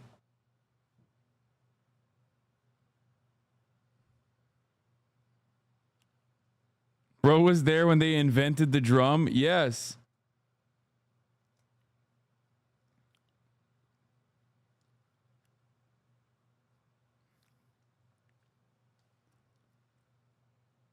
That's it, on site.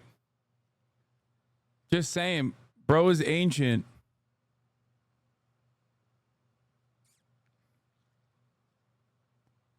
Three angels watching me all the time. Put my children to sleep with a prayer, then close my eyes. Definition of peace. Tell me who gon' stop me. I come Talking about God stuff. Tell me who gonna stop me. I come from love. Reference to the Romans. I'm convinced that nothing can ever separate us from God's love, neither death nor life. More Bible stuff. Still cover my heart, then open me up. Remember when picked up a pen, lyrics that I can trust. Kendrick channels the spirit of Estelle Oliver, a lost family member, possibly Dot's grandmother. He's previously mentioned Estelle and other lost loved ones. Dot also mentions his grandmother's spirit staying with him for years after her death. Kendrick also commemorated Estelle in his 2022 Coachella performance, having her name written as the stem of a rose on his custom boots. Kendrick remembers the moment he realized his ability to rap. The pen as a tool has been a recurring image in much of Kendrick's discography. When he describes his hand as a weapon, as without it, he cannot pen lyrics to defeat Drake. Timid soul, staring in the mirror, asking where I was from often. I know this type of power is gon' cost, but I live in circadian rhythms of a shooting star. Kendrick is aware that his status as a coveted generational artist will come with downsides, but insists that he's existentially equipped to handle it.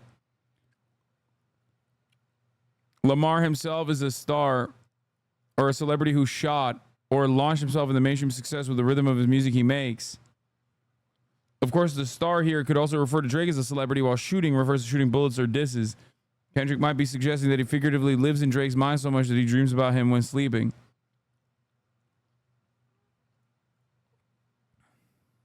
The mannerisms of Raphael, I can heal and give you art, but the industry's cooked as I pick the carcass apart. Yeah, somebody's lying, I can see the vibe. In tailor-made freestyle, Drake frames Kendrick as an industry puppet, rapping, "I hate all you corporate industry puppets, I'm not in the mood." In response, Kendrick made clear of his detachment and disinterest in the industry on Euphoria. Here, Kendrick doubles down on that sentiment, comparing the industry to a dead animal to be dissected. He goes on to speak specifically about the OVO camp. This is the meat of the convo.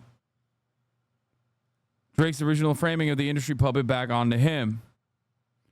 What if Kendrick names you in a diss track? What an honor. I mean, yeah. Even he looking compromised. Let's peel the.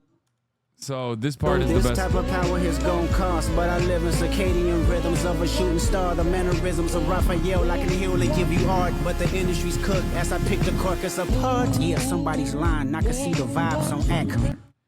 DJ Academics, friend of the show, DJ Academics.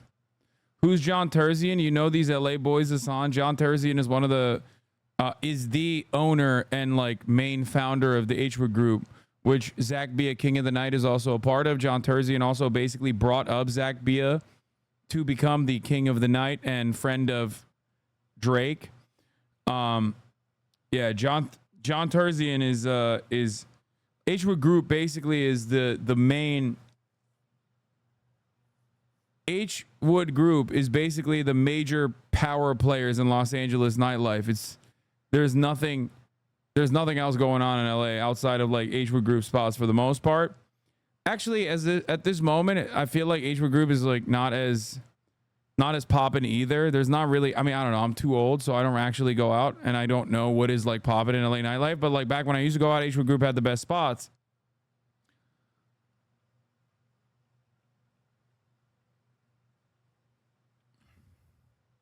Even he looking compromised. Let's peel the layers back. Yeah. Ain't no brownie.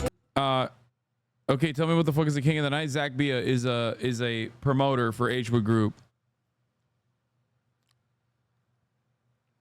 Anyway, DJ Academics often referred to as Ack is a famous live streamer that covers hip-hop news. Ack's been a big fan of Drake throughout the years. We already know that he's the #1 dick rider for Drake. Although stating that he's trying to remain unbiased in regards to the beef, he seems to have taken Drake's side as a fan of his. Yeah, no shit. Bro, I looked at DJ Academics' Instagram last night, and it's like, it's basically hate crimes, okay? Like, the amount of dick riding that is occurring on there, one, is just gayer than any gay porn you could watch. Bro, they're literally, it's all videos like, there's like videos on there, and they're all so fucking viral. There's videos on there of like, there's like this black lady talking about how Kendrick's wife is biracial and how it's really disrespectful for Kendrick Lamar to shit on Drake for being biracial, which he didn't. He's not actually talking about Drake being like half white, half black, and instead is directly talking about how he's a culture vulture and has been almost like repulsed by black culture in his upbringing, only to now adopt it for commercial gain. It's a reach, but it doesn't matter because Drake dick riders are literally fucking reaching to that extent.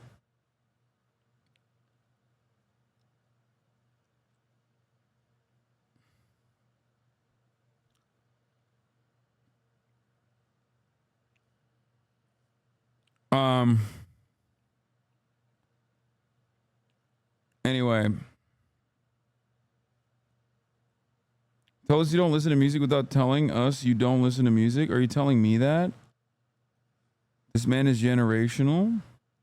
I mean, I don't listen to music, but no, Kendrick's wife. He's saying that, I mean, she was saying that Kendrick's wife is half white.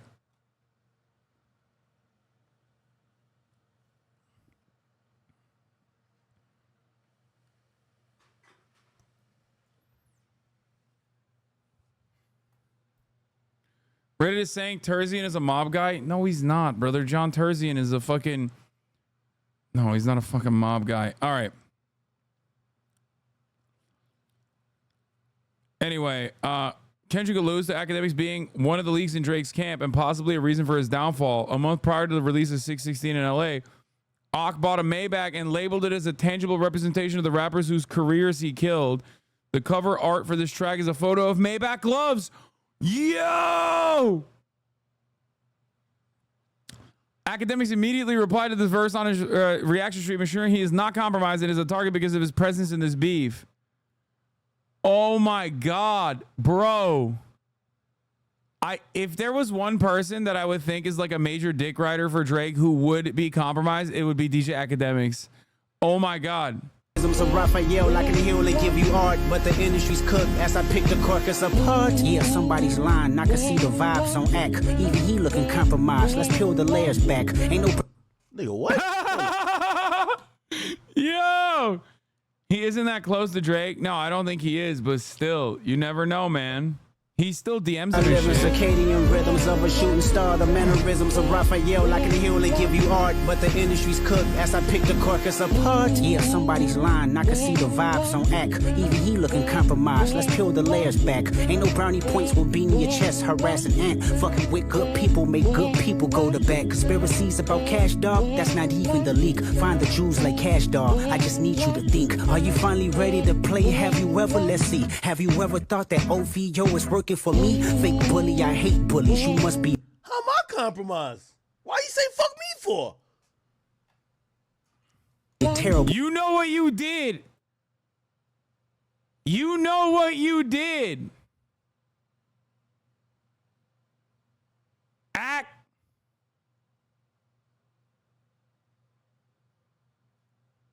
We all know. Guilty. Guilty.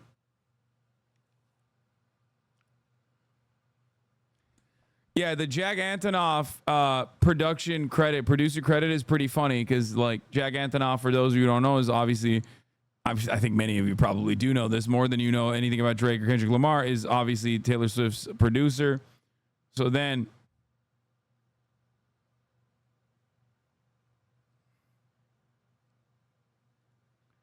wait, Kai Cenat and academics react to a clip of Drake on stage with a 17-year-old in 2010. Yo!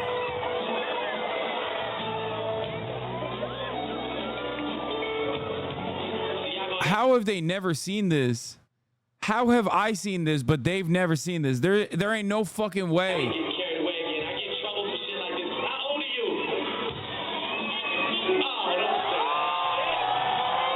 What? What did you say? 17? That was a setup. Oh my.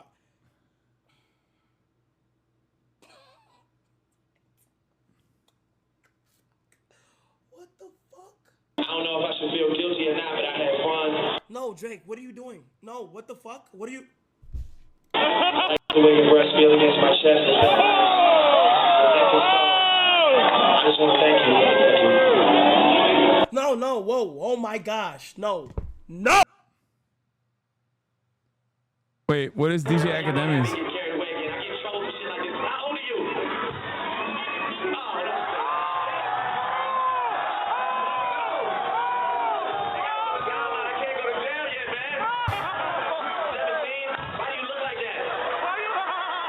He said, why you look like that? He said, damn, you got mad titties for a 15-year-old.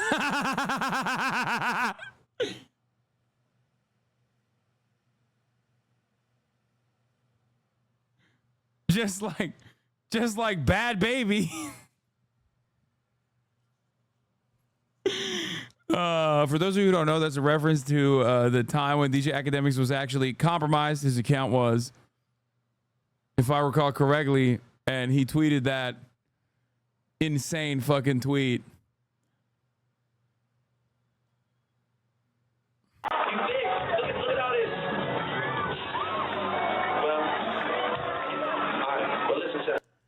All right, I'm gonna be honest with you. Do I think Drake is a pedophile? Clearly not. No. I do believe two. Bro, you are the worst judge of character on this. Your main moderator who banned me on your chat literally went to prison for pedophilia, for predating on minors at a Walmart.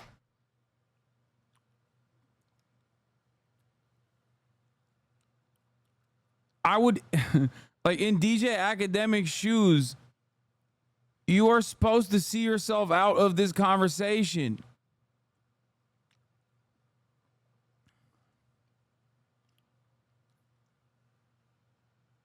Like, I'm not even talking about the Drake D-writing here, okay?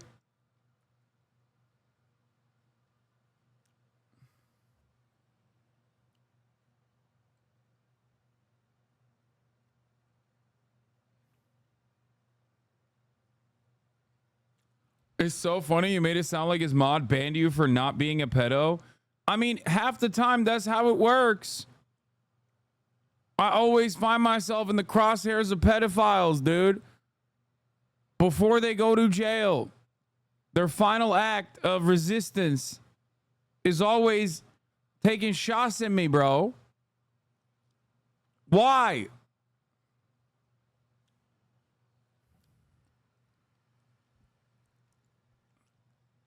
Last thing you say is fuck Hasan, and then you just go to jail. You literally directly go to jail.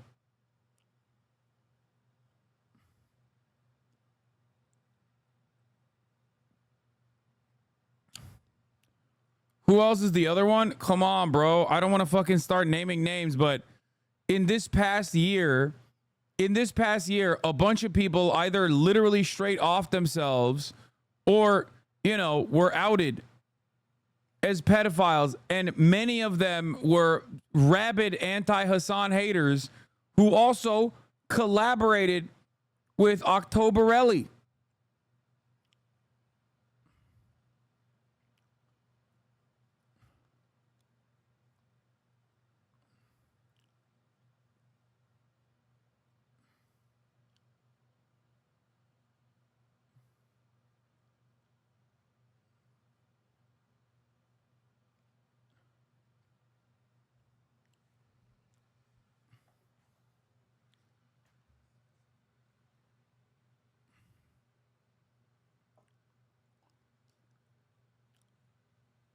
Some weren't direct pedophiles. They were just into short stack goblins.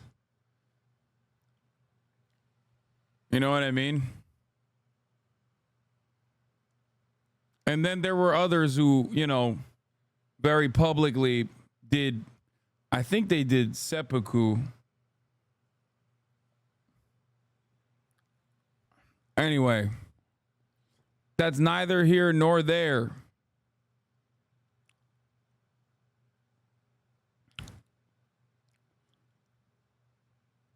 I don't know what you mean, and I'd like to say it that way. Exactly. Wait, I was supposed to say Sudoku. I said seppuku. Anyway. Oh.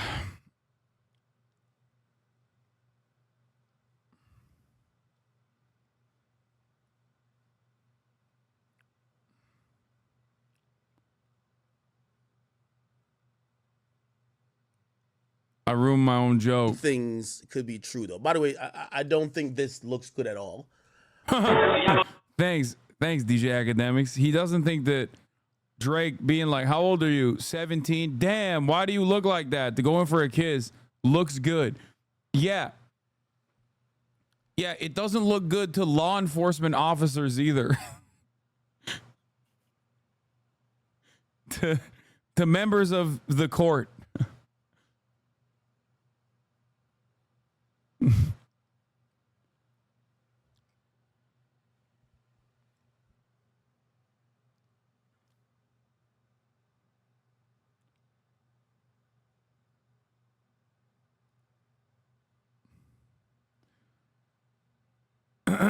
June 16th, Toronto. Grab tickets here. This is insane. I thought Kendrick was just going to keep it lyrical, but he's challenging Aubrey's troll game too. God, I'm not going to lie, but this is correct. If Drake did this, Melon would call it corny, by the way. Oh, God. It's like, as you guys know, I love the internet's busiest music nerd.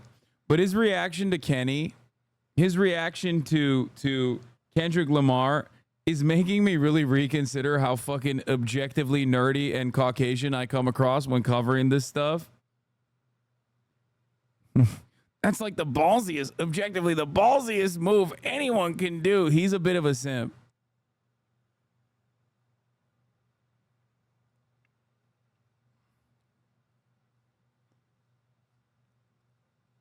You're wrong and I hate you? Okay, well.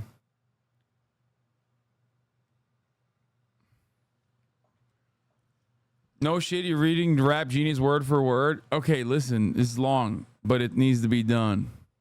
Points will be in your chest, harassing ant. Fucking with good people, make good people go. Standing up for his manager, Ant Saleh, who Drake suddenly dragged in the drama, awaiting Lamar's response to push-ups. Drake uploaded 2 photos of Ant to his Instagram story, one depicting Ant with OVO bags in hand, other one with a close-up selfie of him. Fucking with good people make good people go to bat. Conspiracy about Cash Dog. That's not even the leak. This is a response where Drake alleged that Cash XO, the Weeknd's manager, was blowing Abel's money on men. Cash blowing Abel bread out here tricking. Shit we do for bitches, he doing for dudes. This further alleges that Drake is a leak or mole within his camp, a claim Kendrick makes several times on the song. Per Kendrick, Cash XO isn't the leaker, but somebody closer to the center of OVO. Wait, Drake IG story dropped?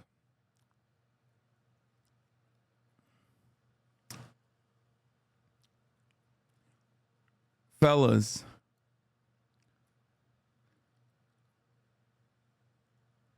Or in the term that every white AAVE Twitter account that follows kick streamers, motherfuckers, MFs, okay?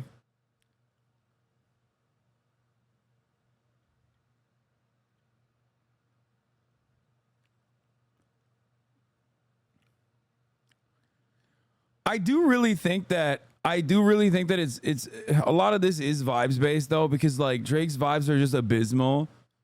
I feel like when I see this, I immediately think cornball.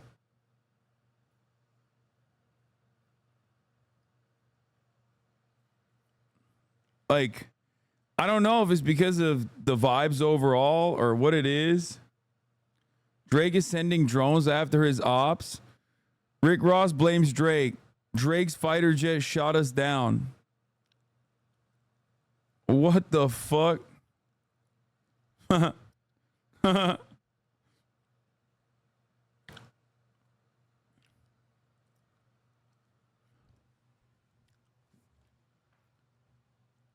It's because you're the Drake of politics? Wait, what?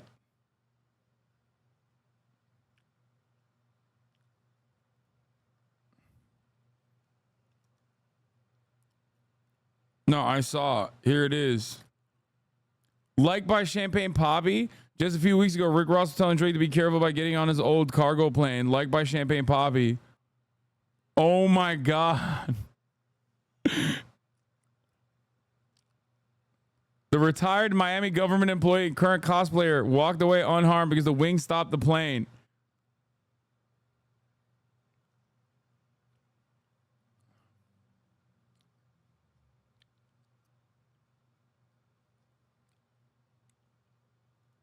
Ken is a HasanAbi head. Oh my God. Cars 3 release date June 16th. 6/16. How deep does this go? Yeah, Drake is the one who killed the Boeing whistleblowers. Kendrick also name drops Cash Doll, referencing a burglary that occurred in which rapper she had $500K worth of jewelry stolen. Additionally, she had her ex broke up with because of Drake, which gives jewel a double meaning. Cash Doll is a jewel of a person who Drake tried to find/date. The bad conspiracies about Cash Dog, that's not even the leak. Find the jewels like Cash Dog. I just need you to think. Are you Maybe he's saying that there's a girl that he hooked up with that he actually loves that Kendrick Lamar is using as a mole. That's all I'm saying. It could be. Do you think Drake reads the genius on Kendrick's diss tracks to him too? Yeah, he gets like an OVO dude to read it out to him while he's in bed, twiddling his toes. LeBron is the leak? That would never be the case, man. Shut the fuck up. LeBron would never do that. LeBron is firmly in the Kung Fu Kenny camp.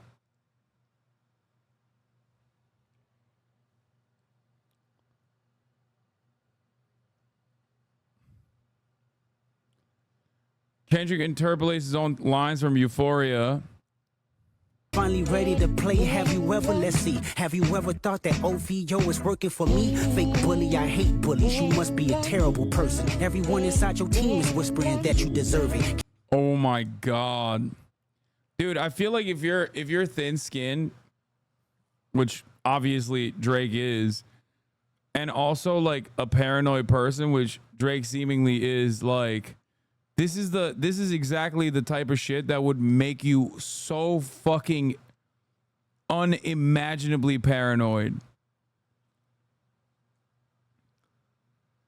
Here, Kendrick uses a game to allege that OVO Sound, Drake's own label, is compromised to be against them. It should be noted that Drake's had a controversial history of non-promoting his signees, leading to a list of commercially failed careers under labels such as Majid Jordan, I Love McConan. Furthermore, many of Drake's biggest collaborators in general have turned against him. Rick Ross, The Weeknd, Future, Metro Boomin, and more have all taken shots at Drake throughout this feud. Lamar figures this must be indicative of Drake's character, indicting him as a music industry bully. Oh my God. Oh my God. Kendrick giving Drake an autoimmune disorder. The Weeknd, who Drake initially sought to sign earlier in his career, epitomizes these sentiments best in All to Myself by Future and Metro Boomin and the project We Don't Trust You. They can never diss my brother's baby. When they got leaks in the operation, I thank God I never saw my life away. This marks the second time Kendrick has mentioned OVO by name in a diss, the first being on Euphoria. Can't Tootsie slide up out of this one, it's just gonna resurface. Every dog gotta have his day. Now live in your purpose. Damn. Drake falls back on his commercial success to avoid blemishes to his reputation.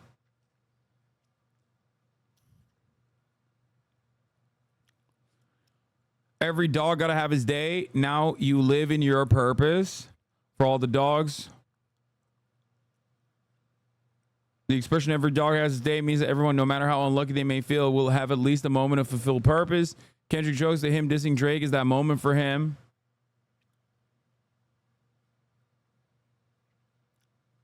And like your boy from Compton said, you know this dick ain't free.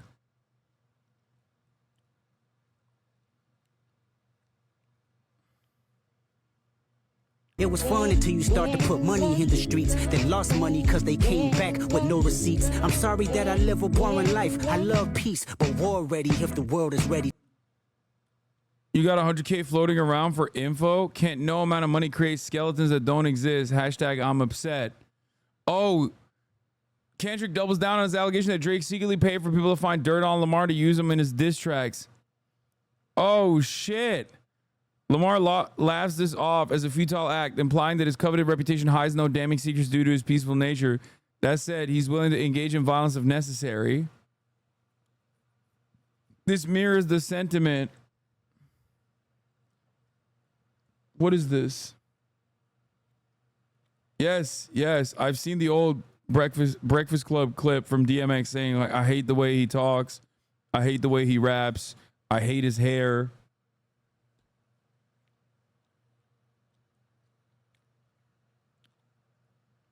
The Elohim KTW, the Elohim is God in Hebrew. In the Old Testament, Drake gets his Jewish heritage from his mother, Sandy Graham. Kendrick previously mentioned the Elohim in his 2021 Baby Keem collaboration. The Elohim, the rebirth. Before you get to the Father, you gotta holler at me first, bitch. Alongside seemingly liking himself to God, Kendrick makes a mention of the vague acronym KTW, which could stand for Kendrick the Warrior, King of the West, or even King of the World. Is Drake a Zionist? No, he's not. I mean, I don't know if he's a Zionist or not, but he was definitely, listen, I will give props where props is due. First and foremost, there's a lot of pro-Palestine guys in OVO, okay? There's also a lot of Muslim and Arab dudes within Drake's immediate circle. Toronto is free Palestinian territory, okay? That part is true. Having said all of that, Drake was one of the first major artists that signed Artists for Ceasefire. That is literally true. It's undeniable.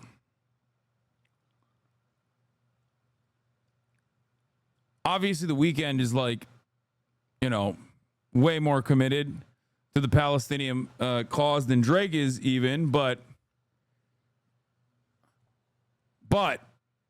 credit where credit is due. Toronto doesn't fuck with Drake, but we march for Palestine. First of all, Toronto definitely fucks with Drake. Come on, dude.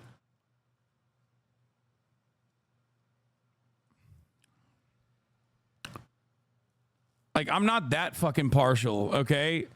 I am, after all, maybe not the internet's busiest music nerd, but definitely still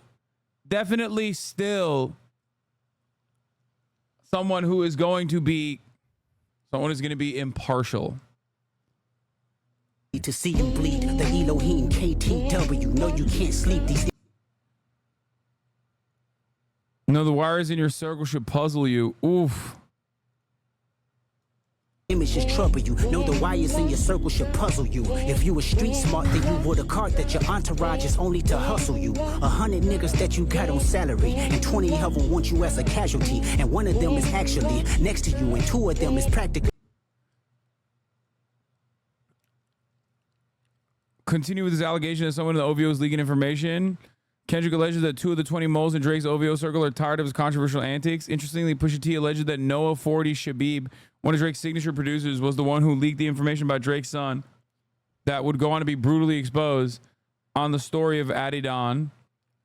It didn't come from Kanye at all. 40 is sleeping with a woman. He talks to her daily, 5-6 hours a day, and ultimately speaks about how he's disgruntled about certain things, notoriety and things involving Drake and his career and so forth. With that also came the fact that Drake is a child. With that also came the trip everybody took to go see the child and bring him gifts and all of his information. She divulged this information. It wasn't 40 directly that told Pusha T, but 40 was sleeping with a woman who told Pusha T.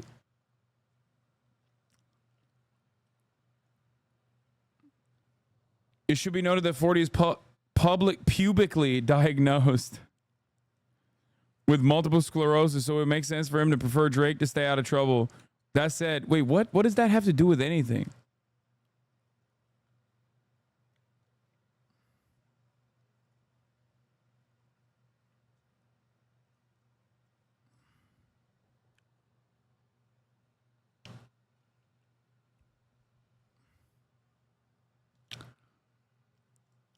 Anyway. Tired of your lifestyle, just don't got the audacity to tell you. But let me tell you some game, cause I can see you, my little homie. You playing dirty with propaganda, hit blow up on you. You're playing nerdy with Zach Bia and Twitter bots, but your reality. Zach B is a well-known figure in the nightlife and entertainment scene, particularly in Los Angeles. He's often seen as high-profile events and parties, and has connections with many celebrities, including Drake. Zach Bia, king of the night. This line suggests that Drake is using Zach B in some manipulative way to advance his agenda or tarnish Kendrick's reputation.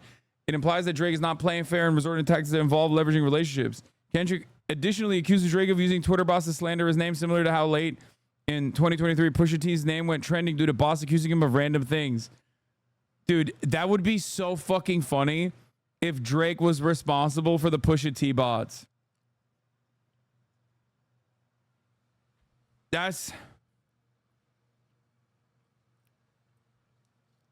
I never thought about that. He actually is. No shot. That's fucking hilarious.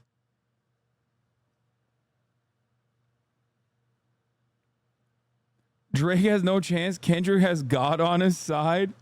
Yes, I am spamming like a mentally ill chatter. Yeah, dude, that's what happened. He posted this because he's a fucking big Oda fan. He's about to be like, it had nothing to do with Father's Day. It had nothing to do with Tupac's birthday. I did this because of my love and unconditional loyalty to the GOAT, Goda.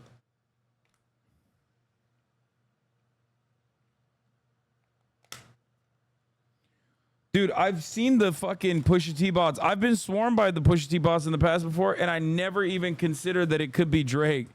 I never even thought about that.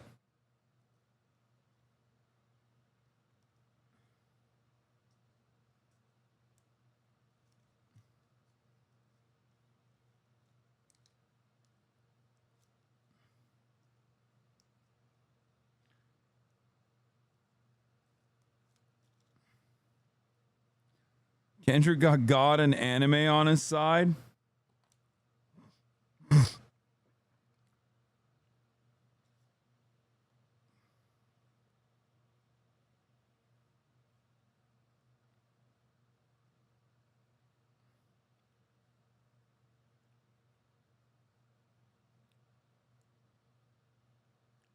Speaking of One Piece, have you finished Wano yet? No, man. It took 4 years for that fucking entire saga to complete. Drake defo uses Twitter bots as proof. Because who else could have done this?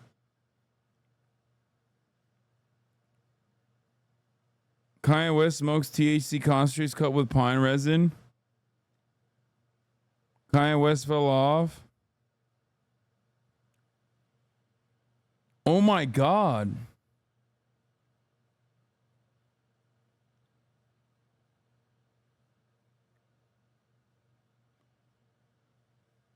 Wait, what? So whenever he has like beef with somebody, he just... Yep, these bots attacked Kendrick like 2 weeks ago. It's so funny to like attack Kendrick with bots because it's like trying to have beef with sharks on land. You know what I mean? There ain't no fucking sharks on land, bro. You're not going to find them. Like, the fuck? Kendrick Lamar is barely ever on social media.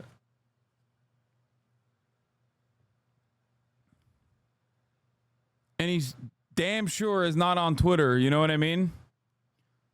It's just kick streamer DNA. That does make sense. You really think it's Drake and not his annoying fanboys? Yeah, I agree. I could see that. But like, I don't know. Look, all I'm saying is, I don't think Kendrick gives a shit about the bots, but you should care about the top of the hour ad break because it's right here in front of your eyes. You know what I mean?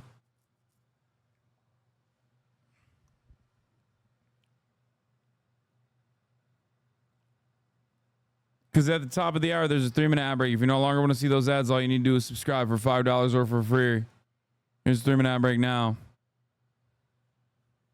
Can't hide behind Wi-Fi. Your little means is losing steam. They figured you out. The forced opinions is not convincing. I need a new route. It's time that you look around on who's around you. Before you figure that you're not alone, ask what Mike would do.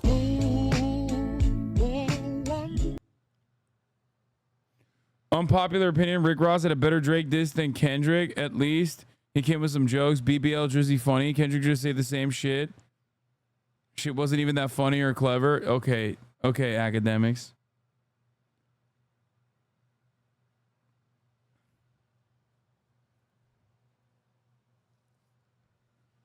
Last time, Genius underplaying the final blow in that MJ line. You are not alone. Music video was an entire production to do PR recovery, while MJ was actively being accused of CSA, telling him to consider standing down before the callers get real serious. From wearing Michael Jackson's iconic white glove in the music video for first-person shooter and mimicking the pop superstar's dance moves, Drake has held MJ in reverence throughout his career. Most recently, when Drake was about the time Michael at 13 chart-topping Billboard Hot 100 releases. He finishes off the track by predicting Drake for a similar fate to Michael after investigating Jackson's death that was ruled homicide.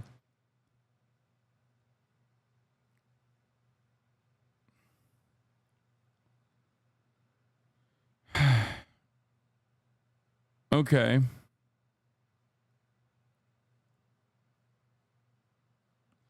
Can't believe he still didn't reference Drake's huge dick. Okay, bro.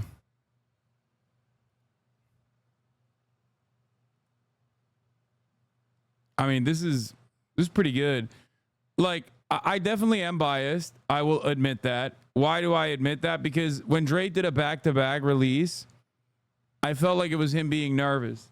But right now, when I see Kendrick doing another back-to-back release, double firing, before getting any sort of retort, I don't feel like he did it out of nervousness. And I'm sure that probably is mostly bias, right? It's got to be. Bias has to be playing a role in this.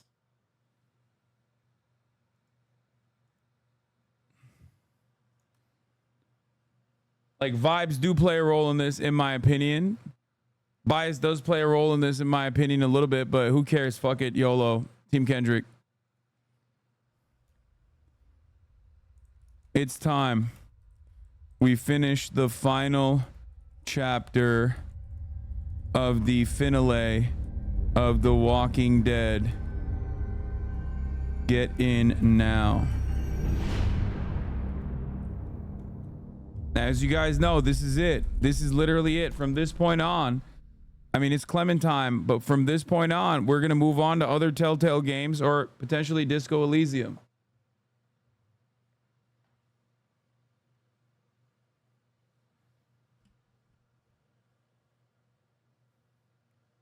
This has been truly a revolutionary experience in gaming. This has been the game that has converted many of the politics frogs firmly into the gaming camp. Disco Elysium will be the last chapter of that, though. Disco Elysium will truly convert all the politics frogs into gaming heads. 100%. One of the best sequences, one of the best series of consistent gaming in the HasanAbi broadcast, perhaps of all time, it's coming to a close. The final chapter.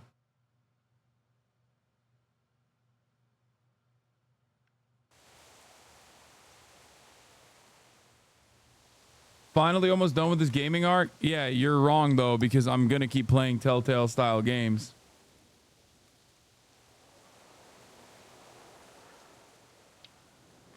And instead of being like, fuck the gaming arc, you should probably learn to love the gaming arc. Because it's good. Wolf Among Us is goated. I know, I loved it when I played it. It's just that I played it already. I could play it again, potentially. But I'd rather play something new I haven't played yet. And I have played Disco Elysium, just not on stream. Last time on The Walking Dead.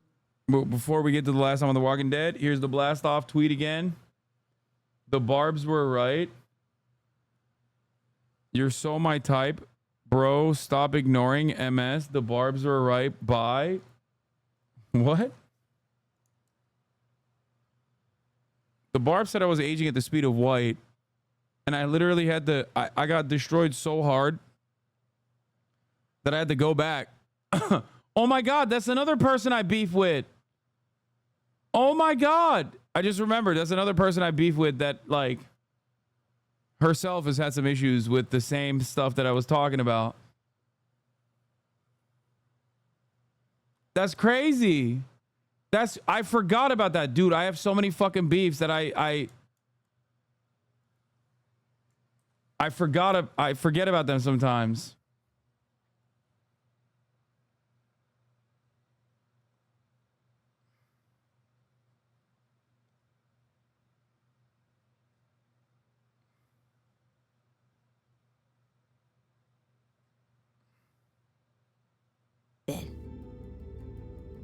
Since I can remember, Clem's always been there with me.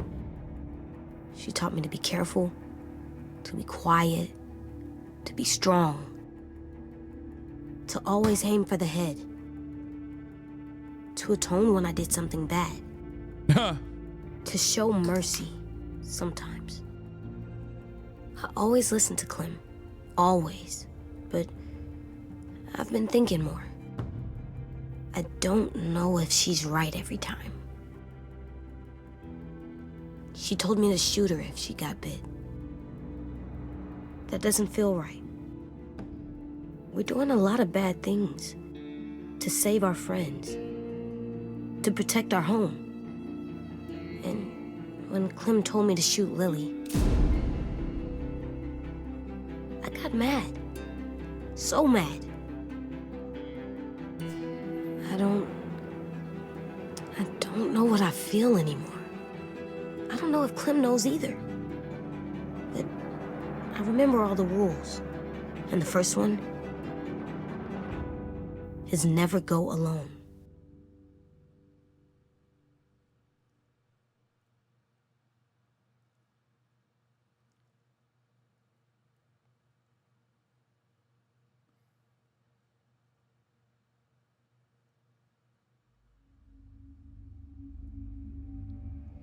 Ciao was directly responsible for AJ's decision in killing Lily, by the way. I didn't want to do it.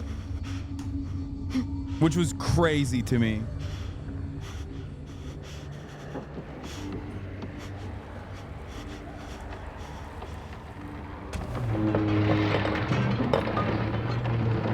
God damn. She got holes all over, dude.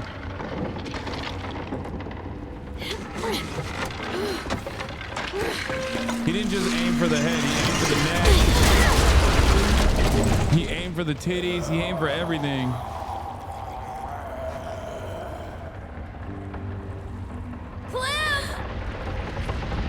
Uh-oh.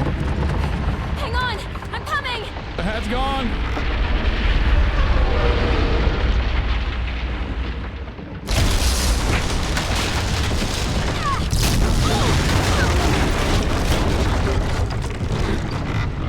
Lock in, lock in, lock in.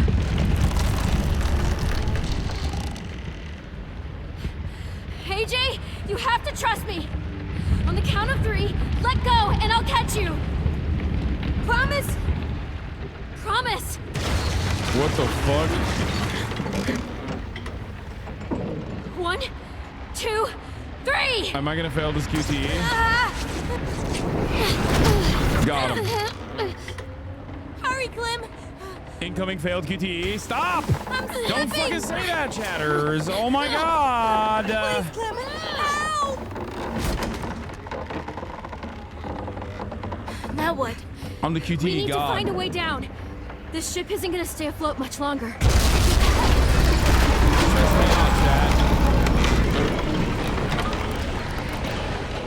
There! We can climb down from there. Well, we have to get there first. Kenny would have loved that little boat. Kenny would be having a fucking... Kenny literally would be having a crisis right now. We just blew up a boat, dude. You kidding me? We've got to jump.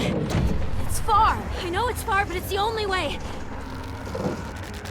This is Kenny's 9/11. You'll have to go first. You'll need a running start. I don't know, Clem. Bro, we ain't got no time. Whatever you do, just don't look down. Don't look down. Hey, Jay, what do we do when we're scared? We push through it. We don't let it take over. No, Dude, we don't. this advice is so whack, by the way.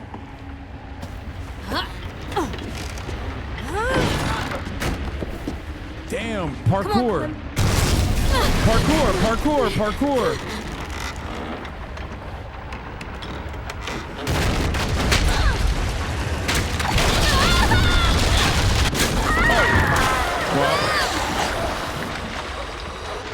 Well, I did fail the QTE. Of course I did. I had to do it. I had to do it. That was a fast one too.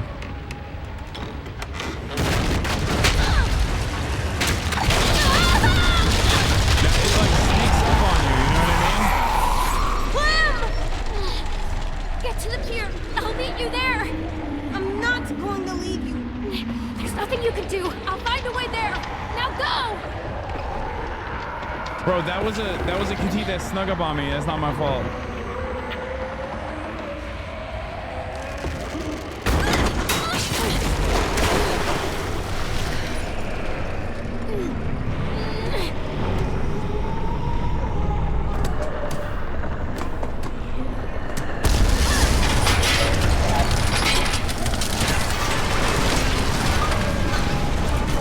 How come none of those things break on Zombers, you know what I mean?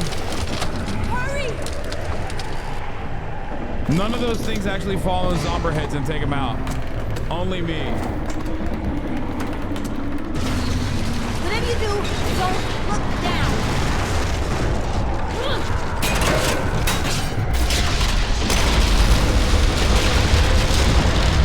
I'm locked in. Oh my god, this is so bad.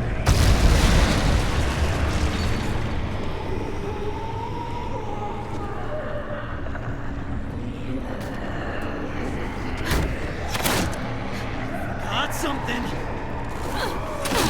Bro, what Where do you think are you? you're going? Really? You're interested in me right now? That's crazy to me. Wait, you're just walking out of here. Wait, what? Why can't I? Oh. Come up here. My people think you could just leave? Fuck you!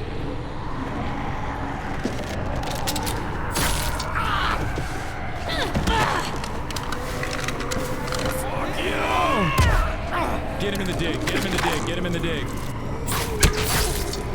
Oh, hell yeah. Come on.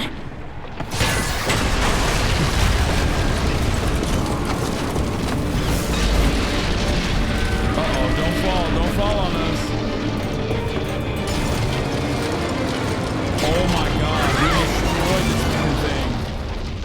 Oh my god, maybe we shouldn't have blown up the boat, bro. Your Clem is now Kratos and AJ is Atreus. Atreus, boy. Are the others okay? I would suspect that there's a little bit of safety in being, you know, important pivotal characters. Sometimes I don't know where this dirty road is taking me. This is Kenny's 9/11 even in death. Kenny's not dead, Chad. Stop. We don't know. We never saw it. So I guess I'll keep gambling. This is my least favorite meme when people say uno mas por favor. I'm gonna end the stream if you guys keep joking. Just waiting around to die. It's starting, chat. It's starting. I will end it though if you keep saying uno mas like it's ending.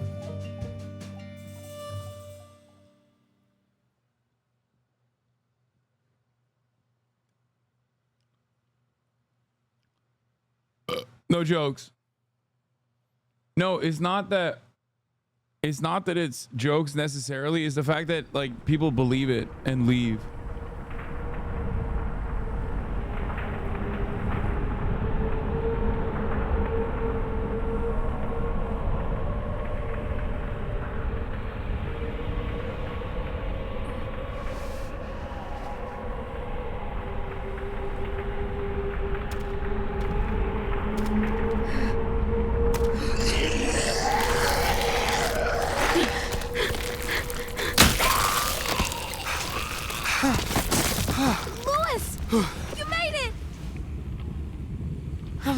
Sorry about your tongue. And that's how you school a walker. Bro's got no tongue though. Get the fuck off of me!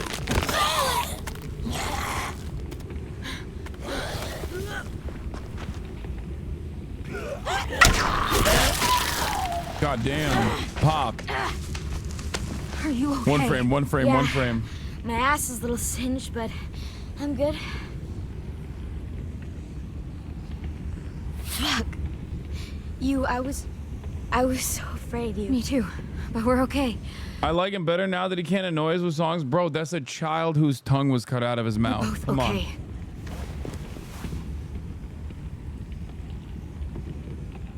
on. Lou. What happened to Minnie? I don't know. I lost track after the explosion. Clem!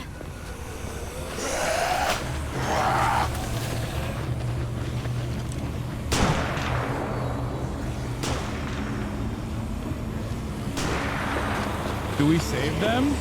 No. No, right? Fuck them. Let him get dome piece. Oh, thank God. You guys made it. There's more walkers than I Damn, can bro, count. everybody made it. That What about explosion James? drew them right to us. Stay cool. We knew this would happen. What about James? We just have to get off this What about James?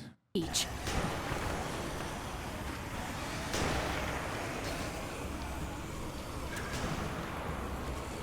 Look! They brought the cart around. Ruby, Willie! Come on! Bro, you're gonna get outta pieced here. out. There's no end to these little shits. Put them down.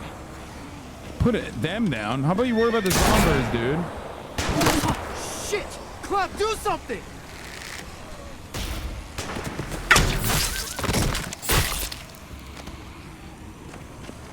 You!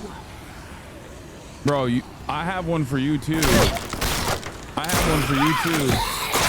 Oh, there you go. They did it to you. Yeah, well, that's what you get. That's what you deserve, dumbass. Oh, that one I have the smoke for. Oh, we are gonna have fun with that. No! Get away from her! Dumbass. Yep, too late. Okay, that was pretty good.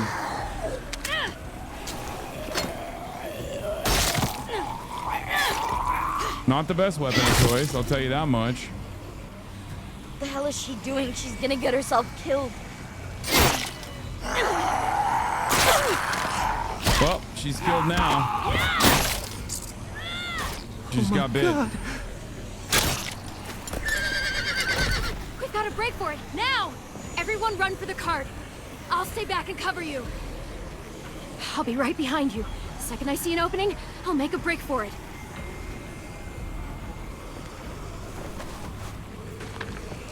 Well, the trash takes itself out. Not before I cut her arm off. Oh yeah, we got a kissy See you on poo. the other side. Damn right. AJ, go with them.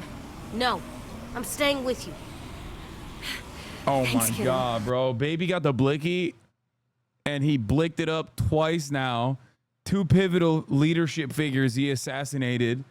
Like the fucking Shinzo Abe assassin. And now he's like, I ain't 5. I got 5 bullets in the chamber. You know what I mean?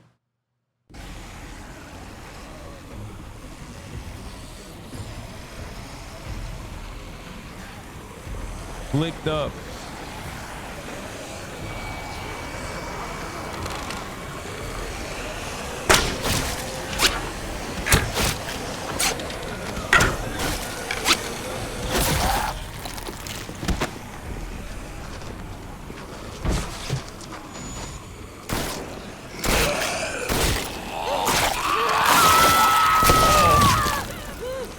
Oh my god, bro. Oh my god, gross. Clementine! That's crazy. You have the smoke for me? Yeah, drop that grenade. Let's go. Wait, what the fuck? Uh-oh. That's not good. That's no bueno for me. I thought that would have fucking blown up on her face. You know what I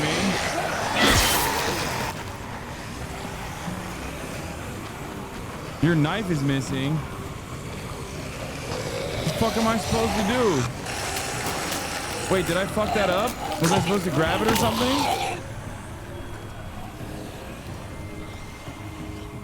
10!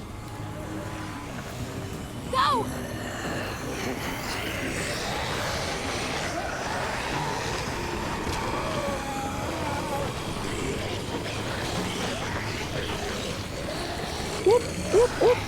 Let's go.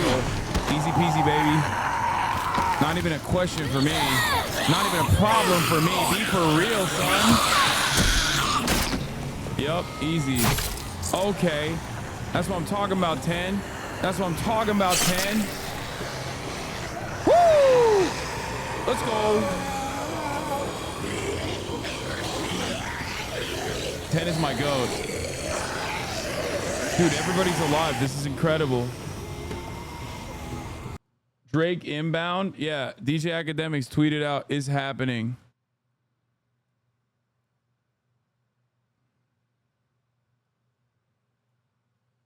But that's not relevant right now.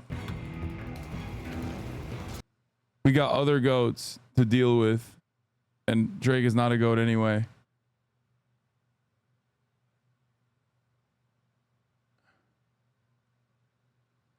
Hold on.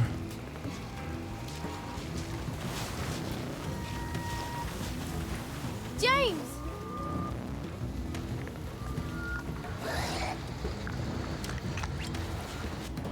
Wait, is he gonna cause the zombies to fucking eat us now? As punishment? We have to move. We'll have to squeeze through there. We don't know where it goes. Well, we do know there's walkers in the other direction. But... Move it, dummy! I saw his eyes when he did it. I saw the bloodlust in them. What are you talking about? That's a baby, dog. Go. That's a baby. You're talking about a baby, dog. He's 5, okay? You are talking about, sure, blicked up baby, but a baby nonetheless, okay? You need to stop being such a fucking rad lib, James. Jesus Christ, dude. Oh my God, I saw violence in his eyes. Like, oh, dude, it's fine. We'll fix him, okay?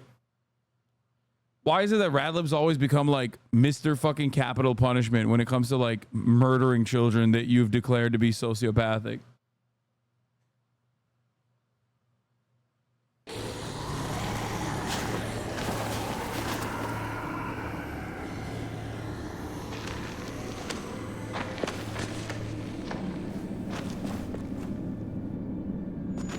We're safe, but not for long.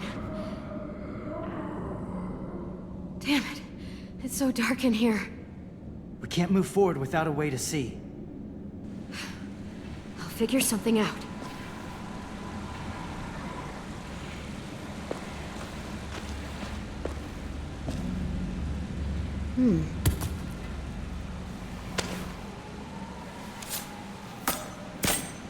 Perfect. Flint. I need something to burn. Crafting unlocked. Bro, how the fuck are the Zombonis getting through here? Come on, dude. James, speak to them in the fucking Google Gaga language. If they get in here, I'm going to have to kill them. Hell yeah, James. I don't want to do that. That's right, bitch.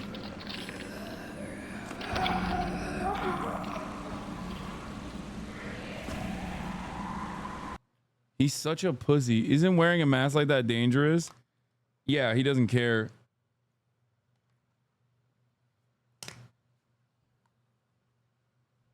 He's on that ZLM tip. He's out of control. I don't think they're salvaging his fucking brain. Clem, did you see Minnie out there? I didn't see her anywhere. But that doesn't mean she escaped. I saw her on the beach. I should have lied. She was bitten, 10. So she'll go to the next place with Sophie. They can be together. That's good. Honesty's the best policy, brother. That's what I gotta do. And I love 10, and I would never disrespect him by lying to him. It's so dark in here. I'm working on it. It doesn't feel safe. There's too much danger outside. I wish I had a gun. She's going to hell, 10. We'll be out of here soon. She sucked, 10. The other place that she's going to is not the one that Sophie's going to, 10. Another one. Gotta get home before AJ can play with it.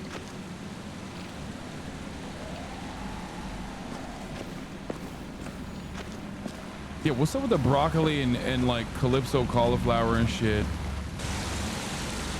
No way we're swimming through that.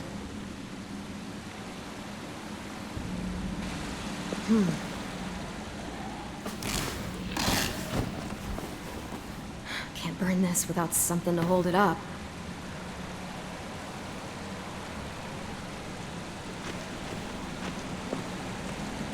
Okay, on the other side of this rock wall, we got something. Before I get to that though, let's see if there's anything over here. A crystal. Might look nice in our room. Just have to get home first. Dude, I'm collecting all the collectibles. Gotta catch them all, Pokemon style. It's crazy out here. We're like surrounded by zombies in a fucking cave. Damn, and I'm like, it's all too wet to burn. wait, it don't matter. All I need is a stick.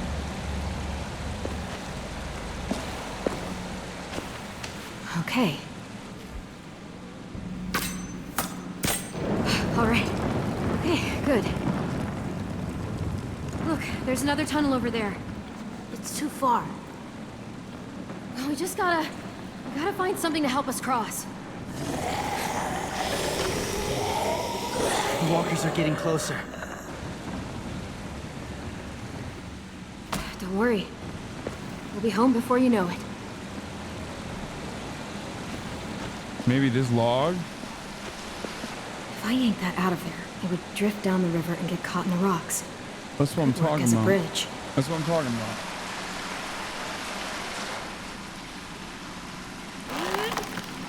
Just walk Lamau with that insane fucking, Okay. with that insane. We just need to go across one current. by one, and then we'll move the rocks out of the way. And then I'll take. Oh my god, he just knocked that fucking zombie out. That's crazy.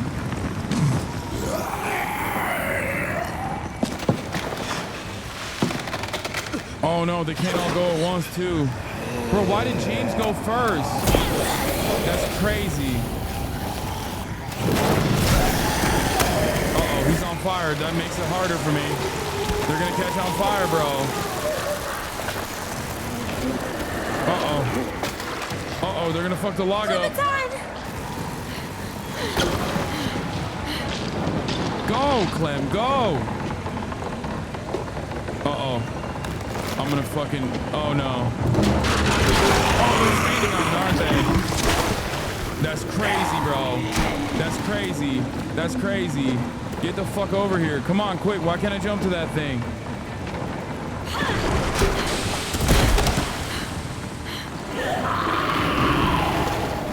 Yeah, come on, get in there, zombers.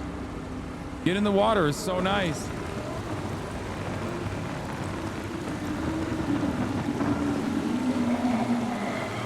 Oh, I'm willing to bet. Oh, there's more Zombonis on the other side of that. Oh!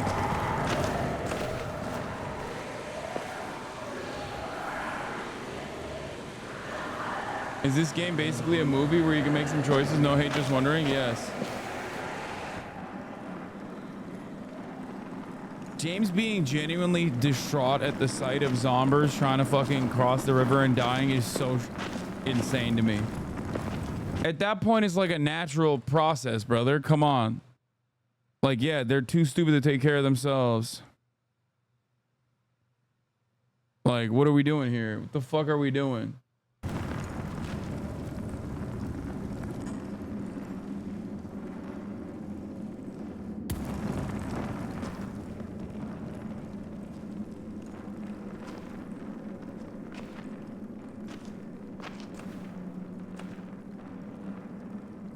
They are not peaceful, bro. They are objectively the opposite of peaceful. They are a mindless horde.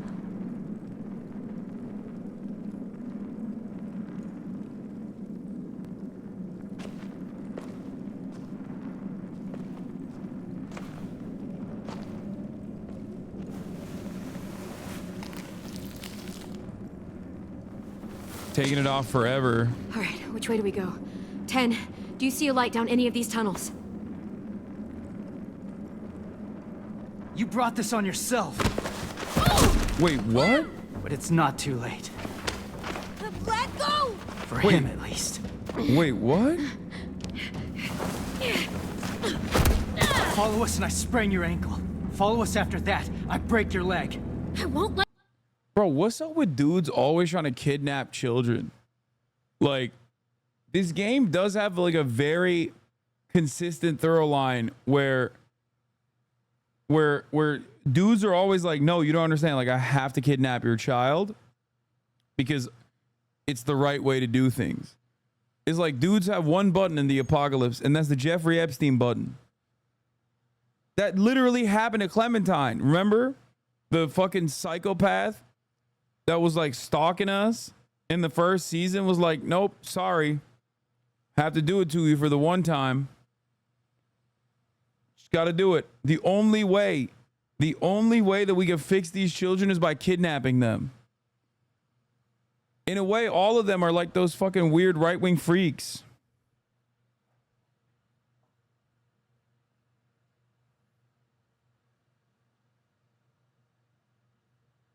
Let you take him. I won't let you make him a monster.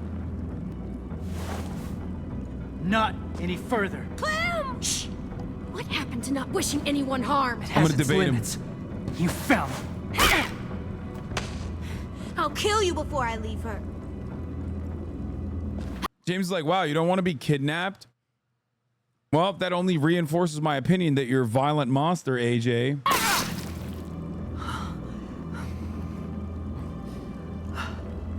You did this.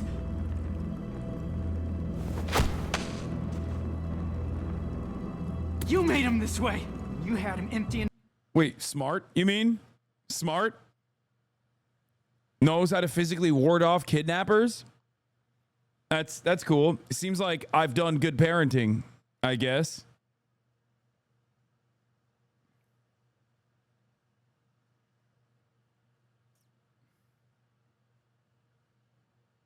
Wait, is he infected now? That was zombie flesh? No, it wasn't. It's just a piece of rock.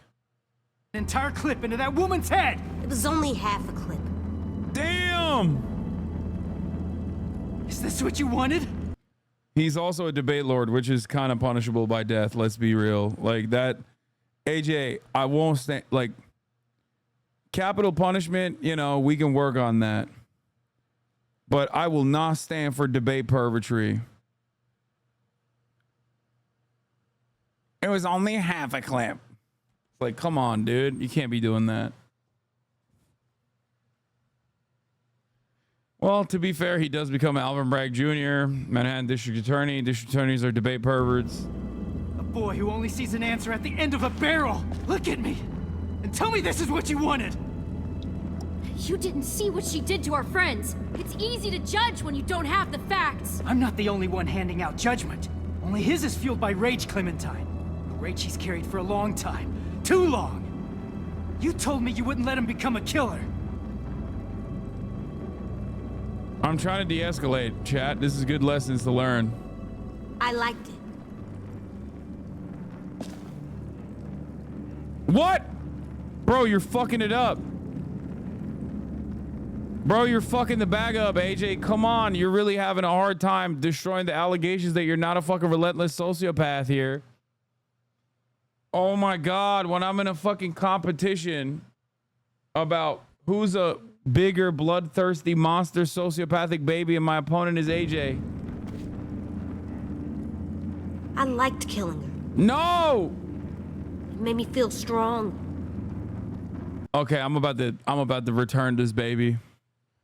I'm about to give this baby directly to James, you know, become like a fucking peace-loving, zombie-kissing hippie. Oh my God, bro. Oh my God, we done cooked the baby too hard. Oh my God, bro. I don't care if it was murder. I don't care if it was anything. Bro. It felt good. Oh my God, bro. Is it really? Oh my God. He said he doesn't even care. He'll do it again. He likes the kill. The thrill of the kill. Oh no. Bro, what about atonement, AJ? Your ass is not atoning, baby. Best feeling I've had in a long time.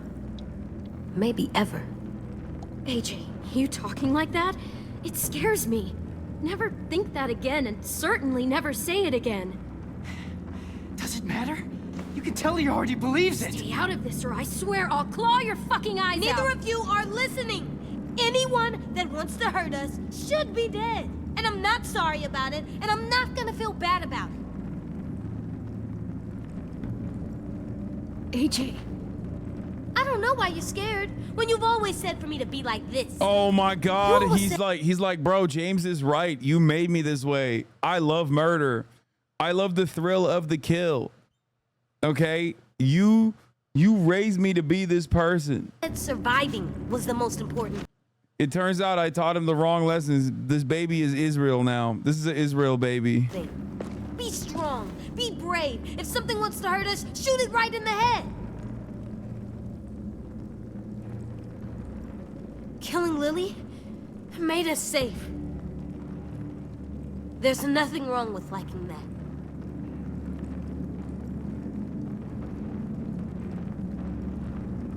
I can't listen to this. You think you can change him? Do it then. Talk to him. James is such a pussy. Like, honestly, he's unbearable. He's unbearable. I can't listen to this. It's like, okay, leave then, bitch. The fuck you mean? I'm not gonna stop, Clem. I'm not gonna let people that want to hurt us just walk around. You can't tell me to stop and expect me to get it. You can't tell me to stop when you know it just confuses me. I know this world is hard.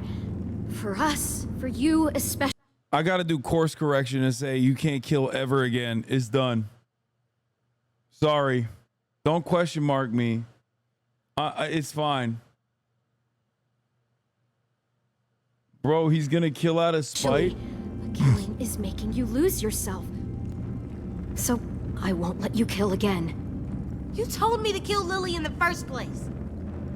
AJ, cool it. Why did you tell me to kill someone that you hate and then change your mind? Because it's not making you safer. It's hurting you. It's killing you right back. Oh, AJ, you're just a little kid. You're a kid too, Clem. You're trying to act big. Damn, I hate that he's such a debate lord now. He's such a little debate monster, bro. It's the bigger threat, honestly, than his murder streak. All the time, so I don't think about it, but you are.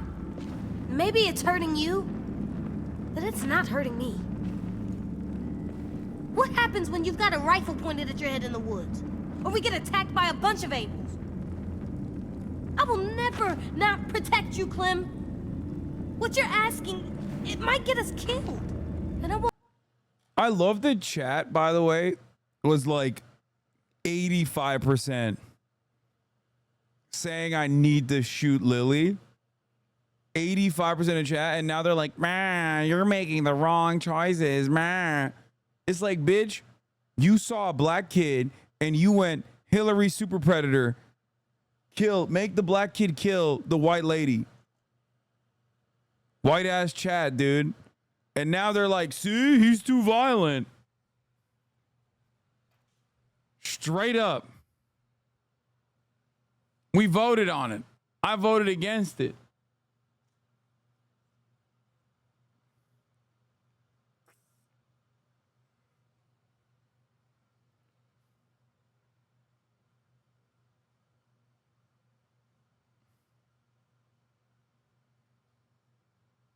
Don't let that happen.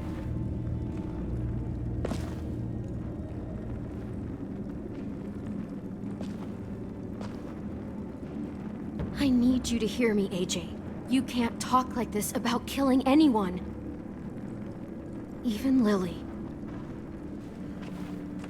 Problem is, yeah, he doesn't understand that, like, he's got a thrill for the kill itself. You're not supposed to enjoy it. It's supposed to be a tough decision, AJ. The moment that you said you enjoy it, well, that's a whole different can of worms. I've heard enough. It's obvious you can't teach him.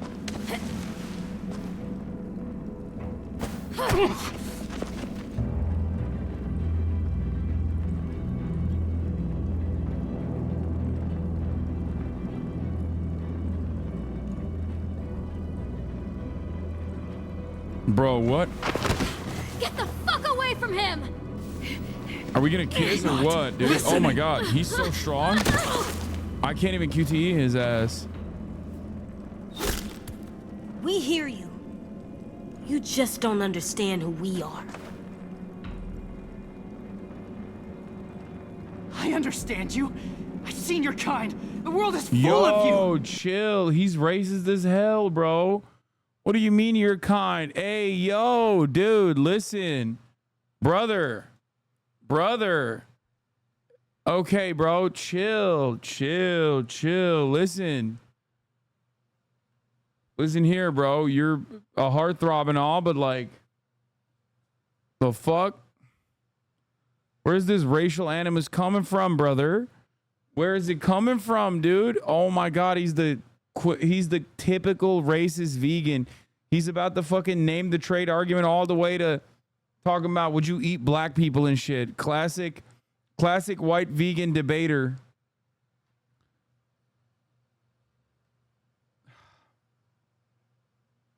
I see what's happening here. I've been you. All you know is violence, death. He could live a peaceful life, but it's like you won't let him. It might seem hard to believe, AJ. I know it does, but listen to me. No one has to die anymore. Not humans, not walkers. James, this philosophy of yours? This philosophy is what has kept me human. Bro, you are not human. You're a zombie. Any of us human. It takes more than words. You can't just talk people into being peaceful. You think I don't want a life like that for AJ, for myself? God, I'd love to live in a world where I didn't have to worry about killing or dying. But that's just not how things fucking work. Not yet. And what you're doing now isn't going to change that. Your relationship with James has changed? Uh-oh.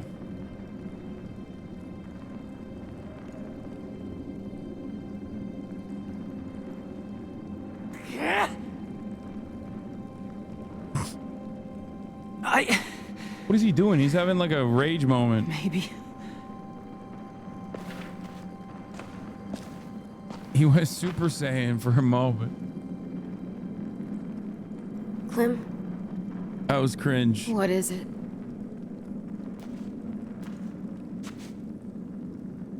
He doesn't get it. Not like we do. Not like I do. Yeah, many people don't get the world in the way that you do, AJ. You're a little bit of a freak, not gonna lie. Let me help you, Clem. Let me kill James. Trust me to tell which people are bad. That I won't ever use my gun because I like it.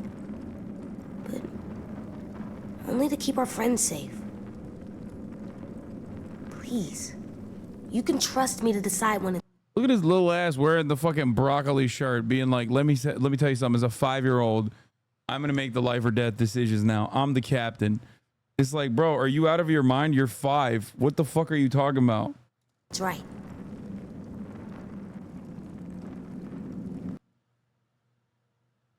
You've earned it. Go ahead, chat. What should I say? Poll it now. Poll it now. Should the baby with the blicky be entrusted with life and death decisions?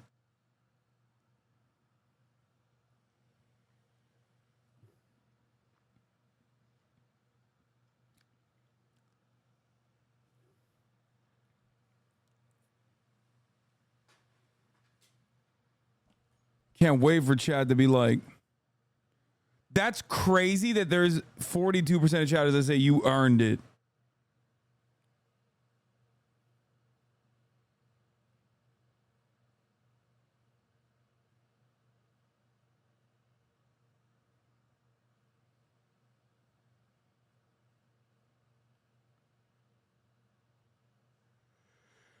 Thank God there's some reasonable people in this fucking community. Holy shit. Bro, I'm going to tell him he earned it so we could just go pop James. You know what I mean? Y'all are fucking crazy. I'm sorry, AJ. You're just not ready for that.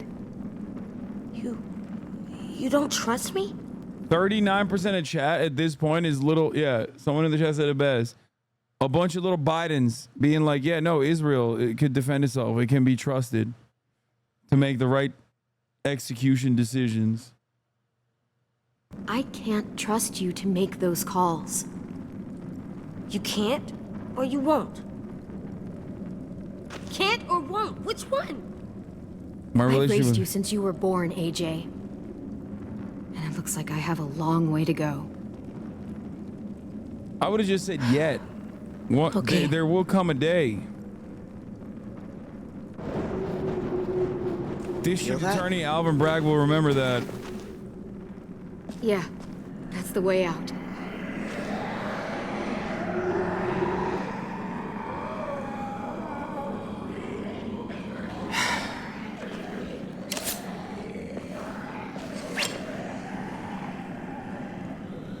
Oh my God, he's about to go ninja mode. I'll make sure you won't be followed.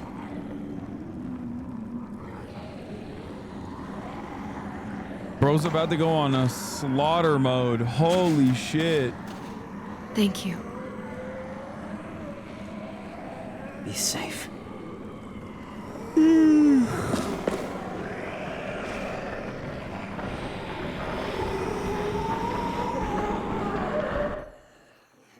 That's insane. My man had dual wielding powers this whole time. That's crazy that he just didn't bust it out. Maybe he's Dark James now. Maybe we fucked him up.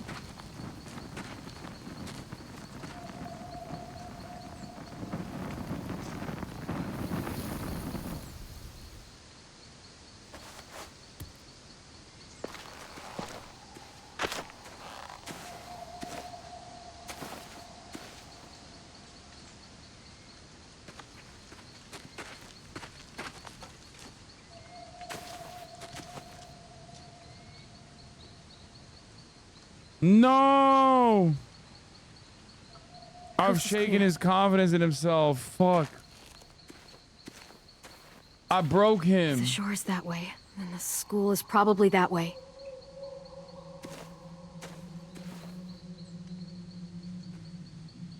This game is so fucked up. Oh no, now I have to. Sim was the third. Huh?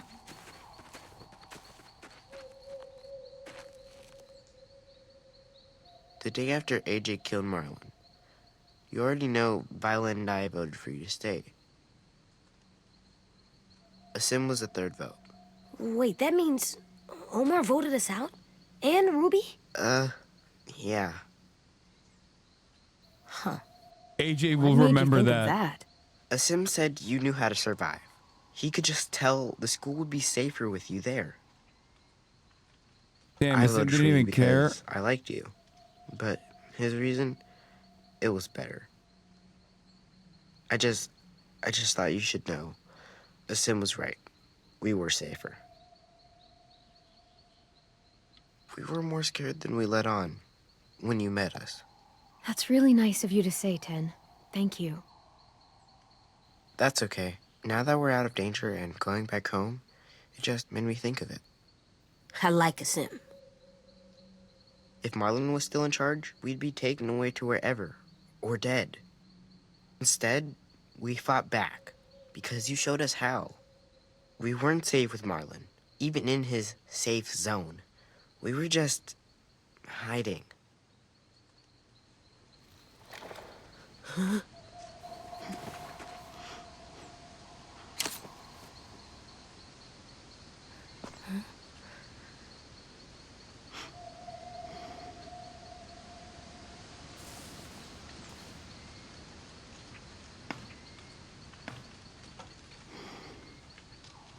Violet! 10 must be defended at all costs. You made it. Protected You're all against enemies, alive. both domestic and foreign. I like 10 more than I like AJ. I'm gonna do a baby swap.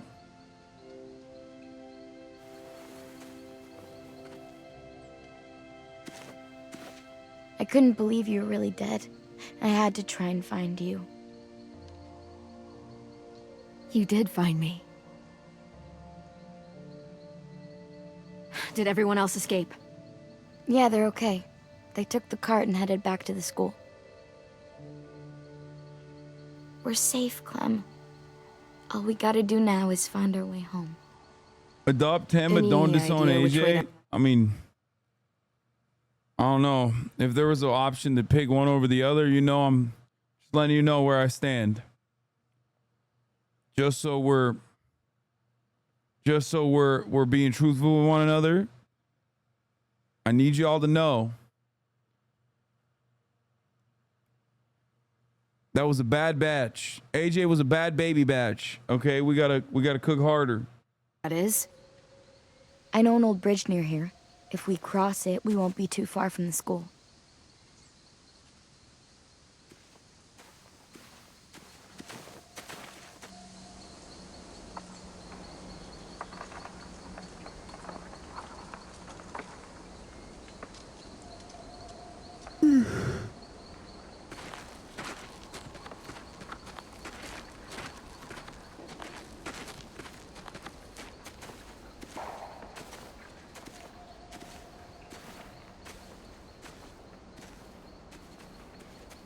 Well, we were looking for you guys, and I thought you might be gone for good. Oh. Shit.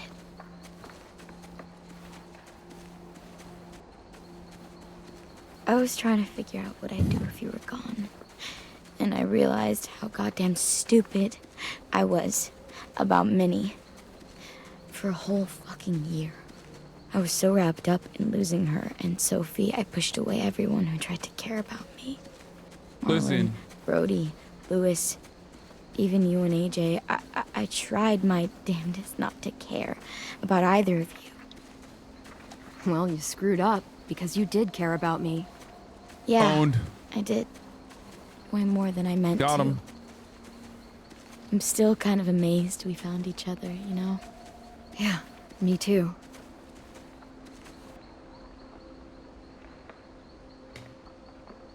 Jesus, everything's so different now.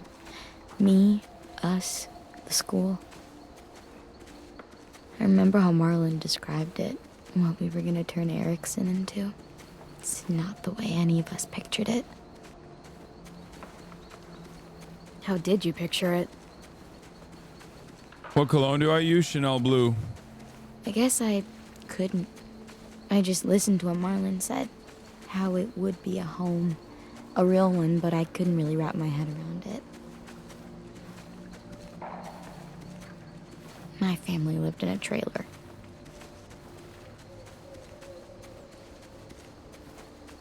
What about you?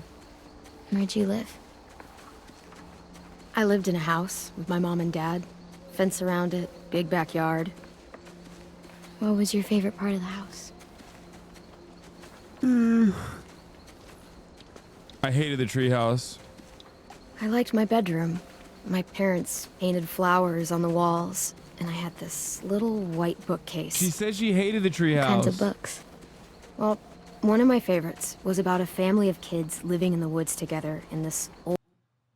She literally said she hated the treehouse. That's lore accurate for me to say that. Okay? You guys are fucking lame, dude. I am the foremost historian of clenbuterol. And that's a +1 moment.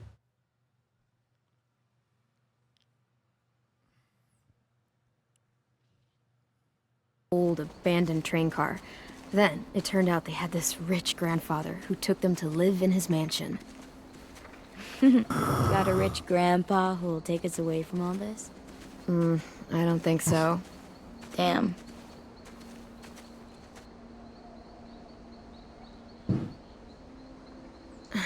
You know, Erickson can still be the home Marlon promised. As soon as we get back, we'll start rebuilding. It'll be a lot of work, but you're right. It is worth it. We'll have to move some bookcases into your room. Clembalone. Then you can read us stories about train cars and rich grandpas. Clemivore. After all that's happened, it's still hard to imagine. I mean, we fought for it, defended it. It should feel more like home than ever, but it doesn't. Get out of there. You know what the problem is? That stupid fucking name, Erickson. Fine. You want to rename it? Yeah, fuck that guy. We should name it something Please. cool. Threatening, but not like scary. Something that makes assholes go, I should stay away. But not like blood. The rotting shithole. Castle Violet is gay as hell. We're not doing that. Come on, bro. That's like... That is literally gayer than gay sex, dude. Stop it.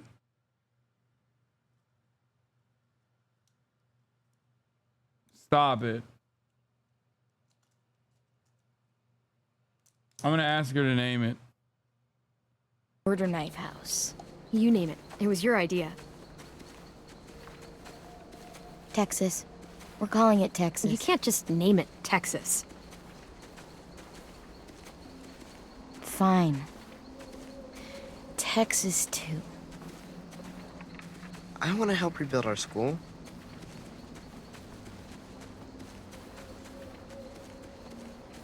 You will, Ten. We all will. We can start as soon as we get back. Let's get home to Texas, too.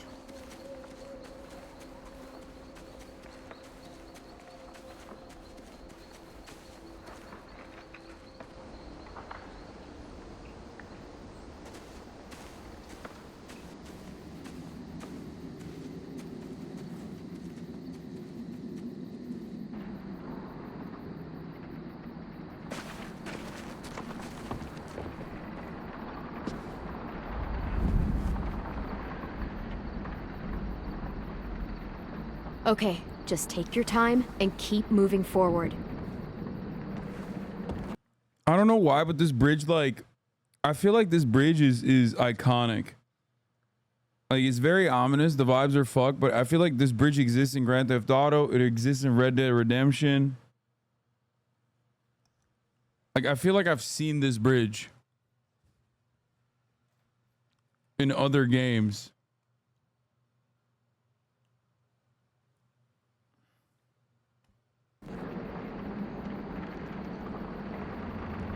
That's okay. That's way too ominous. Cross the bridge. It's gonna break while I'm passing.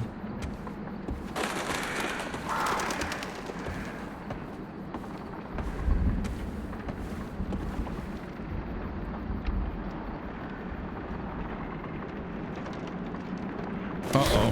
What's gonna happen?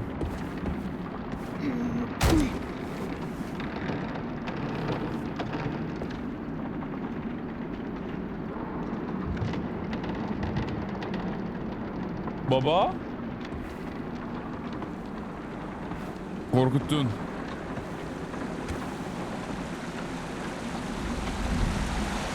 İsmail'im. Nereden? Oh no.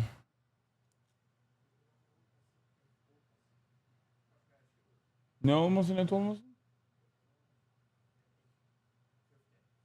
Okay. Bro, what is happening here? That's far. Really far. Should be able to jump it. No, It's not dude. that Let's put some down. Yeah, I think we can. We just gotta be careful not to land too hard. What the fuck?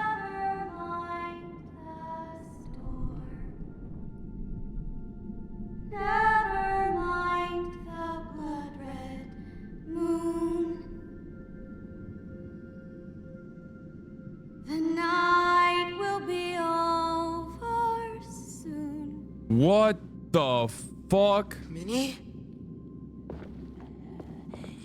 What?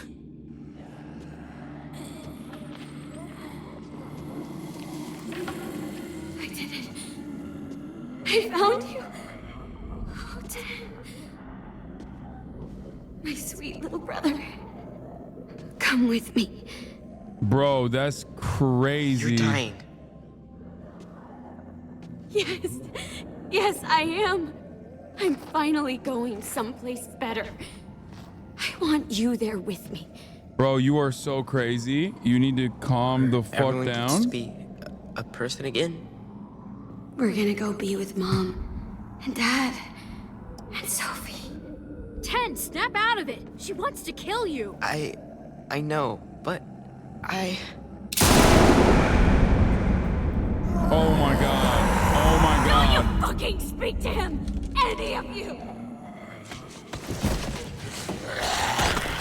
Bro, that's so nutty. Okay, this is a moment where it's like totally valid for AJ to clap her, you know what I mean? Like, maybe we made a mistake in getting AJ to be a pacifist from this moment out to impress James for some mid-ass dick, you know what I mean?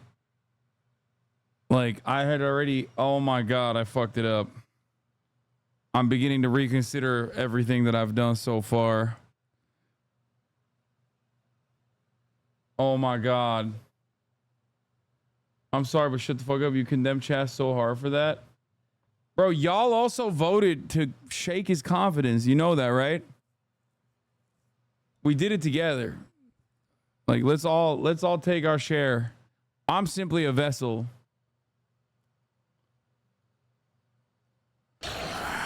Please? Please, Minnie, stop! He needs to be with his family! Don't do this! Don't worry, Ten. She can try to stop me. But I am not going anywhere without you.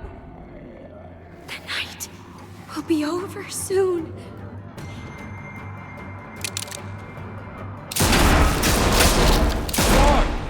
Get down! Wait, why are the zombies not hitting her? I'll help the boys across the gap. Watch out for the walkers. Why is she?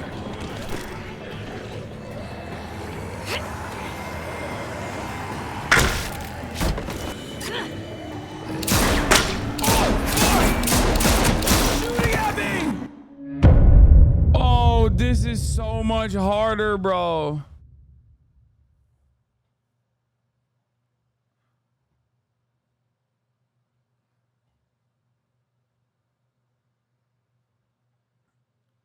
Bro, she literally one framed me, dude. Look at that. She's the 10s. Oh my God. She's the Turkish 10s, it turns out, not me. Fuck, dude. She clapped my ass harder than the top of the hour ad break claps the asses of chatters who want to have a ad-free, uninterrupted broadcasting experience. You know what I mean? Of course, you could just subscribe for $5 or for free to ensure that for yourself. Here's the 3-minute ad break now.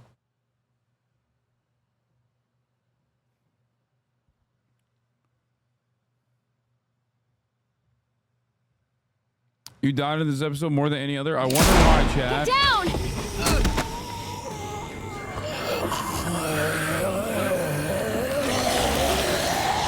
I'll help the boys across the gap. Chat, am I supposed to go for her or the Sombers? King Henry, thank you for the 20 community gift subs.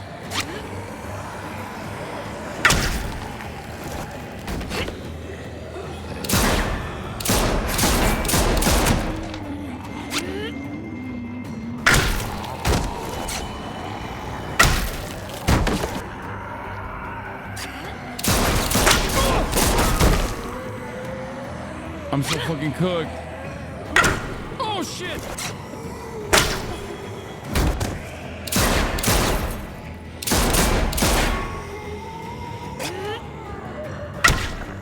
Wait, what the fuck? Oh shit! Oh, she's right there. I got AJ across, but 10 won't budge. I have to stop her.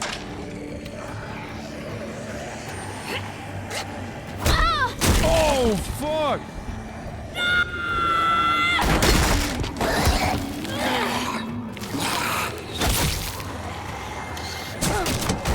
Oh my gosh, she's out of control. Oh my God, we lost our weapon. Oh, she's out of blicky bullets. Oh, let's go. In my way. Oh, what the fuck? She reloaded? That's crazy. I mean, that's QTE time. That's in my space. I got this. Oh!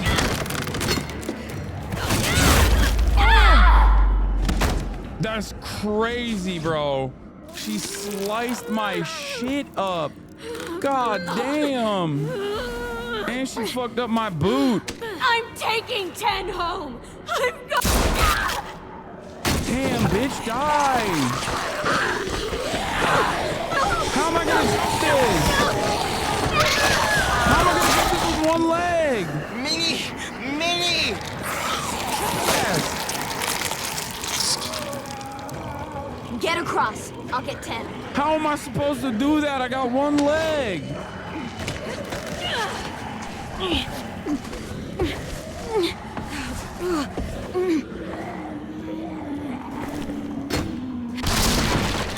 Oh shit, I was looking at the one fucking chatter in the middle of this motherfucking gaming session, coming in here talking about we need help at USC.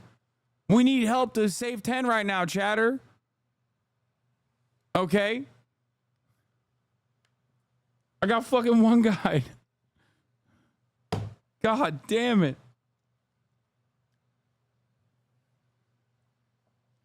Drake dropped, and I'm only saying it because this is the first time I've ever been on the front end of hip hop news.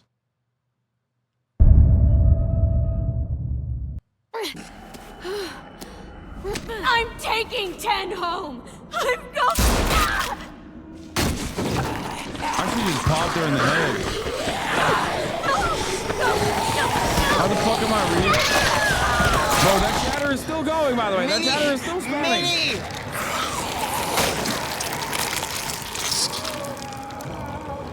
cross. I'll get 10. 10, this is disappointing as hell. I'm not gonna lie to you.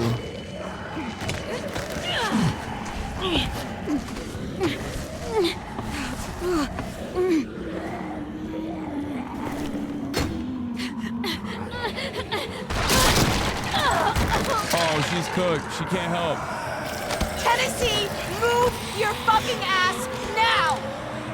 She's fucking cooked. They can't make it. Let him go! You'll die if you don't! Bro, AJ, do not kill 10. AJ, do not kill 10. Throw him!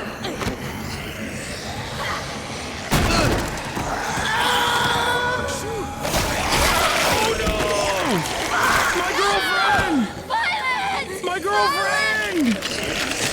My lesbian girlfriend!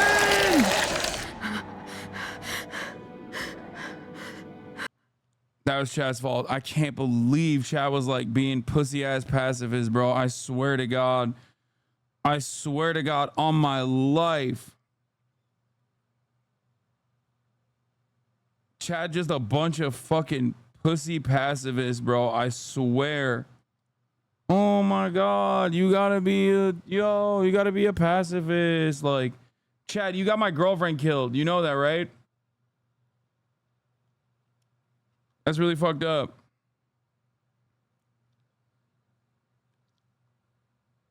I'm never getting pussy. No sex or run.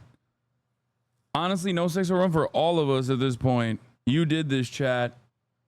You freaking did that. The gay run is over, and I'll be honest, y'all deserved it a little bit.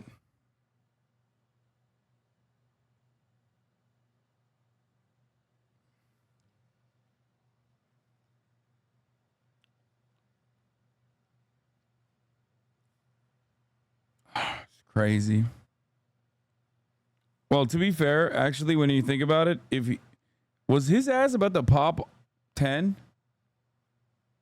Because honestly, I'm kind of happy with the choices. If he was going to kill 10, that would have been fucking insane.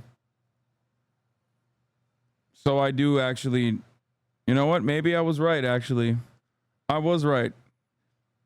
I'm glad that I boldly and bravely made the right choice, despite chat constantly being like, oh, be a pussy, be a pacifist. And it's like, yeah, if I had done that, if I had listened to chat, shit would be looking real different right now.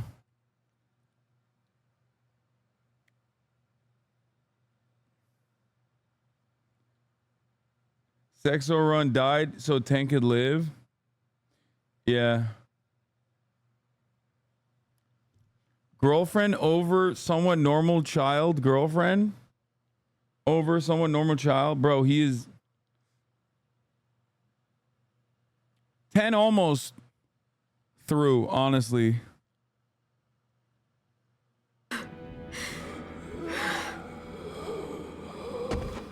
We gotta move. I did that. She died for you, stupid head. Oh my Wake God, up. AJ's right. Now, or we'll die too. AJ's right.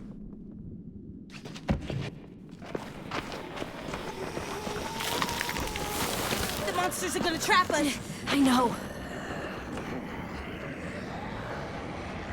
I'll climb, then help you down.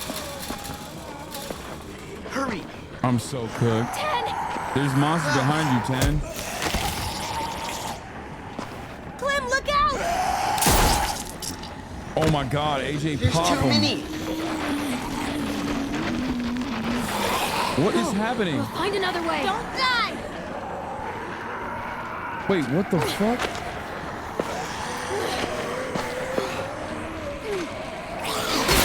Clem, we can climb there. Good idea. How am I supposed to climb? I got one leg. I'm walking like the Walking Dead.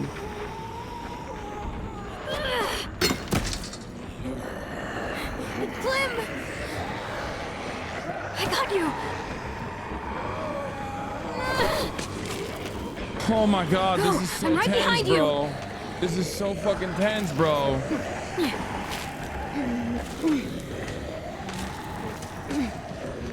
God damn, I got some great upper body strength. Wait, what? Wait, what the fuck?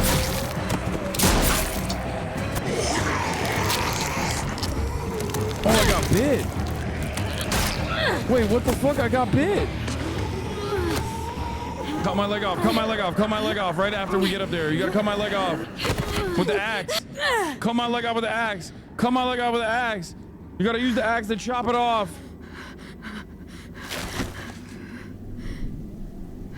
Bro, really got the worst ending? Wait, really? There's other endings? Clem. Yo, the leg was done anyway. The leg was done anyway. Just cut it off. Shut up, shut up, shut up, shut up. Cut it off, cut it off, cut it off, cut it off, cut it off. We're good. Bro, it's chopping time. You know I love cutting off extremities. Like, that's my shit.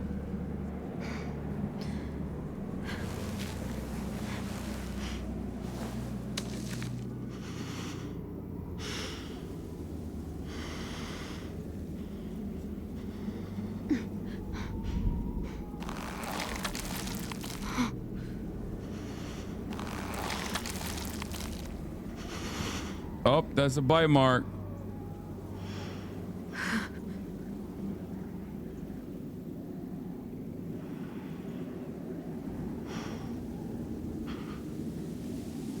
Chop it off. Bit. Chop it off, dumbass. Oh my God, this is Lee. Oh, this is Lee all over again. Oh my God, we are no longer in the Lee.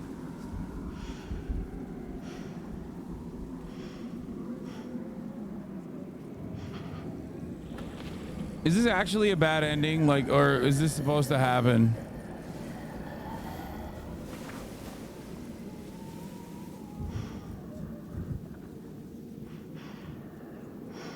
Okay, don't say anything. Don't say anything. Come on. We can't stay here. Don't say anything. No spoilers. Why am I asking that question? I'm not looking at chat. I don't want to see. Keep moving forward. Keep moving forward. Keep moving. Oh. Keep moving forward.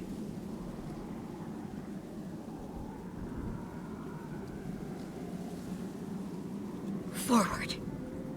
Bro, I left him shaken and looking to me for guidance and without confidence.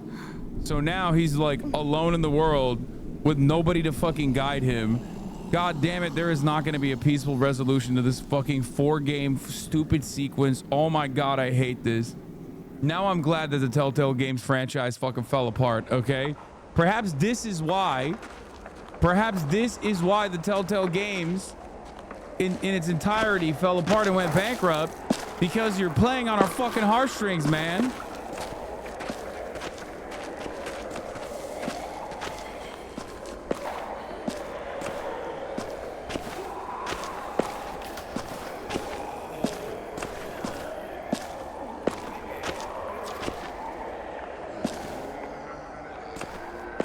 We ain't got a single good ending. The best ending was when Kenneld left, and even that was at a price, you know what I mean? Kenneld left, but we got at least like a moment of solace. Turns out that solace was, you know, short-lived anyway. Hey, I love you.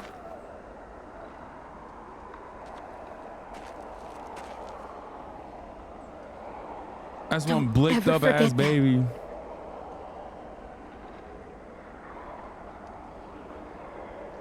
I love you too, Clem.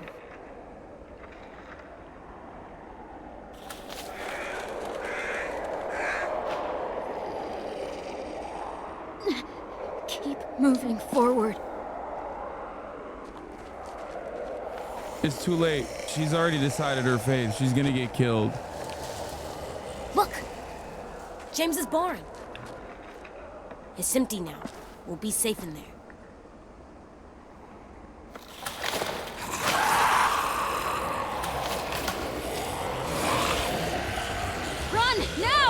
Bro, they're coming back because they're like, that's my house. That's what's going on. That's what's up. It's the only home they know.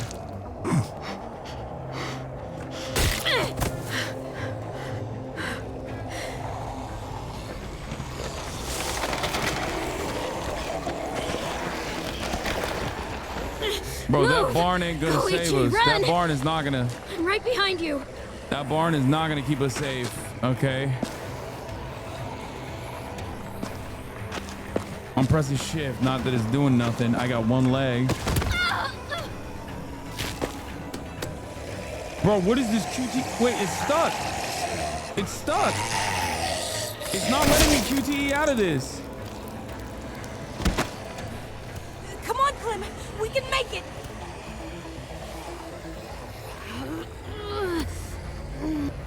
No, it wasn't a buh, I don't think. I think it's supposed to be. It's on purpose, chat. Sometimes QTEs fail deliberately, remember?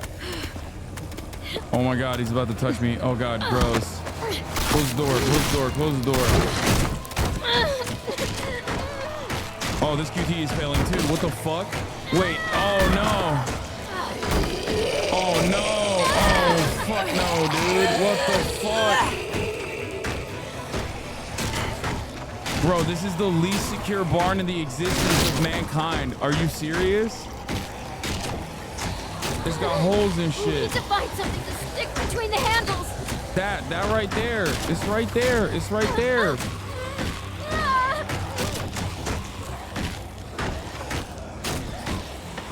Quick, bar the door.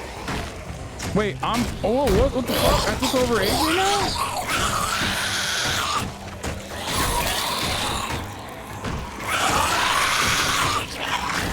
Back the fuck up. Hey, yo, I'm 6 again. I'm literally 6 now. Jam it through.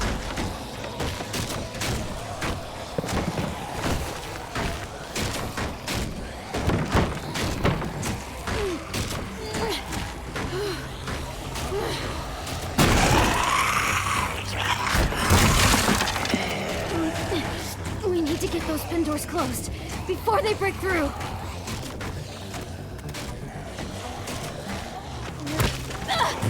Oh, come on. I got one leg, so I mean, I'm doing my best here.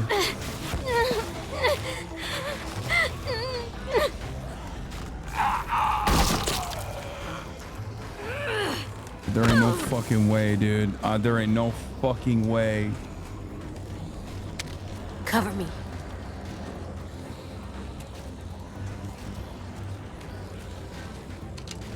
Drake dropped, turn this shit off. Bro, we can listen to the fucking dookie that Drake dropped in a second, okay? This is a pivotal fucking moment in an entire fucking franchise that we've been playing for the past couple of months at this point. Shut the fuck up. Drake's dookie ass music.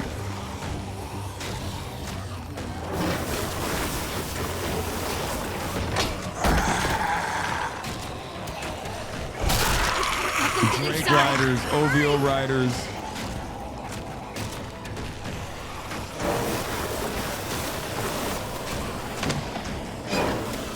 Dude, what? How does he know that? How does he know what to do there? You know what I mean?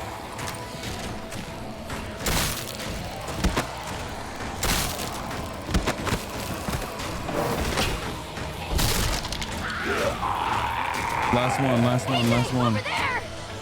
Last pen, last pen, last plan. Let's go, let's go, let's go, let's go. Uh-oh.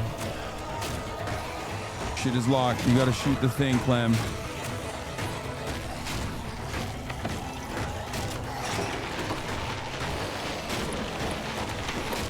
Hurry, AJ, cut it!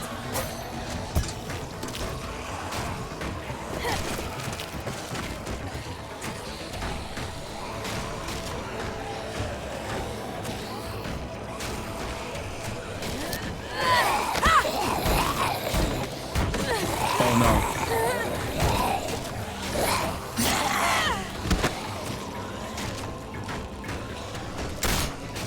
Damn.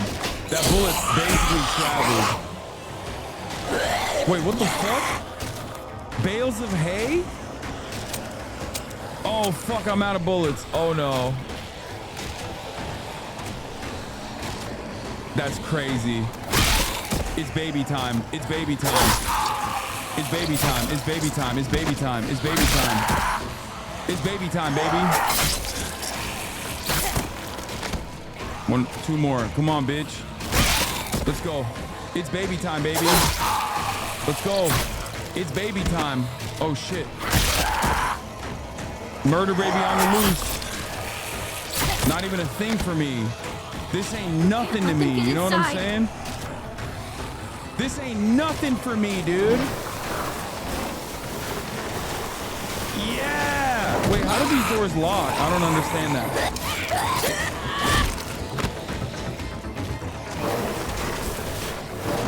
How do these doors actually not get open? I guess they don't know how to open the doors unless there's like a hole in it or something.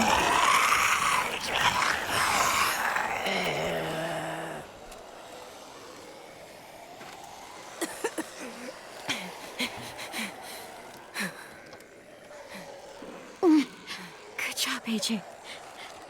You did it. Now what? You need to find a way out of here. We could climb up there. The monsters can't reach us up there. Let's go. Easy climb. Come on. AJ, I'm dead. Please. Try. I'm dead, AJ. I'm dead. And I ain't got no bullets left either. You can't give up. You This can't is give kind of up. whack that this is literally the Lee scenario. I need you. I need you. Oh, come on, kid. Don't be upset. This is just what happens sometimes. But it wasn't supposed to happen to you. My little goofball. It's God Alvin damn. Jr. You'll always be goofball to me. It's Alvin Bragg Jr. to you. Hey, look at me. District Attorney of New York. AJ, please.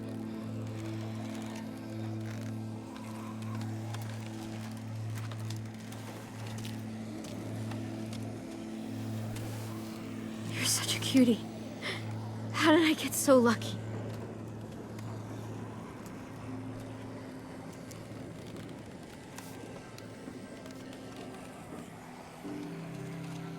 Gotcha.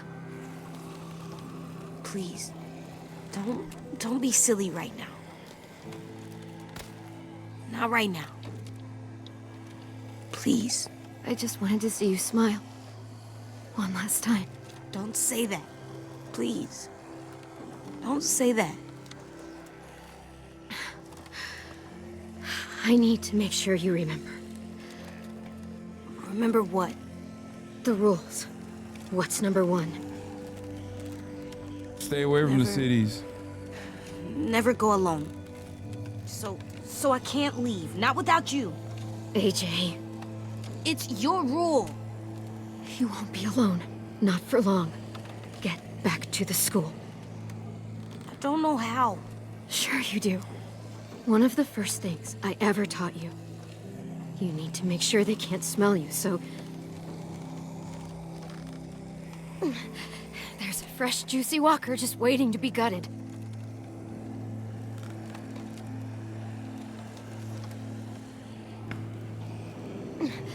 Grab that axe. You know what to do with it.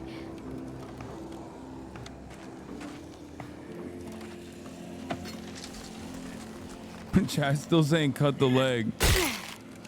Bro, it's so over, dude. Are you kidding me? Cut the leg.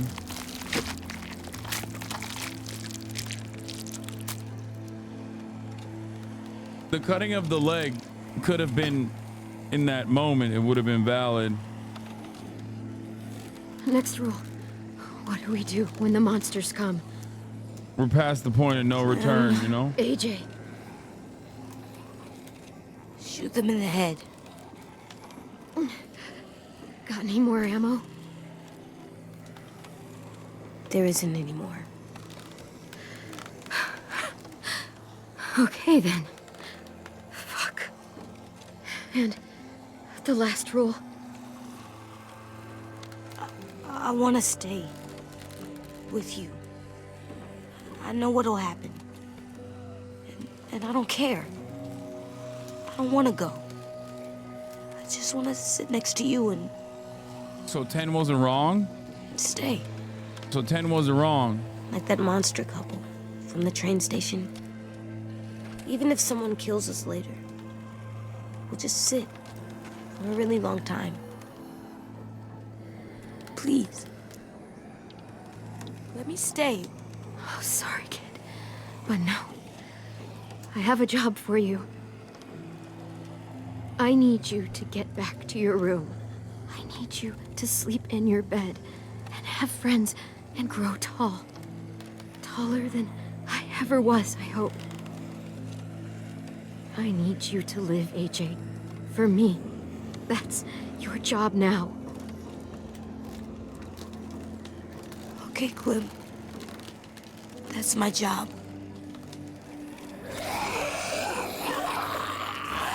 $16 is, you know, last rule. No. a decent enough do we do age for life expectancy in the zombie apocalypse.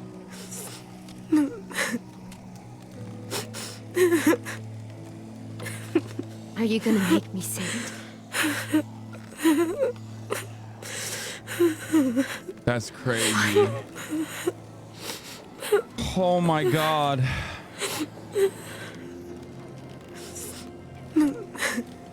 AJ, you have to kill me. Don't let me become one of them. Be a good boy. Kill me. No?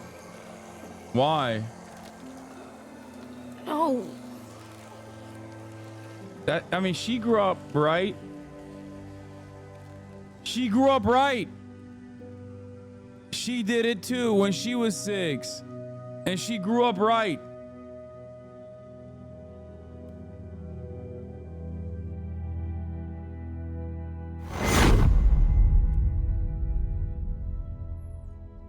It's fine, brother. AJ will grow up to be District Attorney Alvin Bragg Jr. and he will live a wonderful life, and he will prosecute Donald Trump. AJ is 6 and Clem is 16. Kendrick knew this whole time. Yeah, he did.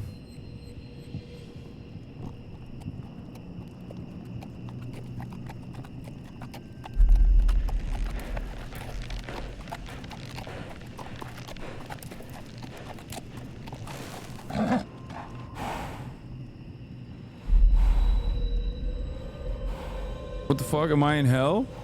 AJ, I'm coming. Wait, what? Oh, it's the ranch. It's a ranch flashback.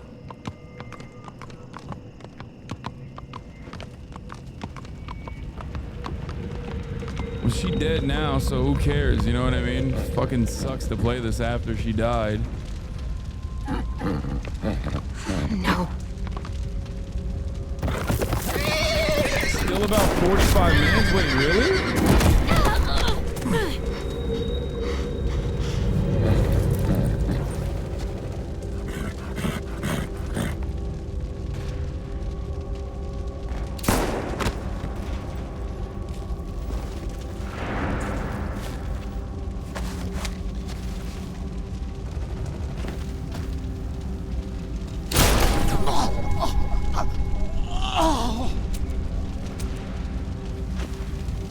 Bro, what the fuck is this thing?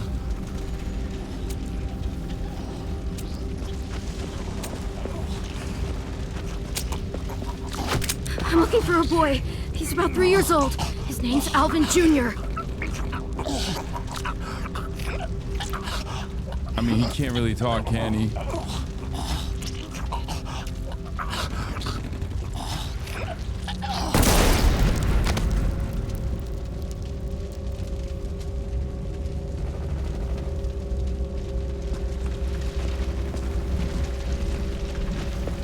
If I don't execute him, he's gonna turn into a zombie, so sorry. I had to do that to him for the one time. Please. Please kill me. Where are the children? It hurts. Oh my God, it hurts so bad. Kill me. I feel like I'm wasting bullets. Like, I feel like I'm gonna run out.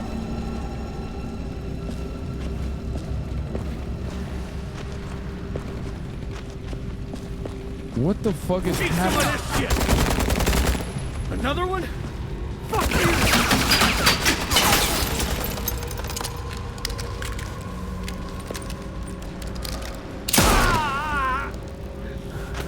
You stupid asshole!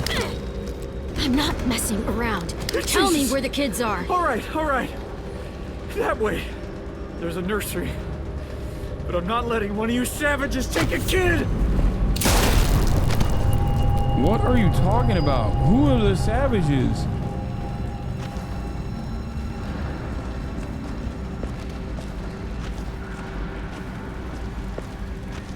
Why did he point me in the direction of the nursery if he thinks that I'm a savage? Is that a zombie?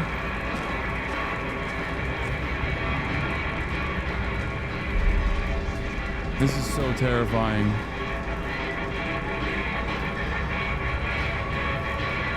Oh, that's the car I took eventually.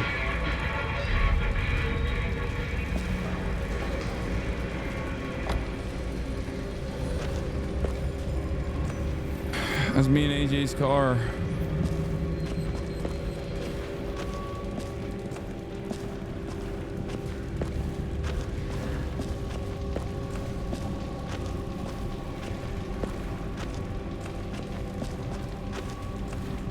This is so dark.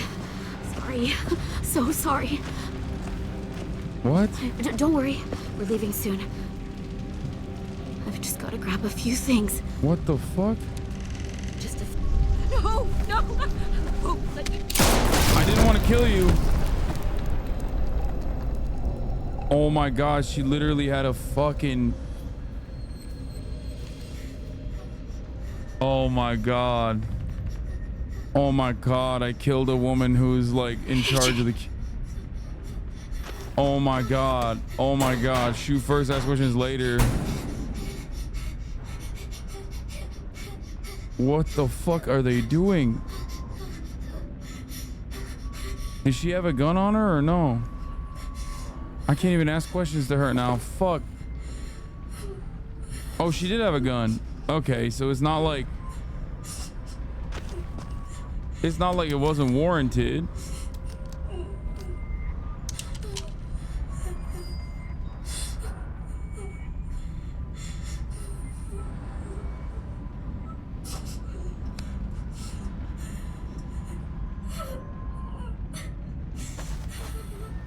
It's deserved. It was deserved. I'm a firm believer that it was deserved. You know what I mean? She probably...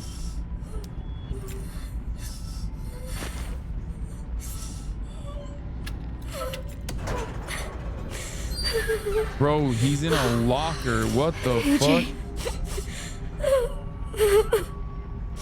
What the fuck? Why is he covered in blood? Clem. What the fuck? No wonder he was traumatized from like being touched from behind. He's gonna attack me, isn't he?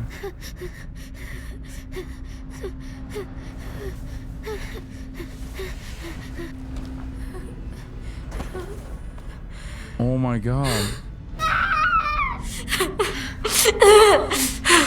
Oh shit, that's loud. Okay, so he must have liked her.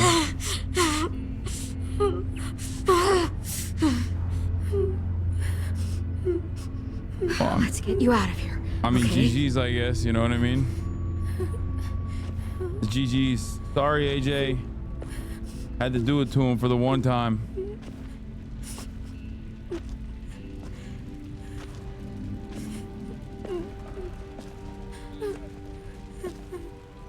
Bro, where are the other kids? Hashtag save the kids. What the fuck is this save the kids ass place? Why was he locked in a fucking locker?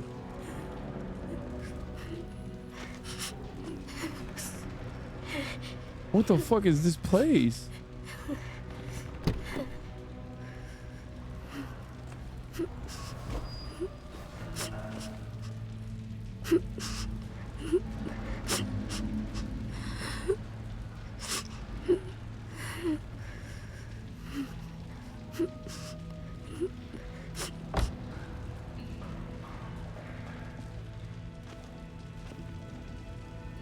Hasan, you monster.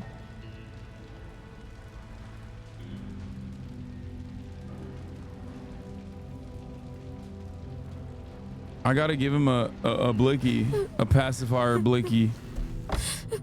This is where he becomes a baby with a blicky.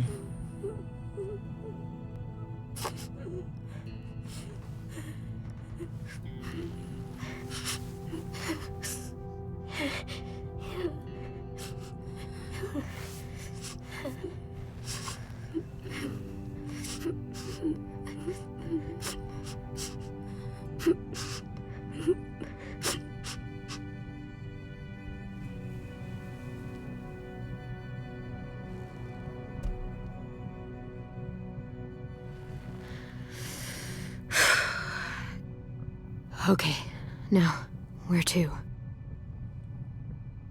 Can't go back to Richmond. This whole area is a war zone. Gotta...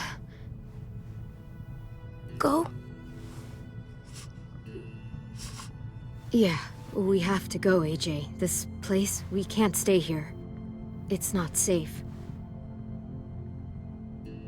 But it's okay, we're survivors.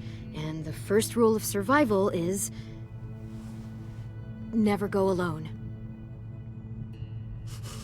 Where the fuck is Javi? Go alone. Why is Richmond not safe? Clem?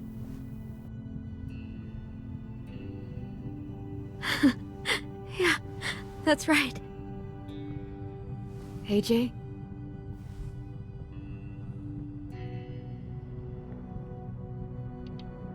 I've really missed you. So much. I know where we'll go. We'll go find ourselves a new home. Together. And I'll never leave you again.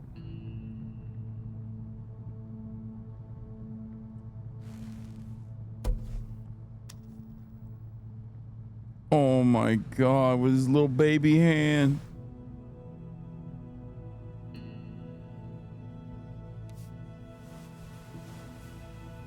Bro, this game plays too much. It tugs on your heartstrings way too much, dude. You need to fucking chill. You need to dial it the fuck back, Telltale. God damn.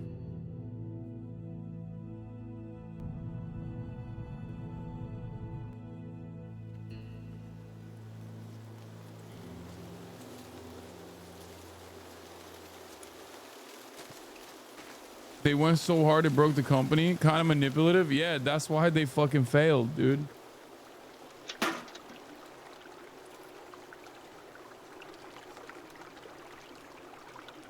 You're smoked too loud, Telltale. Your bitches are too bad, Telltale. They'll kill you. I'm never gonna catch this fucking thing. What? Okay, that was a valid one.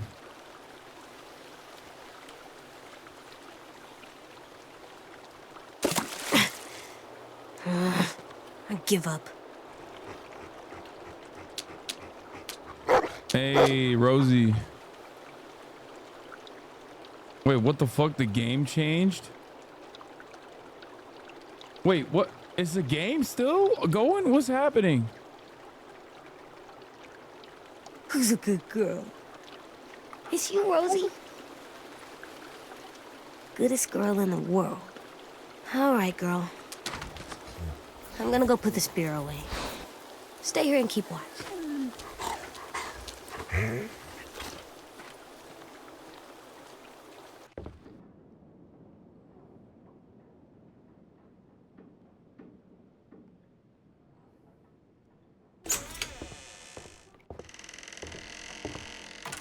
This part was outsourced? Dude, what the fuck happened in this goddamn franchise, dude? Like... Looks like a bad place to sleep. It feels like they just tied this at the end to make more game. You actually had to click on the fish. It's misleading.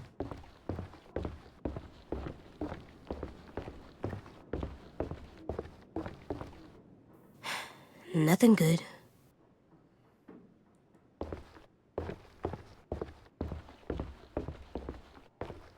I should tell Willie this is here in case we need more bombs.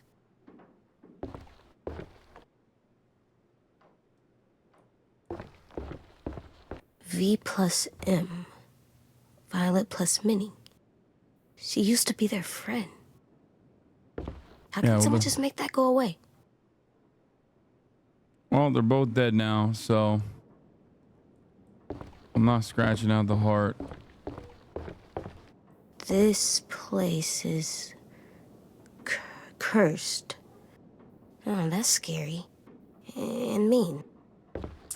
I think this place is good. It don't look too good. It looks pretty cursed to me. It's getting kind of cold. I'll bring some sticks and stuff next time. Wait, Violet's dead? Yeah, bro. Everybody died. Everyone I love goes away in the end, you know? You could have it all. My empire of dirt.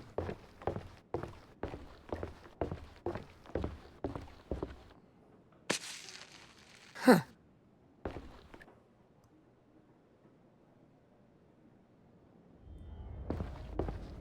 Which version? It's the Johnny Cash version, chat. Come on, That's obviously. pretty good. Better than the ground. I will let you down. I will make you hurt. Do do do. Rosie! Uh-oh.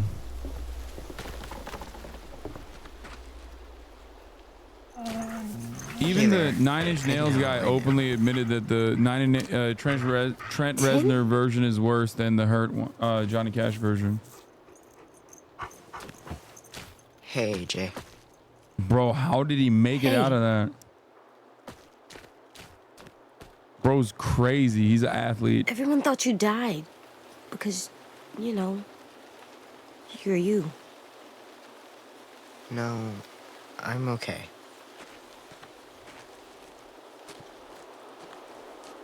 Good.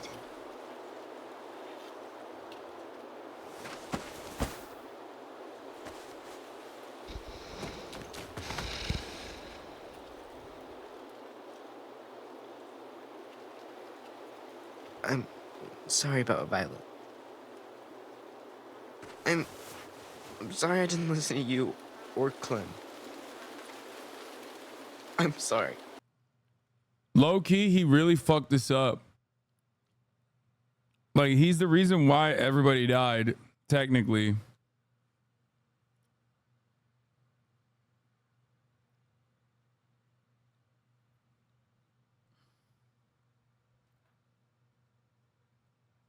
Not even low key, high key. I gotta pee.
Hi. Hello.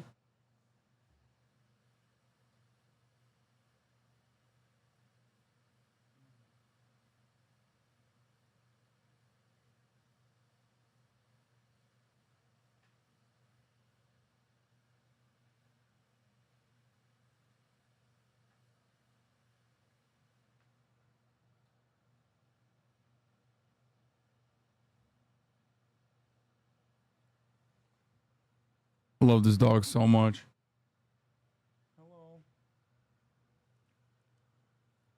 Don't forgive his little bitch ass. You're crazy. I don't know why I mess up all the time. You loved your sister so much that you let her mess with your head. She was probably a lot different before, and that's all you could remember. And so you made a mistake. You're just being really nice to me. I mean it. It's okay what you did because of all of that. 10's still kind of the goat. I don't care. I don't think Violet would be mad at you. I hope not. It's probably because of all the trauma that's on you. Clem told me. We just have to find a doctor to fix you. I don't think we'll ever find a doctor. I think they're all gone. So I'm just going to mess up all the time? Probably forever. Yeah. Oh, hey. I found this way down the river. Sorry it's so wet. He's goated. That's pretty incredible. You want my back. Yeah, I do. Kaya, watch out. You should wear it. Nah, my hair's too big on my head.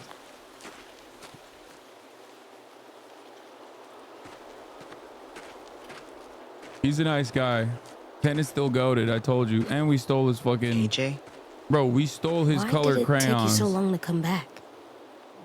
At first, I was ashamed. So I followed the river for a long time. Just thinking about Minnie and... Yeah? I found their bodies. I saw what the walkers did to them. They were just bones. Bro, there is way too much options to choose from here.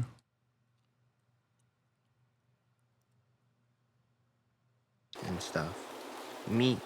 Oh, fuck. I could still tell who they were. By their clothes, I mean. But their faces. They didn't look like them anymore. I mean, it's not the worst option. They smelled awful. I covered them with rocks and made crosses out of stakes and roots.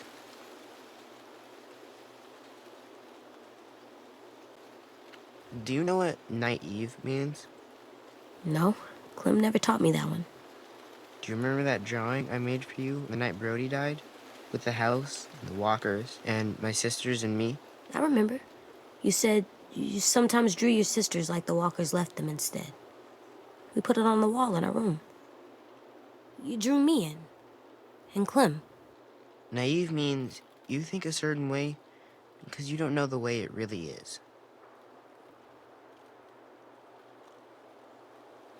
When I saw Minnie's body for real, how the walkers left her,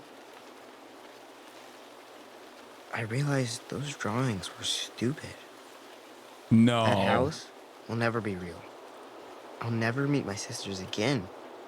Bro became an Only thing atheist, real dude. is when we're alive. I don't think I really know anything about the world, AJ. I think you do. He lost his childlike wonder. Can you teach me to be like you instead? Bro, I'm 6. I'm 6 years old. The way I think just gets people in trouble. Some people are just artists. Okay. Everything I know. You know who else was an artist? Adolf Hitler. But you don't know that because you're 6 years old. And Clem died before she could teach you history. And Lee died before he could teach her history.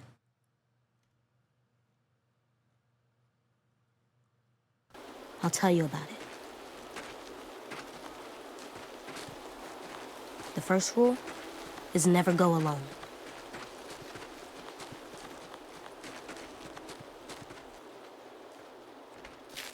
He better remember that. Hey, hun. How much longer is this game chat? It's getting late. Just coming to check on you. Dinner soon. Tennessee? Thank God. Hey, Ruby. We gotta get you home. Yo, chat are such jokesters. I swear to God, dude. Every time I ask a question that deserves like a decent response, partially because like I'm trying to figure out if I can do the Drake diss reaction as well. Chat will be like 3 hours, 8 hours, 10 hours. It's like, man, y'all are such jokesters. I swear to God. Yeah, don't worry, bro. I got a meme answer for you, okay? I will permanently give you a meme answer.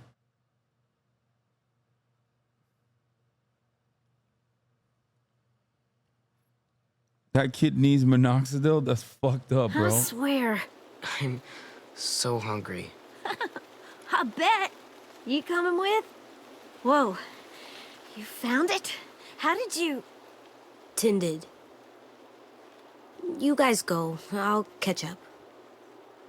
I'll be okay. Game will take longer if you keep pausing, though.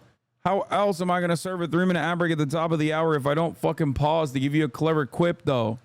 Because at the top of the hour, there is a 3-minute ad break, and you need to know that. And you need to know the methods, the mechanisms, the ways in which you can avoid seeing those ads at the top of the hour. And those methods are subscribing for $5, subscribing for free with the Twitch Prime, or getting gifted a sub. Maybe in this song? I have it right here, ready to go, locked in. Locked in after this, don't worry.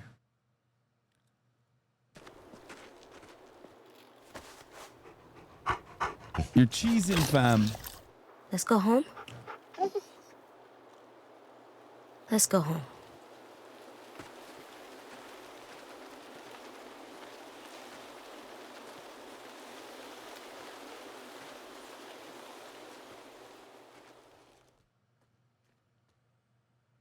Wait, is that literally the end of the game?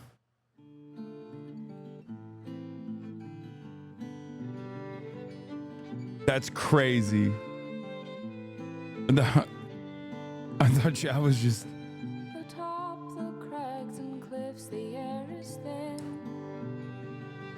So we'll find a mountain path on down the hill. Are you gonna play other Telltale games? Maybe not, bro, because this shit was so sad it fucked me up. I will say something that I think is rather controversial, because this ending sucks and game 4 was kind of mid. Game 1 was the best one. Game 2 carried on that energy. By game 3 it started getting a little iffy, but it was still pretty good.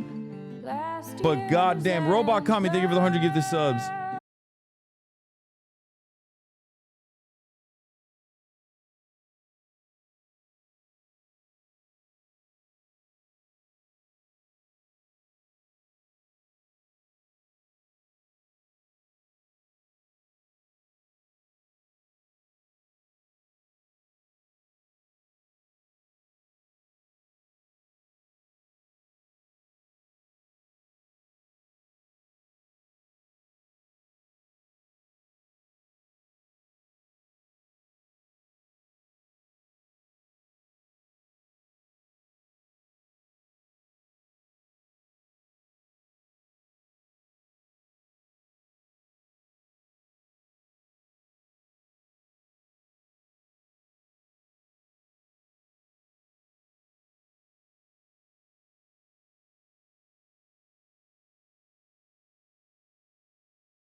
Door's open. I found your hat. Well, Tin found it and gave it back to me. It was in the river and it's all wet now.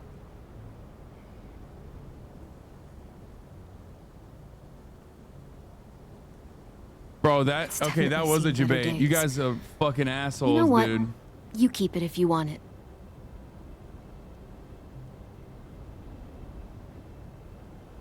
I'll put it in our room. I have a surprise Bubba. for you, too. Come with me. I want to show you something. Bro, Kendrick just dropped the instant response. This is not a drill. Wait, what is happening? What are you guys saying to me right now? What?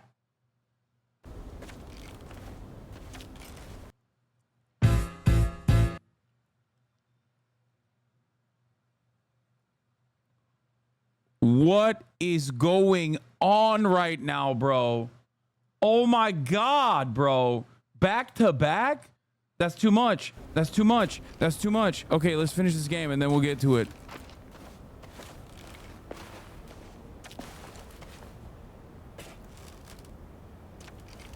So, what do you think?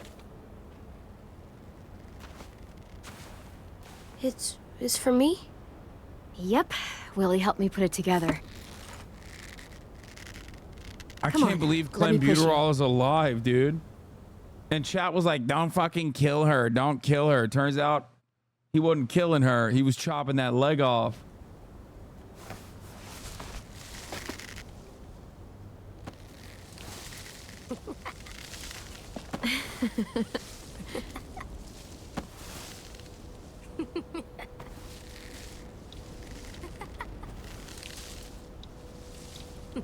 Remember when I thought this was a monster trap? Yeah. Pretty dumb, huh? No, not really. I never let you play like a normal kid. Food's ready, everyone! Come and get it!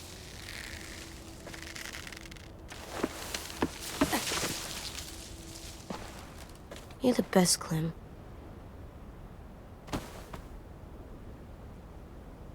It's gonna get cold!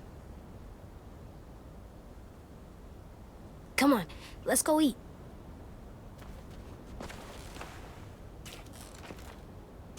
We're coming!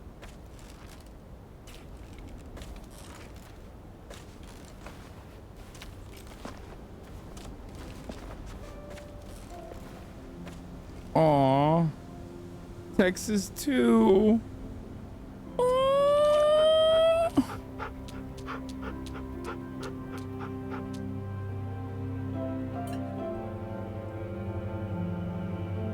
I can't believe they fucking debated that.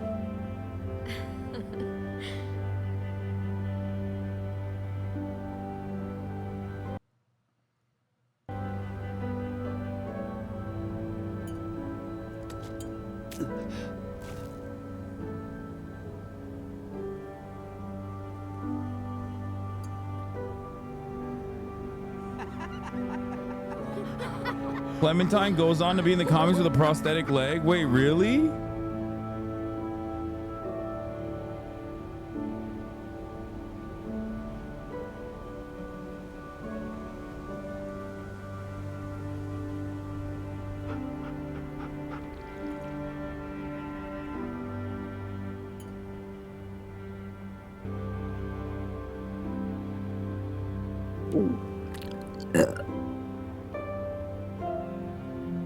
You didn't save his tongue? Wait, you can save his tongue?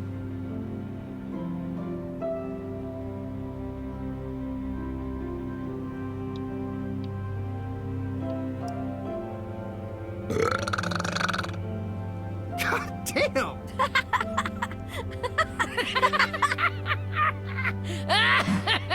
AJ. What? It's good. Bro, come on, you gotta burp into the microphone. Seconds, please. Already? You even taste that?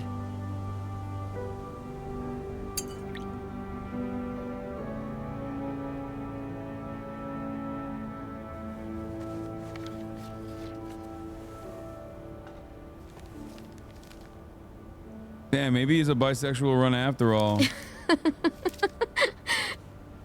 Idiot.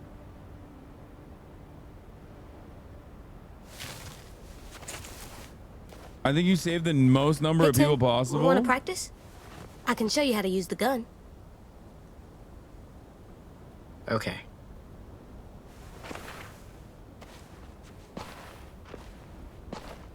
It is kind of wild that that's where you put the bullet. It is kind of wild that she's like actually getting rizzed up now that he can't fucking open his goddamn mouth to speak. Just, you know. It is kind of a wild situation. When you shoot one bullet, it pushes another one up into the chamber.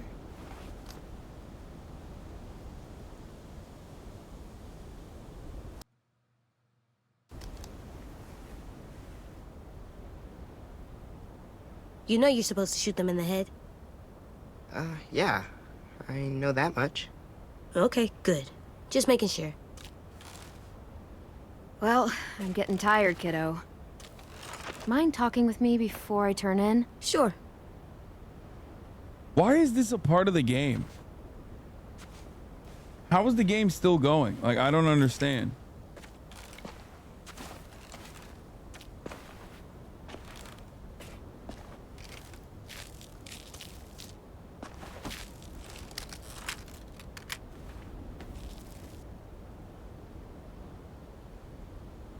Gotcha. Sorry. It's okay. I stare at it too. If it was just you and me alone out there, and I was like this, I don't know if I'd make it 2 weeks. I'm gonna need these to go anywhere. And if we ever had to run, it wouldn't be pretty. You made it so we don't have to run, Clem. We're safe now. I know Kendrick dropped again, chat. We're gonna watch it after. This game is almost over. Unless you mean like there's another one and another one. All this. It's worth it. All those times you would ask me if we'd find a home. All I could ever tell you was, we'll see. And your face would fall every single time. It's better than saying yes and lying to me. And that's what I told myself. But you want to know something I didn't tell you? I never had a plan. I never knew where we were going. I never knew anything. I just fought and fought and fought and hoped you didn't notice. But you did. Hoped we'd find something before you did. He did notice though. He was like, you're fucking putting this shit together.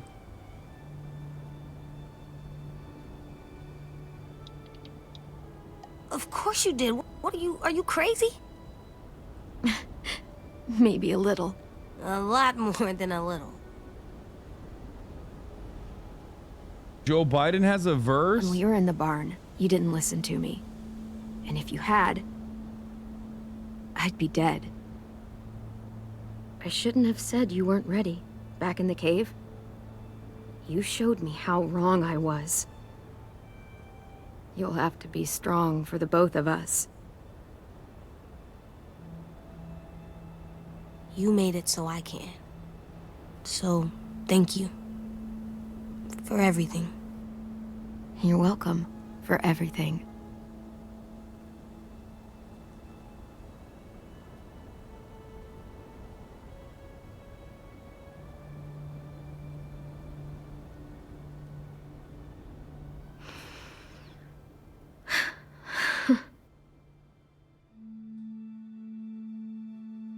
Okay, guys, stop with the Drake stuff. Okay, I'm gonna get into it. I just like, come on, let's finish this out. Let's finish this out. Abel dropped the anti-diss track and said free Palestine. Why is this game still going? Okay, now I'm mad. Fuck.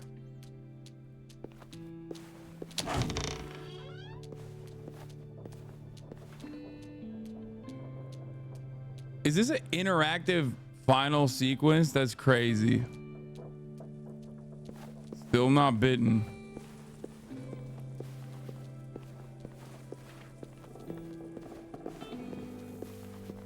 I mean, interactive credits is fun and all, but like this has been a fucking ending sequence that went far too long. You know what I mean? Guys, this has been one of the most phenomenal Okay. banger back-to-back gaming sequences of all time on this broadcast. Straight up. Gaming is so goddamn bad, it's not even funny. You know what I mean?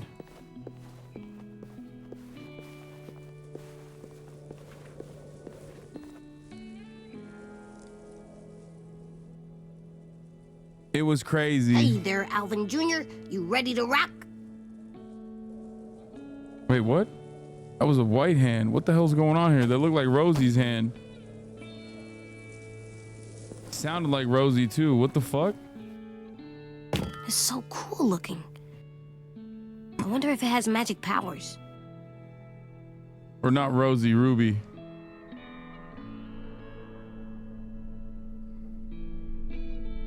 Nah.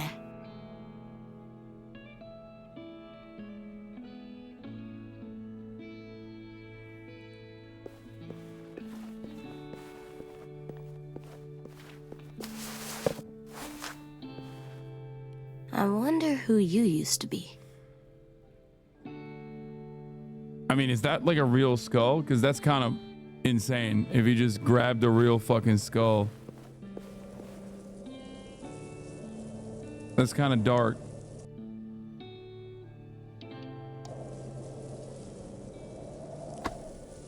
I'm all done. Am I crazy or did they change the hat, by the way? I'm coming. I feel like they changed the hat a little bit.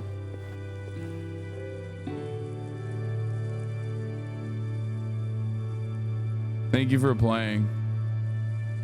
God damn, dude. What a, like I said, what a fucking phenomenal experience. What a phenomenal experience. Like the fourth season, 36% of players told AJ he wasn't ready to make his own decisions. 64% of players let Violet name the school herself. 77 asked AJ to kill you rather than let you become a walker. You and 89% of players taught 10 to be like you. James was understanding, and 52% left him feeling conflicted. Violet dead. You've been feeling bad. 10 repentant. Lewis shaken. At least he's alive though. Lily dead. Collected 3 out of the 4 items left on this episode. What Clem taught me: the first thing you do when you enter a new place, check all the windows. Always aim for the head. When you have to apologize, be honest as you can, even if it's really hard. Eat real slow. You might accidentally burp or fart real bad or choke. It's not nice to take other people's stuff. If people try to steal from you, it's okay to try and kill them. That is not something I wanted to teach. Sleeping in a bed is way better than sleeping on the ground. I was wrong to kill Marlon because he wasn't a threat when I shot him. But Lily wasn't a threat when I shot her, and that was okay. It gets confusing. If you have to atone something, it's hard, but people will forgive you. Whenever you're scared, just try to push through it. Monsters won't be here forever. Killing is never easy or fun, so take it seriously. Sometimes torturing people is okay, I guess. Bro, I taught him America. Doctors can help you with trauma, but I think they're all dead. I thought maybe there were people inside monsters, but that was dumb. There's nothing in them at all. Lying can help if you really need something. If your grandma's dying, stop watching cartoons. Even if people who love you your whole life might not trust you with the big things, and that can make you freeze up. Sitting on the steps, I'd buy a star. Romance option. Like I heard on the radio.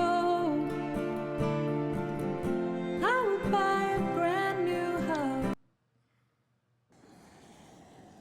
I know Kendrick dropped again, and that's the end of a 4-season back-to-back banger sequence. My thoughts on it are overall, Let's get it, bro. That's what my thoughts are. Let's get it, bro. What is happening right now? Drake dropped Family Matters. And then immediately after, in a kung fu ass move,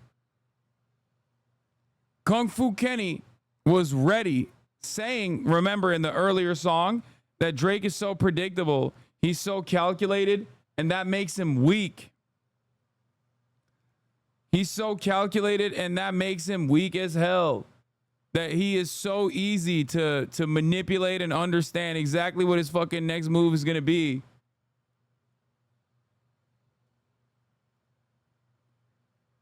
The fact that he dropped the retaliation moments after the diss track came in, Academics rage quit. Oh my God, brother. Oh my God. What is happening? What is going on? This is what happens when perhaps there are actually OVO leakers out there. You shouldn't start by saying, Nigga, I said it, I know that you mad. I've emptied the clip over friendlier jabs. You mentioned my seed, now deal with his dad. I gotta go bad, I gotta go bad. He made a music video? Yeah, drop a 50 bag for the mob in a spot. Drop a 50. Drake is on Kai's stream. That is lame as hell. The fact that he's like, the fact that he's trying so desperately to fucking win this rap battle by not rapping is an automatic L. I mean, great, you know, happy for Kai, but that is an automatic L. That's cringe as hell. That's all I'm saying. Also, Kendrick Lamar, come on my stream, please.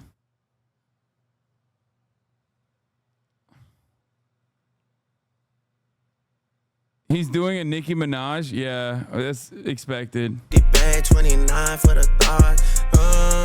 I was really trying to keep it PG. I was really trying to keep it PG. Wait, what? Wait. No shot. I can't believe he actually started it with the fucking meme. That's a... Did RDC call it or did he see it and that's why he put it in there? That is so corny. Oh my God, dude. For those of you who don't know, that was actually a RDC. That was actually, what the fuck is happening?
son and tell him say cheese. We could've left the kids out of this, don't blame me.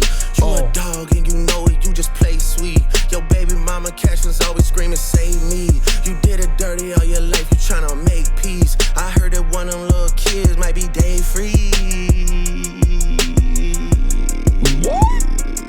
Don't make it day freeze. Cause if your GM is your BM secret BD, then this is all making plenty fucking sense to me. Hey, let that shorty breathe. Shake that ass, bitch. Hands. Bro, there's no way. There's no.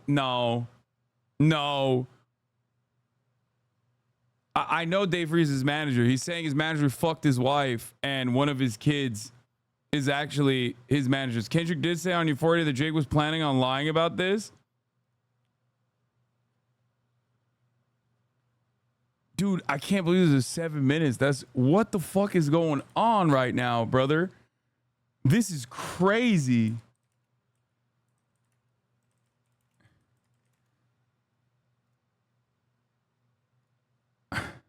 On your knees, hands on your knees, hands on your knees. Shake that ass for Drake, now shake that ass for free. Yeah, yeah. We're not that kind of free. I'm talking about my nigga Dave. Yo man, a Lil K, we call that shit a mini Drake.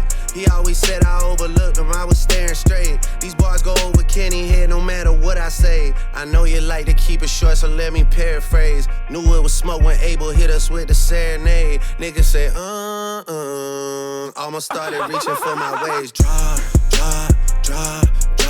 Drop a 50 back. What do you mean he was reaching for his waist? Dude. He was not. Okay? He was definitely not. But still, I mean, at the bag for the mob in a spot. Drop a 50 bag, 29 for the thought. I was really trying to keep it. Oh, yeah. He's Stop doing. playing around and take this shit seriously. Okay. To be fair, this is also a little bit like, I feel like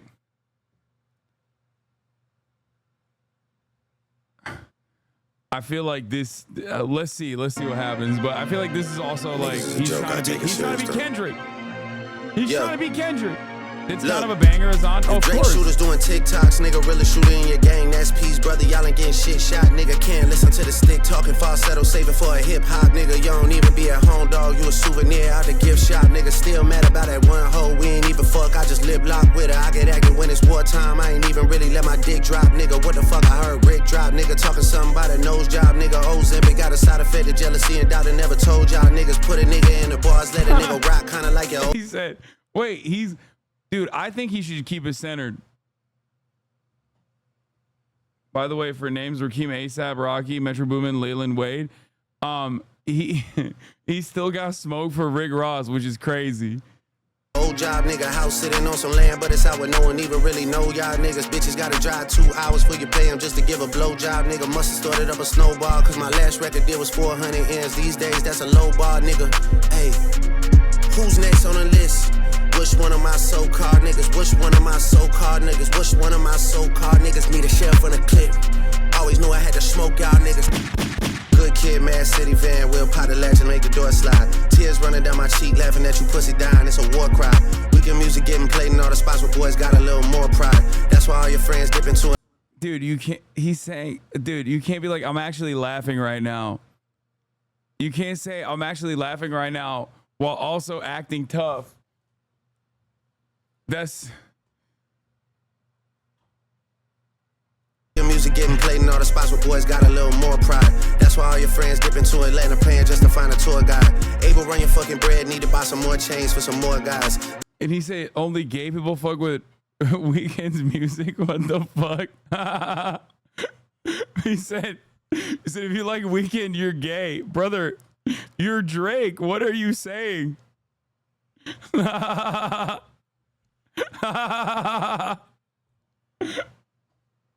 That's crazy. Okay, that's pretty funny, but also again, like half of the bars that are about how hard he is immediately, no, nobody's gonna believe that. But beyond that, whenever he talks about someone's fans being gay, it's like, dude, you're Drake. What the fuck?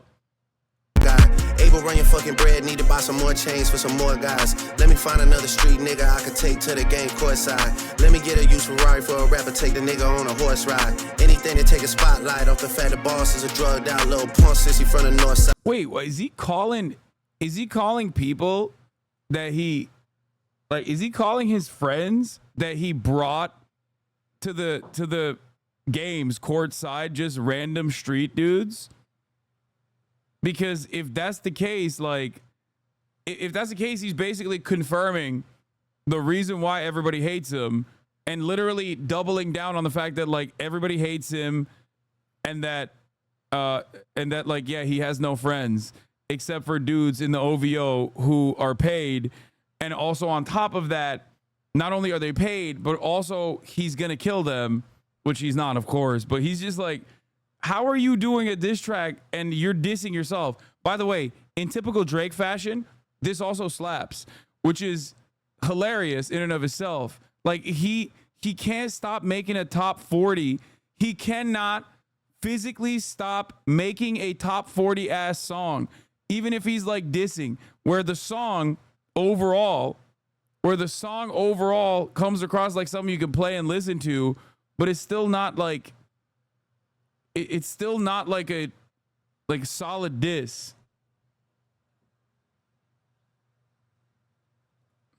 Rock him talking shit again. Gas cause you hit my BM first, nigga. He is an algo demon. He absolutely, the song hits, the diss doesn't. Yeah, we get it. You don't listen to music.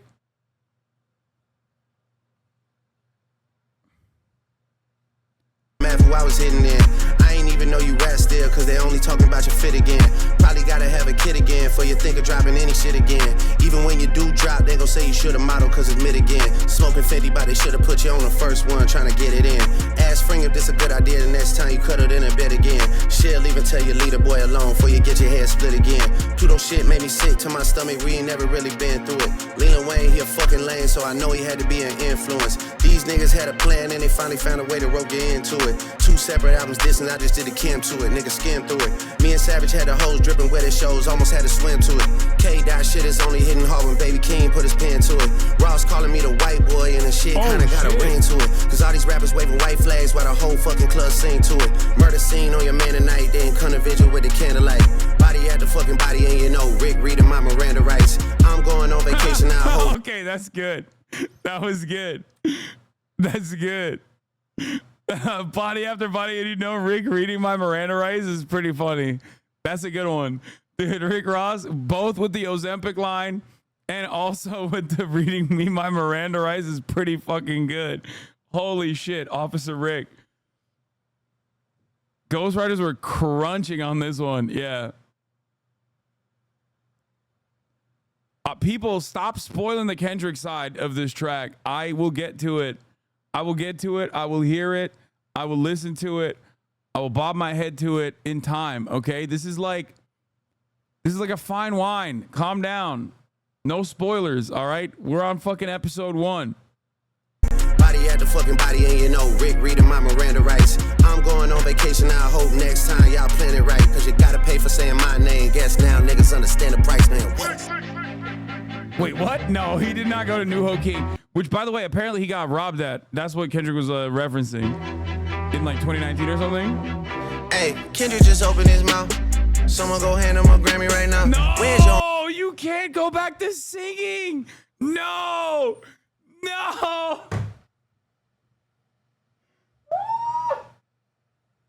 No, dude. Oh, no. Oh, no. He hotline blinged it.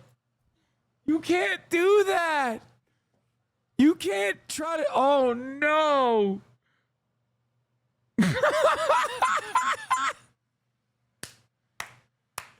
Oh, yeah. Look at his face. He said it's time to sing again. All right, let me close this off. Oh my God, RDC called this track bar for bar? No, literally. How did they do it?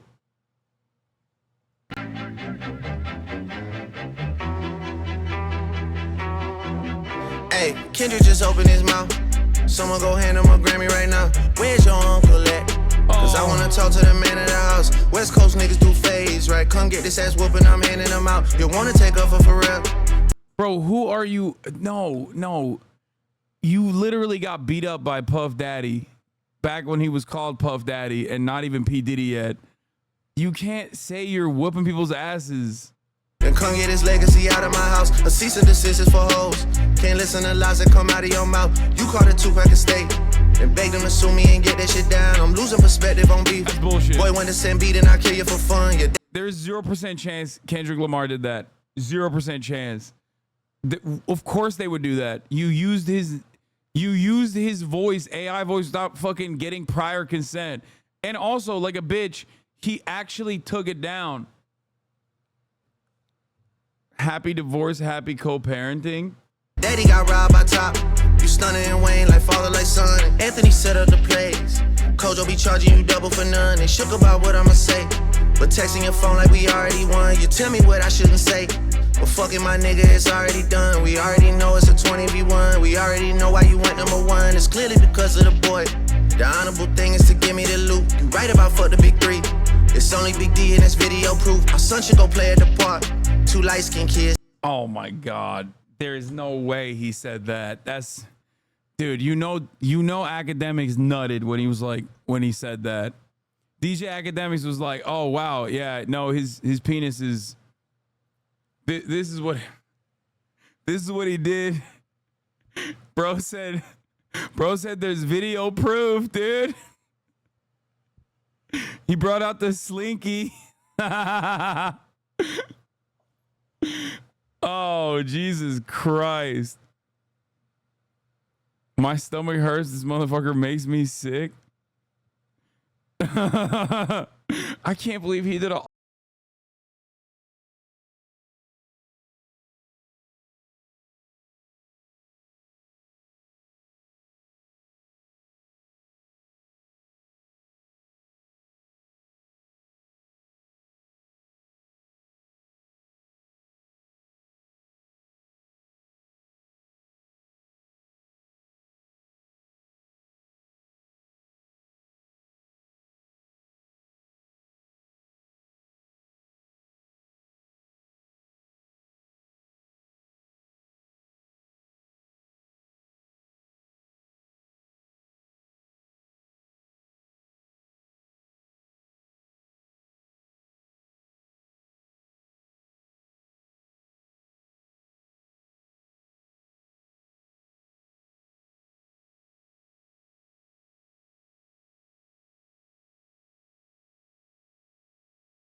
and it doesn't seem like you're actually going to get married, which again is very corny in between accusations that Kendrick Lamar has done domestic abuse to his partner and also is being unfaithful, and that's why due to the lack of fidelity between them, I guess, and that's why Lamar moved to New York to cheat on his he defended Tory Lanez. Yeah. So Kendrick is a wife beater, only cheats on his wife with white women and seems to have a child with a white woman. I don't know how people seem to be skipping over this. Wait, what are you talking about?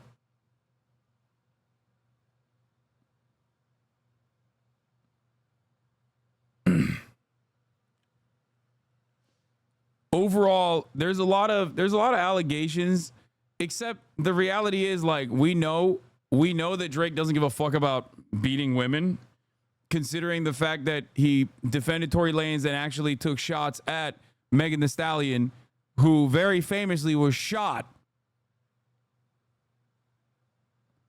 So it's kind of odd that he's not as odd as random Drake bots coming in here to be like, are we forgetting the fact that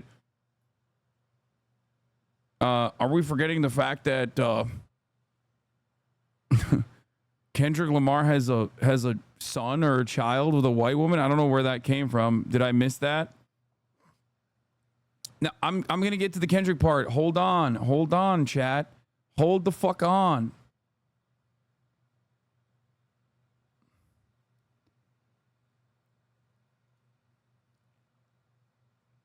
Todd will make you do a feature change, get on the pop records and rap for the whites.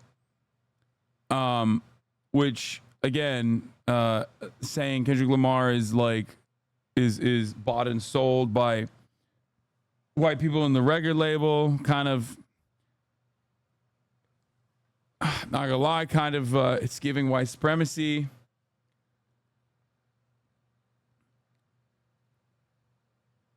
Yeah, he just makes an accusation that that Kendrick Lamar beat his wife, and then used the crisis PR team to hide that fact. Head to Delilah with all of my eyes. This shit's gonna be over for now. For anyone out there that's calling it right, Delilah is a H-Wood Group nightclub / restaurant that John Terzian owns. Drake does frequent Delilah a lot with Zach Bia, King of the Night. Zach Bia, King of the Night. Okay. But once again, a lot of the allegations, well, not just the allegations necessarily, but a lot of the shots that he's taken at Kendrick Lamar, for the most part, are avenues of very effective counters that at this point would be kind of cliche to hit back at Drake on, like calling him a pop artist.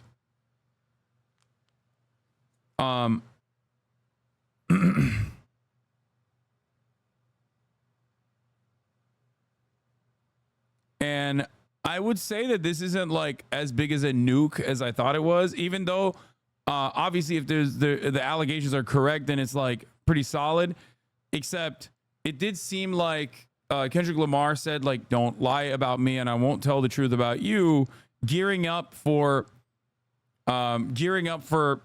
basically stating that Drake was going to only be able to lie about him in his response. And I guess there's another Drake song on his IG, and apparently he's heading over to Kai's place right now, I think.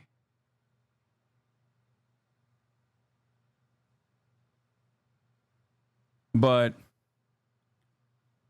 let's take a look at what's going on with Kendrick Lamar's response, which dropped instantly. I mean, literally, it dropped approximately 40 minutes after Drake's response dropped. He was planning for Drake's response to drop, so he could 20 minutes later drop his response. Once again, proving the bars in Euphoria that he is very predictable and he knows exactly what his angle is, and that he could retaliate very quickly. The bottom right is an Ozempic prescription from Drake. Are you fucking kidding me?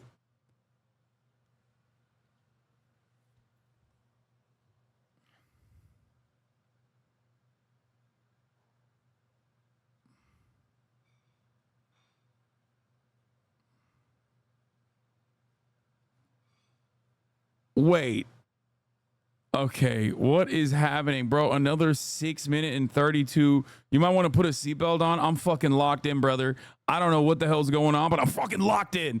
Oh my Lord, what is happening? Holy moly. What the fuck? Okay. Emo mode, no spoiler alert, no spoilerinos.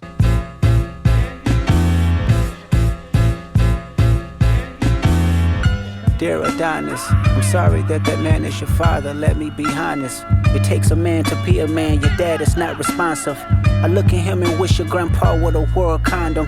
I'm sorry that you gotta grow up and then stand behind them. Life is hard, I know. The challenges always go beat us home. Sometimes our parents make mistakes that affect us until we grown. And you're a good kid that need good leadership. Let me be your mentor, since your daddy don't teach you shit. Never let a man piss on your leg, son. Either you die right there or pop that man in the head, son. Never fall in the escort business, that's bad religion. Please remember, you could be a bitch even if you got bitches. Never code switch, whether right or wrong. You're a black man, even if it don't benefit your goals. Do some push-ups, get some discipline. Don't cut them corners like your daddy did. Fuck what Ozempic did. Don't pay to play with them Brazilians. Get a gym member's like even if you got bitches. Never code switch, whether right or wrong. You're a black man, even if it don't benefit your goals. Do some push-ups, get some discipline. Don't cut them corners like your daddy did. Fuck what Ozempic did. Don't pay to play with them Brazilians. Get a gym membership. Understand, no throwing rocks and hiding hands. That's law.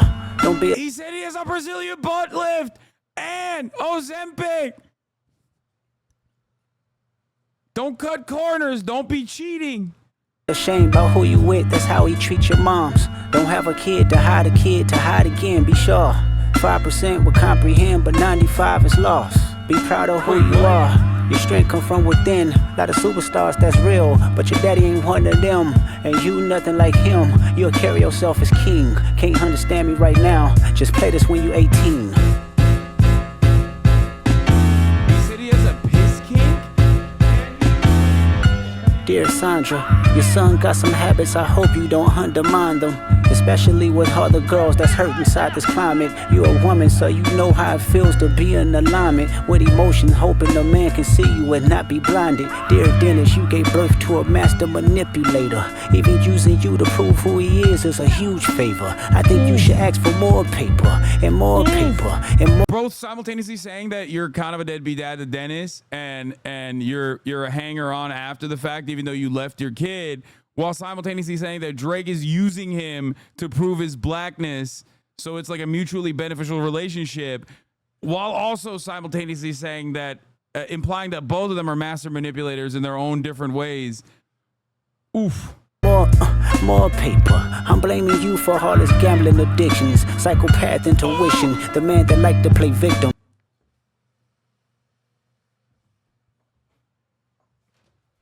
You raised a.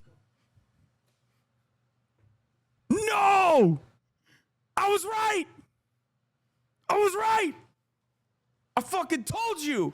Everybody says, Hasan, you don't listen to music. Hasan, you don't listen to music. Hasan, you don't listen to music. You don't know anything. You don't know anything, Hasan. That's right.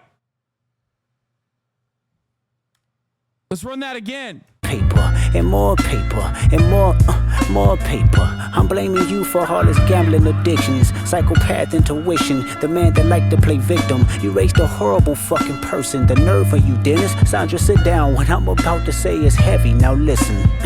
Your son's a sick man with. Okay, I just also want to mention something. The fact that Drake dropped Family Matters, opening up a new avenue of attack, claiming that he's going to go after Kendrick Lamar's family.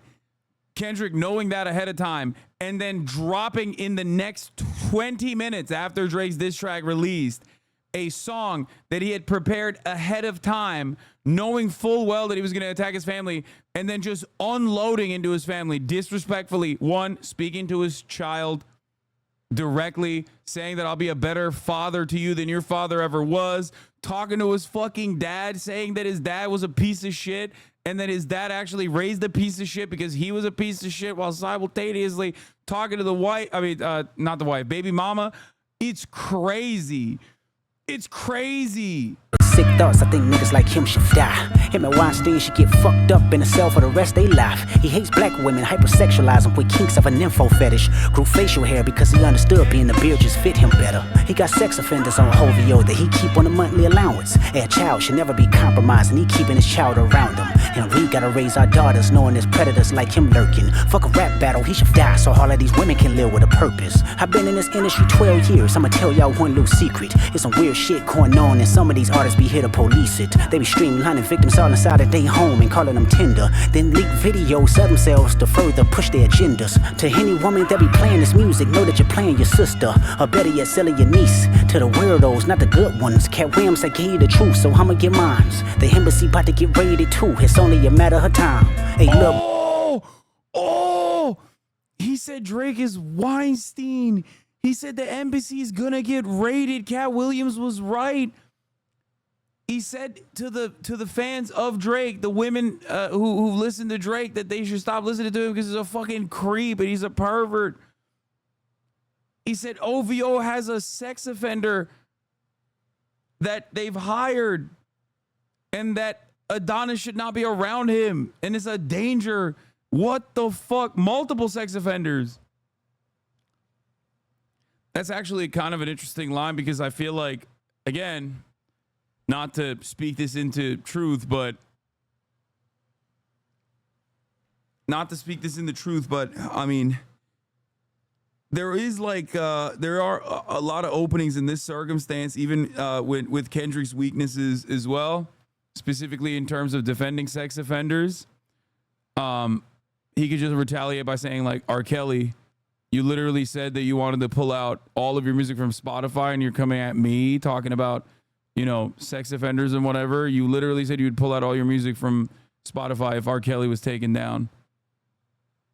If R. Kelly was taken off of Spotify, you went out to bat for him, which he did, to be fair. So I'm just saying that there is a opening in this situation, especially with like a lot of the sex offender stuff in not just the rap community in general, but just like artists in general, Hollywood in general, musicians in general. There's so much of that like it's virtually impossible for a person to come out swinging. It's virtually impossible for someone to come out swinging without like them also having a major avenue of attack in retaliation, which was part of the reason why a lot of people were speculating that Kendrick wouldn't even take it there, because they thought that this would open up a massive can of worms for a lot of people in the industry, a lot of people that are in positions of power in the industry, which I obviously, as a bystander, watching from the outside, I feel like, one, it's partially both great entertainment, but more importantly than that is obviously good to expose these kinds of people engaging in predatory ways. So anyway, that's just my 2 cents right off the just that's what I would fire off with in that situation. An illusion, but that's the life he's used to. His father probably didn't claim him neither. History repeats itself. Sometimes it don't need a reason. But I would like to say it's not your fault that he's hiding another child. Give him grace. This the reason how. No. What? I'm sorry. What? No. Get the fuck. What? What? Excuse me. What is going on? What? We joked about this yesterday where I said, like, oh, what's he going to do? Say that you're hiding another child? Is Drake hiding another child? It still doesn't hit as hard as the first one, but it still hits hard. Not as hard as the first time though. Like I said, it's like you can't do a repeat on that. Like, turns out you can. What the fuck? I'd like to say it's not your fault that he's hiding another child. Give him grace. This the reason I made Mr. Morale, so our babies like you can cope later. Give you some confidence to go through something. It's hope later. I never want to hear you chasing man, cause it's failed behavior. Sitting in the club with sugar daddies for validation. Hiding a daughter. Hiding not just a child, but a female, a daughter. Drake is hiding a daughter, he is saying. And now he's speaking to the hidden daughter that Drake is hiding. Drake has 2 children? Bro, if he gets into more rap battles, what's going to happen? Is there just like a third rap battle is going to occur and then he has to take ownership over a third child? Like, what the fuck's happening? Every time he gets into rap battles, it's like, hey, you're hiding a third child. A third child has hit the World Trade Center. What the fuck? Excuse me, sir, a second child has hit the towers. I mean, I don't know. Is this real? I don't know. I mean, he is a Pulitzer Prize winner, so I don't know. This is some investigative reporting, potentially. You need to know that love is eternity and trumps all pain. I tell you who your father is, just play this song when it rains. Yes, he's a hit maker, songwriter, superstar, right? And a fucking dead beat that should never say more life. Meet the Grams.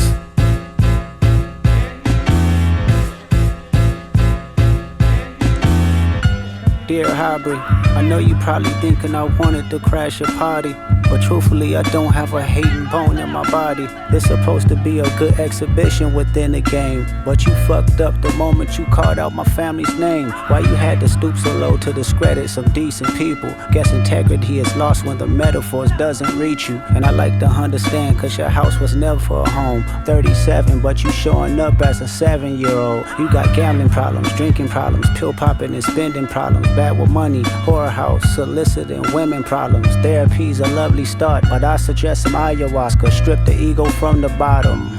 I try to. Wait, what the fuck? Wait, hold on. I gotta run this Some part people back. guess integrity is lost when the metaphors doesn't reach you. And I like to understand, cause your house was never a home. 37, but you showing up as a 7-year-old. You got gambling problems, drinking problems, pill popping and spending problems. Bad with money, whorehouse, soliciting women problems. Therapy's a lovely start, but I suggest some ayahuasca. Strip the ego from the bottom. I try to empathize with you, cause I know that you ain't been through nothing. Crave entitlement, but wanna be like so bad that it's puzzling. No dominance. Let's recap moments when you didn't fit in. No secret handshakes with your friend. No culture cachet to binge. Just disrespecting your mother. Identities on the fence. Don't know which family will love you. The skin that you living in is compromised in personas. Can't channel your masculine even when standing next to a woman. You a body shamer. You go hide them baby mamas, ain't you? You embarrassed of them. That's not right. That ain't how mama raised us. Take that mask off. I wanna see what's under them achievements. Why believe you? You never gave us nothing to believe in. Cause you lied about religious views. You lied about your surgery. You lied about your accent and your past tense. All is perjury. You lied about your ghostwriters. You lied about your crew members. They all pussy. You lied on them. I know they all got you in them. You lied about your son. You lied about your daughter, huh? You lied about them other kids that's out there hoping that you come. You lied about the only artist that can offer you some help. Fuck a rap battle. This a long life battle with yourself.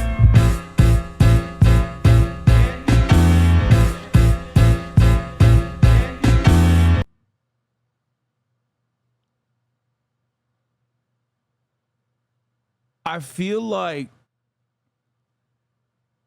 you skipped the part of the song. Wait, I did? To any woman that be playing this music, know that you're playing your sister, or better yet, selling your niece. To the weirdos, not the good ones. Cat Williams, I gave you the truth, so I'ma get mines. The embassy about to get raided too, it's only a matter of time.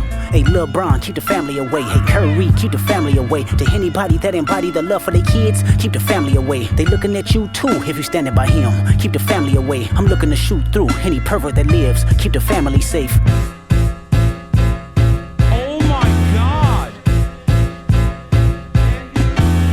Dear baby girl, I'm sorry that your father not active inside your world. He don't commit to much but it's music, yeah, that's for sure. He a narcissist, misogynist, living inside his songs. Try to destroy families rather than taking care of his own. Should be teaching you timetables or watching Frozen with you.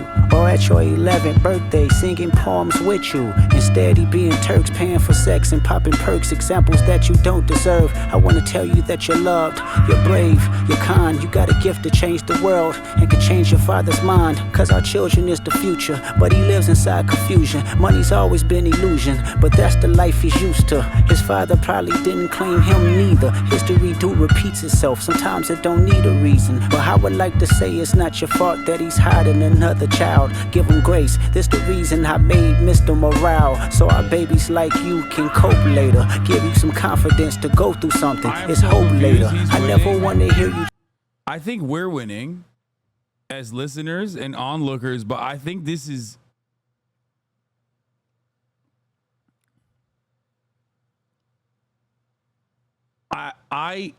Bro, the pics for Kendrick's songs were taken inside Drake's house. What are you... Wait, what? He's inside Drake's walls?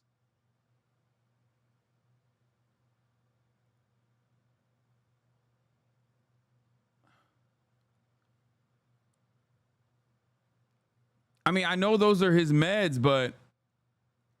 I mean, he technically is inside his walls. Like, I mean, somebody...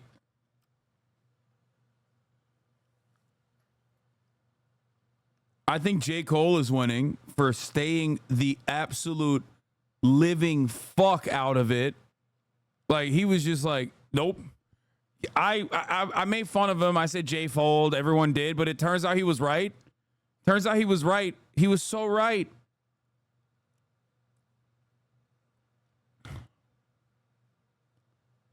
No, bro, that's not an answer. Dude, no, you have to get a gun, dude. You have to. And not even a blunderbuss. Not even a blunderbuss. Like, not like a Canadian gun.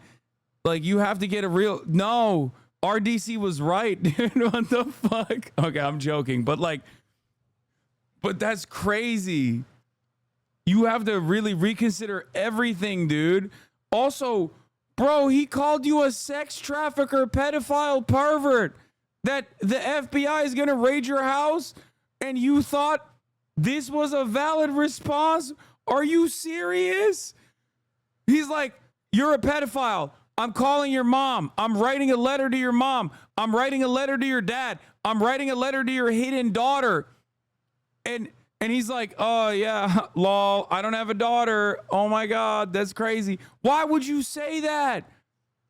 He should not be online right now.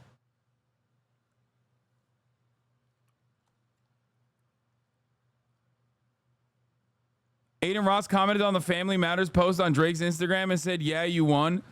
Yeah, of course Aiden Ross said that. That's another L, dude. What are you talking about?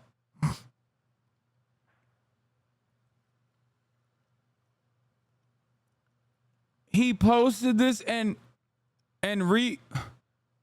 first of all, if Drake, the most slander he has for Kendrick Lamar is that he's short and that he goes on Kai Cenat stream.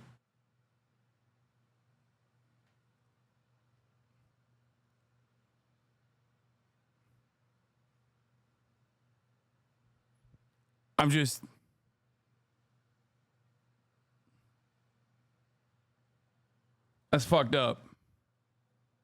Whoever drops evidence first wins. Brother, what do you mean who drops evidence first? This is photographic evidence taken inside of the embassy, aka Drake's mansion, aka his compound, of his prescriptions, including but not limited to his Ozempic, bro. What are you talking about?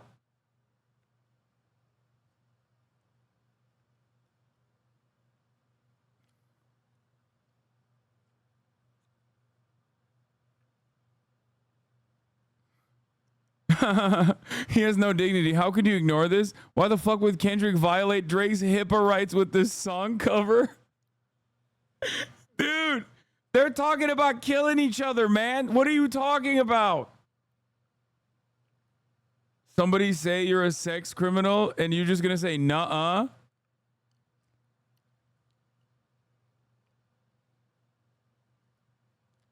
Drake has already been caught lying. My God, Kendrick Lamar ruined Drake's entire diss track and video's credibility within 30 minutes of dropping it. Wait, what do you mean? Wait, what the fuck is this? Wait, what the fuck is this? Bro, what the fuck? Who posted this? Where is this from?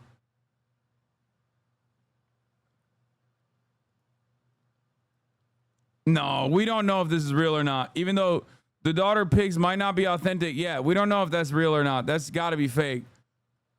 I don't believe that shit.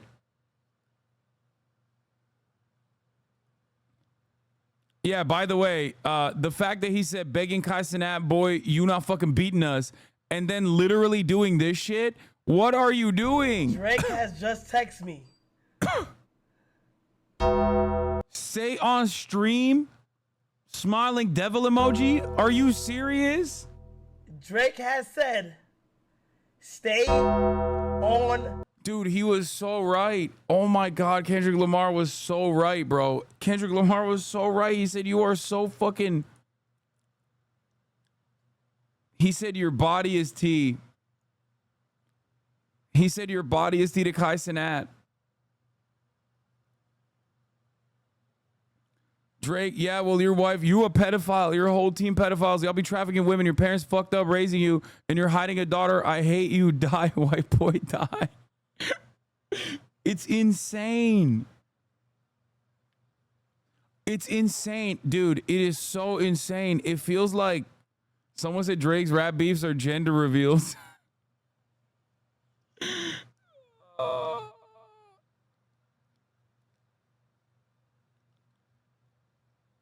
Wait.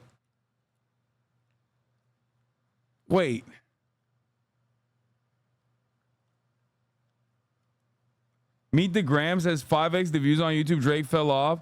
That's the other thing I was going to mention. So Drake makes top 40, right? That, by the way, the timeline perfectly matches up to what the fuck Kendrick Lamar was saying.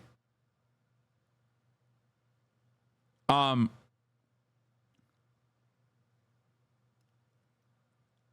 I have to... Oh my God, this is also so true.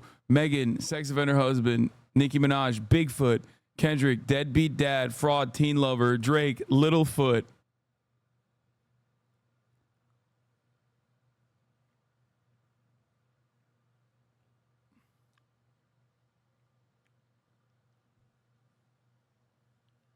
Bro, what the fuck? I just don't... I don't even... Like... Okay, one thing I want to mention is, so between Drake and Kendrick Lamar, like the one thing that Drake always has over everybody else is like streaming numbers and how popular he is as a cultural commodity to be consumed, right? So I think that the diss being revealed instantly also is an expert 5D chess move in the sense that his diss is gonna get streamed way more, just like his previous diss did. Low key because obviously it's Kendrick Lamar, but also because it's against Drake. So when this streams, this gets way more streams than Drake's song. It will just destroy the last like thing that Drake could ever grab onto.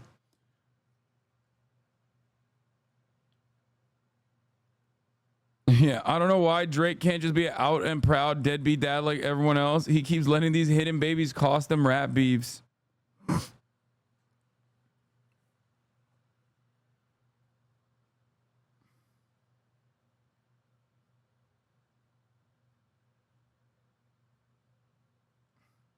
He is owed an apology. If I send you this, just know that I'm about to make a sound business decision. Yes, like I said, J Fold absolutely won by just staying the fuck out of it. Ak rage quit his stream?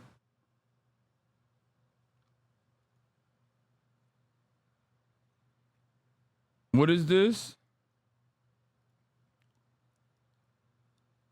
Through the whole season. Now can I have my own show, Peter? Well, they made it through the whole season. Now can I have my own show, Peter? Quagmire, you're a rapist.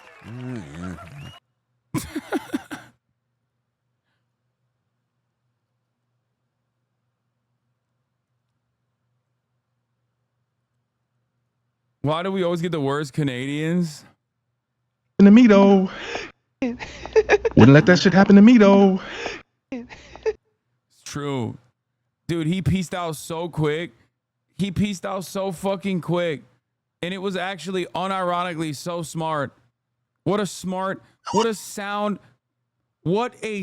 business decision for Jay Fold to just fucking be like, yeah, actually, I don't want the smoke. This is a terrible idea. My man has a Pulitzer Prize. I think I will be staying out of this.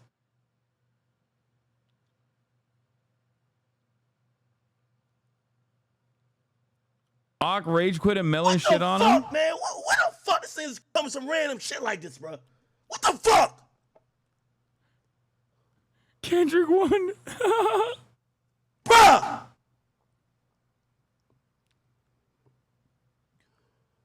The fuck is he talking about? What the fuck is he talking about? What the fuck is this nigga talking about? Bro, he was pretty clear. He called him a pedophile and told his mom that, you know, he should kill him. Like, it was, I could tell what he was talking about. I think everyone could tell what he was. I could tell alongside with everybody else. He was saying that Drake is a pedophile slash he has, you know, he's a sex offender. He hires sex offenders and he shouldn't do that. Los Pollos TV also rage quit last night. I was vibing.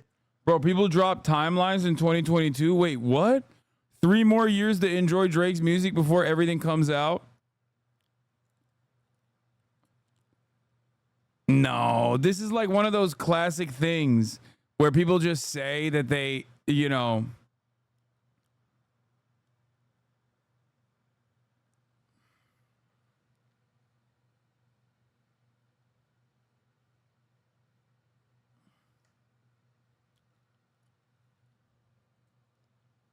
I think Ak did it for a bag personally. Drake ghostwriters, when they go back to the studio, they were locked into for 3 days because K-Dot dropped within 15 minutes. I don't know if he can respond. I think it's over. Yes, I saw the dates, chat. It actually is like perfect age-wise.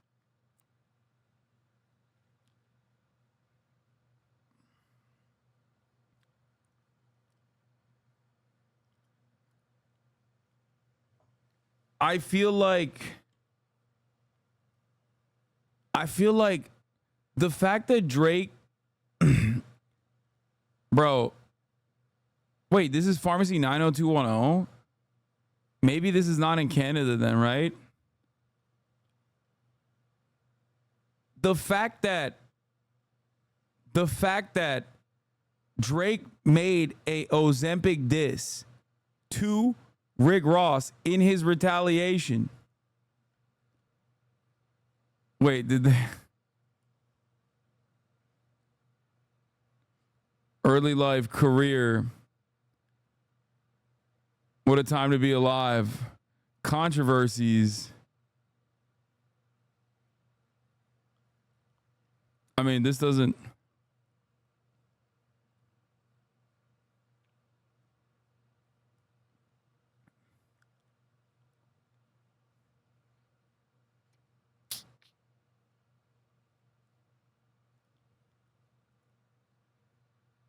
Children, oh, Oh no! Oh no! They already added to the Wikipedia. Oh no! It's over, dude. Wait, mine says 2+. Wait, hold up. Hold on. No, they changed it back.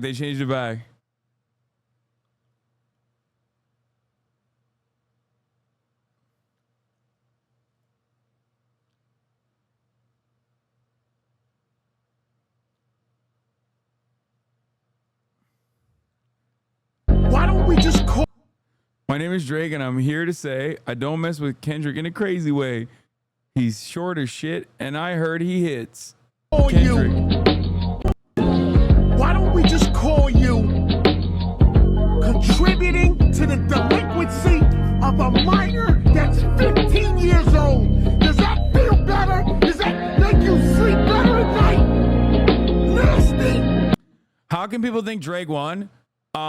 The reason why people are claiming that Drake won is because, one, they're dick riders, obviously, and two, they're saying that they're not even saying Drake won. They're just simply, all the Drake dick riders right now are basically just simply stating that if Kendrick was wrong and Drake doesn't have a daughter, then it's an automatic L.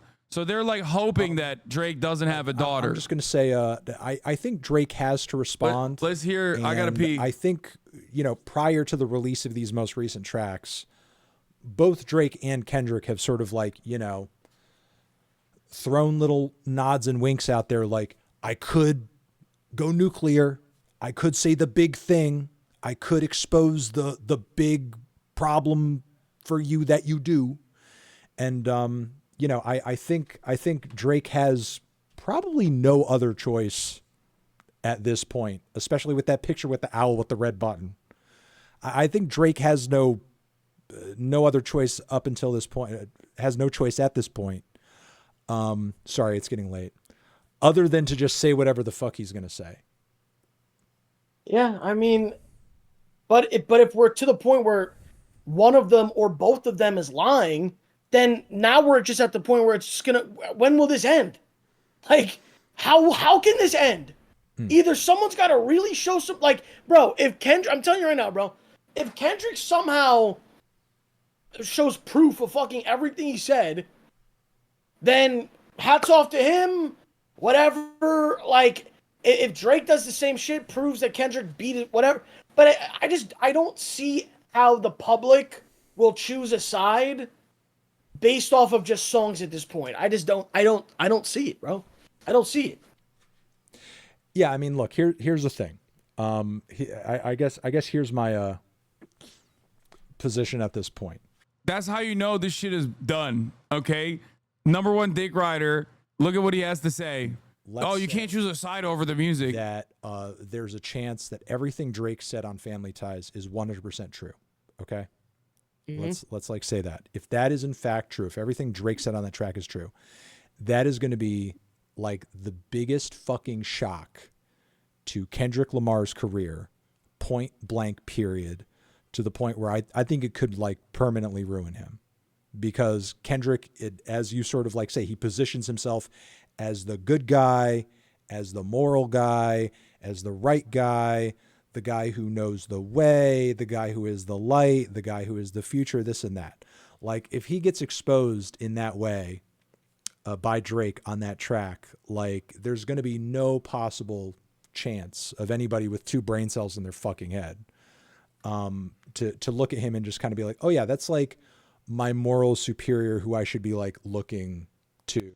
Anyway, listen, I love you guys, but I've been live for 11 hours and I have a daughter to take care of. Unlike Drake, I do have a daughter in the flesh. Her name is Kaya, and I got to take care of her. So I'm going to hit that 3-minute ad break, and I'll send you over to the needle drop so you guys can learn more about what the fuck's going on. And then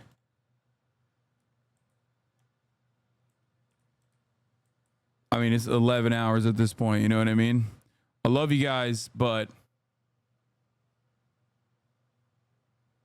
stop hiding her. Yeah, well, in any case, Kaya. Love you all. And to all a good night. Obviously, I'll be back tomorrow. We got a lot to talk about. Oh my God. Hello. Hello. She's trying to get up uppies. She's trying to do uppies.